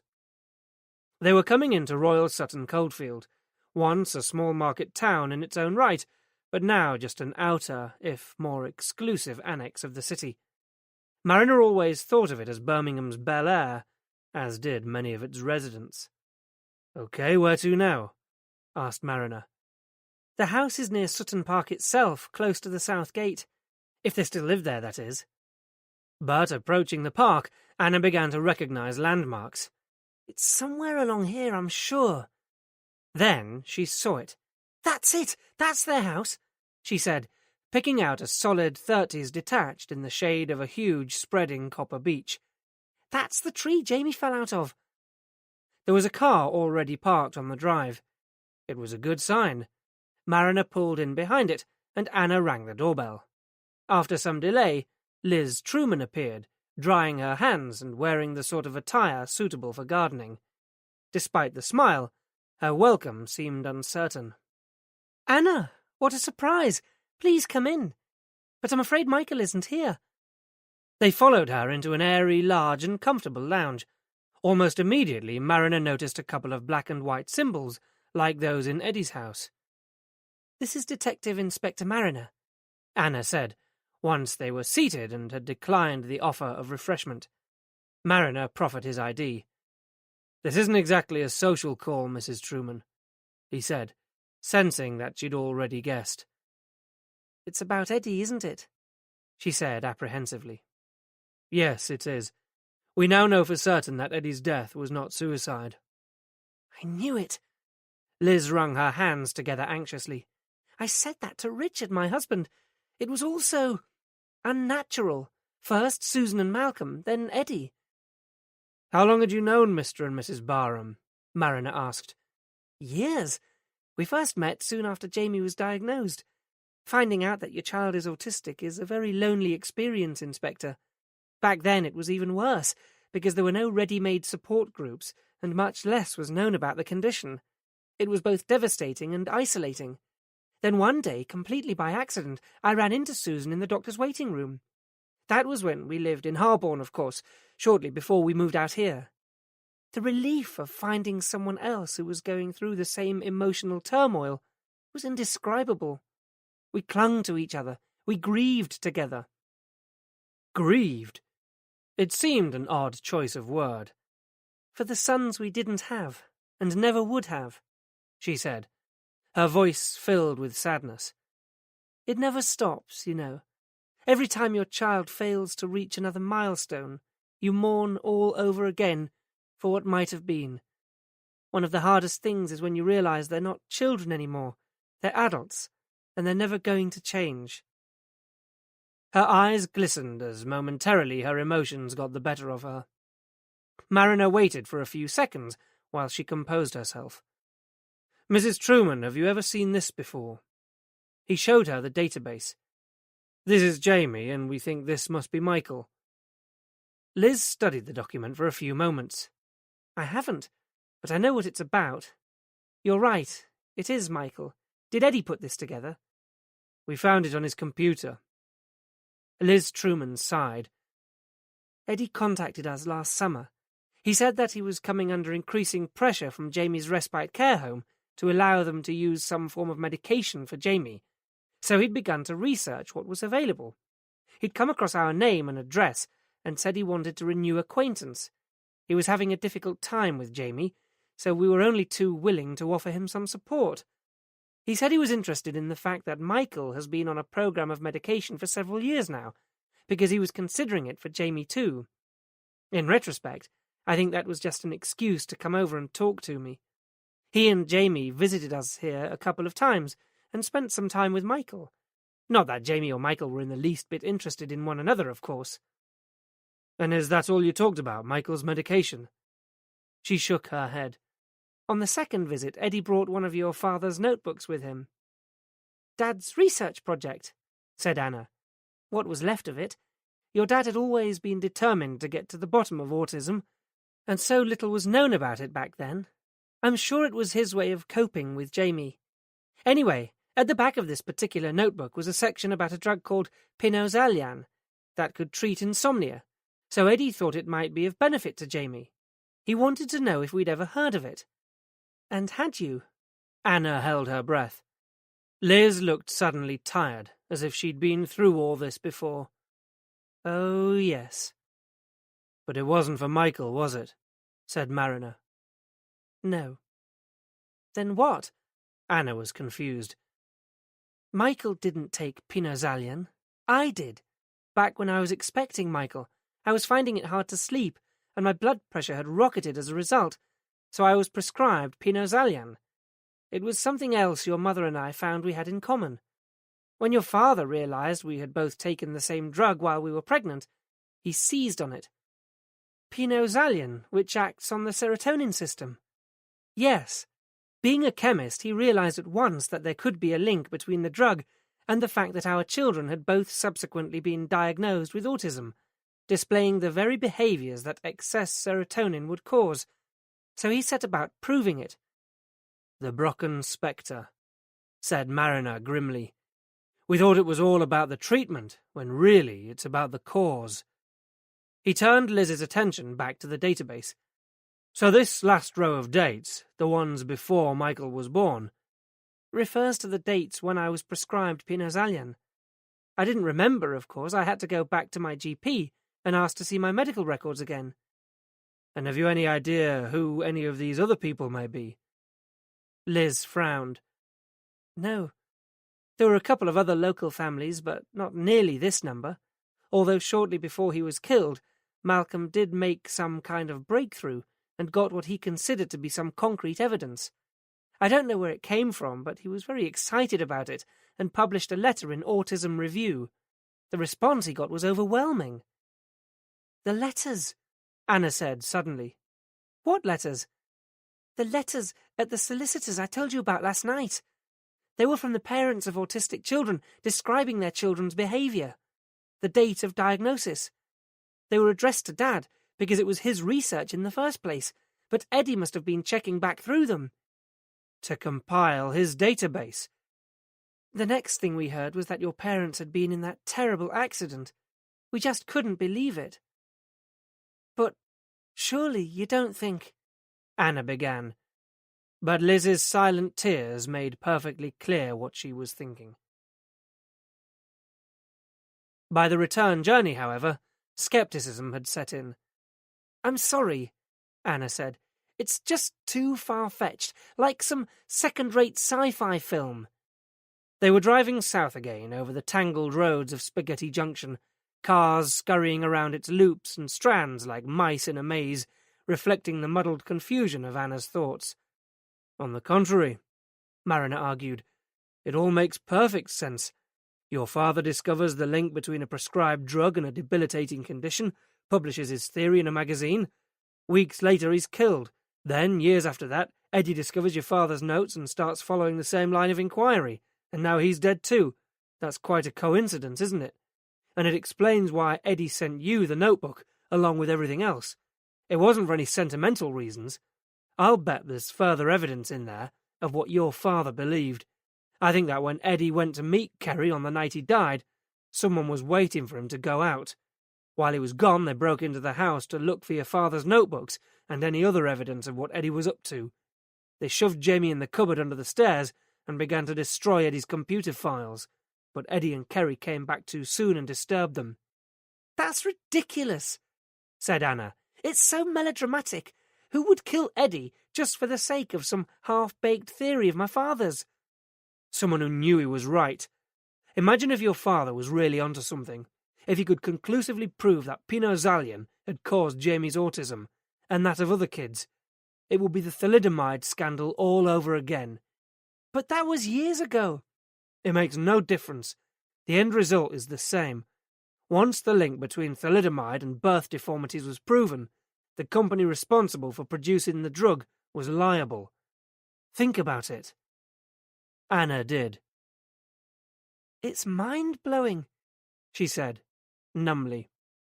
And all we're left with is the task of proving it. Even to Mariner's own ears, it sounded ridiculously simplistic. There was a business card in Eddie's wallet belonging to an Andrew Todd, an employee of Bowes Dorrington. I'm sure he must be involved somehow. Anna looked at him. I know that name. A man called Andrew Todd phoned Eddie's house that afternoon, the day you told me he'd been... after you'd gone. When I said what had happened to Eddie, he just hung up. I tried calling him back, but the number was unobtainable. He's the connection with the drug company, Mariner snorted with disgust. He was checking that the job had been done. But that's crazy. Surely Eddie wouldn't have been naive enough to go to the company directly with this. Somebody found out about what he was up to, he said. Eddie must have talked to someone apart from Liz Truman. It wasn't Darren. Darren's only a kid. Who else would Eddie have told? Who would he have trusted? But as he'd already learned, Eddie was a loner, and nobody came to mind. So what now? Anna asked, tentatively. It would help if you could get access to your mother's medical records. At least then we'd have confirmation that she took Pinozalian too. And we need to get hold of those letters to your father and cross-reference them with the database. Where's your solicitor's office? Harborne High Street. We'll go straight there. They'd left the expressway and come almost to a halt in the inevitable queue of traffic. Anna had gone suddenly quiet. You all right? Mariner asked, lightly. From the corner of his eye, he saw that she was staring intently out of the window. I was just thinking about what Liz said. I don't think that, in all the time I was growing up, I ever considered what Mum and Dad might be going through with Jamie. Never once did I acknowledge their courage or their patience. All I ever did was complain about their lack of understanding of me. I never once thanked Eddie for taking on the responsibility of Jamie either. He just did it so that I could get on with my life. Now it's too late to tell any of them. You can't keep beating yourself up over it. But she was. He could tell. Not knowing what else to say, Mariner laid his upturned hand on the seat beside her. When she put hers in it, he squeezed gently. It seemed to help. It did wonders for him. Curiously, a marked patrol car was already stationed outside Jenner, Mason and Partners, and, walking into the small office block, Mariner and Anna stepped into a scene of utter devastation. Desk and filing cabinet doors were thrown open, papers strewn everywhere, and the word "fuck" was spray-painted across one wall. "We've been burgled," Jenner said, unnecessarily. "Kids, I suppose. Had too much to drink." He gestured towards the empty lager cans that littered the floor. "What about your alarm system?" Mariner asked. Jenner looked sheepish. "We've been having some problems with it." "Anything missing?" Mariner asked one of the uniformed officers. "It's difficult to tell yet, sir." One look at the mess justified the vague reply. Whatever had become of the predicted paperless office? "We need to find some letters that had been left here," Mariner said. "They're in a bundle, tied with string, all addressed to a Malcolm Barham, and were originally in an old shoebox. Let me know if you come across them." "We'll keep a lookout, sir." It was the most they could do, but Mariner wasn't hopeful. Someone else had got there first. "I can't believe it," said Anna once they were back in the car. "I don't understand how anyone else could have known about those letters." And if they knew about them, why wait until now to get hold of them? Did you tell anyone else about them? Where they were? "No. To be honest, I'd forgotten myself until last night." Last night, when she'd thought her flat had been broken into, that something had moved. Nothing had been taken, but what if something had been left behind? "Where's that CD now?" Mariner asked. "At the flat." "We need to put all the material Eddie sent you somewhere more secure." "Like where?" "A safety deposit box would do it." Mariner returned to Anna's flat with her to collect it. It took a matter of seconds to transfer the contents of the folder to her handbag, but Mariner insisted on coming with her right into the kitchen while she did it. "And you're sure this is everything?" he asked. "You've got the CD, the hard copy documents, and the notebook. There's nothing else?"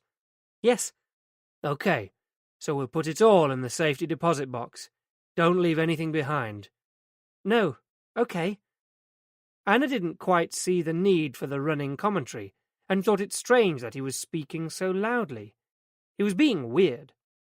The bank she used had its main branch in the city centre, within walking distance of her flat, via Victoria Square.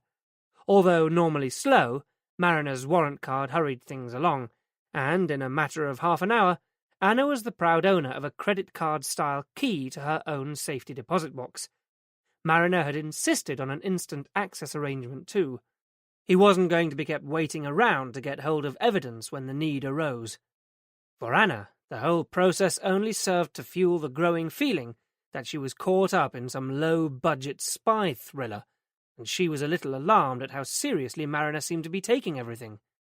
He'd slipped into a different, ultra-professional persona, taking complete control of the situation. With anyone else, she would have kicked against it. But somehow Mariner made it feel exciting. His insistence then on accompanying her to collect Jamie from the centre seemed to be taking things a bit far, but it seemed to keep him happy, so Anna went along with it. Jamie was touchingly pleased to see Anna, but getting him into Mariner's car was a different matter, and he pulled back violently. "No black mouth, no black mouth." Then Mariner saw what Jamie had seen. The E-fits lay ignored on the back seat, and Jamie had recognized them. Scooping them up before Anna noticed, Mariner stalled. "I'll be back in a minute. Wait here." Inside the day centre, Mariner showed the pictures to Francine. "Ever seen these people before?" "Yes, he's the social worker who came to talk to us about Jamie." It confirmed what Mariner had already suspected. Someone was onto Anna, too. But, returning to the car, he said nothing. The last thing he wanted to do was to scare her witless. Chapter 28. What Mariner did do was to go and try to convince Jack Coleman that some protection for Anna was essential. "I believe she could be in danger, sir." "From whom?" "Nothing, if not grammatically correct, Coleman. I'm not absolutely sure yet. On the face of it, this story sounded considerably more contrived than the Crosby effort, and, understandably, Coleman was reticent. Not much in the way of evidence for all this, other than the circumstantial, is there, Tom? Not apart from the fact that Miss Barham's parents and brother have already been killed, sir, no. He could see Coleman searching his face for sarcasm, but Mariner was a picture of innocence. We don't know for certain that her parents were murdered, though, do we? Coleman reminded him. Their car had damage to the rear, consistent with being shunted from behind. I think Malcolm Barham was forced off the road into the canal. It probably wouldn't have taken much. According to Anne, Miss Barham, her father was not a confident driver. He'd have been easily unnerved. Even so, and I'm not saying that they intended killing him, just giving him a fright. We know where you live and where you go, sort of thing. So you're saying that they were followed? Unless the attacker knew that the Barhams were taking that route, it's not a very popular one. It was with Jamie Barham. He was obsessed with radio transmission masts. He would have made them go that way. Anyone could have known that. Mariner persevered. The pharmaceutical angle ties in with the way Eddie Barham died too. Who else would have access to pure-grade diamorphine but a drug company that legally trades in the stuff day in, day out? I'm pretty sure that Anna Barham's flat has been bugged too. What? She called me yesterday because she thought her flat had been broken into. Something had moved, but nothing taken. She dismissed it as paranoia. Then, shortly after, we had a discussion about them. Some letters were stolen from her solicitor. It's a lot of trouble for someone to go to. Do you want to do a sweep of the flat? Coleman asked, beginning at last to take notice. But Mariner shook his head. I've thought about that. If we did uncover a listening device, whoever planted it will know that we're onto them. I've kept my suspicions from Anna, too, because I don't want her to start behaving differently and give out the same message. I don't think there's anything else to be learned from it, so we may as well let sleeping bugs lie. So what do you want to do? Talk to Andrew Todd. He works for Bose Dorrington and has been in recent contact with Eddie Barham. He should be able to clear it up one way or the other. Meanwhile, I would feel safer if we posted someone outside Miss Barham's flat until I've spoken to him. If Todd can come up with a satisfactory explanation, we'll call them off. All I'm asking is a couple of days, sir. Coleman seemed to consider for a moment, although experience told Mariner that he had already made up his mind. All right, then, he said at last. Just until you've spoken to Todd. Where does he live? Northumberland. That's where the pharmaceutical company Bose Dorrington are based. I'll speak to the force up there and try to arrange a meeting with Todd for tomorrow. Coleman rolled his eyes. So it will mean an overnight? Yes, sir. Well, don't go living it up at the Hilton on police expenses. Not if we're providing Anna Barham with a 24-hour watch as well. I'm not sure that there is a Hilton in that part of the country, sir. Coleman walked him to the door, so Mariner knew there was more. You seem to be on easy first-name terms with Anna Barham, he observed. Not much got past him. I've had to work closely with her, sir. It's been necessary to the investigation, but the relationship is entirely professional. Unless you count what's going on in my head. Just make sure it stays that way, Tom. Yes, sir.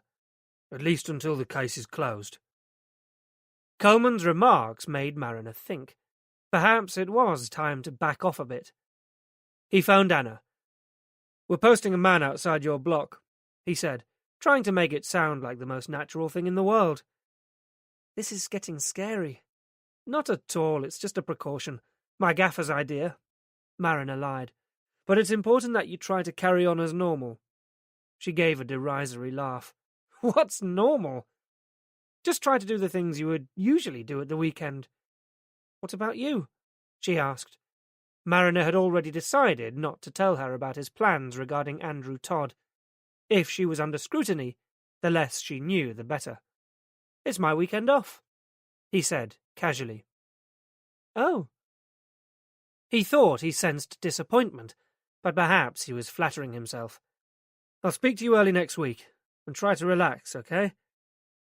Patronizing git, he thought as he put down the phone. Immediately the connection was severed. Mariner dialed the STD code for Northumberland, followed by the Bose Dorrington number, and asked to speak to Andrew Todd. The receptionist had apparently never heard of Todd, and asked Mariner to wait 1 moment. There followed a pause of considerably more than 1 moment, during which Mariner was treated to the whole of autumn from Vivaldi's Four Seasons. 3 months gone, just like that. Eventually, a man's voice came on the line. I'm sorry, Mr. Todd no longer works for this company, he said coolly. When did he... But Mariner was talking to himself. First sign of madness, he thought, wryly. So Andrew Todd had left the company. What, Mariner wondered, had precipitated his departure? Whatever had occurred, he was still being protected. If Mariner tried phoning back, he would doubtless get profuse apologies that the line had been cut off, but he wasn't going to join in with that farce. Knox wasn't around, so Mariner had to enlist the help of P.C. Hunter to get hold of Eddie Barham's last phone bill. It was a simple enough task to trace Andrew Todd's home address from the data already collected relating to Eddie Barham's calls. There was only one Northumberland number on the list. Todd may not be employed by Bowes Dorrington now, but he still apparently resided in Chapel Dean, the town where the pharmaceutical company was located. This established, Mariner made a courtesy call to a D.I. Dennis Waitman, a detective on the local force, and briefly outlined his plans, as he was required to do. It would also help for Waitman to be put in the picture in case Mariner needed backup. "I can contact Mr. Todd and set up a meeting for you if you like, man," Waitman volunteered straight away in a dense Geordie accent. But Mariner declined the offer. "Thanks, but I'd rather not give him time to prepare. Or to leave town." Chapel Dean, little more than a large village tucked away in the remote northern Pennines, seemed an unlikely home to a multinational pharmaceutical company. To get there meant a potentially tiresome journey up the M6, but for once Mariner relinquished the prospect of the long, uninterrupted drive. Borrowing a Pool Mondeo to give him the benefit of a CD player, he threw in some CDs of Bob Marley and the Smiths, along with his boots and a fleece jacket. It was unthinkable to venture up to that part of the world without them. Childhood holidays with his mother had been simple and economical, motoring around in a succession of dubious vehicles, staying in youth hostels and walking in the countryside, taking in the occasional folk festival along the way. That basic pleasure had stayed with him, though his goals had become ever more ambitious. Over successive summers in his youth, he'd tackled the best of Britain's long-distance footpaths. The coast-to-coast, Offers Dyke, the Ridgeway. It was what had helped him to get a grip on his life again.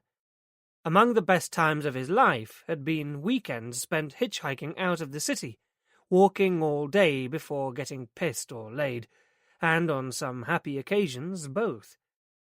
One of the most memorable, in his early 20s, had been the year of the Pennine Way, England's last wilderness. Mariner had pounded the wild and rugged, sparsely populated route, often alone, with only the sheep for company.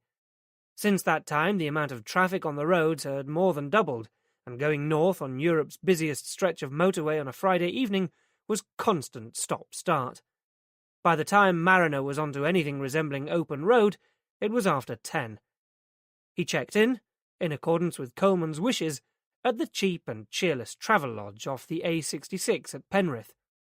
Thanks to a major agricultural event in the town that weekend, all they could offer him was a double room. It was relatively quiet, but Mariner lay awake anyway, wishing he had someone to share the double bed with, preferably Anna Barham. Coleman was right. He had spent a lot of time with Anna and Jamie, and whether he cared to admit it or not, he was becoming emotionally involved. Greta would have been proud of him. Before 8 the following morning, with a full English breakfast congealing to form a leaden mass in the pit of his stomach, Mariner drove over bleak moorland, following the route described to him over the phone by Dennis Waitman. His memories of the area were of the lush greens of summer, backed by the extravagant trill of the curlew. Now, in February, the countryside was bleak and cold, still in the grip of winter, the ground hard and frozen underfoot, and snow across the fells. Skeletal trees stood stark against a milky white sky, rooted in the muted greys and browns of dormant vegetation. Even the sheep were down from the hills for the winter, and would not be back up again for weeks. Despite this, there was something uniquely restful about the vast emptiness and that smooth, undulating skyline of the moors. High Bank turned out to be an inhospitable, ramshackle stone-walled farm, a little way out of the town, and set up on the hillside under a cowl of windswept beeches. Progressing slowly towards it along an unfinished track, rough with potholes and clods of grass that scraped the Mondeo's undercarriage, Mariner wished he hadn't worn a suit. He was going to look like the man from Defra. He parked up outside a rusting 5-bar gate and was just unfastening its frayed nylon cord to step into the yard when, from nowhere, bounded a huge long-haired German shepherd, snarling and barking, and intent on tearing him to shreds. Shit! Mariner jumped back, banging the gate shut again as the beast leapt at him. He heard shouting, and from behind a stone byre emerged a small woman of pensionable age, wearing mud-spattered Wellingtons and a dark anorak.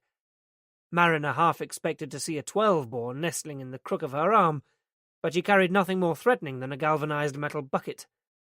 The dog had obediently dropped its greeting to a low, warning growl, but the woman made no attempt to call off the animal, instead coming right over to the gate where Mariner stood, his palms sweating and heartbeat gradually slowing to normal. "What can I do for you?" She squinted warily at him. Mariner took out his warrant card, struggling to keep a steady hand. "Mrs. Todd, I'm Detective Inspector Tom Mariner, West Midlands Police." "You're a long way from home," she observed. But, despite the remark, Mariner got the impression that she wasn't all that surprised to see him. "I wanted to speak to your husband. Is he here?" Close up, her face was ruddy from exposure to the elements, and small dark eyes regarded him warily. "You'd better come in." Mariner pushed open the gate with more than a little apprehension, but the dog seemed content to grumble at him from a distance. "Don't mind him," Mrs. Todd ordered brusquely. The farm was as cluttered and dilapidated inside as it was out. Removing her boots, she took Mariner through a working kitchen and into a musty-smelling lounge, crowded with aging furniture and randomly piled with books and half-completed knitting projects, its sofa already half taken up by a large, complacent-looking tortoise-shell cat. Shooing away the animal, Mrs. Todd cleared a space for Mariner to sit down on a garish-crotcheted Afghan, and grudgingly offered him tea.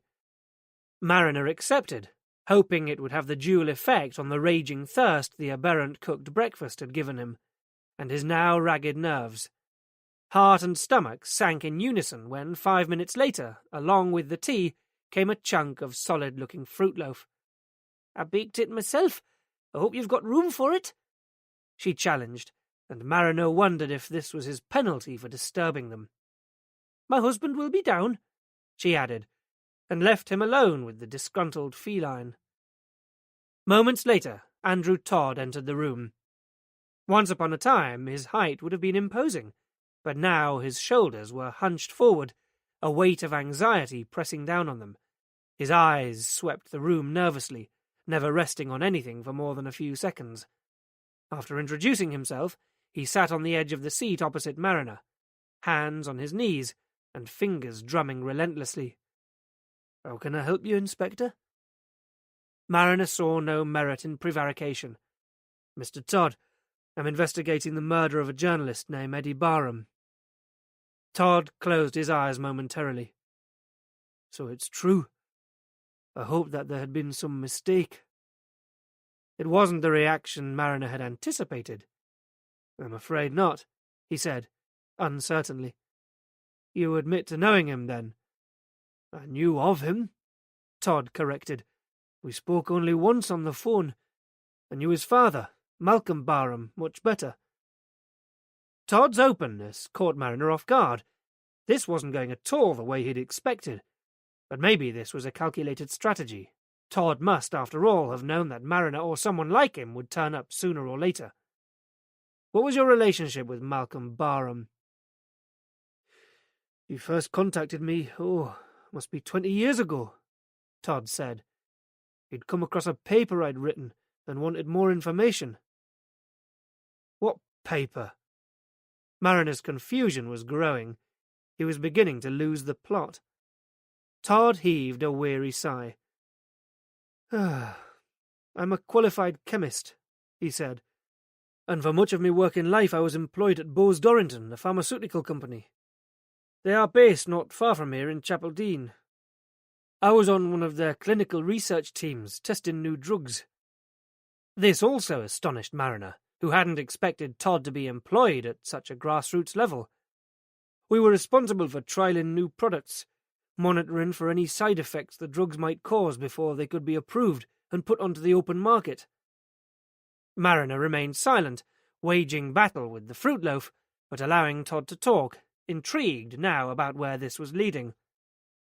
In 1961, Todd went on, thalidomide hit the headlines. You'll know all about that, of course. Hundreds of babies born with limb deformities. Mariner did indeed. Growing up, he was aware of a local man who his mother said had been affected by the drug. In place of arms, the man had 2 flipper-like appendages, about 8 inches long. Not that it ever seemed to stop him from doing anything. The problem arose with thalidomide, Todd continued, because its effects on unborn fetuses had never been explored. At the time, that was not a procedure required by law, which is why the appalling teratological side effects could never have been predicted. But once it had happened, of course, there were fears that other drugs could have similar effects. In 1968, the Medicines Act was introduced, and from that point, testing requirements became incrementally stricter. Pinozalian was subject to the new, more stringent testing regime. Suddenly, Mariner could see how this story would unfold, but he let Todd continue. Happily, we found that there were no apparent resulting fetal or birth deformities, so the drug was marketed. But, Mariner prompted, through a mouthful of stodgy cake that was resisting descent of his gullet. He took a swig of tea to help it on its way. The thalidomide scandal had alerted us to the possibility of physical anomalies, so that's what we were looking for. I had conducted my tests on Pinozalian using rats, and as the offspring subsequently born appeared healthy, we retained them for other procedures. Then, one day, one of my lab technicians reported that rats in one of the cages were behaving strangely. They were hyperactive, engaging in extreme self-stimulating behavior, apparently oblivious to the resulting pain. More detailed observation revealed highly disturbed nocturnal patterns and high levels of anxiety too. I carried out some routine checks on them and found that levels of serotonin were abnormally low. It was then that I realized these were the creatures whose mothers had been administered Pinozalian, which should have stimulated the production of melatonin. It was as if, in response, the second-generation rats had developed a compensatory mechanism to suppress the hormone. Naturally, I reported all this straight to the clinical director. We couldn't be certain that it was Pinozalian that had caused the behavior, but having eliminated all other environmental factors, I felt that there was a close correlation, and therefore an element of risk. Something had caused significant chemical changes within the brains of those rats that were, in turn, influencing the patterns of behavior. I felt it imperative that we should withdraw Pinozalian from sale until further tests could be conducted. So why didn't that happen? Todd snorted. Although the director supported my view, those in the higher echelons of Bose-Dorrington did not agree. The timing was bad. Pinozalian was at that time trying to compete with a relatively new, high-profit product that had hit the market. Diazepam, Valium to you and me.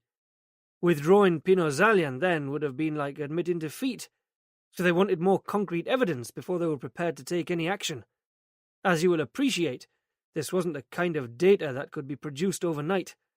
The rats whose behavior had changed were now several months old. To set up a new experiment would have taken at least a year, and that was too long. In the meantime, the most Bose-Dorrington were prepared to do was issue a drug alert memo individually to GPs, warning of possible risks. That's it. Mariner was appalled. It was the minimum requirement at the time. Such a response was wholly inadequate, and I expressed my fears, but no one would listen to me, so I decided to publish my findings in a pretty low-level science journal. At least then I felt I had tried to do something. When the article appeared, I was inevitably asked to leave my post at Bose-Dorrington for failing to act in the best interests of the company. As an alternative to direct dismissal, I was given the option of taking early retirement on the grounds of mental ill health. Financially, it was the sensible thing to do, but it of course, meant that my research findings could be discredited as the ramblings of a sick man. I was also made to sign a disclaimer, preventing me from passing on any information relating to the work I had done at the company. Is that usual? It's a common enough practice to guard against commercial espionage, but this one went further. I was also advised verbally not to compromise my own or my family's personal safety. An open threat? You didn't report this to the police? What was the point?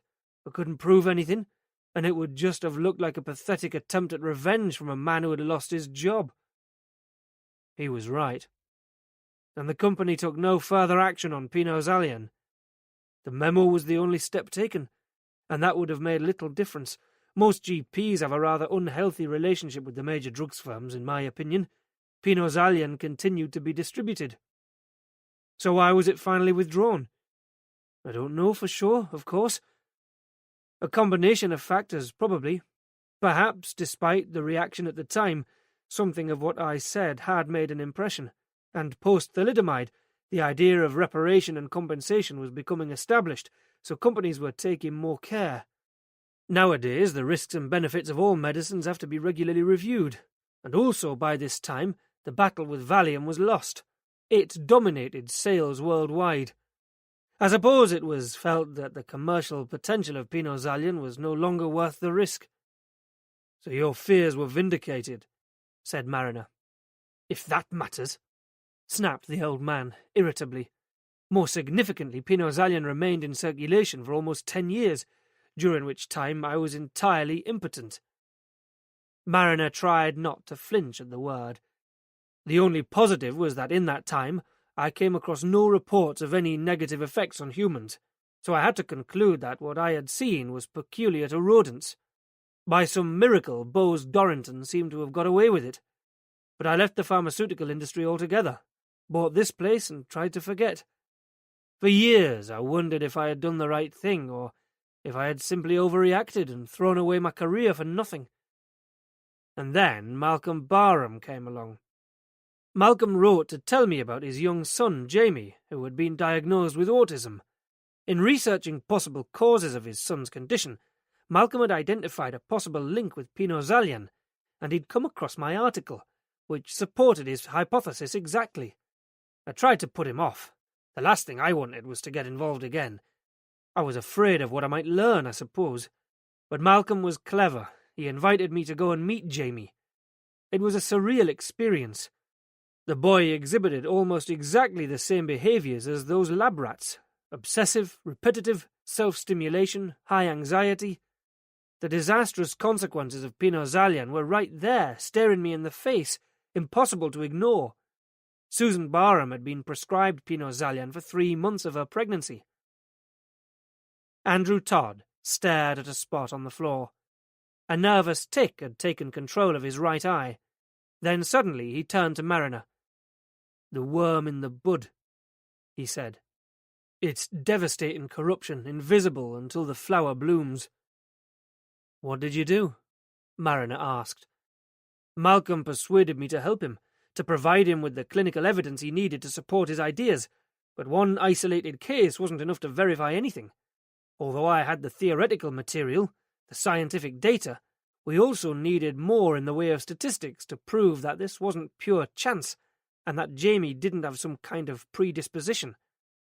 Autism is a complex condition with many and varied causes. For every child whose condition had been caused by the drug, there would be many others who had developed it for other reasons. Malcolm and Susan Barham knew other parents of autistic youngsters, so they began to contact them, to find out whether any more of these mothers had taken Pino Zalian during pregnancy. But the cases were few and far between, until Malcolm wrote a letter to some kind of autistic group magazine. "And got a huge response," said Mariner, thinking of the letters in the shoebox and the names on Eddie's database. "Did he?" Todd said. "I never knew, because shortly after his letter was published, Malcolm and Susan were killed." "The car crash. Did you ever consider that it could be related?" "I tried to believe that it was just an unhappy coincidence, but afterwards I attempted to establish whether Malcolm's briefcase had been recovered from the scene, I knew he kept a lot of the vital information with him for security reasons. It never was. It just vanished. I suppose I had a feeling then that there could be more to it. But you never attempted to follow this up yourself. No. I'm ashamed to say that since Malcolm's death I have never pursued it. I didn't have Malcolm's emotional incentive, and I was fearful. My family had already been threatened. The implications of this thing are enormous, Inspector. Were this ever to be made public, Bose Dorrington would be liable for millions of pounds in compensation. I always suspected that they would do anything in their power to suppress it, and as far as I was concerned, Malcolm's death was confirmation of that. But I had no proof. How would Bose Dorrington have known what Malcolm Barham was up to? I don't know. Did they know that he'd been in touch with you? I've sometimes wondered about that. Even after leaving the company, I often used to get the feeling that I was being watched, but put it down to my own paranoia. So now I have that on my conscience too. If only I hadn't published that research, if only Malcolm hadn't read it. You couldn't possibly have foreseen the outcome, Mariner said, feeling unexpected sympathy for the burden this inoffensive man had carried for so long. So what happened next? Nothing. For years. I thought that was finally an end to it, until a few weeks ago Eddie tracked me down. He discovered his father's original notebooks and began compiling data from the letters sent to his father. He wanted to meet. I tried to call him back to warn him, but apparently I was too late. That was when you spoke to Anna Barham, his sister. Oh. He hadn't known who she was. Poor girl. Who's behind all this, Mr. Todd? Who does Bose Dorrington get to do their dirty work? You mean the individuals? They used to have a whole department of people handling complaints. We called them the bleachers, because they made everything look whiter than white. But this is different, isn't it? I wouldn't know where to start. The old man was becoming increasingly agitated, the twitch in his eye more pronounced. I've said more than enough. I'd like you to go now. I will have to come back, Mr. Todd. Mrs. Todd walked him to the gate. My husband isn't a well man. If anything happens to him, I shall hold you personally responsible, she said. Her gaze was uncompromising. Chapter 29. Leaving the ramshackle farm, Mariner couldn't help but feel desperately sorry for Andrew Todd. He, Mariner, had got this so spectacularly wrong. Todd was on Malcolm Barham's side, and had, probably, in his way, suffered just as much. A man with integrity, trying to do the right thing. But where had it got him? He'd exchanged a comfortable indoor job for a run-down farm, and carried the deaths of 3 people on his conscience. What a thing to wake up to every morning. Not far up the road began the wild, uninhabited moors. In the distance, Mariner could see a single stone-built chimney standing alone, the sole remnant of the once prevalent smelt mills, built to carry the poisonous filth from populated areas in the valley to be expelled high on the deserted hills, out of harm's way. Unsettled by the interview with Todd, Mariner pulled up on the roadside, discarded his jacket and tie in favour of a fleece, and changed his shoes for boots. He probably looked ridiculous, but there was no one around to see as he walked out over the brown springy heather along the course of the underground flue. The moors were eerily silent, with not even the distant bleat of a sheep. The higher Mariner walked up the winding single track, the mistier it got, until he was shrouded in a dense freezing fog and a biting wind that whipped at his ears. Visibility was just a few grey yards in each direction, but the route was well marked. Occasionally the sky lightened as the fog drifted, and at the top it suddenly cleared again, exposing a commanding view of the rusty red moorland. It took him 20 minutes to reach the tall, crumbling tower of the chimney, and, sitting on its plinth, he leaned back against the rough stone, gazing out over the vast, exhilarating emptiness, and asking himself, as he always did in such situations, why he didn't leave the city completely. There was nothing keeping him there. Not yet, anyway. But if he lived somewhere like this all the time, where would he escape to?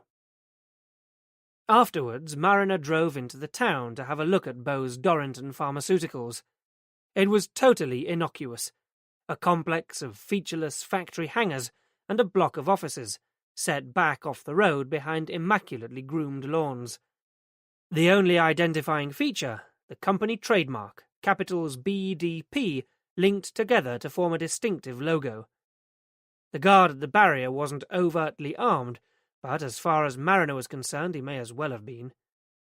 Somewhere on the other side, within those harmless-looking buildings, were individuals who had gone as far as conspiring to murder in order to protect their own interests. The question was, who did they get to pump away their filth? Not knowing how resistant Todd would be, Mariner had planned to stay in the northeast for another night, but the job was done, and it was still only late morning. One of his options was to have a lunchtime drink in a couple of the nearby pubs and chat up a few locals to see if anything interesting turned up. But it was a long shot. He couldn't see anyone around here spilling the beans to a complete stranger, even if there was anything to spill. This was evolving into a different beast, and a far more dangerous one than he had anticipated. These people had the resources, and the sophistication, and the conversation with Todd had left Mariner feeling uneasy about Anna Barham, with or without police surveillance. Although Mariner had instructed her to do nothing, Anna had found it impossible. Inactivity was just not in her nature. Besides, with the two of them shut in the flat, she and Jamie would drive each other crazy. The climbing club seemed the obvious solution, but when she'd phoned to book, she had been told that Saturday and Sunday mornings were dedicated to under-16s. She'd even considered taking Jamie swimming, but she couldn't face the complications that getting him changed would cause. At the surgery, Dr. Payne was out on call, and the officious receptionist was uncertain of the procedure for getting hold of Anna's mother's medical records. She promised to get back to Anna as soon as possible. The only other useful task Anna could think of was a visit to the library to see if she could locate a copy of her father's letter to Autism Review, which surely couldn't do any harm. Mariner had told her to behave normally, and normal people went to the library every day. And part of her was intrigued now to know what it was that she'd missed all those years ago. Besides, the city's main central library was only a short walk from her flat. To be on the safe side, Anna decided to employ the tracking service Mariner had given her earlier that week. Activating the handset, as Mariner had shown her, as she and Jamie were poised to go out of the door, she surreptitiously dropped the tiny receiver into his shirt pocket. But despite her subtlety, Jamie saw immediately, and wasn't having that, so he pulled it out again. Diverting his attention, Anna then tried clipping the receiver to the back pocket of his trousers, but he felt it and ripped it off. As a last-ditch distraction tactic, she attached it to a belt loop. This time it stayed where it was, but only until they got out into the hallway. "No!" With an emphatic shout, Jamie tossed the tiny black button on the floor. Defeated, Anna picked it up and pocketed it, before recognizing the stupidity of carrying the now redundant, bulky transmitter with them. Unlocking the front door again, she dropped the device just inside on the floor. You've been listening so intently. Now is the perfect time to take a deep breath, close your eyes, and let the music wash over you. We appreciate your time and support.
Then, securing the flat once more, she sneaked them out of the back entrance to the apartments, so as to avoid any awkward questions from the young PC who was vigilantly keeping watch outside in his car.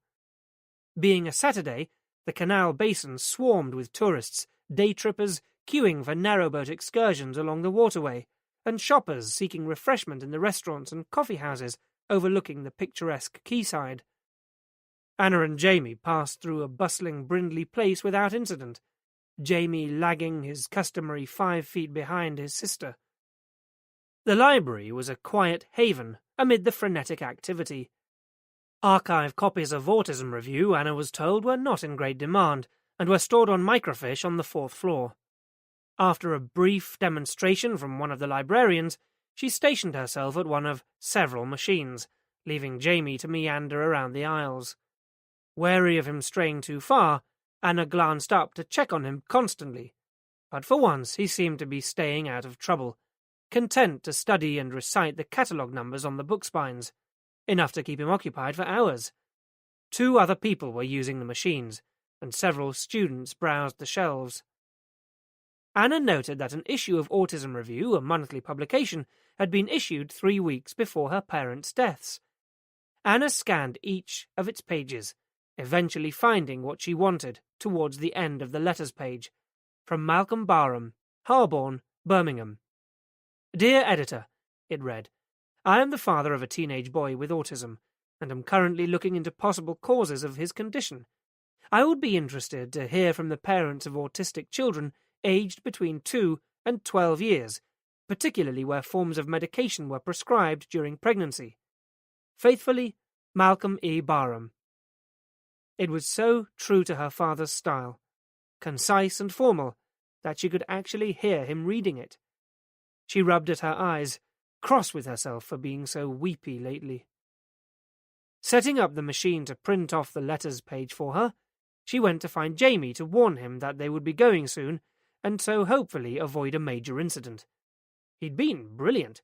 She'd hardly known he was there. She was definitely going to reward him with lunch at McDonald's, even though twice in 1 week was rather too much of a good thing for her. She walked over to where she had last sighted his black jacket through the gap in the shelves, but he'd moved on. Gradually, Anna worked her way around the rows, scanning each one. Jamie? Jamie, where are you? But Jamie was nowhere to be seen. Her initial calm began to accelerate into concern, rushing on towards mild panic. Jamie wasn't there. Anna had never considered the possibility that he would ever really wander off without her, but now he'd done it. Why the hell hadn't she insisted on him wearing the tracking device? The transmitter button was burning a hole in her pocket.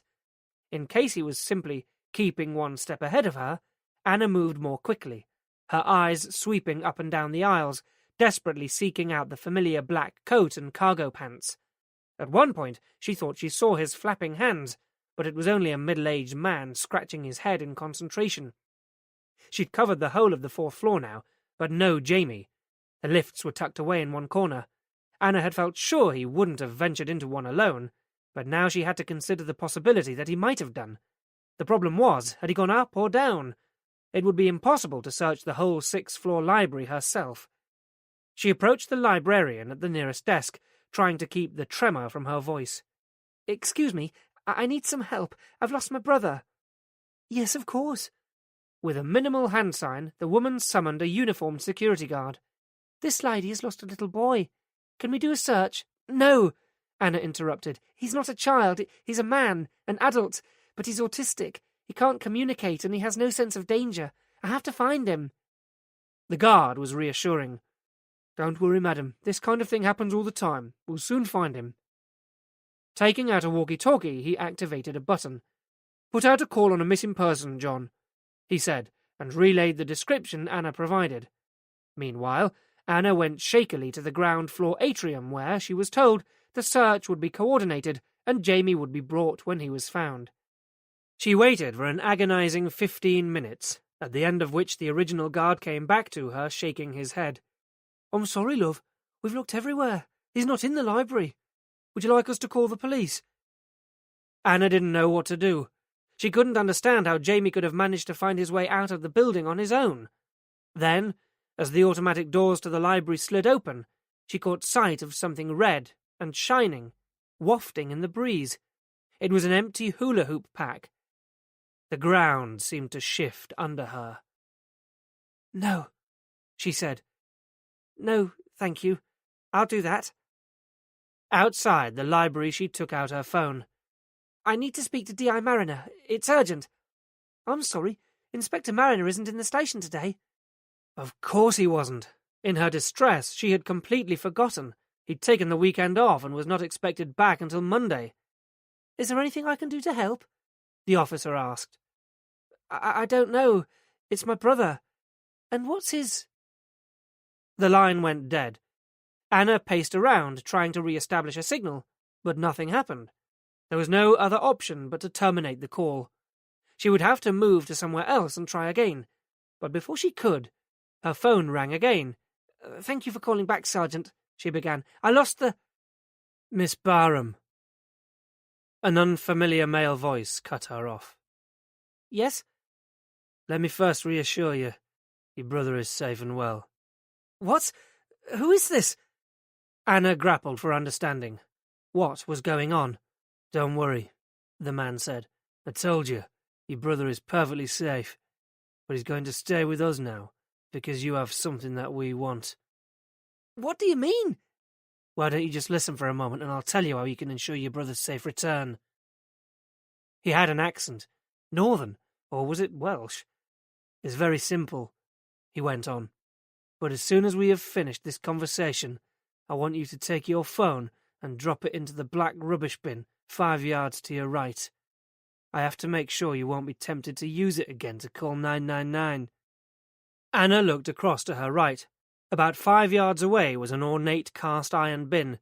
Whoever she was speaking to had her in his sights. He must be right here in the street with her. She scanned the crowd of people around her in Victoria Square. Everyone seemed to be hurrying purposefully to the shops, back to the office, in and out of the nearby museum.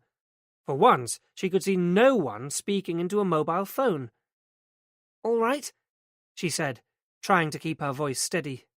"What do you want me to do?" "Go to your safety deposit box now and recover all the documentation relating to your father's research. You'll have to hurry up before the bank closes. Take out everything, the disc, the printouts and the notebook. Don't be tempted to leave anything behind or to try to make copies of anything. In any case, you won't have time for that." Anna's head was spinning. How did he know about the safety deposit box? How did he know what was in it? "When you've got everything, go straight to the International Conference Centre. You'll see there's to be a presentation at 2 o'clock called Being an Effective Communicator, which you're to attend. On your way in, you'll pick up a delegate's pack and drop all the information into it.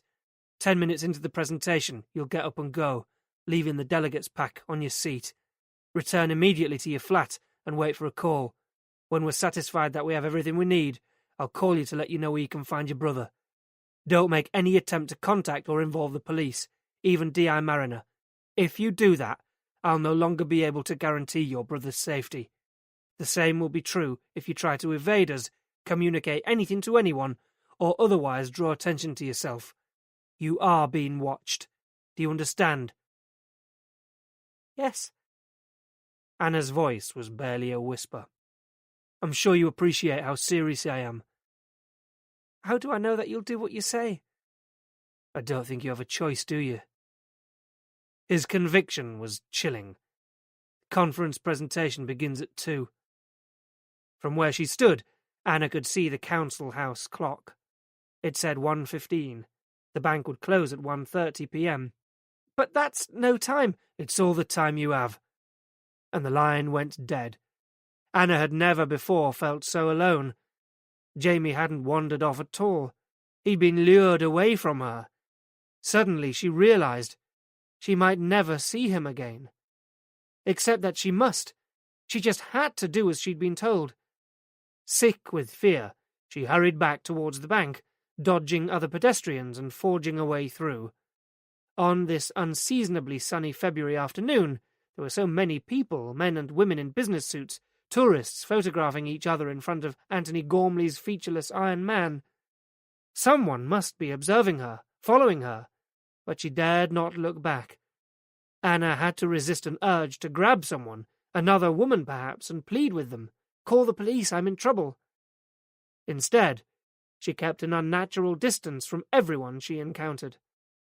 The bank thronged with people carrying out final transactions before the weekend, and Anna had to wait in a queue that moved agonizingly slowly. "Hurry up!" she wanted to scream. "A life is at stake."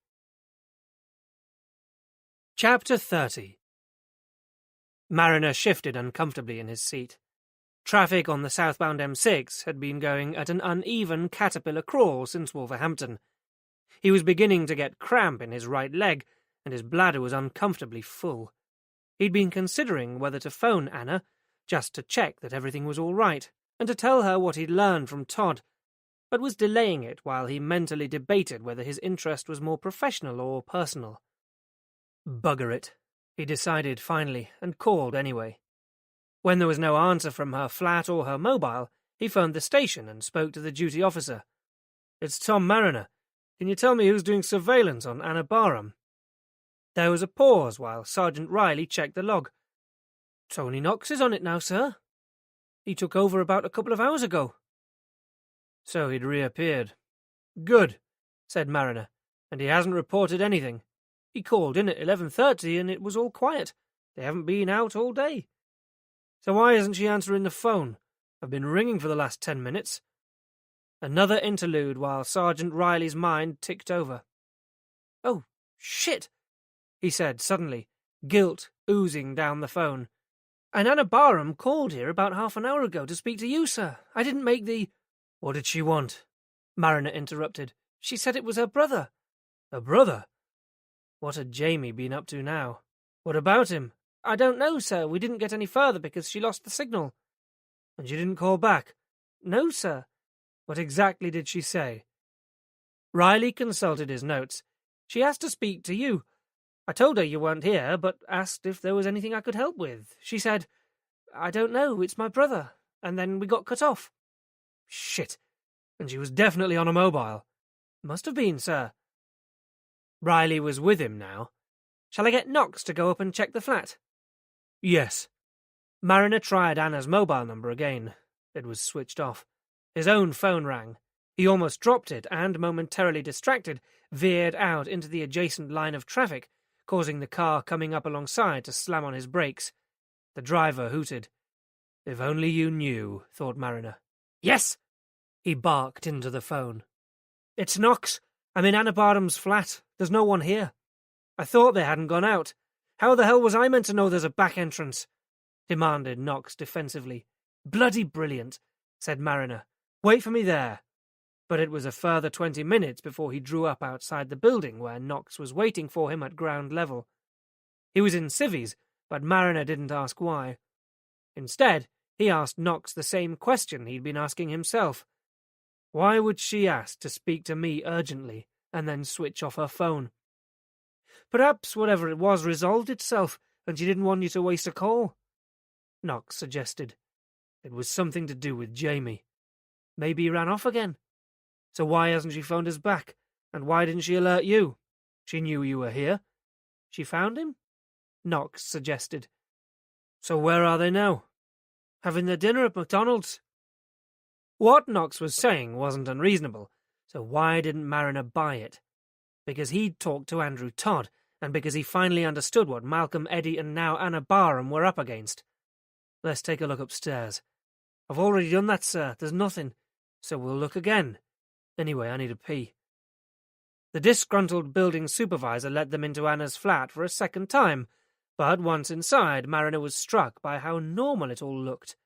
In the kitchen, Eddie's folder lay on the table where he'd seen it yesterday, now conspicuously empty. There was no clue whatever about where Anna and Jamie might have gone, but Mariner was convinced that it was an ominous sign. Then, on his way out of the bathroom, Mariner caught sight of the red light of the discarded Kestrel receiver winking at him from where it lay discarded on the hall floor. It was still switched on, but the transmitter was nowhere to be seen. That looks like one of ours. How did... Knox began. Not now. Mariner silenced him. He was studying the LCD display and trying to determine what had happened. If Jamie's wearing this, then he's not far away. Crossing to the window, he looked out. Somewhere near the conference centre. She must have gone after him. So why didn't she take the tracker? God knows. I'm not even sure that she understood how to use it, but it's all we've got. At least if we can locate the transmitter, we should get Jamie. But something was telling him that there was more to it. They kept moving, but as they walked, Mariner had Knox call through on his mobile to Anna Barham's bank. It was no longer open for business, but the manager was still on site and able to confirm that Anna had accessed her safety deposit box shortly before closing time. Why would she do that? Mariner said. The documents were safe there. The only reason she'd go back is if someone forced her to. Crap.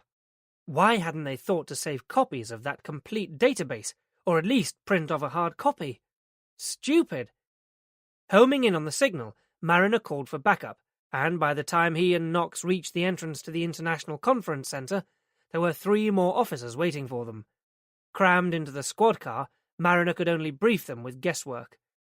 Anna Barham called in at around 1 p.m. today to speak to me urgently, possibly because Jamie had run off. Since then, she has gone silent, though we're getting a signal from the tracking device she had for Jamie, Mariner said. We just need to bear in mind that all may not be as it seems. I have reason to believe that Anna Barham is in some danger, because she holds information that would be highly damaging to a major drugs company. I'm certain that they've killed for it before. I think it's possible that she's been asked to meet someone to hand over that information. She may well have been warned against contacting us, which is why she evaded PC Knox and has switched off her phone. Someone will need to go inside, locate the transmitter, and try to establish what's going on. It can't be me, because her observer's likely to know me too. Scanning the group, his eyes came to rest on Knox, the only other officer not in uniform. Looks like I'm the lucky volunteer, said Knox, with a humourless smile. Get in there and see if you can see what's happening, Mariner told him. Let me know as soon as you do. The rest of us will take up positions around the building and maintain radio contact at all times. They watched Knox disappear into the centre before following him part of the way. 5 slow minutes passed before Mariner's phone rang. I've got a visual on Anna Barham, sir. His voice was so low that Mariner could barely hear. She seems to be waiting to go into a presentation. She's carrying a delegate's bag and a small handbag. Nothing else. What about Jamie? No sign of him. The transmitter must be on her. She looks jumpy. It was Saturday. Jamie wouldn't be at his daycare centre, so where the hell was he? How big is the bag? It's just a plastic carrier.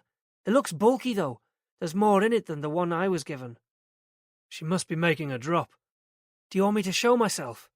Knox was asking. Make eye contact. Try to let her know you're there, but don't approach her directly. Stick to her like glue, but leave it to her to make the first move. And Knox? Yes, sir?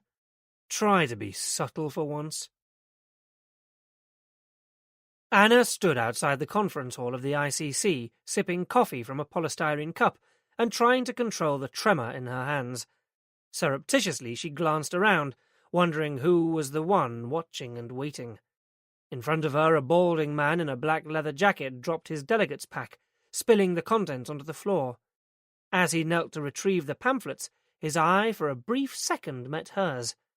Recognition turned to relief and then fear. It was Knox, Mariner's colleague.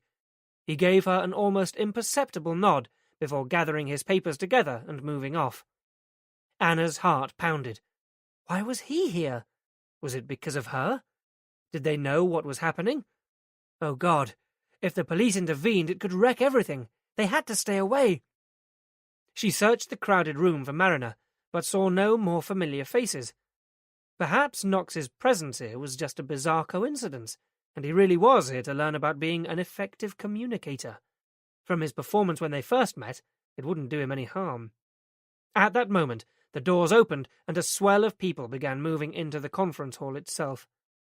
Anna took a seat at the back of the vast room, at the end of a row. She hadn't seen Knox again. It seemed an eternity before the audience was settled and the duo of presenters introduced themselves. Anna hoped it wouldn't be one of those events where the delegates were asked to introduce themselves too. "Hello, my name's Anna, and I'm being blackmailed." On the wall clock ahead of her, the passage of time seemed interminable. But finally, as the minute hand hit 12, Anna got quickly to her feet and, leaving the plastic carrier bag on her seat, walked out of the hall. She half expected someone to hurry after her to point out that she'd forgotten the bag, but they didn't. The door closed behind her, and she walked across the now almost deserted lobby towards the entrance, her footsteps echoing unnaturally loudly on the marble floor. No one followed. Weak with relief, Anna forced her legs to keep moving, telling herself that the ordeal was nearly over. Once they had what they wanted, they'd let Jamie go. She didn't know whether to be pleased or disappointed not to be greeted by a task force of police surrounding the building, but everything outside seemed oddly normal, the world going about its regular business. The walk back to her flat was one of the longest of her life. She kept her eyes ahead, knowing that she must still be under scrutiny. Back at her flat, her hands shook uncontrollably as she poured herself a strong drink and waited.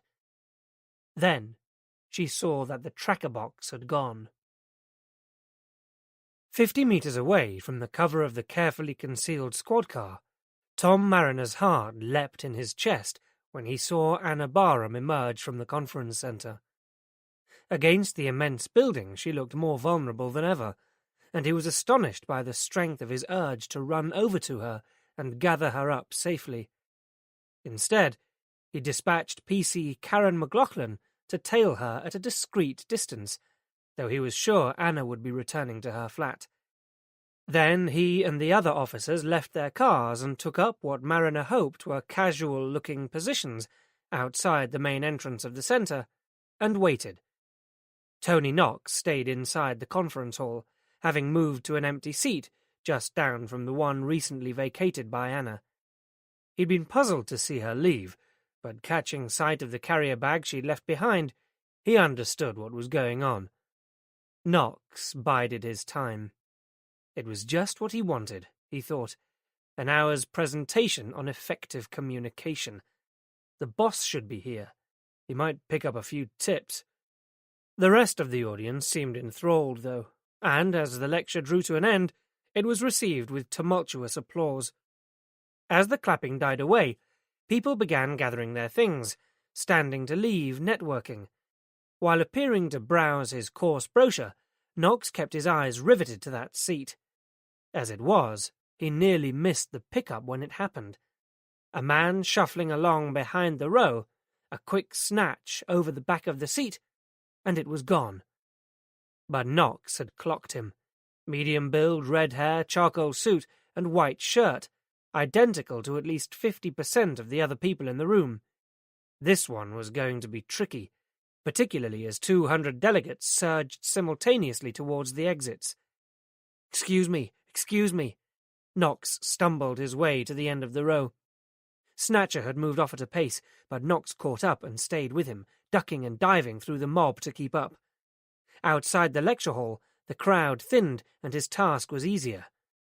Knox had expected Snatcher to make for the main entrance and the pickup bays, to a waiting car, so was surprised when he seemed to be heading in the opposite direction.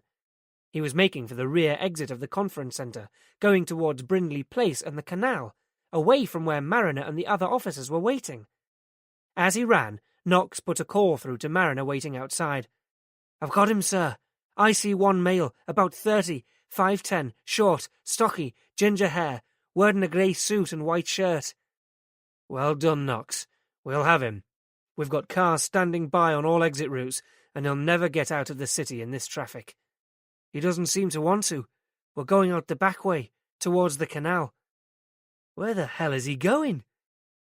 "Anna Barham's flat," said someone. It was certainly a possibility. They began moving to the other side of the building, but as Mariner ran, Knox's voice broke in again. "We're down on the canal side, sir, going over Farmer's Bridge towards the Faisley Canal. Oh, shit! You'd better get round here." "What?" Knox couldn't believe his eyes. Approaching the canal side, Snatcher had suddenly broken into a run at about the same time as Knox became aware of background revving of a high-powered motor. Moored to the side of the canal was a motor-driven inflatable dinghy. It was over in no time. Snatcher jumped in, and the dinghy roared away up the canal. "Stop! Police!" Knox shouted ineffectually after the receding vessel. "Oh, fuck! They've got away!" "No, they haven't," said Mariner, arriving at his side, gasping for breath. "The canal doesn't go on forever. I know where they're going." Knowing the network of canals as well as he did, it didn't take superhuman powers to work out their destination. They needed a map. "This is where they're heading," said Mariner, and indicated the point at which the canal met one of the largest road intersections in Europe. Spaghetti Junction. They're going back up the M6 to the north. Chapter 31. Traffic around the city ring road was gridlocked, and in an unmarked car, even with the aid of hazard lights and siren, Knox could only stagger through the reluctantly parting lines of vehicles. "Move, you pillock!" he yelled at one driver, who was particularly slow to respond. "Let's find out where Big Bird is," said Mariner. "We could use some help." Based out at Birmingham International Airport, the Air Operations Unit could be anywhere in the West Midlands in under 10 minutes, with a flying time of up to 2.5 hours before needing to refuel. It was standing by, and only minutes later the McDonnell Douglas MD-902 Explorer came into view. Alpha Oscar 1 to Delta Victor 2-4, awaiting instructions. They had airborne support. Mariner rapidly briefed the crew, and as he and Knox continued to plough their way onto the expressway, got the response he was hoping for. "Delta Victor 2-4, we have a red inflatable dinghy heading north along the Birmingham-Fazeley Canal, just coming round the back of the UCE, 2 occupants." They were neck and neck. Received. And relieved, thought Mariner. "Do a sweep to see if there's any sign of a pickup vehicle at, on, or around Spaghetti Junction," he instructed. "Suspects are thought to be heading north up the M6. Don't stick too closely to the dinghy. I don't want them to know they're getting any special attention." "Understood." Moments later the helicopter was back in contact. "We have a possible, sir, a blue transit parked on Argyle Street, adjacent to Cuckoo Road Bridge, and about 50 yards down from the motorway junction." Mariner consulted his map. Cuckoo Road was a side street off the main Lichfield Road, and joined the northbound M6 within 1/4 of a mile. The canal passed right underneath. It was the ideal spot. "And the status of the van?" he asked. "Just parked up, facing out. Looks as if the driver's sitting tight." Weaving through the heavy traffic, progress was still painfully slow, so Mariner mustered 2 unmarked units from the nearest NPU to keep a closer watch over the van. Meanwhile, he had time to check in with PC McLaughlin.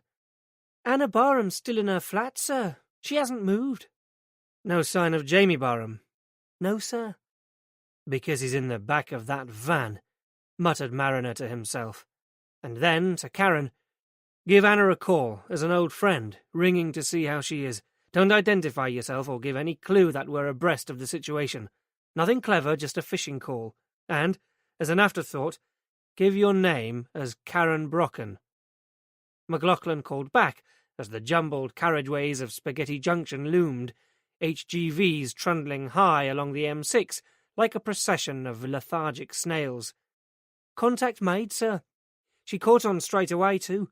Jamie has gone out with friends. She doesn't know where they've taken him, but she's waiting for a call to say when and where she can collect him." "He is in the back of that van." Knox killed the lights and siren. "You think they're planning to keep him?"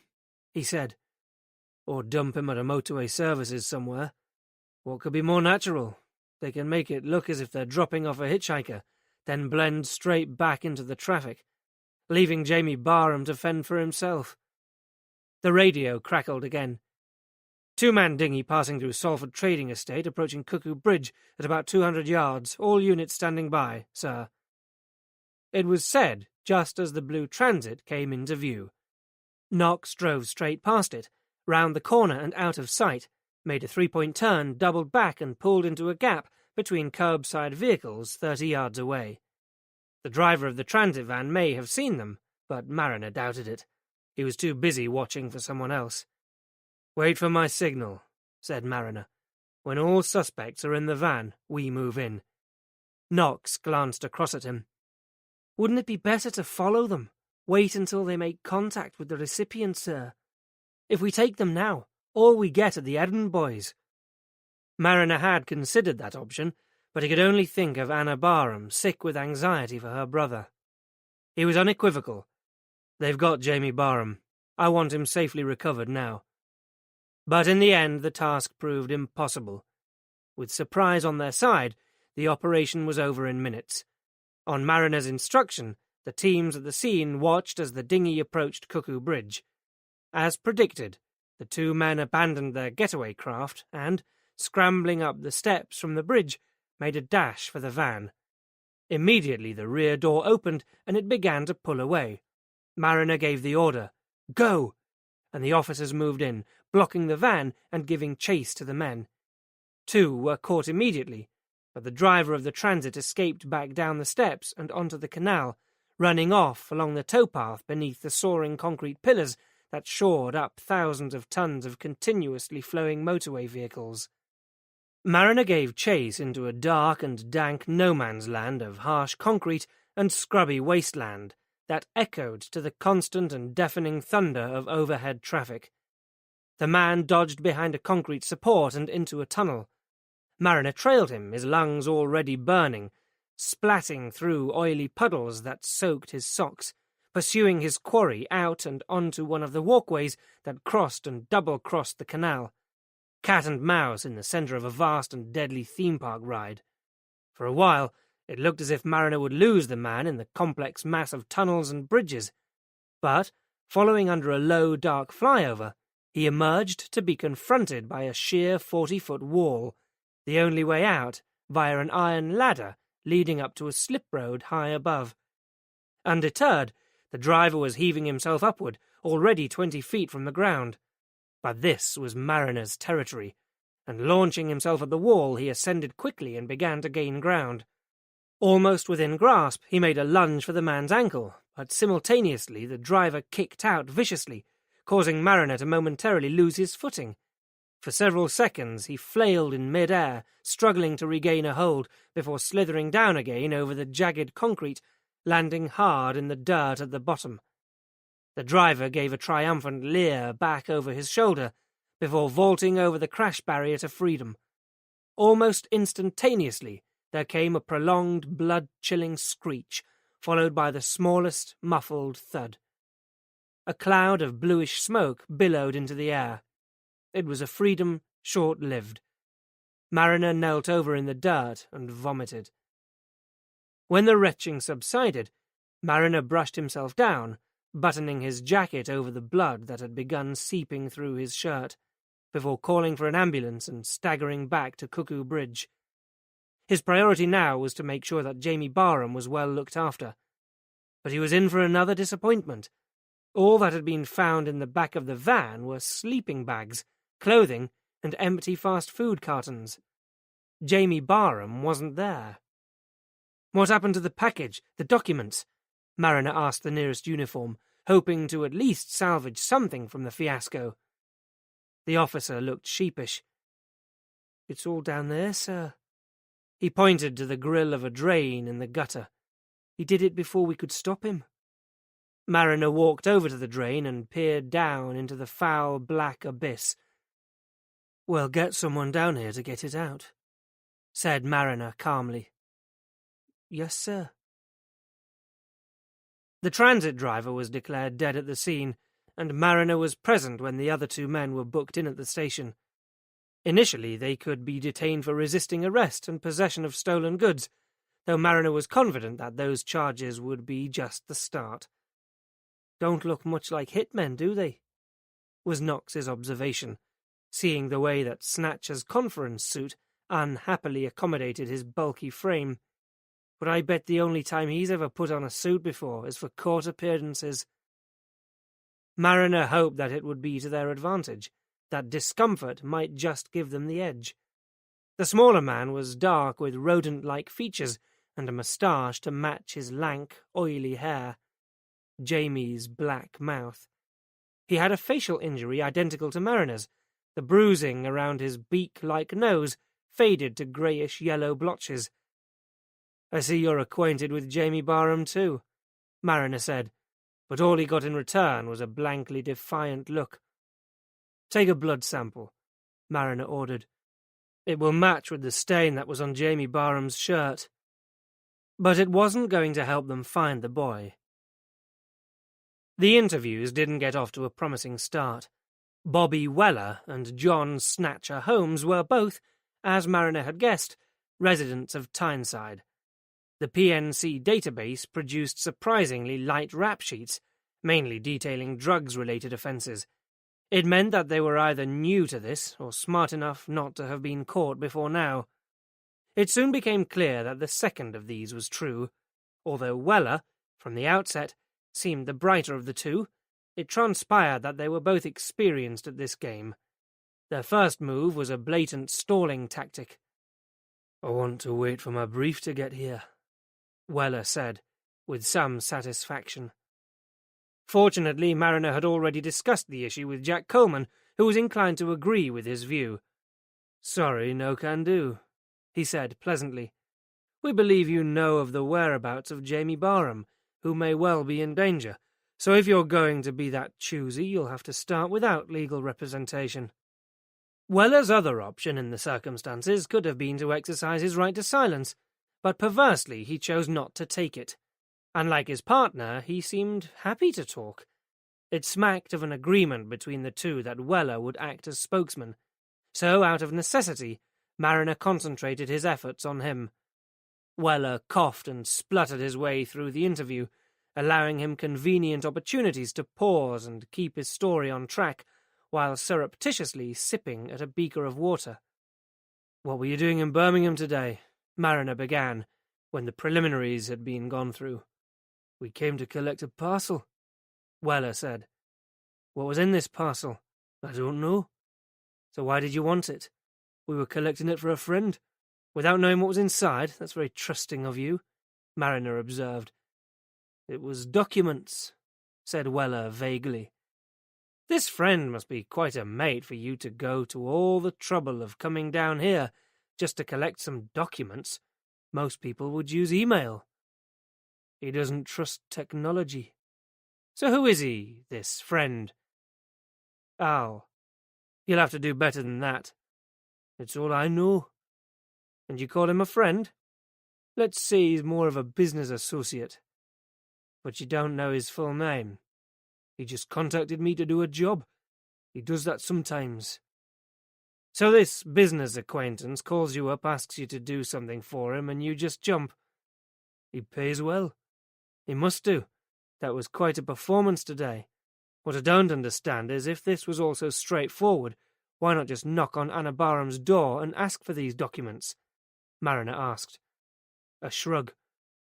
"We just did what we were asked to do. Collect the package from the conference. It had already been set up." "By this friend. That was convenient. And what about Jamie Barham's abduction? Was that prearranged too?" Weller shook his head uncomprehendingly. "Sorry, you've lost me there. You needed an incentive to persuade Anna Barham to give up those documents, and her brother was it. That's why you snatched him from the library." "I don't know what you're talking about." Mariner switched to a different tack. "You were in quite a hurry to leave once you'd got your package. There were other interested parties. Our friend wanted the documents pronto.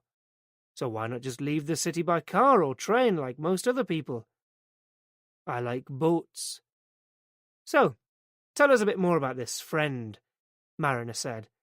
"How does he contact you?" "On the Moby, how else?" "So where's your phone?" Mariner had seen the bagged-up possessions when they'd been logged into custody. There was no mobile phone among them. And, for the first time during the interview, Weller looked mildly unsettled. "I must have dropped it somewhere," he said. Mariner was prepared to lay bets on the canal being the most likely resting place. He'd have to find out if anyone had seen Weller ditch it. Alternatively, it could have gone into the drain along with the package. A search team was working on that at this very moment. Perhaps that's what bothered Weller, the realization that his phone and all the information on it might be recovered. It was some small comfort. Have you worked for this friend before? A couple of times. Including Sunday the 16th of February, the night someone got into Eddie Barham's house, locked his brother in the cupboard, and turned over his house before injecting him with a fatal quantity of heroin. Weller shook his head doubtfully. I'm sure I'd remember something like that. What were you looking for, then? More documents? A blank look. Are you denying that you were in Birmingham that weekend? I don't know. I'll have to check with my secretary. That was when Mariner would have liked to take a swing at him. Instead, straining to contain his frustration, he suspended the interview. On one level, Mariner had to admire the man for being so composed under pressure and sticking rigidly to his story.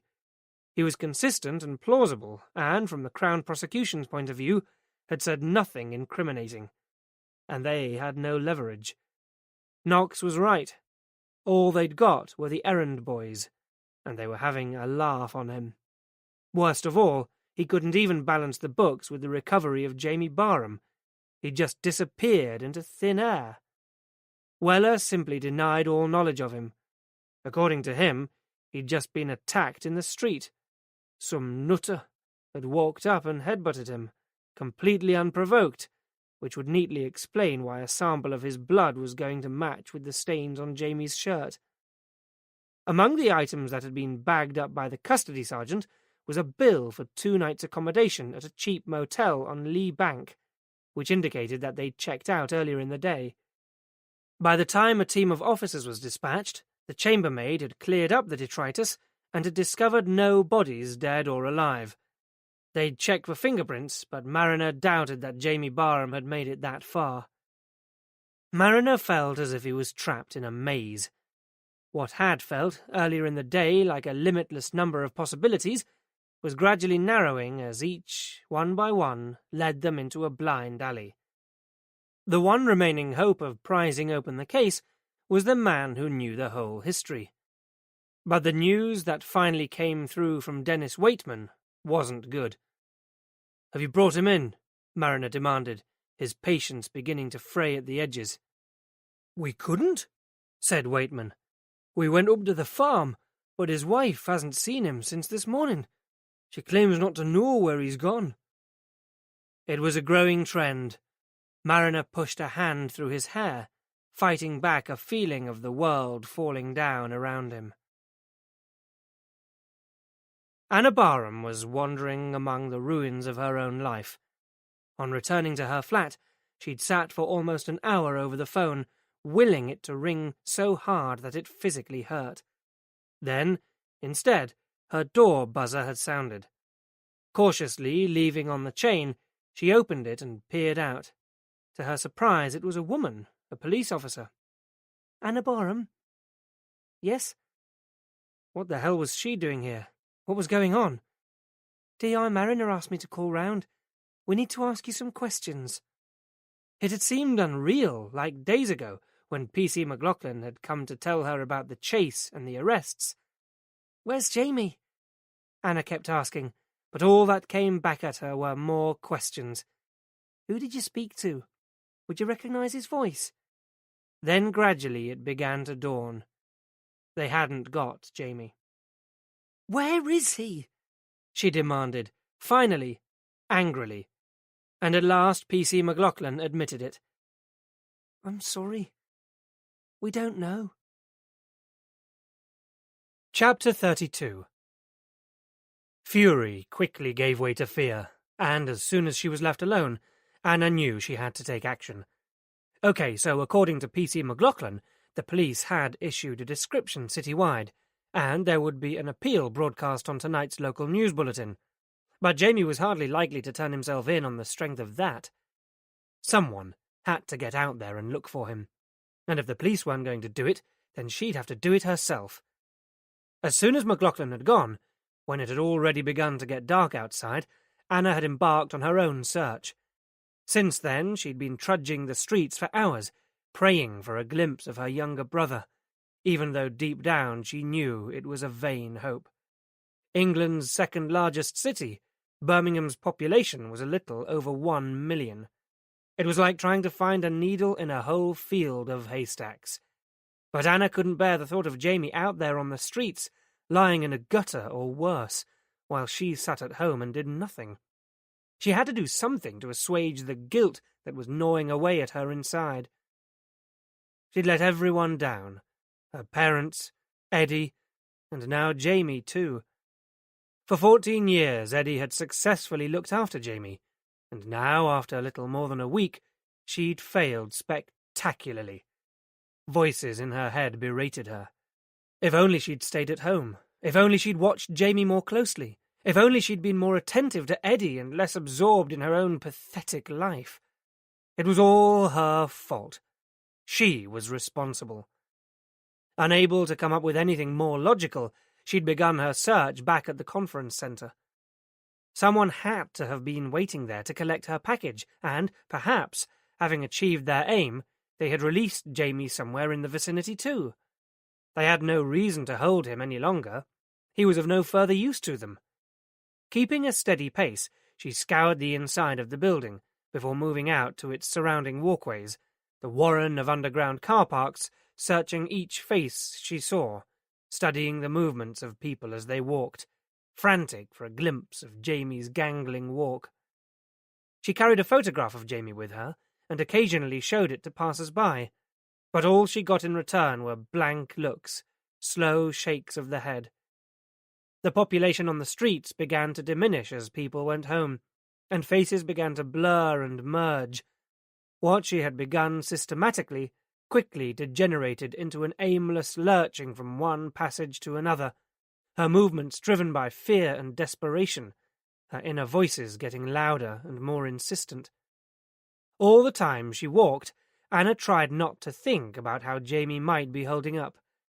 It was bitterly cold, and he would be freezing. The rain earlier in the day meant he might be soaked through, too, and beyond his carefully maintained environment, he would be petrified. But as the minutes and hours ticked by, the vision that loomed terrifyingly larger was of Jamie lying lifeless and beyond fear in some dirty back-street alleyway. As darkness enveloped the city, shadows lurked in the emptiness. The lights were inadequate, and Anna realized she would need a torch if she was to cover everywhere. And she was exhausted. She would go home and eat something, have a short rest, collect a torch, and then she would start again. Mariner left the office late. He could no longer think straight, which was probably why, 10 minutes later, he found himself sitting in his car outside Anna Barham's flat. He didn't know quite why he was here. What was he planning to do? Apologize? Explain? Offer some comfort? Ha! That was a joke. He caught a whiff of something acrid and unpleasant. His clothes reeked of the filth and heat of the interview room, so before going into her building, he walked over to the canal to allow some clean air to wash over him. Up on Farmer's Bridge, he leaned his elbows on the railings and looked along the glistening, oily strand dotted with lamplight that disappeared into the darkness. Just up ahead, the canal split. To the left began the Farmer's Bridge locks, a series of deep, watery vaults that took the canal down underneath the city. Up ahead, 500 yards along the main route, the bright lights of the Brindley Place restaurants, vibrant with activity, friends and couples enjoying a night out. He'd never been part of that. This was exactly where he belonged, on the outside, looking in. If you carried on beyond that, past the tourist areas, through the university complex and beyond, eventually you'd come to his home. It made him and Anna Barham practically neighbours, he thought suddenly, on the same continuum, but poles apart. He was procrastinating. Mariner hadn't imagined he could ever be reluctant to see Anna Barham, but facing up to her now was one of the hardest things he'd ever had to do. He had no answers, only more questions. The desire to turn back the clock and make everything right again burned him like a physical pain. He stood a little longer, mustering the courage to go up to her flat, But in the end, he didn't have to. As he looked out over the canal, a diminutive yet familiar figure emerged from the gloom on the towpath below. Initially, he couldn't be sure that it was her. The posture was all wrong, her shoulders were hunched, and her feet dragging. Christ, he thought, I've done that. Anna, he called out to her. Immediately her face lifted, and her pace quickened. As she hurried towards him, injected with sudden optimism, the transformation cut through him. "You've found him! Have you found him?" No. Mariner shook his head, extinguishing the flame of hope with a single word. I'm sorry. She crumpled again, devastated. "What do you want, then? Why are you here?" Even in the dim halo cast by the streetlights, she looked pale, and her eyes red-rimmed. I just came to see that you were okay, he said lamely. Okay? She was incredulous, though her lower lip trembled. You've got a nerve. Anger began to take over. This is all down to you. If you hadn't barged in... I thought you were in danger. You were in danger. You vanished without telling anyone where you were. What did you expect me to do? Nothing. It was your weekend off. Didn't you get it? They had Jamie. They told me if I contacted the police, they wouldn't guarantee his safety. And you gate-crashed the whole thing like a bull in a fucking china shop. What the hell were you playing at? I was trying to help, said Mariner, feebly. Well, you didn't, did you? You've ruined everything. You shouldn't have interfered. And, unable to contain her fury any longer, she hit him. A stinging blow across the face that jarred his still fragile nose. Despite the sudden rush of warmth down the inside of his left nostril, Mariner didn't move. Unable to meet his eyes, she looked away, jamming her hands down in her pockets. Tears flowed freely down her cheeks, though she seemed not to notice. You're bleeding again, she said, finally, glancing up at him. Her anger had moved on like a passing storm, leaving her weary and desolate. You'd better come up. Cupping a hand under his dripping nose, Mariner followed her in silence. Standing in the lift, he wanted to reach out and put a comforting arm around her, but she kept her distance. Her flat wasn't the same one he'd been into just a couple of nights previously. There were spent coffee mugs and glasses on nearly every surface. Clothes were draped over furniture, and it was untidy and neglected. In the dazzling light, he could see that she too was changed. She wore no makeup, and her hair was unbrushed, her baggy clothes carelessly thrown on. Mariner followed her into the living room where, from beneath a pile of clothing, she unearthed a box of tissues. Thanks. Mariner took it from her as his mobile rang. It was Knox. Boss, I've just picked up something on the radio. A serious RTA involving a young IC-1 male, close to the city centre. He was behaving erratically and ran out in front of a vehicle. A wave of revulsion struck Mariner, and he struggled to keep his voice normal. Okay, thanks. Give me a minute. I've got to go, he said to Anna, hoping that his tone didn't betray the emotions raging inside him. Please stay here now. We'll find Jamie. I promise you. Pressing a wad of tissues to his nose, he hoped to God that they hadn't already. How can you be so sure? She was scathing. You have no idea. He could be anywhere. He could be... But she couldn't bring herself to complete the sentence. You should have stayed away, Anna told him. I'm sorry. I did what I thought was right. How many times in his life had he said that? In his car, Mariner patched back through to Knox. Let's have the details. They said the Bristol Road, the junction with Lee Bank Middleway.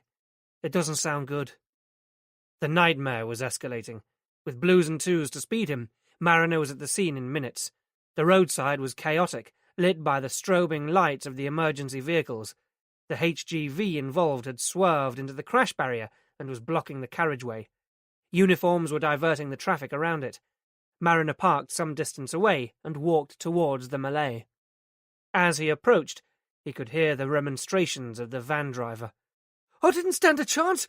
He just ran out in front of me. I couldn't do anything. A PC was trying to calm him. A small group of green-clad paramedics crouched over something at the side of the road. As Mariner headed towards them, one sat back on his haunches. "What a waste," he said. There were murmurs of assent around the group. Getting nearer, Mariner saw the crumpled and twisted body on the ground, its upper half now respectfully covered by a blanket, awaiting a stretcher. He took out his warrant card and waved it at the nearest paramedic. "I'm D.I. Mariner. I need to get a look at him. I may know who he is." The man appraised him warily, taking in Mariner's dishevelled appearance, the blood-stained clothing. "Go ahead, mate. You might save us some bother," was the almost indifferent reply. With incidents like this commonplace, it was pure self-preservation. As Mariner got nearer, the commotion seemed to fade away into the background, leaving only the sound of his own heart punching at his ribs and pulsing the blood in his ears. He knelt down beside the broken figure and gingerly raised the blanket. Then closed his eyes as an express train roared its way around his skull. The boy had bleached hair and a single gold hoop in his ear. It wasn't Jamie. "Any look?" asked the paramedic. Mariner felt weak enough to pass out. "No, sorry.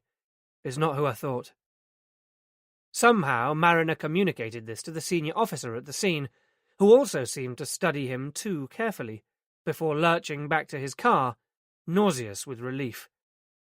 He called Tony Knox. "It's not him. Keep looking." "Thank God for that," said Knox. "Just leaves us with the muggers and perverts, then." Mariner caught sight of himself in the rear-view mirror. He wasn't a pretty sight. His face was pale and unshaven. There was a thin crust of dried blood around his nose, and, looking down, he saw that blood had stippled his tie and shirt. He should get cleaned up. Knox would contact him if there were any developments. He also felt an urge to wash away the nasty taste left by Knox's words. His first port of call was the boatman, where Beryl didn't give him a second look. In Mariner's estimation, the biggest threat to Jamie out there wasn't from perverts, but that wasn't to say that it didn't exist. Back when he was living in the squat, there were several occasions when Mariner had woken up to find unwelcome hands pawing at him. He'd been strong enough and aware enough to fend them off. Jamie Barham wouldn't have that advantage. Suddenly, he realized he hadn't eaten much today, and the 2 pints and whiskey chaser were starting to make his head spin. He staggered home while he still could. The house was dark, but for the comforting glow of the wood burner. He didn't bother with the lights. "Bad day?" said a voice as he crossed the room. Christ! He hadn't noticed Jenny sitting there, curled up in the armchair. "Hideous," he said, recovering from the shock. "Couldn't get much worse, but I won't bore you with the details. Couldn't even if I wanted to." "Anything I can do to help?" Jesus, what an offer. "No, I'm fine." Mariner slumped onto the sofa. "Anyway, what are you doing up and about at this hour?" he asked, eventually. "I couldn't sleep. Tony's gone. Back to his wife." "Ah, that explained a lot." "I don't mind," she said. "It was only a fling. We both knew that." She said it with the worldliness of a 40-year-old. "Thing is," she went on, "I was wondering if you'd let me stay on. I really like it here. I'd pay rent and everything, and Tony said you were looking for a lodger." A young, pretty female lodger. Never in his wildest dreams had Mariner imagined. "Sure," he said. "Why not?"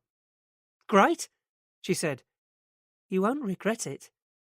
That settled, Mariner closed his eyes. After a while, out of the darkness, Mariner heard Jenny get up and pad over to him, and felt the warmth from her body as she plopped down beside him, very close. "Are you sure there's nothing I can do?" A hand snaked over him, finding its way inside his coat, opening up his jacket, and moving down to massage his crotch. "I'll do anything you like," she whispered, close to his ear, her hand moving faster, pressing harder. Mariner groaned in response. "How about something special?" But as she enunciated the last word, Mariner exploded, his orgasm rushing uncontrollably through him. "Oh, God, I'm sorry." But when his eyes snapped open, the sky was lightening to a pale grey, and he was completely alone, Jenny an illusion manufactured by his overactive brain. The fire had died, leaving the room icy cold as rain lashed against the windows, the same rain that would be beating down on Jamie Barham, wherever he was. Mariner didn't think about where the boy might be now, or in what condition. A statistic flashed unbidden into his mind. 200,000 people go missing in Britain every year.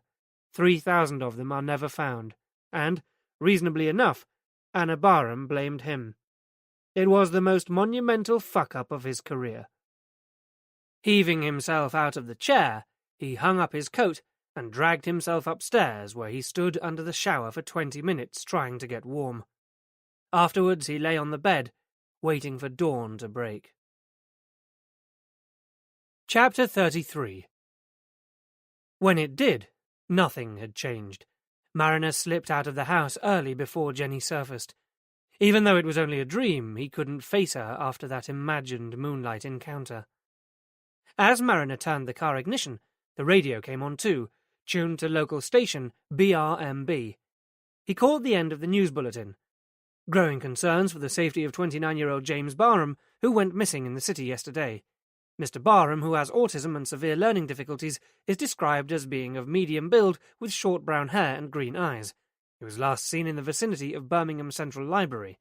Police are appealing to anyone who may have witnessed anything unusual in or around the library at around midday. Mariner was certain Anna hadn't slept much last night either. At Granville Lane, a shake of the duty sergeant's head told him all he needed to know. Mariner went straight to his office, but it wasn't long before Tony Knox pursued him there. "I thought I should let you know, boss," he said sheepishly. "I've moved back home, I know, thanks. You'll be able to rent the room out," Knox said helpfully. "I already have," said Mariner. "Jenny's staying on." Knox's face was a picture, almost enough to make Mariner crack a smile. "That's great, boss," he said, recovering. Inevitably, a sly grin crept over his face. "You two should get to know each other, boss. She goes like the—" "Have you made any progress with that bank account?" asked Mariner, hoping to wipe the smirk off Knox's face. But the look just turned to smug. "As a matter of fact, that's what I came to tell you. It belongs to an organisation called the Queensbridge Trust." "Which is what, exactly?" "I don't know yet. It's not listed in any of the UK business directories I've looked at so far. But it sounds to me like a charity," said Knox. Mariner wasn't so easily fooled. Just because it looks like it doesn't mean it is. Knox was hesitant, as if aware that he was on sensitive ground. "If it was, though, it might mean that those payments to Eddie Barham's bank account were legit and not relevant to his murder." But after all that they'd been through, it wasn't a possibility Mariner was prepared to entertain. "They are," he said firmly, fixing his gaze on Knox. "Keep looking." Weller's brief had arrived in the city from Newcastle and turned up at Granville Lane mid-morning. Mariner didn't hold out much hope of it changing anything, and he returned to the interview room with a heavy heart. His fears were borne out, and before long they were going round in the same old circles, so Sergeant Riley's interruption, soon after the interview commenced, came as a welcome relief. "There's a Colin Lloyd on the line, sir," Riley said, once they were out in the corridor. "From Hanover's, the law firm. Wants to know if he should still come in to see you." Mariner had completely forgotten about Lloyd. He shook his head. "No, just tell him that things have—" He stopped mid-sentence. What he was about to say was right. Things had moved on. The Powell family had been cancelled out of the equation long ago. But on the other hand, Colin Lloyd was a lawyer specialising in compensation claims. It was just possible that he might have something to contribute regardless of that. Mariner reversed his decision. "Tell him I'll be out to see him in about half an hour." "Right you are, sir." The offices of Charles Hanover were located close to the old Birmingham law courts and constructed from the same brownstone imported from the Welsh borders nearly 200 years ago. The leaded, stained glass windows gave the place an ecclesiastical feel, and inside, the polished wood floors and oak panelling smelled of old money. Colin Lloyd wasn't your average ambulance chaser. Ancient portraits gazed down on Mariner from the walls as he followed the short-skirted secretary to Lloyd's office. "Good morning, Inspector." Lloyd stood up from behind his desk and extended a hand in greeting. It was a firm, no-frills handshake and accompanied by a genuine smile. Tall and athletic, Lloyd had the healthy glow of a man who'd just spent a relaxing fortnight in the Seychelles. "Our first child was conceived there," he explained, sitting down again opposite Mariner. "We try and go back when we can. Sentimental reasons, I suppose." On his salary, Mariner thought wryly, it would be no more of a commitment than a weekend jaunt to France. "I was stunned to hear about Eddie Barham," Lloyd was saying. "He seemed like a good man." That surprised Mariner. "You knew him?" "Mainly it was by reputation, I must admit. A colleague on the criminal side of the business. The one who referred him to me spoke highly of him. That view was substantiated by the one meeting we had, regarding Mr. and Mrs. Powell."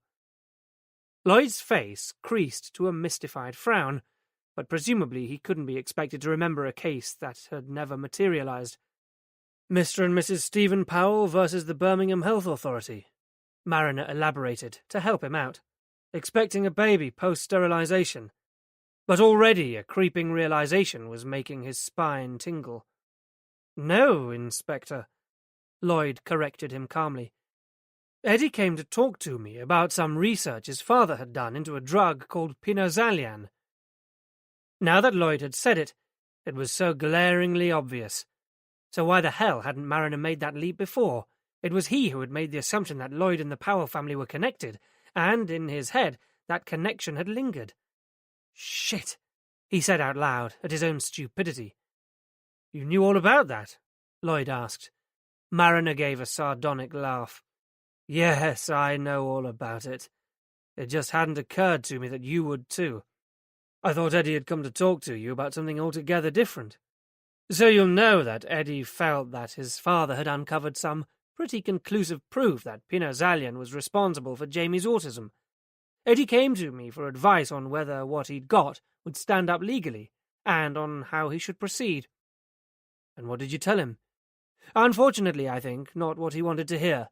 On the plus side, I felt that with his father's notebooks, the testimony from all those other parents, he probably had a strong case against the drug company. On top of that, of course, he had the backing of one of the clinical researchers, Andrew Todd. Todd had actually published a paper on the harmful effects of the drug. He'd also tried to warn the company management, yet they had failed to act. They circulated a memo to GPs, Mariner reminded him. A drug alert, yes, but post-thalidomide there would be a powerful argument that it wasn't enough. Not when there were such clear indicators that pinozalian was unsafe. But surely all this was exactly what Eddie did want to hear. Oh yes, that part was. The problem was that Eddie was in a hurry. Of course he wanted justice, but I gather he was also under some financial pressure, and, as you know, these things can't be resolved overnight. At best, the legal process moves at a snail's pace, and that's without all the obstacles that a company as large as Bose Dorrington can throw in the way. And running alongside that are costs of bringing a case like this. It could amount to hundreds of thousands of pounds. Sure, there might be a big payout at the end, but you have to have the resources to finance it to begin with. Regretfully, I think by the time Eddie left here, I'd successfully discouraged him from taking any action at all. Mariner shook his head. Not at all, Mr. Lloyd. I think what you did was divert him from the legitimate legal path. Eddie Barham took a shortcut. I think he attempted to blackmail Bose Dorrington. Good God. Lloyd took a moment to absorb the information. And you mean his death is tied in with this? Shortly before he died, Eddie received 2 large payments from an offshore bank account, a month apart. We've traced them to an outfit called the Queensbridge Trust. You don't know it, do you? No, can't say that I do. We haven't yet identified what exactly the organization is or does, but I'm certain there will be a link with Bose Dorrington. I think the company played along with Eddie to begin with, humoured him. But Eddie was a journalist. They could never be sure that he wouldn't expose the truth about Pinot Zalian regardless. Or that he wouldn't increase his demands.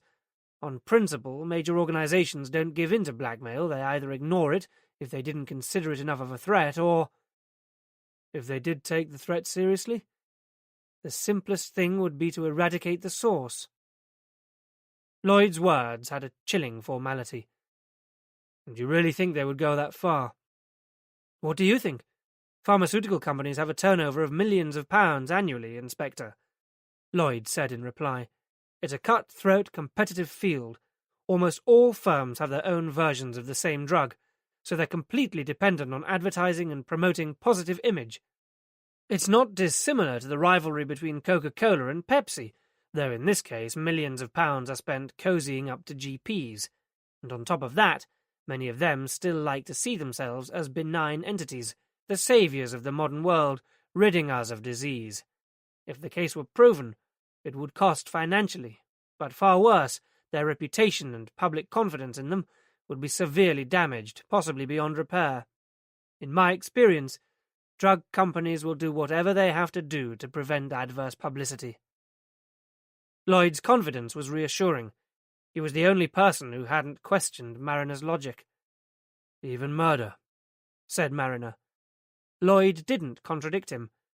There are plenty of cases where clients have been intimidated by large corporations into withdrawing actions against them, through hate mail, firebombs. Remember Samantha Drummond? Mariner did. The 5-year-old had been abducted from a playground in North London, prompting a nationwide search. Her father was bringing an action against Pierspont for failing to disclose the sugar content of their pediatric products. Samantha was released after 3 days unharmed, but the message was clear enough. Watch your back, because this is what we're capable of. Naturally, Drummond withdrew his claim. Lloyd smiled. Samantha's abductors were never traced. The people who specialize in this kind of damage limitation have massive resources at their disposal. They're clever, and they're careful. They tidy up after themselves. On the night Eddie was killed, his computer was practically wiped. Since then, the letters from the other parents who took Pinot Zalian have been stolen, and as of yesterday, Andrew Todd has disappeared. Lloyd remained sanguine. Someone's done a highly efficient job, then, he said. You could say that. But if you could track down Andrew Todd, we're working on it, believe me. Mariner thought for a moment. If Eddie did decide to make a direct approach to Bose Dorrington, who would he have made it to? That'd depend on how brave or foolhardy he was. He might have gone for someone right at the top, the chairman or the chief executive. And what would the likely response be? They'd turn to their legal department, who would handle any complaints or grievances against the company or its products. Someone would be nominated to look at how much of a threat was being posed, and then deal with it accordingly. The bleachers, Andrew Todd had called them. So that's where we need to look, at the company's legal department. That's what I would suggest, though I wouldn't expect too much. Those guys will be squeaky clean. I can start you off if you like. Opening up a desk drawer, Lloyd took out a plastic wallet, which he passed to Mariner. After Eddie Barham came to see me, I did a little research of my own into Bose Dorrington. I didn't get very far, but you're welcome to it. And if there's anything else I can do to help, I'd be glad to. Gratis. Mariner tried to conceal his surprise, but apparently without success.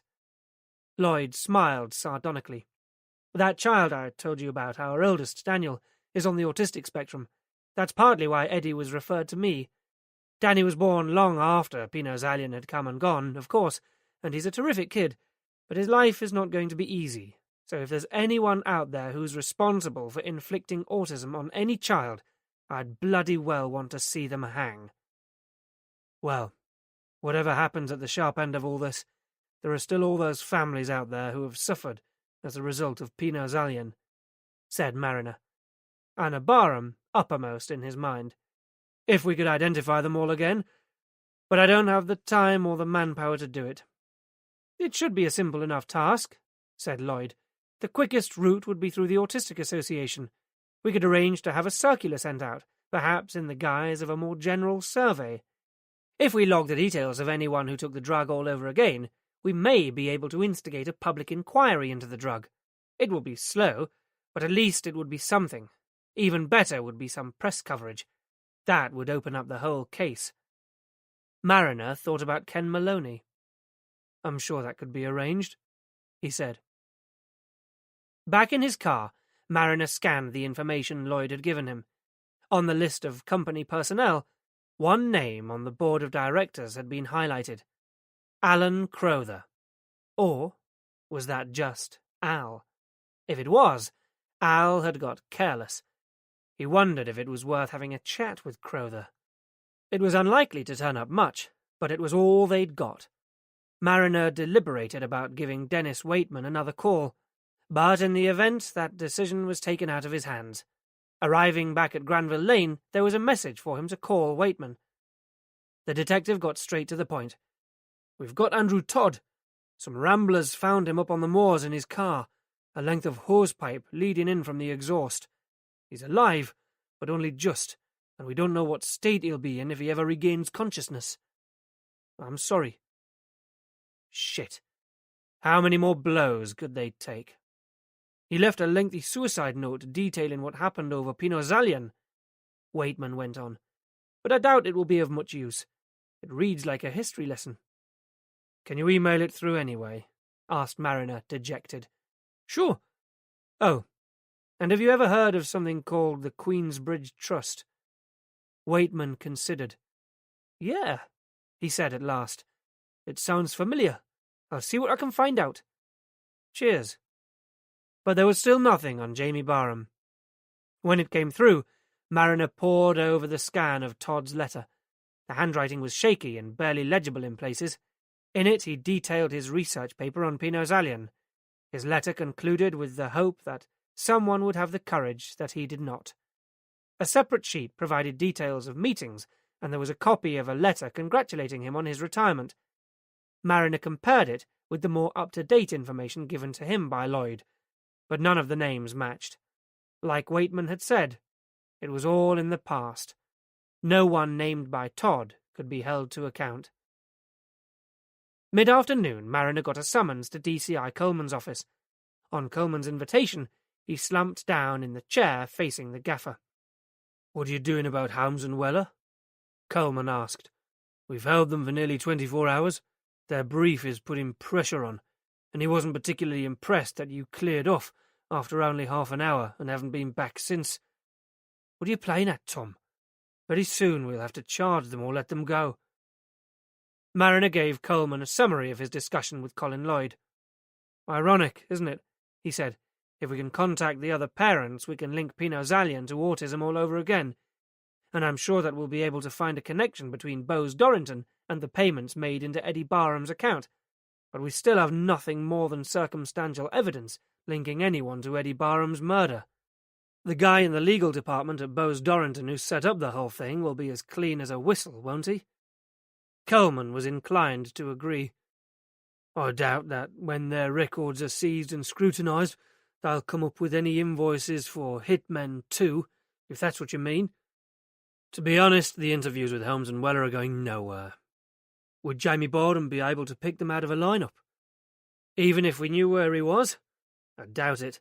All we'd find out was whether he recognised them or not. And that seems a bit immaterial right now, sir."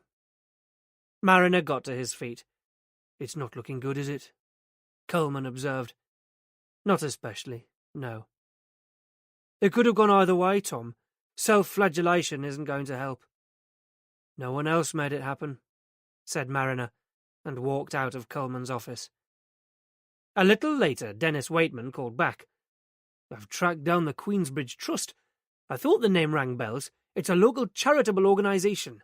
They were pretty high-profile a few years back, doing good works with local deprived kids, that kind of thing. But since then they seem to have slipped into oblivion. They're still registered, though, and guess what? Alan Crowther, one of the trustees, is also on the board of Bose Dorrington. You've got it. It's flimsy, but it's better than nothing. Better than nothing will do fine, said Mariner wryly. Can you go and talk to him, see if he's willing to help with our inquiries? Say first thing in the morning. I'd like to know more about the Queensbridge Trust, wouldn't you? Consider it done, said Waitman. I'll keep you posted. By 8 o'clock, most of the team had left for the night, but Mariner remained in his office, going back over the details of the case again and again, trying to find something, anything, that would link Weller and Holmes to Eddie Barham one way, or to Bose Dorrington the other. Knox appeared in the doorway. Bugger off, said Mariner. Knox ignored him. You might want to hear this, boss, he said. St. Barnabas, the men's hostel, just phoned. They've had a bloke show up there, bit of a weirdo. They don't think he's on booze or drugs, but the description fits Jamie Barham. They're bringing him in. Chapter 34. Mariner was waiting at the desk when the manager of St. Barnabas arrived with a loudly protesting Jamie. The lad was filthy, and his clothes stank, but Mariner wanted to hug him. Shall I? Sergeant Riley picked up the phone. No, said Mariner. I'll do it. While Riley took some details from the hostel manager, Mariner put through the call. Anna? Yes? Her voice was stretched, taut with anxiety. We've found Jamie. He's fine. A bit grubby, but I'm sure he'll clean up. Oh, thank God. Her voice choked with emotion. Where is he? We've got him here at the station. She must have broken every speed limit to get there, and burst into the station only minutes later.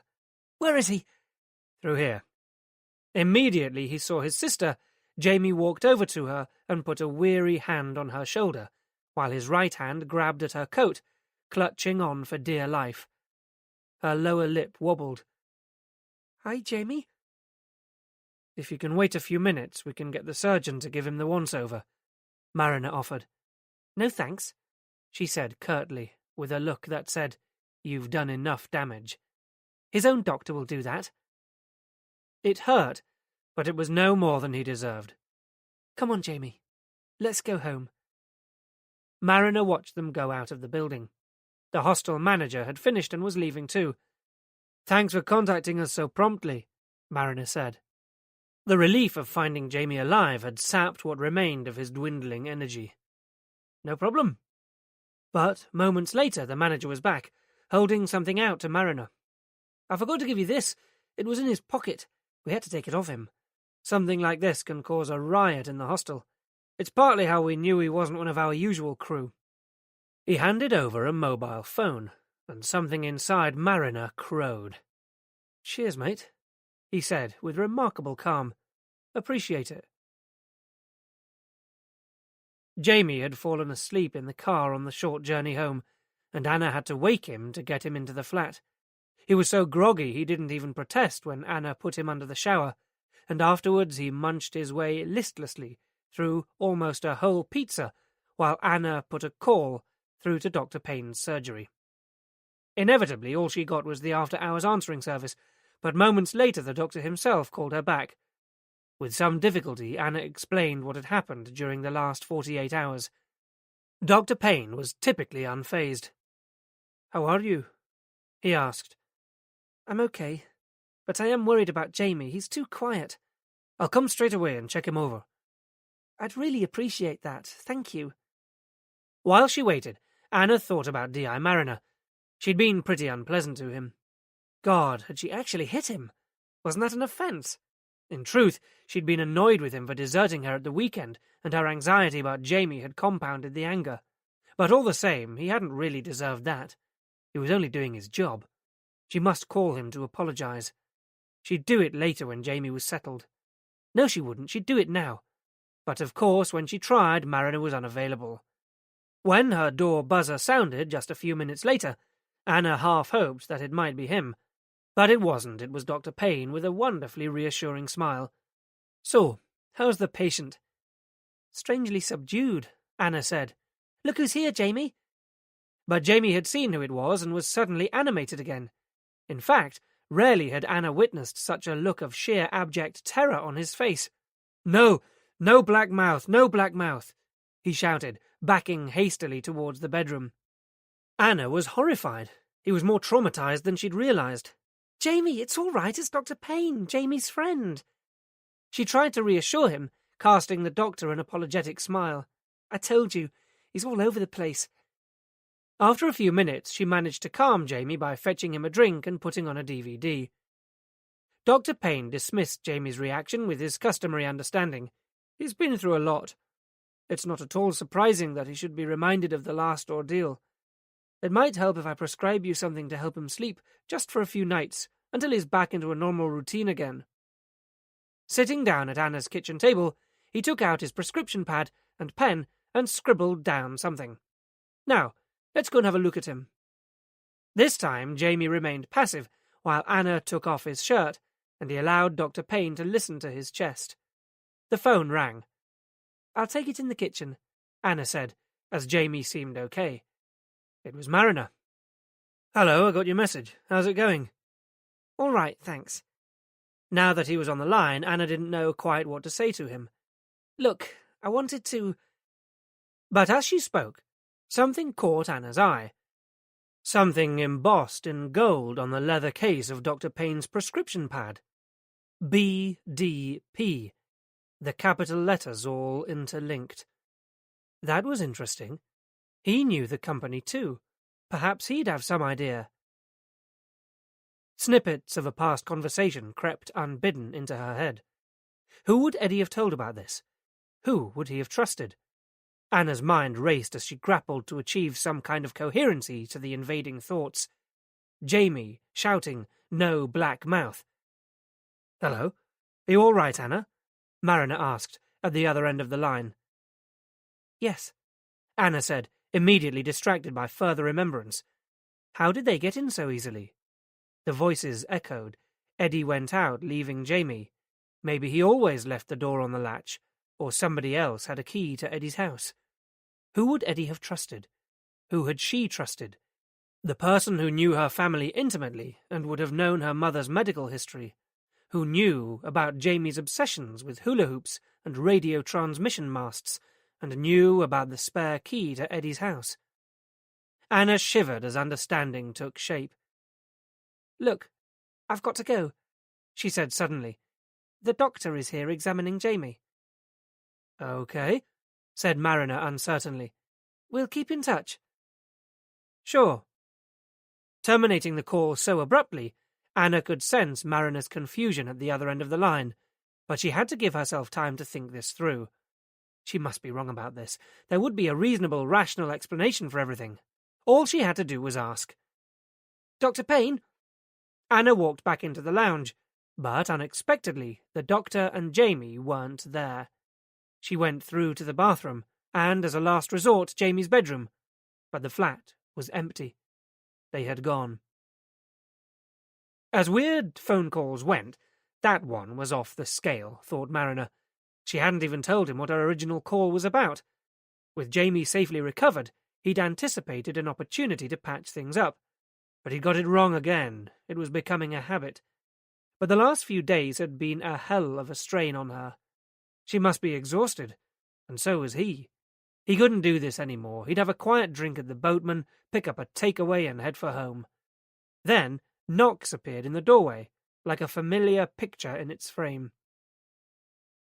"Dr. Payne?" Anna called out, bewildered. What the hell was going on? Then she noticed that the front door was slightly ajar. Struggling to quell a rising panic, Anna rushed out into the hallway, her fears beginning to crystallize. This late at night, everything was deathly quiet. There was no one around. She ran towards the lifts, but saw that they were both at ground floor level. Surely there hadn't been time. Then, deafening in the silence, the door at the other end of the hallway, the one leading up to the roof garden, banged shut on its spring. "No!" Anna gasped out loud. "Jamie!" Anna raced up the stairwell, taking the stairs two at a time. She burst onto the roof to see Jamie and Dr. Payne standing beside the waist-height railings, like a couple of old friends admiring the view. Dr. Payne turned towards her. "Anna," he said mildly, "come and join us." Anna walked slowly towards them. "What's going on?" What are you doing up here? She asked, her voice barely audible, even to her own ears. You must have already worked that out, Anna, smiled the doctor. I'm protecting myself. I have to make sure that no one will ever know. Anna was chilled to the marrow. She'd been right. I can help you, she said quickly, hating herself for sounding so wheedling. I can keep it to myself. I won't tell a soul, I promise. The doctor shook his head. It's too much to expect. I need to be absolutely certain that I will never be implicated in what has happened to your family. In the white glow cast by the floodlights, his face was grotesque. What can you hope to do? Anna said, finding sudden strength. That was Inspector Mariner on the phone. He knows you're here, if anything happens to us. But I'm here to help, Anna. I'm your family doctor, an old friend.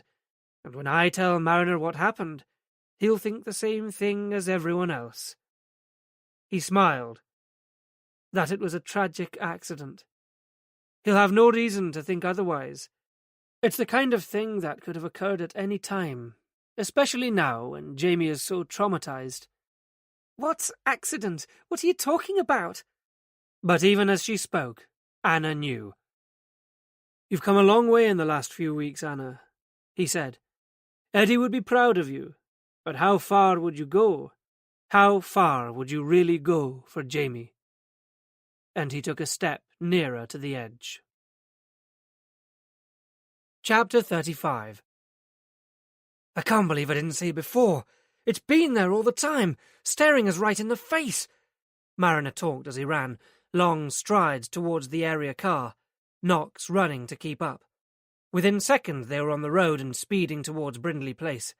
The streets were steady with traffic even at this time in the evening, but with enough slack to clear the way ahead. Mariner dreaded to think what they were going to find. Please, God, let us not be too late. He murmured under his breath. As they drove, he asked CAD to run a vehicle check. Moments later, the radio crackled with the information that the car registered to Dr. Owen Payne was a green metallic Lexus. The officer recited the registration. And there it is, said Mariner as they squealed into the parking bay below Anna's flat, to see it looming alongside Anna's bright red Mazda. There was even a Doctor on Call sign resting audaciously on the dashboard. Knox skidded to a halt. Have we got backup, boss? He asked, but Mariner didn't hear. He was already out of the car and running towards the building, where he hammered on the doors loudly until the doorman appeared. All right, keep your head on, he grumbled as Mariner and Knox thrust identification in his face. Has anyone left the building during the last 15 minutes? Knox asked him. No. You sure? Positive. What about the back entrance? I locked that up hours ago. So they must still be here. Don't let anyone out of this building until we say you can, ordered Knox, running after Mariner, who was already racing up the stairs. I can't. But his protests went unheard. The third floor was surprisingly undisturbed. Emerging from the stairwell, Mariner and Knox moved slowly along the landing towards Anna's flat. Seeing the door slightly ajar, Mariner pushed it gently. Anna? Is everything all right? There was no reply. The flat was empty. They checked each of the rooms in turn. So where the fuck are they? Said Mariner. He walked through Anna's flat and into the kitchen, trying to figure it out. Looking out of the window onto the car park, everything was quiet and normal. What he'd expected to be a siege was beginning now to look like another abduction. But if Payne's car is still there, he said, thinking aloud, where have they gone? His gaze swept over the canal, its towpath dark and empty at this time of night. Go and talk to the doorman again, he said to Knox. Make sure there isn't any other way of getting out. Right, boss. Knox disappeared down the hallway. Then, turning away from the window, Mariner happened to glance down at the table. Knox! He yelled. Get back here! Anna had always considered the roof garden beautiful. An effort had been made to create a soothing green oasis away from the stress of city living, but in the light of the horror unfolding before her, it had become monstrous and ugly.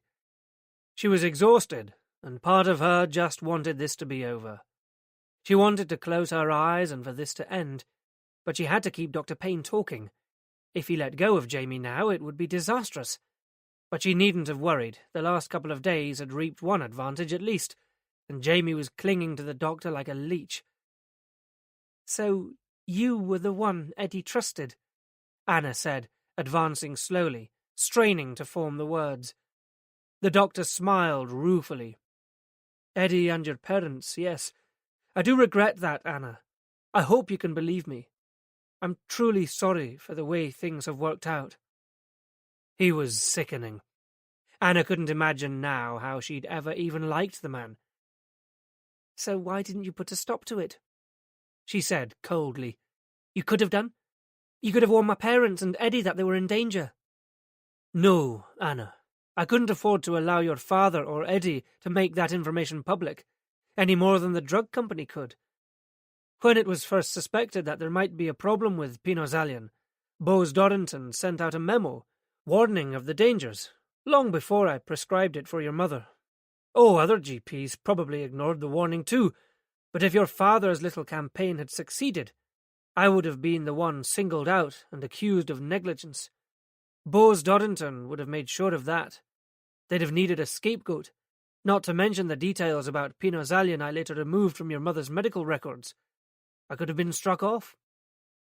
He was becoming agitated, his breathing fast and uneven. "Bose Dorrington knew it, so they used me to keep an eye on your father and provide them with any additional inside information they needed to get things under control."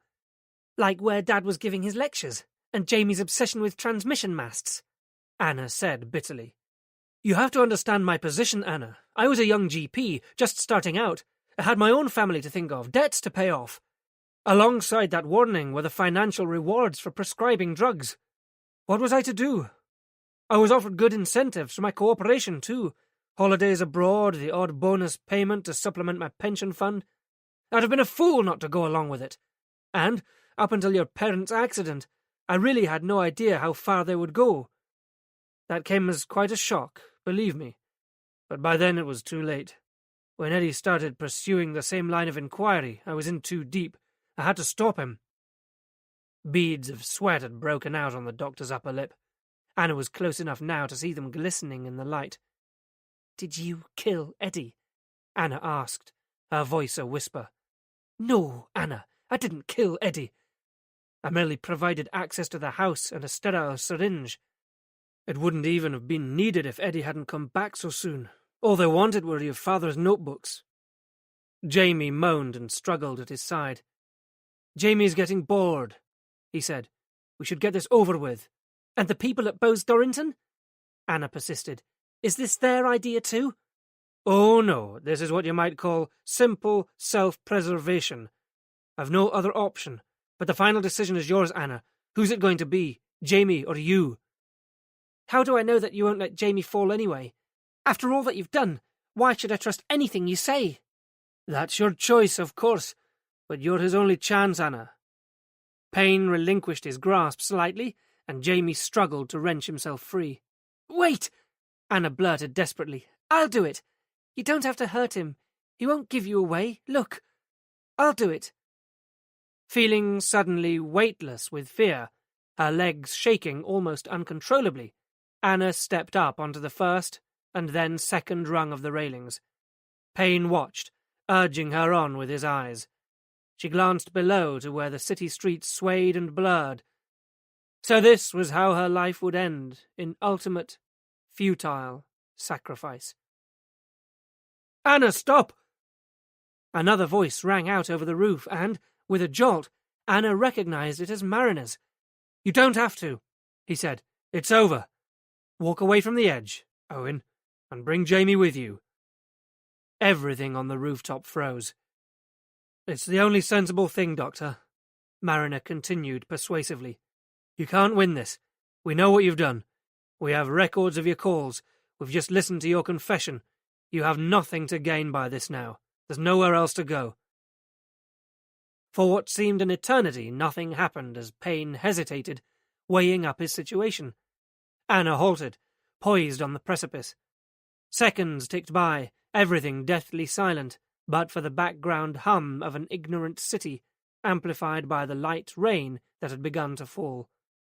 Then, miraculously, Dr. Payne began, inch by inch, to move back across the roof towards the policeman. For a moment, it looked as if he would comply, until suddenly, as Anna's foot touched back down on the roof, he shoved Jamie to one side, turned, and lunged for the railings. Mariner and Knox exploded from the doorway as Jamie, panicked by the sudden activity, started running towards the outer edge of the roof. "No!" Anna screamed. Mariner took a flying leap at Jamie, bringing them both crashing heavily onto the concrete. But for Owen Payne, it was too late. Blocked by furniture and plant pots, Knox couldn't get to him fast enough to prevent him from hurling himself over the brink to certain death. The sirens of the summoned backup team grew louder. Retaining a tight hold on Jamie's shirt, Mariner got to his feet and walked over to where Anna stood, dazed and shaking. He put a protective arm around her. "Come on," he said. "Let's get off here." Behind them, Knox turned to his radio. "Echo Charlie 29, ambulance required at Brindley Place." In Anna's flat, officers came and went and statements were taken. Mariner went down to watch the mutilated body of Dr. Owen Payne being secured into its body bag and loaded into the coroner's van. When he got back, most of the others had gone, leaving Knox alone with Anna. Jamie wasn't around. "Asleep?" Knox told him, gesturing towards the bedroom. Exhausted by 2 days wandering the streets, for once, he was peaceful. And, as if that wasn't surprise enough for one day, Knox was offering to make tea. But Mariner declined, so there was nothing more for him to do. "I'll get going then, boss," he said. Mariner saw him out. "Thanks, Tony. You've done a good job," he said. Knox smiled sardonically. "First time for everything. Put in a word for me with the gaffer, eh?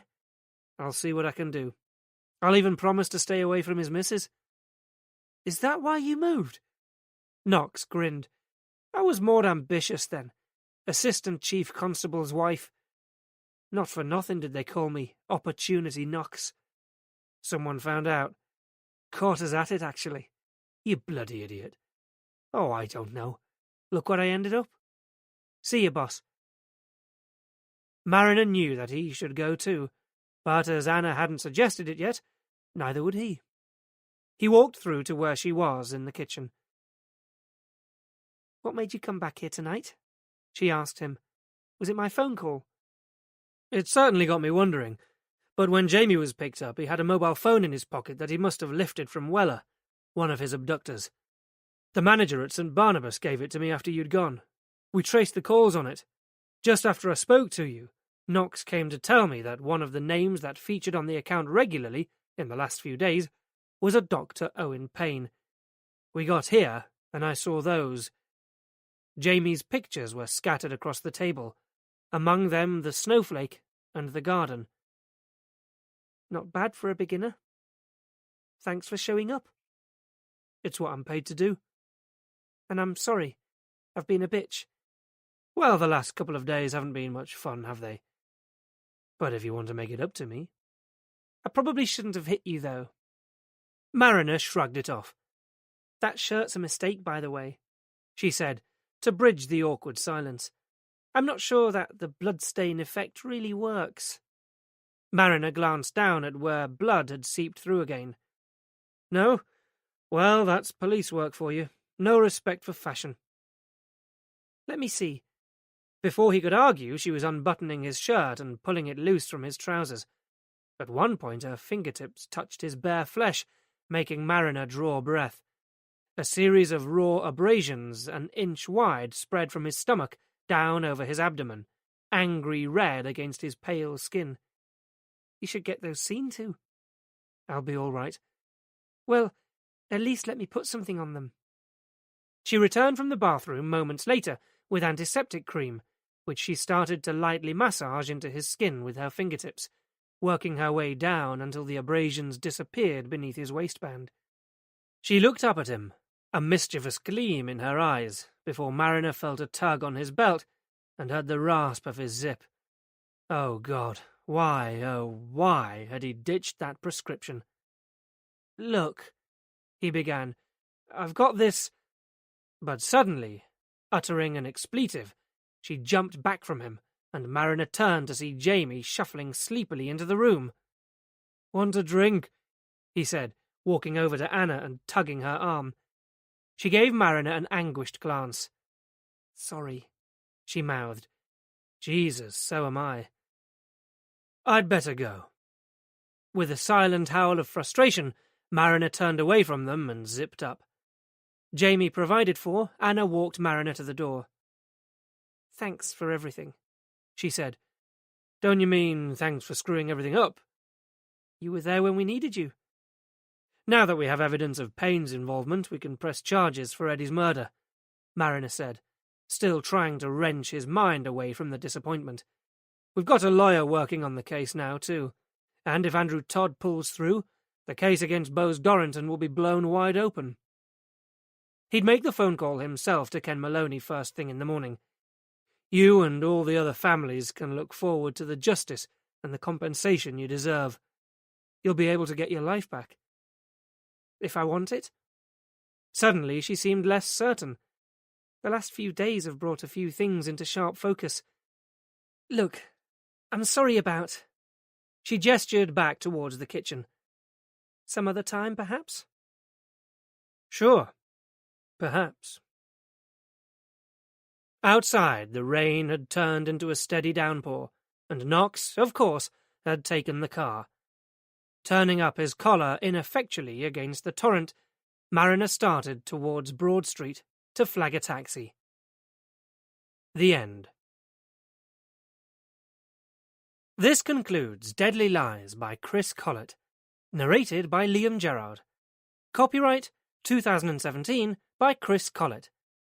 This unabridged audiobook is published by arrangement with Joffy Books Limited, care of Lorella Belli Literary Agency Limited, and was produced in the year 2018 by Tantor Media, Incorporated, a division of Recorded Books, which holds the copyright thereto. Please visit tantor.com for more information on our growing library of unabridged audiobooks.